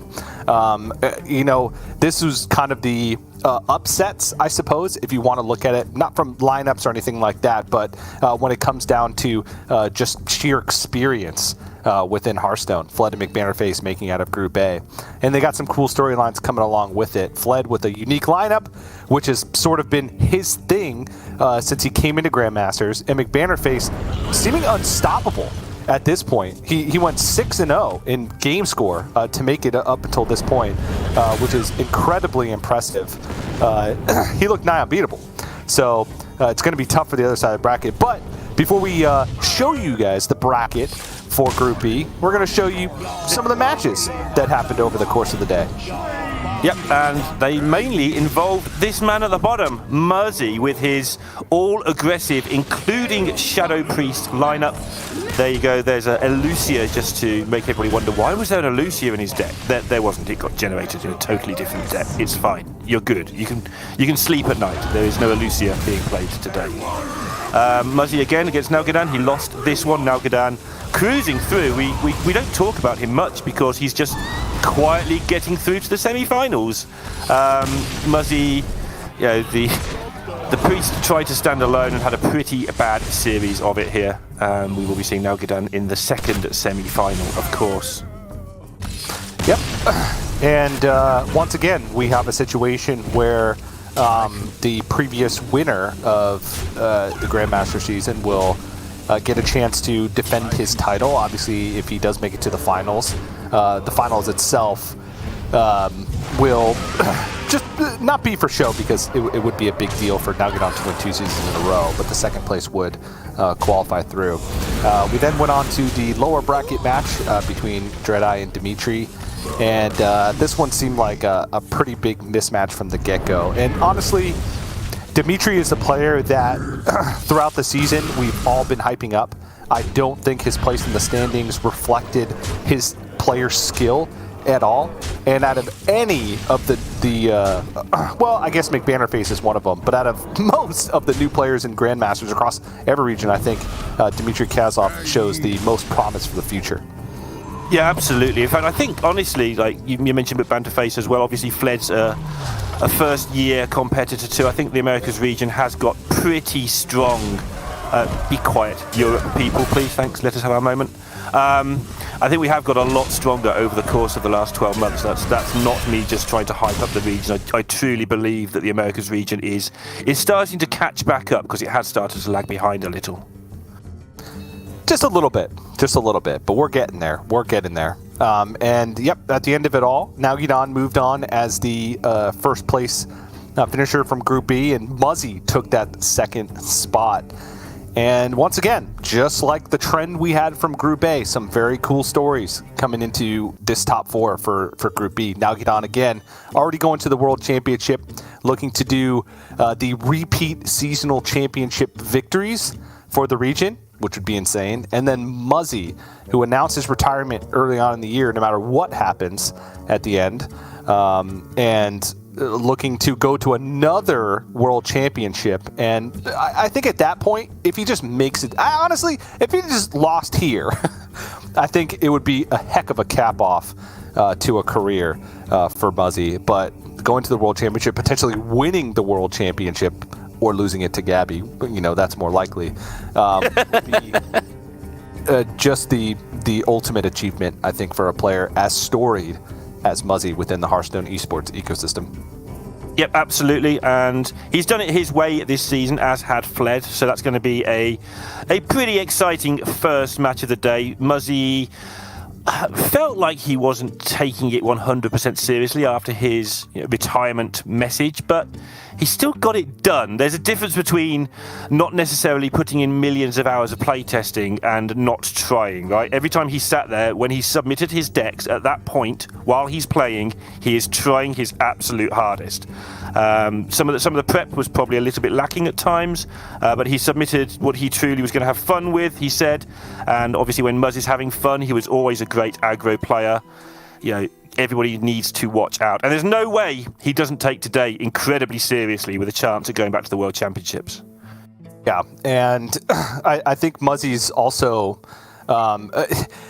we can meme all we want, right, about Muzzy's past and how the casters used to throw around this narrative of Muzzy was a choke artist, and how he would always falter right at those biggest moments. But honestly, it had nothing to do with like nerves or whatever we used to throw around back in the day. It just, that's how Hearthstone works. Sometimes you just fall right before you get over that last hurdle. And I do think that from that point on, when he did win his first big tournament, Muzzy's one of the best players when everything's on the line and all the pressure's on at just focusing up and just making the right plays. And that's a scary trait for any player to have to go up against, that experience under pressure. That's one thing that, maybe some of those new players don't have, is when they get to this point where you have one match or 2 matches to prove everything that you've worked for the season, like, are you going to show up?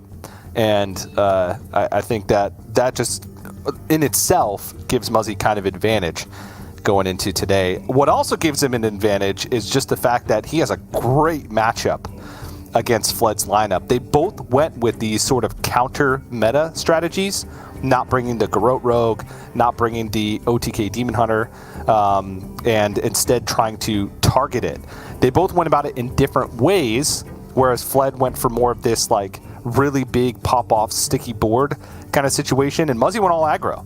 And so Muzzy kind of wins that war because he just goes faster than Fled in a lot of situations. Yep, it is going to be a tough one for Fled. A little bit of trivia here. How many times do you think that Fled has brought Garrote Rogue this entire season? 0. 0 times. He has never once brought Garrote Rogue to any singular match this season, which is insane to me. And here he is with one of the best win percentages of all the players in all the regions, apart from Gabby, who doesn't count as, I don't know what we count him as. He doesn't count as a player anymore. Fled opening up with the Anaconda Druid. This is his weakness, I think, today. This could just get 3-0'd very, very quick, and we all go home. Because Muzzy's aggro deck can just massacre this if Fled doesn't draw early removal, which there isn't much of, or glowflies or something. Yeah, we can be real honest here and say that it's hard to pair up any deck of Fled's versus any deck from Muzzy's and find favorable matchups. However, the Druid, like you mentioned, is the toughest one for all 3 of Muzzy's decks, meaning that Muzzy has, the most percentage point advantage against Druid specifically than anything else. So, if Fled at any point in this series can get a win with Druid, he's looking a lot better. He's still not looking great, but he's looking a lot better, especially if he were to open with a Druid win. That would make this series a lot closer on paper than what it is now, with Muzzy being quite favorable overall. And here we go. First game of the day. That is not an Anaconda Druid. That is a Paladin. It's quite a lot like the Druid, though. It's nothing like the Druid. That is indeed the Paladin. So, let's just take a moment and think about how this is different to what we just talked about for 3 minutes. So this is one of the best matchups, right? Yeah. Out of the entire spread. I mentioned if you line up any of Fled's decks against any of Muzzy's decks, it's hard to find a favorable matchup. This one is the closest.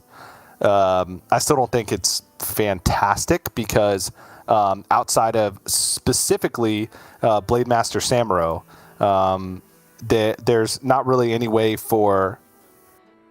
I wonder... What is happening? Even my deck tracker shows Druid. I know, I was just looking for Living Seed. Sure.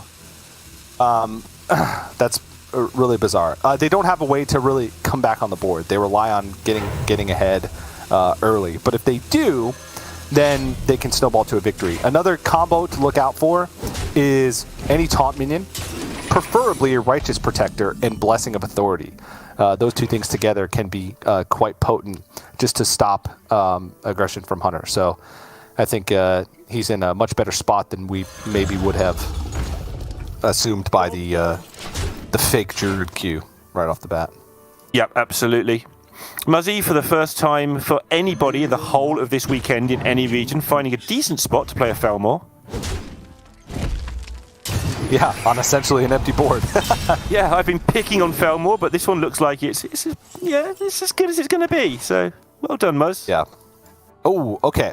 So we already have an interesting situation here. Obviously, Muzzy knows that one of these secrets is Umayog, one is Galloping Savior. There's 2 up. He could opt to just go for Aim Shot The reason being is because the 3 mana spells on average for the Oh My Og pool are better than 1 mana spells. Okay, that works. Unless you do that. Unless you do that. That worked well. But yeah, I was thinking the same thing, actually. You just play the aim shot and quite often just get good stuff, or secrets for mage secrets are pretty good and so on. But no, that worked all right. This is important, though. Ooh. I mean... Okay, yeah, that's bad. Because he could have just traded the Cold Neophyte and then aim shot, and he'd have a bigger minion on board and would have a lot more damage to face. Still, Initiate and aim shot here does look reasonable. I don't think he needs to weave in hero powers at this point. Let me work my magic. Yep. Rhino to follow it up, which makes quite a nice curve, gives him a chance. It just always feels a bit scary as a hunter when you're out of stuff this early and your opponent's still got 24 health. Yeah, especially since the Paladin can turn it the other way quite effectively, right? You get to this point where you're like, all right, my opponent's at like 16. I've lost board, but I have a ton of damage from hand. Paladin can threaten lethal over 2 turns from nowhere, especially how Fled's built his lineup. You throw a Blessing of Authority on anything, and then boom, Battlemaster all of a sudden is lethal. So it's... I guess it ain't over till it's over, right? He's pretty low, though. He is. Brindley's Rifle for sure. So he's got a 4 damage hero power, 6 on board. So we're looking at only needing 3 more damage. There's 2 of it. Yeah, well, if he wants, right? Yeah. Because Freezing Trap will protect his board pretty well.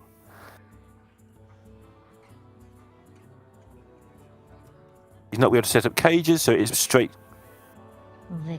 call between the two. Maybe he wants the Freezing Trap, actually. Oh, wants the damage.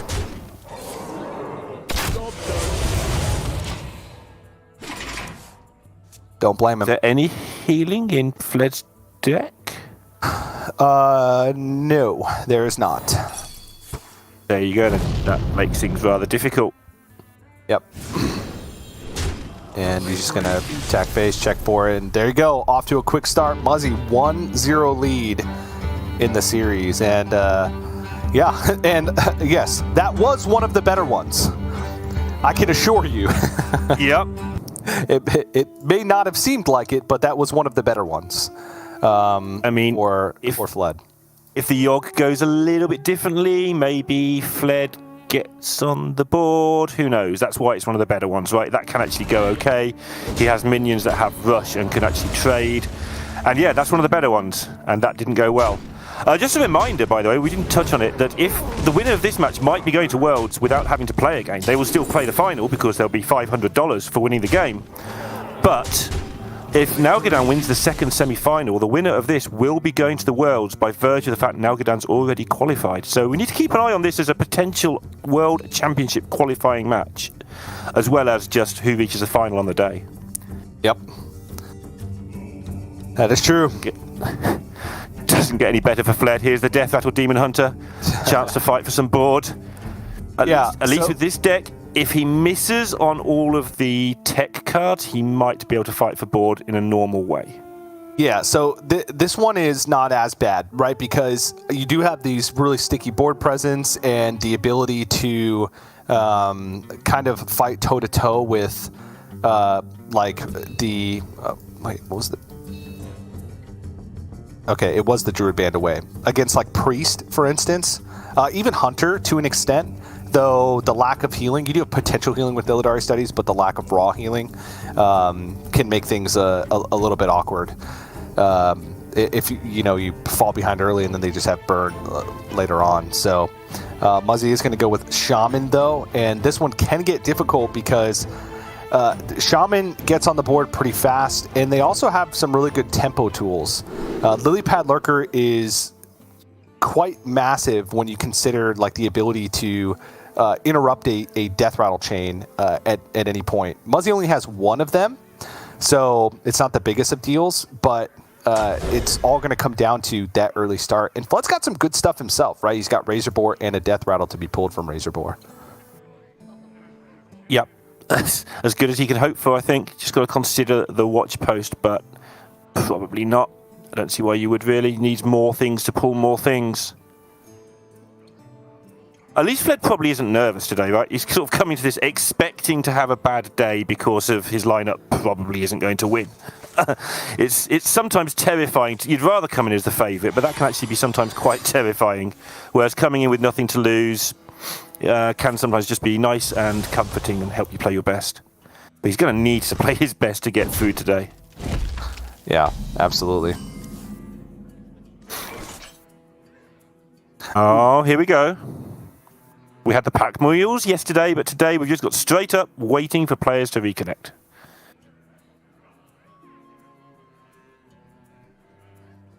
Have you ever seen Fled drink out of a water bottle like that before? Because I haven't. I ask because Muzz drinks out of a water bottle like that a lot, and Fled's known for mimicking his opponents. I wouldn't go that far. Actually, no, for Fled, I would go that far. Yeah, he's probably doing exactly that. He's like, what does Muzzy have that's a characteristic trait of his? Oh, he drinks out of a water bottle. Yeah, I'm going to drink out of a water bottle today, too. We'll see if he wins a game if he pops off. That's the other benchmark, right? Yeah, absolutely. All right. Where are we at? Okay, Fled does have the curve, and it's getting better because the Inquisitor's now in play. Yeah. It's not actually in play because that would be nutty on turn 2. It'd be like having 6 of them on turn 7 would be nutty, but with one mana. It's available to a 1 mana turn, right? That was insane.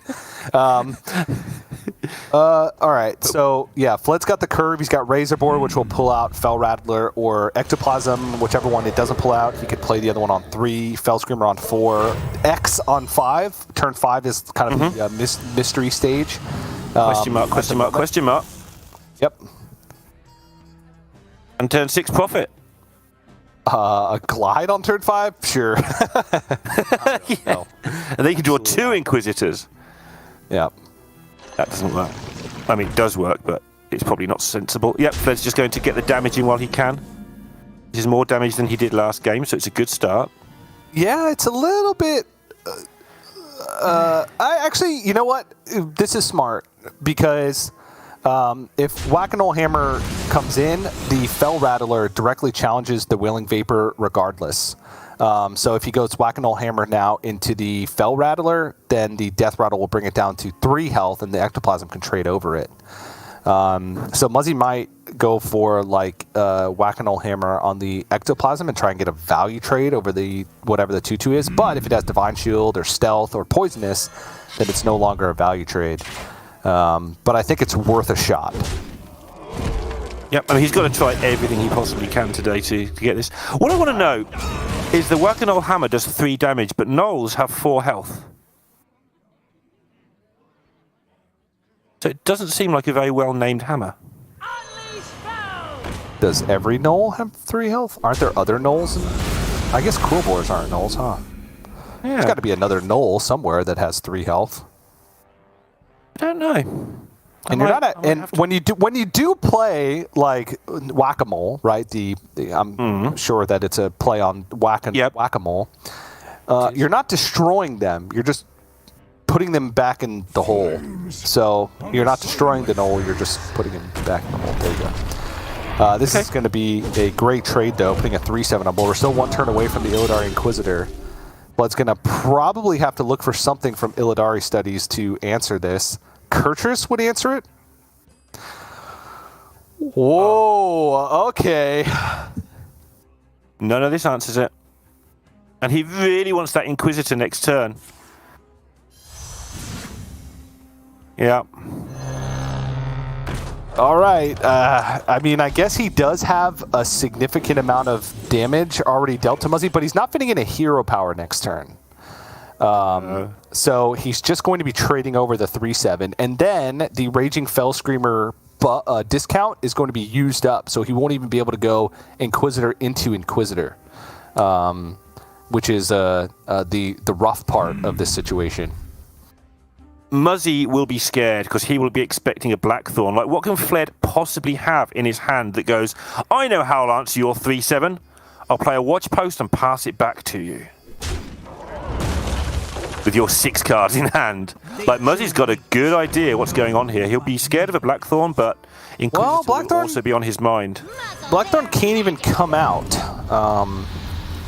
So we're passing over to turn 6.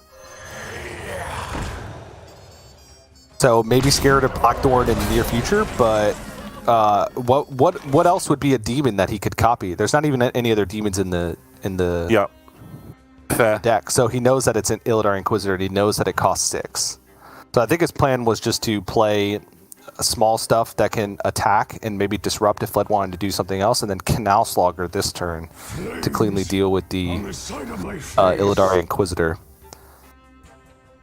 Yeah, and this is going to be handy for him to try and win the race here. Because he's going to gain quite a lot of health. The race is going to be pretty brutal because he is going to eat a lot of damage from the Inquisitor, but with all these cards in hand and with a double Slogger available to him, you would feel that he's not going to go low enough on health to be in danger, and he's going to have enough minions versus not much left to get out of that, even if he has to give up 1 or 2 cards to deal with the second Inquisitor. Fled needs to keep picking up the heavy hitters to follow through this turn, or he's just going to just about be lost. He's going to glide. He needs something big to get him back in here, right? Mm-hmm. I think drawing into the Blackthorn would be a good start. Oh, there it is. Work. All right. So now he's got a chance. That's a tough call to make, honestly, going for the glide that turn, because you're not guaranteed to get a better hand in a lot of situations. He's looking for a few cards specifically. Anything that can help fight for board. We're looking at like Fell Rattler. Pretty much just Fell Rattler and Despicable Limestone are the only two. So I like the fact that he took the risk, went for it, and now he gets the chance to swing this back. Just a chance. Yeah, I think he had to reset the card advantage because, incredibly, he was behind on cards as well. You'd think that if he hasn't done anything all game and he's up against a deck that isn't really drawing many cards, that he would have had more cards than his opponent, but that's just not how it worked out somehow. So here's his chance, here's his shot. Yeah, it worked out fantastically, but it's manageable. It'll keep him alive a while. Pleasure doing business. I don't know. It's going to be a tough one. Aha. A successful tradable. It's a little bit risky, I think, to take a value trade, but I guess at any point he could unload these taunts. It doesn't feel great to trade over 3-2 and then just have your 1-1s be eaten up by 1-2s. Mm-hmm.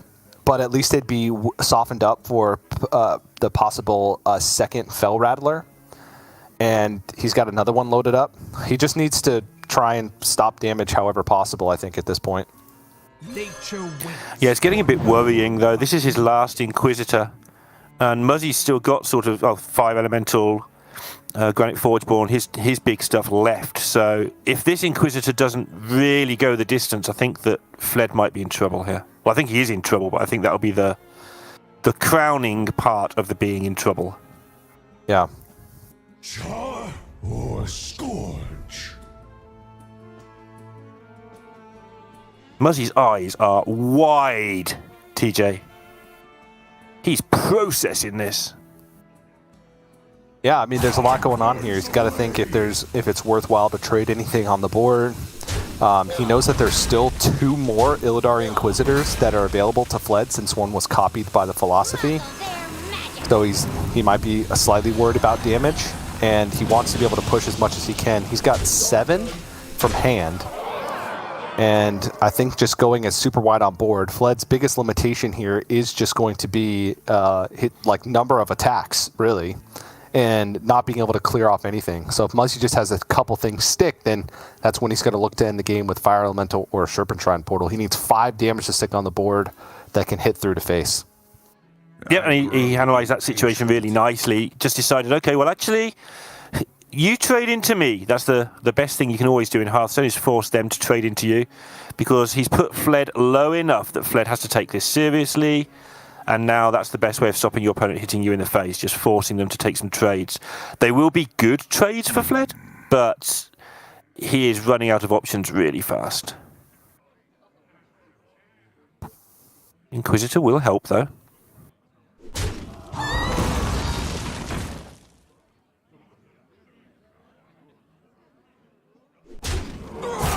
The bigger problem isn't the very, very immediate danger that Fled is in. It's now that he's just going to have very little stuff left in his top decks. Yeah, Illidari Studies could go a long way. Also has a tradable Persistent Peddler to potentially help him get the job done.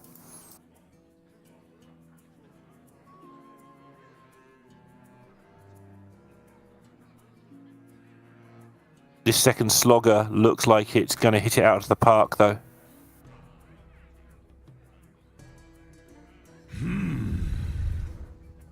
Just by being there, like, he doesn't even have to play it, as you saw him there considering the Elemental and the Portal. The curve is just a little bit weird. Health. Yeah. I guess Cage Match Custodian Weapon and then Slogger.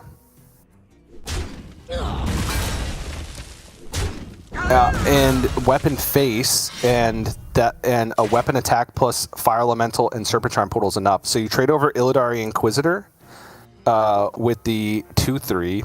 Canal Slogger goes into the 3/4. And then you've got Fire Elemental and Portal next turn to remove whatever your Fled's last 2 cards are, because you know all his big stuff's gone. Oh, he's just going to push this all to face. Okay. So this sets up lethal through... does it set up lethal through Chaos? Just a hand. Through Chaos Leech. 12. He needed heal.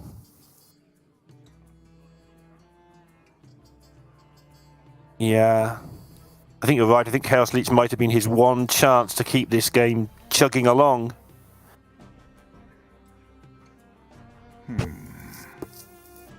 Because he knows the situation, because Muzzy's last play was so weird. Like, in a vacuum, Muzzy's last play looks terrible, therefore it's not terrible, therefore his hand kills you.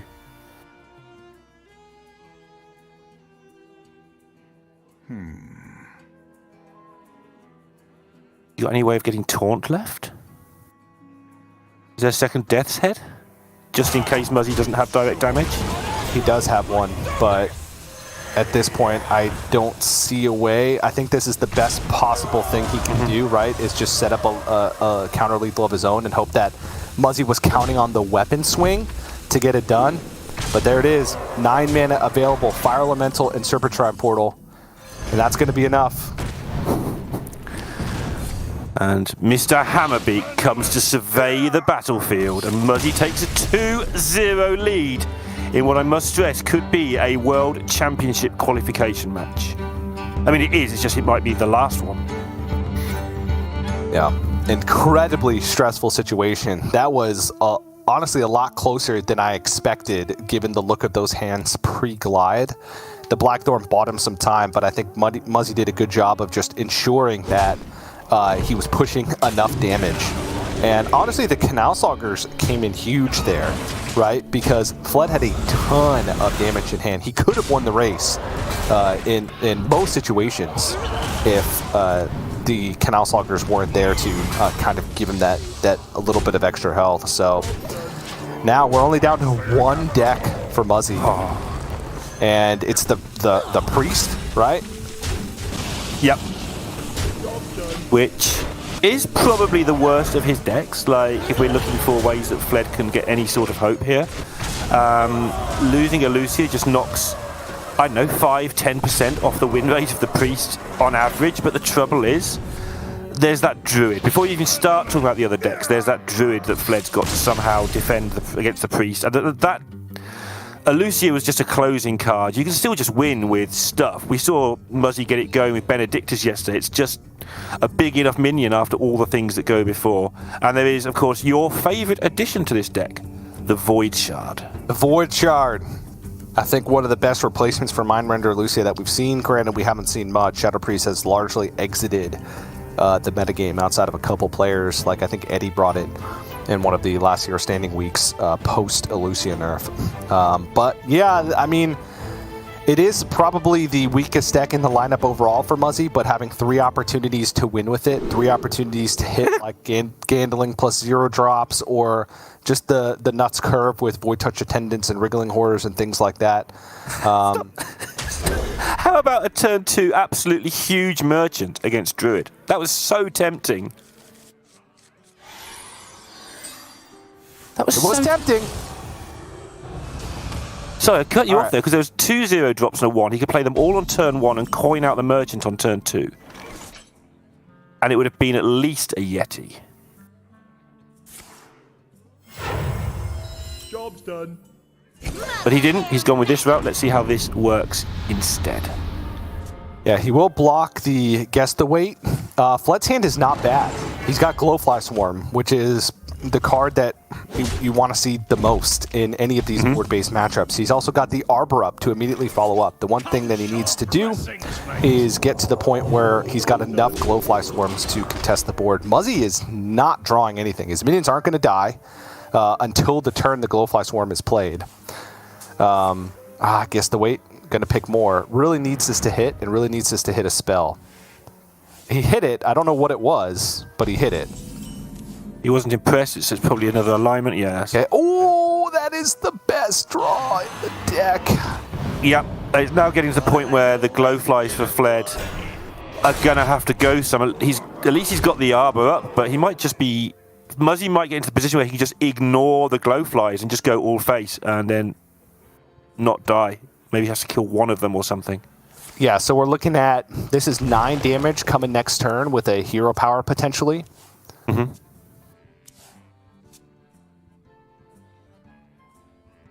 Oh no. He's just a tiny bit off. 4, 6, 9, 11. Which means Fled can't play the Glowfly, assuming he takes another 11 the turn after, so he's got to do something. Killing the 2/1 does reduce the damage over 2 turns. So now we're looking at 7 coming at the face. But Muzzy now has Raise Dead. He can actually double Raise Dead if he really wants to and set up that 2-turn lethal. Yep, and he's going to, I would imagine. Actually, yeah, he probably will. Because Glowfly Swarm is the only problem, so Divine Shields aren't that relevant. Extra stuff on board is more relevant, I think.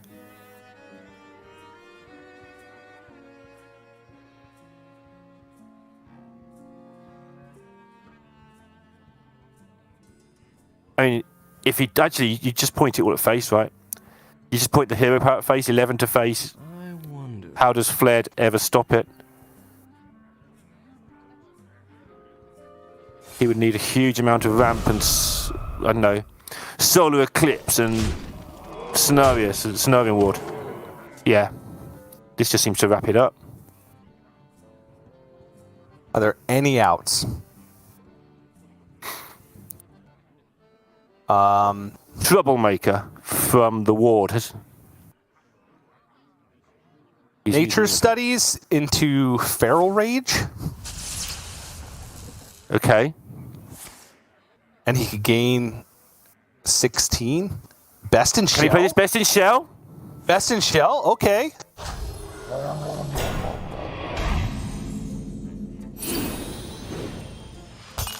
Even that might not be enough. Looking at this board. Oh my. This is a huge Merchant.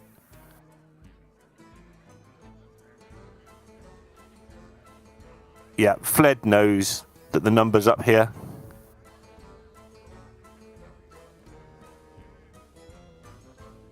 He's going to pass the turnover with 4 mana.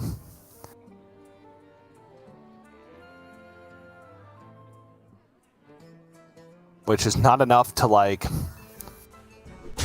I mean, it's not enough to really do anything. if he. This works. Muzzy can clear both of these. That like maybe if one survived, he could like get a germination off the top, and then try and find a way to get to like Solar Eclipse Cenarian Lord with a with a Lightning Bloom. Like if those were two drops in a row. But now there's just too much power on board. All right, Fled's got 5 mana. He can glow flies, he can arbor up, he can't get any new cards, he can guess the way. He sends out the GG and see you all later symbols. He loves us all. We love you too, Fled. It's been a great season to see Fled. But he's just saying his goodbyes for the season. He's not been relegated, he's just not going to Worlds. He gives it up, and Muzzy in a superb fast series. 3-0, that could be the series that takes him to the World Championships. He has to wait and see the second match now.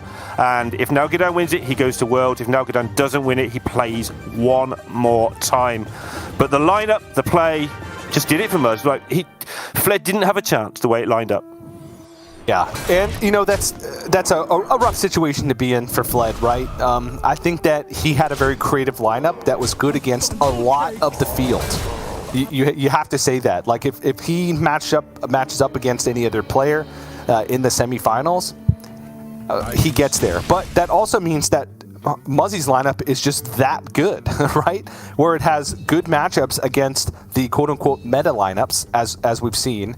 Maybe not as good, right? Since he did fall to Nalgadan in a pretty one-sided series, but good enough, and is still able to beat these other slightly slower counter lineups.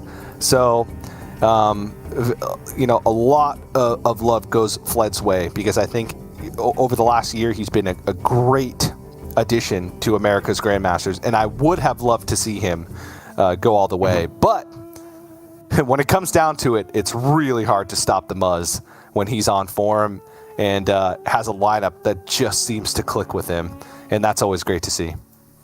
Yeah, I think the Muzz always was. I mean, he was always great at Hearthstone. He has played control decks this season, even when he's been taking it a little bit freewheeling. But he always was at heart an incredibly good aggro player, and he's reverted to that for these playoffs. And it's a good bring. It's not just like, I'll bring some aggro decks because I'm the Muzz. I mean, it might be that, but it's actually just a good bring. It targets the meta pretty well right now.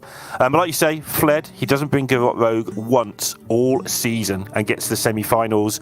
And it's not some sort of, I can't play Garrote Rogue. He has targeted the meta. Looking forward to seeing what he can do next year. But yeah, one more match to go for the Muzz potentially, and one more match before that. And then we'll know who's going to be joining those other people that you may or may not have heard of in the World Championships. Yeah, bunch of no names, all right? Not like us Americans. That's right. Yeah. Yep. Exactly. But before we jump into the second semifinal, we are going to have to go to a quick break. But don't go anywhere. Nalgadan versus McBannerface coming up right after this.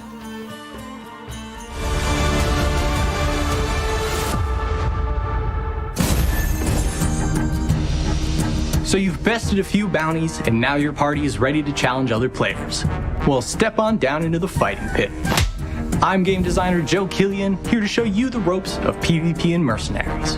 Once you've unlocked and built a fighting pit in your own humble village, you'll be ready to get started.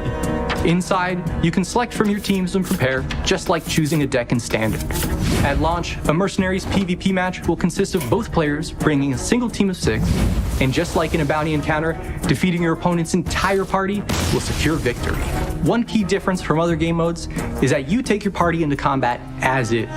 That means the progress you've earned in mercenary levels, ability tiers, and equipment all play a direct role into your PvP prowess. As you can imagine, the matchmaking in Mercenaries is quite a bit more complex than other game modes, since it needs to weigh all of these aspects to ensure relatively even power levels. While you'll always be paired up against opponents with teams of similar strength, we love that these factors open up a ton of potential for unique asymmetrical matches. Now let's talk strategy for a moment. Unlike PvE, where you can gather some information on what you'll be up against, in PvP, your team will face a mixed bag of opponents with varying roles and synergies. You may find yourself up against a protector-heavy orc team, or thrown into a fiery foray of elementals and casters. I like to bring beasts and nature casters, so I have good coverage of all the roles and some powerful synergies. If you want to come out swinging with all fighters, that choice is yours.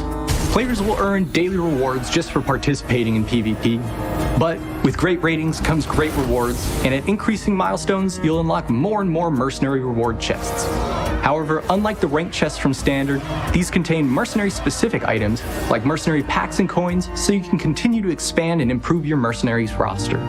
We're incredibly excited to open up an entirely new way to PvP in Hearthstone, and now you know everything you need to get started, so it's up to you and your party. Good luck in the fighting pit, and we'll see you in Mercenaries.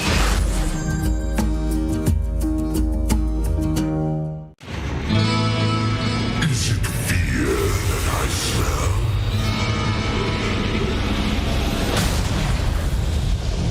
I will feast upon this world.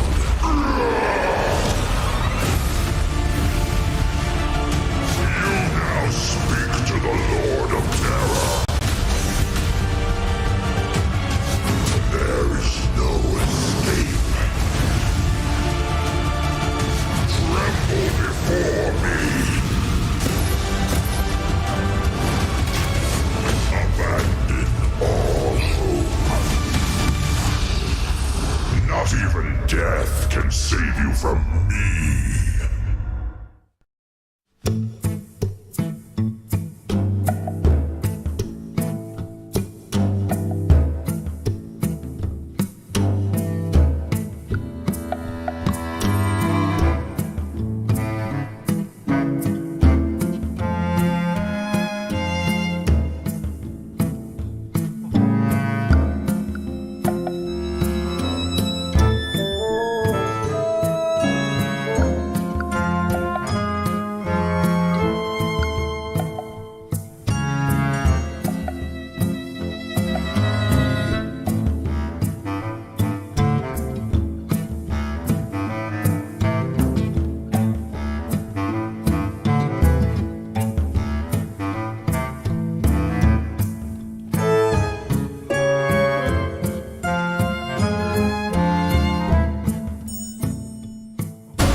Hello, everybody. Welcome back to America's Grandmasters. It's Championship Sunday here on Playoffs Weekend. My name is CJ. I'm joined by Lorinda.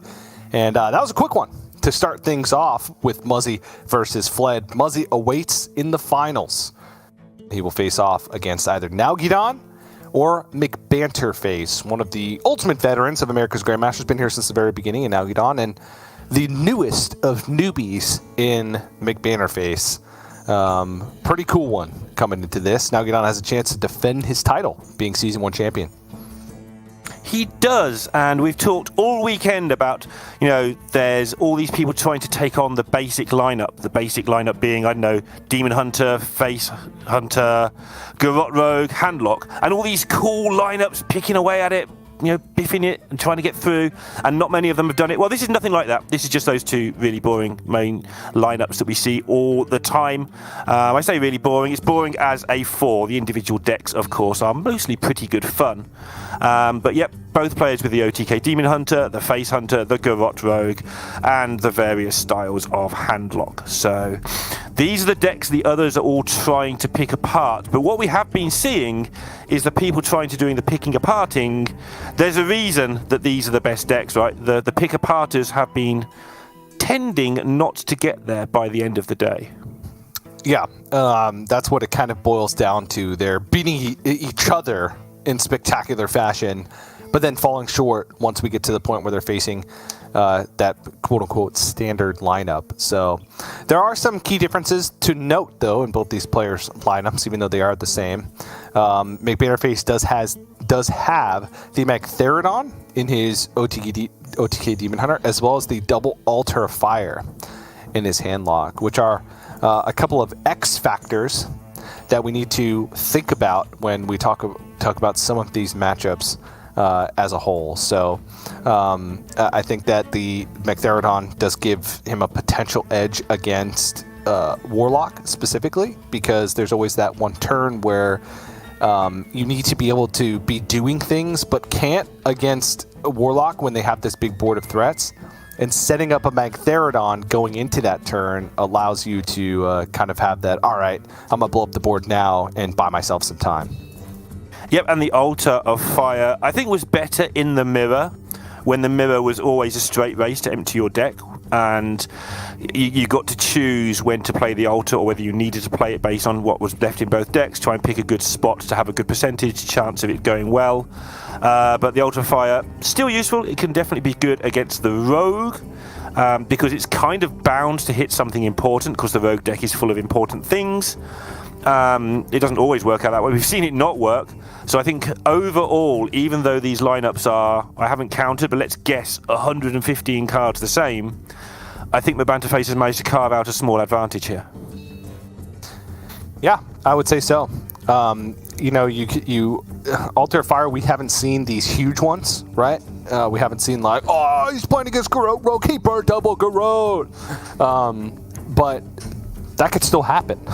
So I'm just waiting for it. But I do agree. Not really going to help in the mirror because you're accelerating both players, but we will cross that bridge when we'll get over it. We will sail that ship when it sails. No, which bridge? Which bridge are you crossing? Like, I've heard you say this before. You'll cross that bridge as if I'm supposed to know which bridge you're on about. But I see no bridge. The bridge of the altar. The bridge of Altar of Fire. What does that even mean? Don't worry about it. Moving on, no, I'm Face. very worried about it. I don't want to talk about Questline Druid. I want to talk about anything else. I like how you kept that fact on there. Played Questline Druid in week 1. He's the Questline Druid guy. He came into Grandmasters and he said, I just want to do my 8 hours, clock in, clock out. I don't want to be a guy. But turns out he brought the Questline Druid in week 1, so now he's the Questline Druid guy. He got really high ranked with that deck as well, just as Grandmasters was starting. Maybe even rank 1 legend. I'm not 100% on that, but definitely single figures. So he actually was the Questline Druid guy, which is kind of why I put that there, to remind everybody that Mabanta-Face, who has largely played the solid lineups, which he plays very, very well, was the Questline Druid guy. And he crossed that bridge, and now he's the solid guy. Yep, don't be fooled by his playing of meta decks. This guy certainly knows how to party. Trust us. He played Questline Druid in week 1. But yeah, I think you mentioned it, but I'm going to also kind of echo that and agree with your opinion that I think if we do give an edge to either player, it's Mabanta-Face just because of those couple tech cards. But when it comes down to it, this is very similar. And these are some very skill-intensive decks. And that's kind of what you'd like to see when you come into a match with this high of stakes. Another reminder, as Neil said before we went to the break after Muzzy won his semifinal, if Nagadan does win this, it means that Muzzy is automatically granted that spot at the World Championship. So he's also probably waiting for this outcome of this series. Probably rooting for Nagadan just because it'd make it easier, but maybe Muzzy's just full on like, yeah, no, I want to make Mabanta-Face. I don't want to get in on a technicality. I want to fully win this thing and represent Americas at the World Championship in the way that I'm supposed to. I can't imagine Muzzy caring. He's probably just chugging his water out of his gallon container or running around the neighbours, like just popping off, knocking on the door next door. Yes, I won! And they'll be like, what did you win? Like, oh, doesn't matter. It's fine. Don't worry about it. I doubt he cares who wins this match. But the fans will care, and I feel a bit sorry for Mabanta-Face. He's got to sit in that stadium with the baying crowd on either side. Nagadan fans against him, Muzzy fans against him, casters of other regions against him because, you know, they don't want Muzzy to be there. Everybody's just against Mabanta-Face, absolutely all of them. And he's just got to blank it out, concentrate, not let the crowd get to him. That's right, yeah. Couldn't have said it better myself. Everybody's rooting against Mabanta-Face. You're right. No, I'm just kidding. You know, But it's just the way it works out. It's nothing against Banterface. Just all the people who want other people to win need him to lose. It's kind of weird on this occasion. I mean, this is kind of the thing with McBannerface, though, and we've sort of talked about this throughout the season when he wins, is outside of playing Questline Druid in week number 1, he doesn't have this thing, right? Gabby, obviously his story, he's a new Grandmaster. We throw him in that category just because it's a fact. But if we do put him on the same line as all the rest of the new Grandmasters, he talks a lot of game on social media and then backs it up. Yeah, he's very confident. His stream is was one of the fastest growing. But McBannerface is kind of quietly. He's always had this decent community behind him. He's been streaming for quite some time. He doesn't have this massive ego that he like needs to show up on social media. But he's still putting up some results. Obviously, he's not winning Masters Tours, so we can't really compare him or put him in the same vein.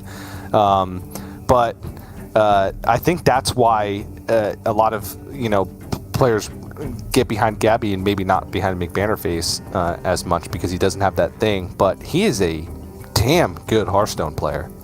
And I tell you, his opportunity to have a thing, right? His thing is he didn't have a thing, but kept winning and kept being good at Hearthstone, and that's his thing now. Especially if he wins the World Championship. I'll tell you who will be cheering for him, and that is Luna. I can't speak for her, but her Twitter was like, hey, why aren't more people picking Banterface to win? Because he's playing by far the best Hearthstone in the playoffs. Yeah. So I think she will be rooting for him because I think she wants the best playing person to win, and if that's what she thinks, I think that's a fair assessment. I think she'll be rooting for Banterface. Yeah, and in a way, I'm also kind of in that same boat. Obviously, my predictions, I picked Muzzy because it's Muzz, and what a great way to go out to qualify your World Championship, win a season, and then no matter how he does, we're still looking at a heck of a career. But McBannerface he hasn't lost a game in playoffs yet. He is playing some lights out Hearthstone, and he would be my runner-up if I had to make a second prediction board with my second guesses. Me and Gia won the predictions this week with a match to spare. It was so good. Wait, what? So the predictions this week was who will win the playoffs. And me and Gia predicted Possessi, who won the playoffs. Right? Remember? He's going to Worlds. We predicted Frenetic, who won the playoffs. And we predicted Nalgidan, who won the playoffs. So we've got 3 right, and you and Sottle can only get 2. So me and Gia are this week's champions. No, they won a playoffs. The question was who's going to Worlds, who won playoffs? And the people who won playoffs were those 3. You can't just make up the rules, TJ. It just says Masters Tour playoffs. And we picked the 3 winners. You and Sottle picked Alan. He's not going to Worlds. Gia's picks, my picks, all 3 of them are going to Worlds. We won Let's break down the tweet. Hearthstone Esports tweet. The forecasts speak for themselves, and casters seem to think very much alike. Is this coincidence? The day will show. Meaning today. And it showed that only 2 of us read the question. We're the 2 that think alike, whereas the others think like idiots. All right. Well, let's go even further and go to the message of the question, the initial question.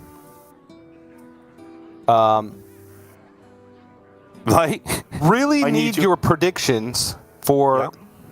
Or this is early notification to consider your predictions for tomorrow.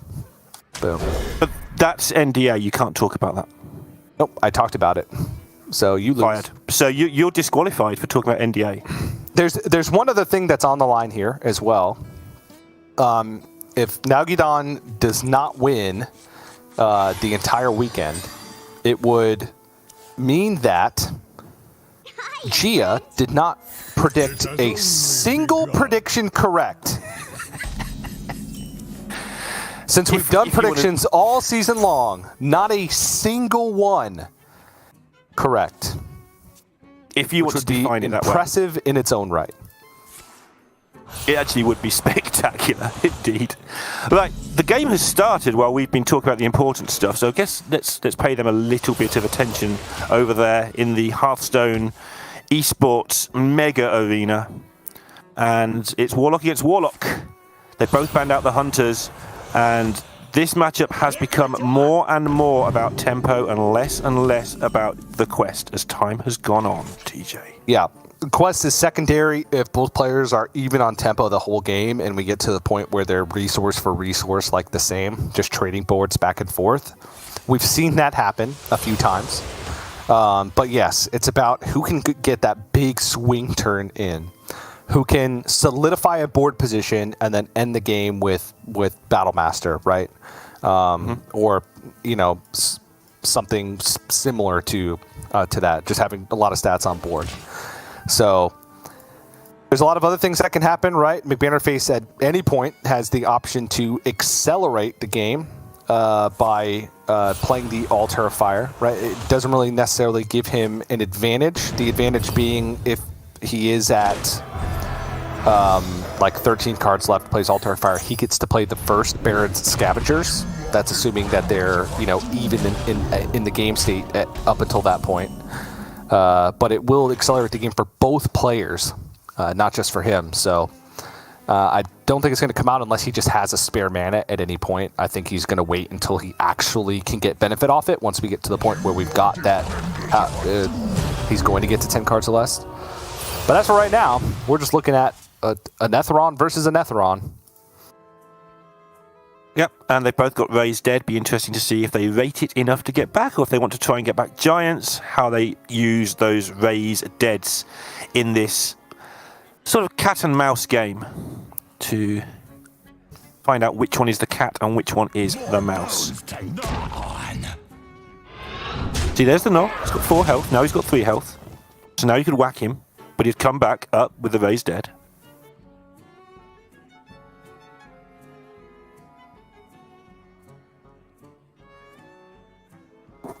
Who's got the most early stuff? So,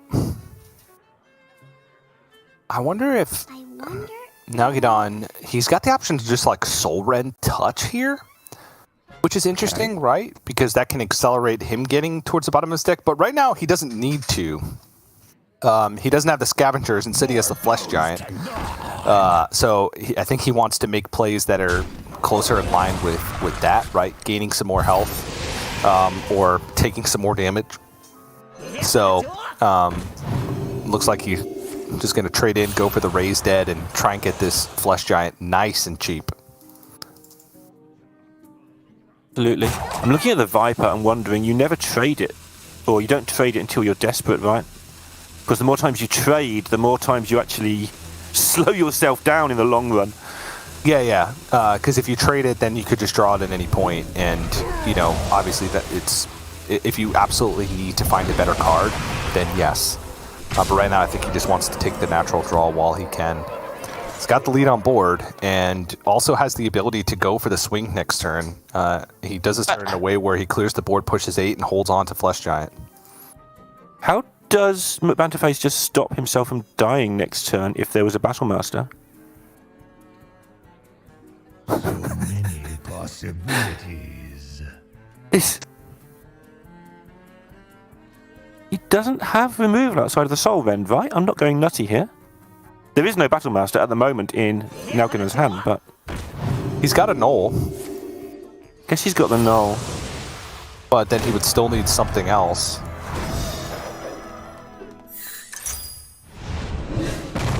Is he just gonna die? Well, there is no Battlemaster on the other side at the moment. Okay. But from where he's sat, he's going to die, right? That's always your thought. Yeah. But also, he's going to have the same problem again next turn as things currently stand.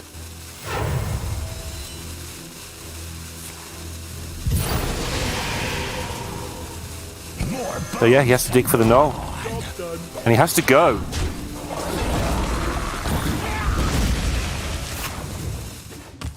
And the problem now is Nalgidon can reload the board, and he's just seen what McBanterface had to do to clear that. Yeah. There's the clue that he's just got to load up and do it again. Oh, yeah. And, I mean, this is nutty. He's going to be able to play a Knoll plus both Flesh Giants alongside a Cult Neophyte. I mean, Bannerface is going to flip back over with 6 mana, and his spells costing more. That is the end of the game if I've ever seen one. And you've seen a few. I have seen a few. Not enough, even with Tamsin. To get in there. But it's not even close. There's not even any way to survive on board. Like, he would have the option to, like, Altar of Fire and then Bloodshard Bristleback, but he only clears off the Knoll, still leaves 19 damage on board, which is, yeah, a lot. And he's going to look about this every which way and going to come to the same conclusion as us. There it is. Now takes game 1 in the Warlock Mirror. Felt like Bannerface couldn't really get anything going. And this is kind of the downside of the Altar of Fire, right? When you're talking about the mirror match, specifically, and it accelerating the game for both players, right? Both players kind of are equal when it comes to what that card does, unless you can gain tempo from it. The turn that you get down to 10 or less cards, it's just sitting there in your hand doing nothing for a lot of the game. So it's kind of a dead card in that regard. So just not able to get there. And Nalgadon, I think, managed that one quite well. Keeping just the Netherron on board, not overextending into potential like Soul Rend territory. And then as soon as he sensed weakness, just dropping the Cult Neophyte with a couple of big threats and calling it a day. And although, obviously, it's an exact mirror, and although all the decks in the exact mirror are kind of okay all against all, I think the Warlock is the weakest of the 3 when you end up with this triangle. Only by a touch, but as it were, but just a little bit. So getting the Warlock out of there is at least a medium deal in this 3-on-3 mirror match. Yes. But now Nalgadon's going to move over to the Garrote Rogue. A lot of players have opted for the Guild Trader version or Talented Arcanist version of the deck. But still, some of the players, the best ones, are running Kazakus, and I think it's still got a ton of merit, and one of the most, I mean, in a vacuum, one of the most powerful cards in the game, especially for a deck that's not wanting to run 4s anyway. And Nalgadon, we've said it before when he's been playing, but certainly one of the most creative players with Garrote Rogue. We've seen him win every which way. I think he's also one of the best tempo players of Garrote Rogue that we've seen in America's Grandmasters. Yeah. But overall seems to have a very high mastery of the deck. Yeah, I don't think that the Kazakus versus the Guild Trader thing was ever a matter of how good the deck is. It was more a matter of how many people you think are going to bring Warrior. I think if you ask all those people who brought Guild Trader, do you think it's a better card in the deck? On ladder or on average, I think the answer is no.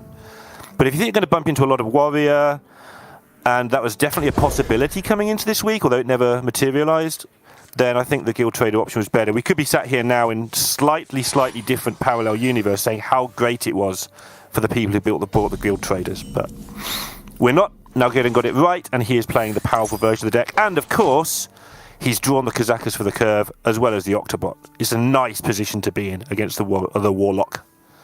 Yep. Though McBannerface does have the Altar of Fire, so at any point in time McBannerface could just say, yeah, I have an extra mana, Altar of Fire, hits Garrotes, essentially wins the game from that point. Though that's a little bit more difficult of a thing. That's fair. To have to do. Hit both of them, because that's what it takes. But still a possibility. Yep, that's a very good point. Right, Nalgadon just doing the things. They're both just doing the things. Tapping, or the equivalent of tapping in Rogue.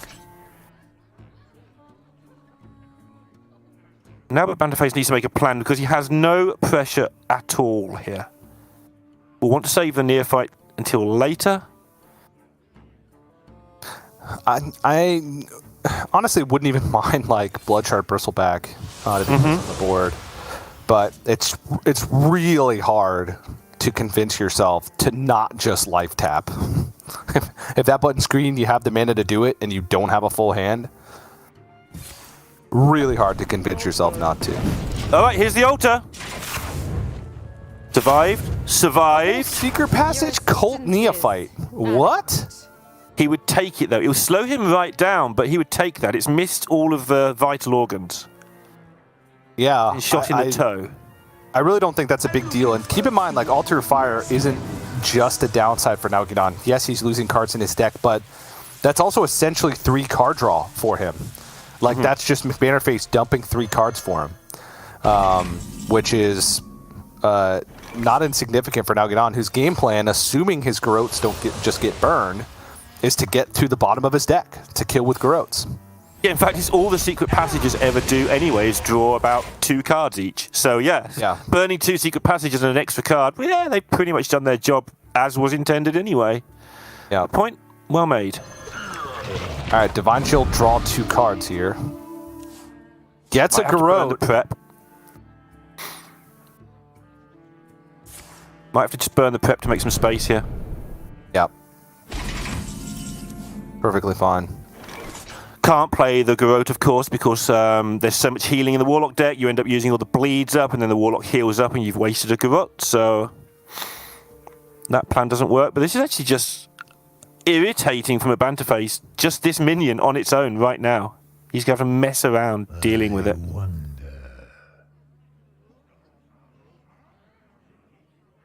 He can throw like a Drain Soul into it and then blast, or he can double blast. Yeah, there it goes. Very important from a Banterface not to take too much damage, because if he does catch those vital pieces of the Rogue deck with his second altar, he's going to not want to lose via other means, via tempo, via One Thief's getting good things, etc. We saw earlier in the European match that Gabby had all those bases covered when he played this matchup. Yeah. As the Rogue.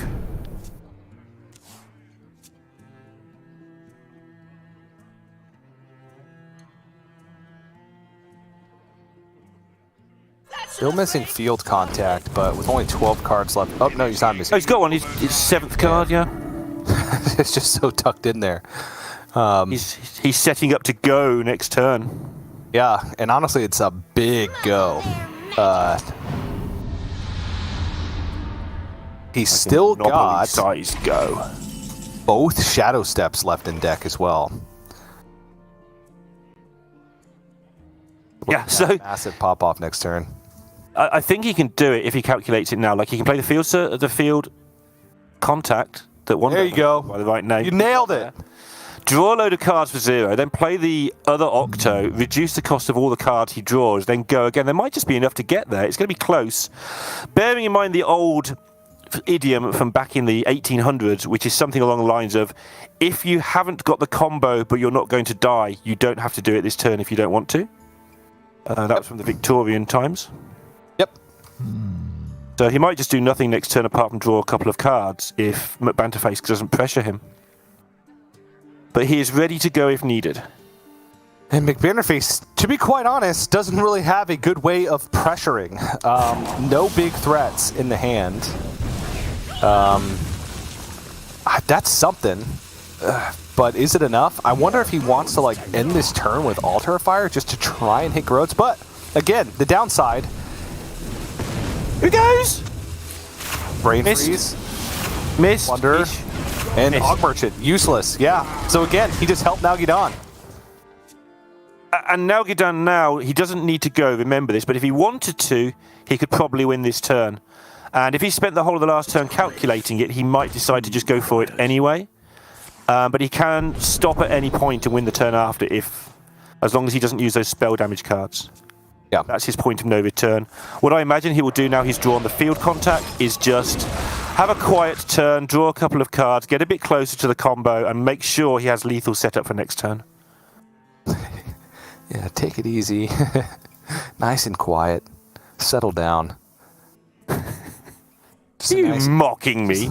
Just a nice, easy-going turn, you know? Yeah, just, Just imagine yourself in the sun on a golf course or something, or the beach, or whatever you like, indoors playing Hearthstone, whatever you like to chill out doing. Just imagine that. Take a few deep breaths, and then next turn, just execute your plan. Yep. They're my favourite. So easy.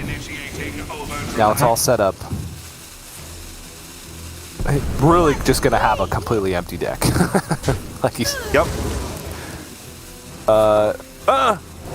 Last card, Shadow Step and Prep are the last two cards in the deck. And he's fine burning either one of those.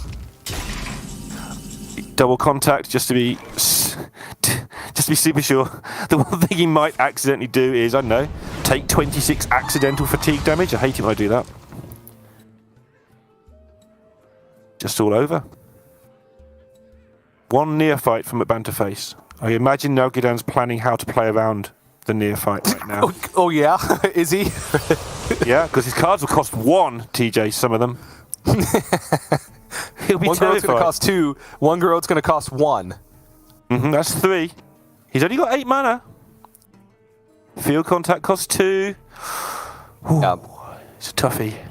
Yeah, I mean, at this point, it's all he needs to do is just make sure that he has enough room for the spell damage on the board, enough health, which he held on to Wand Thief in order to make that happen. So he's got 1 spell damage on the field contact, 1 spell damage on the Wand Thief, and then we'll just need to draw 2 cards to get through the 1 to draw the last card in the deck, and then you shuffle, and then the second to actually pull the Groats out of the deck. Yep, that entirely doesn't matter. McBannerface is yeah, he knows. Too quiet. And those altars just didn't alter anything. It was grim. Just total whiffed after I built up how important they were. Yeah, honestly, the Altar of Fires have seemed just pretty unimpressive overall, because it's such a high risk, high reward. The risk being is you burn essentially nothing, and you get the rogue just deeper into their deck, which is exactly what they want. But the reward is you hit very crucial cards, like both Garrotes or 1 Garrote or spell damage, right? And that makes it more difficult for the rogue to actually piece together the damage later on in the game. But with field contacts is also good. Octobots, right? Anything to make their strategy more difficult. Stinker Passage is not good. Usually not good to burn. The Guardian Og Merchants, Penflingers, pretty much everything that McBannerface did burn is just not what you want to see. So now get on 2-0 in the series. Only the OTK Demon Hunter left, and I'm liking his chances. You give me 3 chances versus any lineup with OTK Demon Hunter, I'm going to like my chances. Okay, I'm going to sit at home for days now looking at a lineup. Right. Well, here's some cards from different games and different rules. But yeah, you're right. In this lineup, I mean, one of them is basically a mirror, and the other 2 are tried and tested okay matchups for everybody. That's how this has ended up as this triangle of, I don't know, what's a triangle of things that keep coming back, apart from aliens? A boomerang. The boomerang, yep, that keeps coming back into our conversations. Good call. Yep, thank you. So this is the boomerang lineup, and the OTK Demon Hunter is good in the boomerang lineup. All right, there it is. Now Gidon obviously put in some Vipers in a few of his decks, potentially expecting some Poison Rogue, which was actually quite popular last week, but fell out of popularity going into this week just because of how easily targetable it was. The Poison Rogue existence is sort of that, peaks and valleys, because everybody forgets about Poison Rogue, so they bring it. Nobody has Vipers, they get crushed by it. Then the next week, everybody expects it, so they bring weapon removal, and so nobody brings it. And this just happens to be the valley of Poison Rogue. But now get on just wanting to play it safe and saying, all right, I'm going to bring Vipers just in case. That's kind of how good Viper is as a card, because at the very least, you can just trade it back into your deck. So, digging it. Yep. And I'm sorry, I've just been distracted heavily by my boss, so that's good. Welcome to my world. Distracted heavily by your boss? Or the children? Well, we have the same boss. That's a good point. So yeah, he just distracts us both heavily all the time. Yep. So, something about aliens, anyway. Simple as that. Where were we, TJ? We were talking about Demon Hunter because that's our job, because Demon Hunter's being played against the Warlock, and if you had 3 chances... I'm getting there. Yeah, you're on a roll. Keep it up. All right. Right. Ooh, well, Il'gynoth's not that great in the opening hand. Spectral Sight, already in outcast position, however, is. So we're looking at one decent part of the hand, one not so decent part of the hand. I do like McBannerface's hand. He's got Colt Neophyte to block some quest completion early, some things to do early with both Backfire and Goldshire Knoll being available.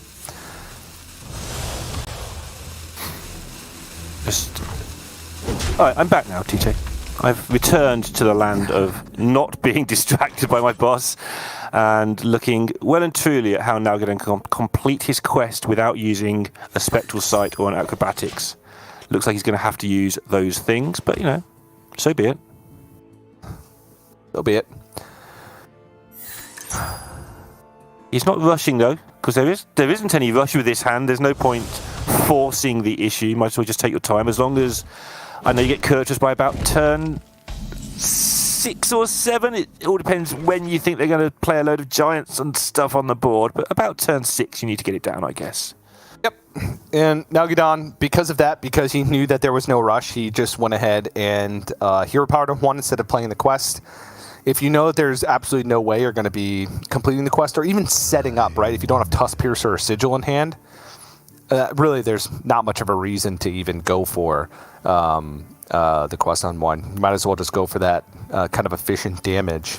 And McBannerface, sensing this, he says, all right, well, he thought long and hard about this turn because there was a reasonable chance that he wanted to play Colt Neophyte because Nalgadon didn't have any front-loaded draw, so wants to complete quest with just actual draw cards this turn. Mm-hmm. And if he had played Colt Neophyte, that would have been nearly impossible for Nalgadon to do that.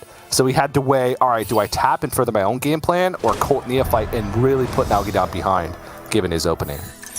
Nalgadon gets a really good hit on the cards that, from the first part of the quest, he's going to have that reduced Spectral Sight, reduced studies. But the bad thing that happened to him this turn is the glide is buried in the hand. That glide will not be shuffling any Warlock cards back. But the studies could find one. There's other ways of getting one. Of course, there's another one in the deck. But he's going to have to self-glide most likely, and that's nice from a Banterface. You don't want to get glid as the Warlock here. Yep, and that's another reason why you want to think long and hard each turn about when you life tap, because at any point you could just get glowed, get glidded, get glided. And so keeping your hand at like a reasonable size, right? Not a full hand, but enough cards to where you can still keep pressuring your opponent and you're not wasting your cards. That's kind of the sweet spot. It's like the hand size equivalent of playing around Brawl when you're playing minions. Exactly. Just enough minions out there to make them do it, but not enough that it hurts you. Yep. But here's the self-glide, because now Nalgadon's hand has just finally got too horrible for words. Banterface sort of, I don't know, seems quite happy about this, I think. It's irritating, because obviously he's going to get the second part of the quest done, but that's one glide that isn't going to get used on him, and now he can maths a couple of turns. Or math a couple of turns, I guess. Yeah, now he gets the license to draw cards. He knows there's only one more glide in the deck, and he knows it's probably not hand in, and so he can get away with it. Yep.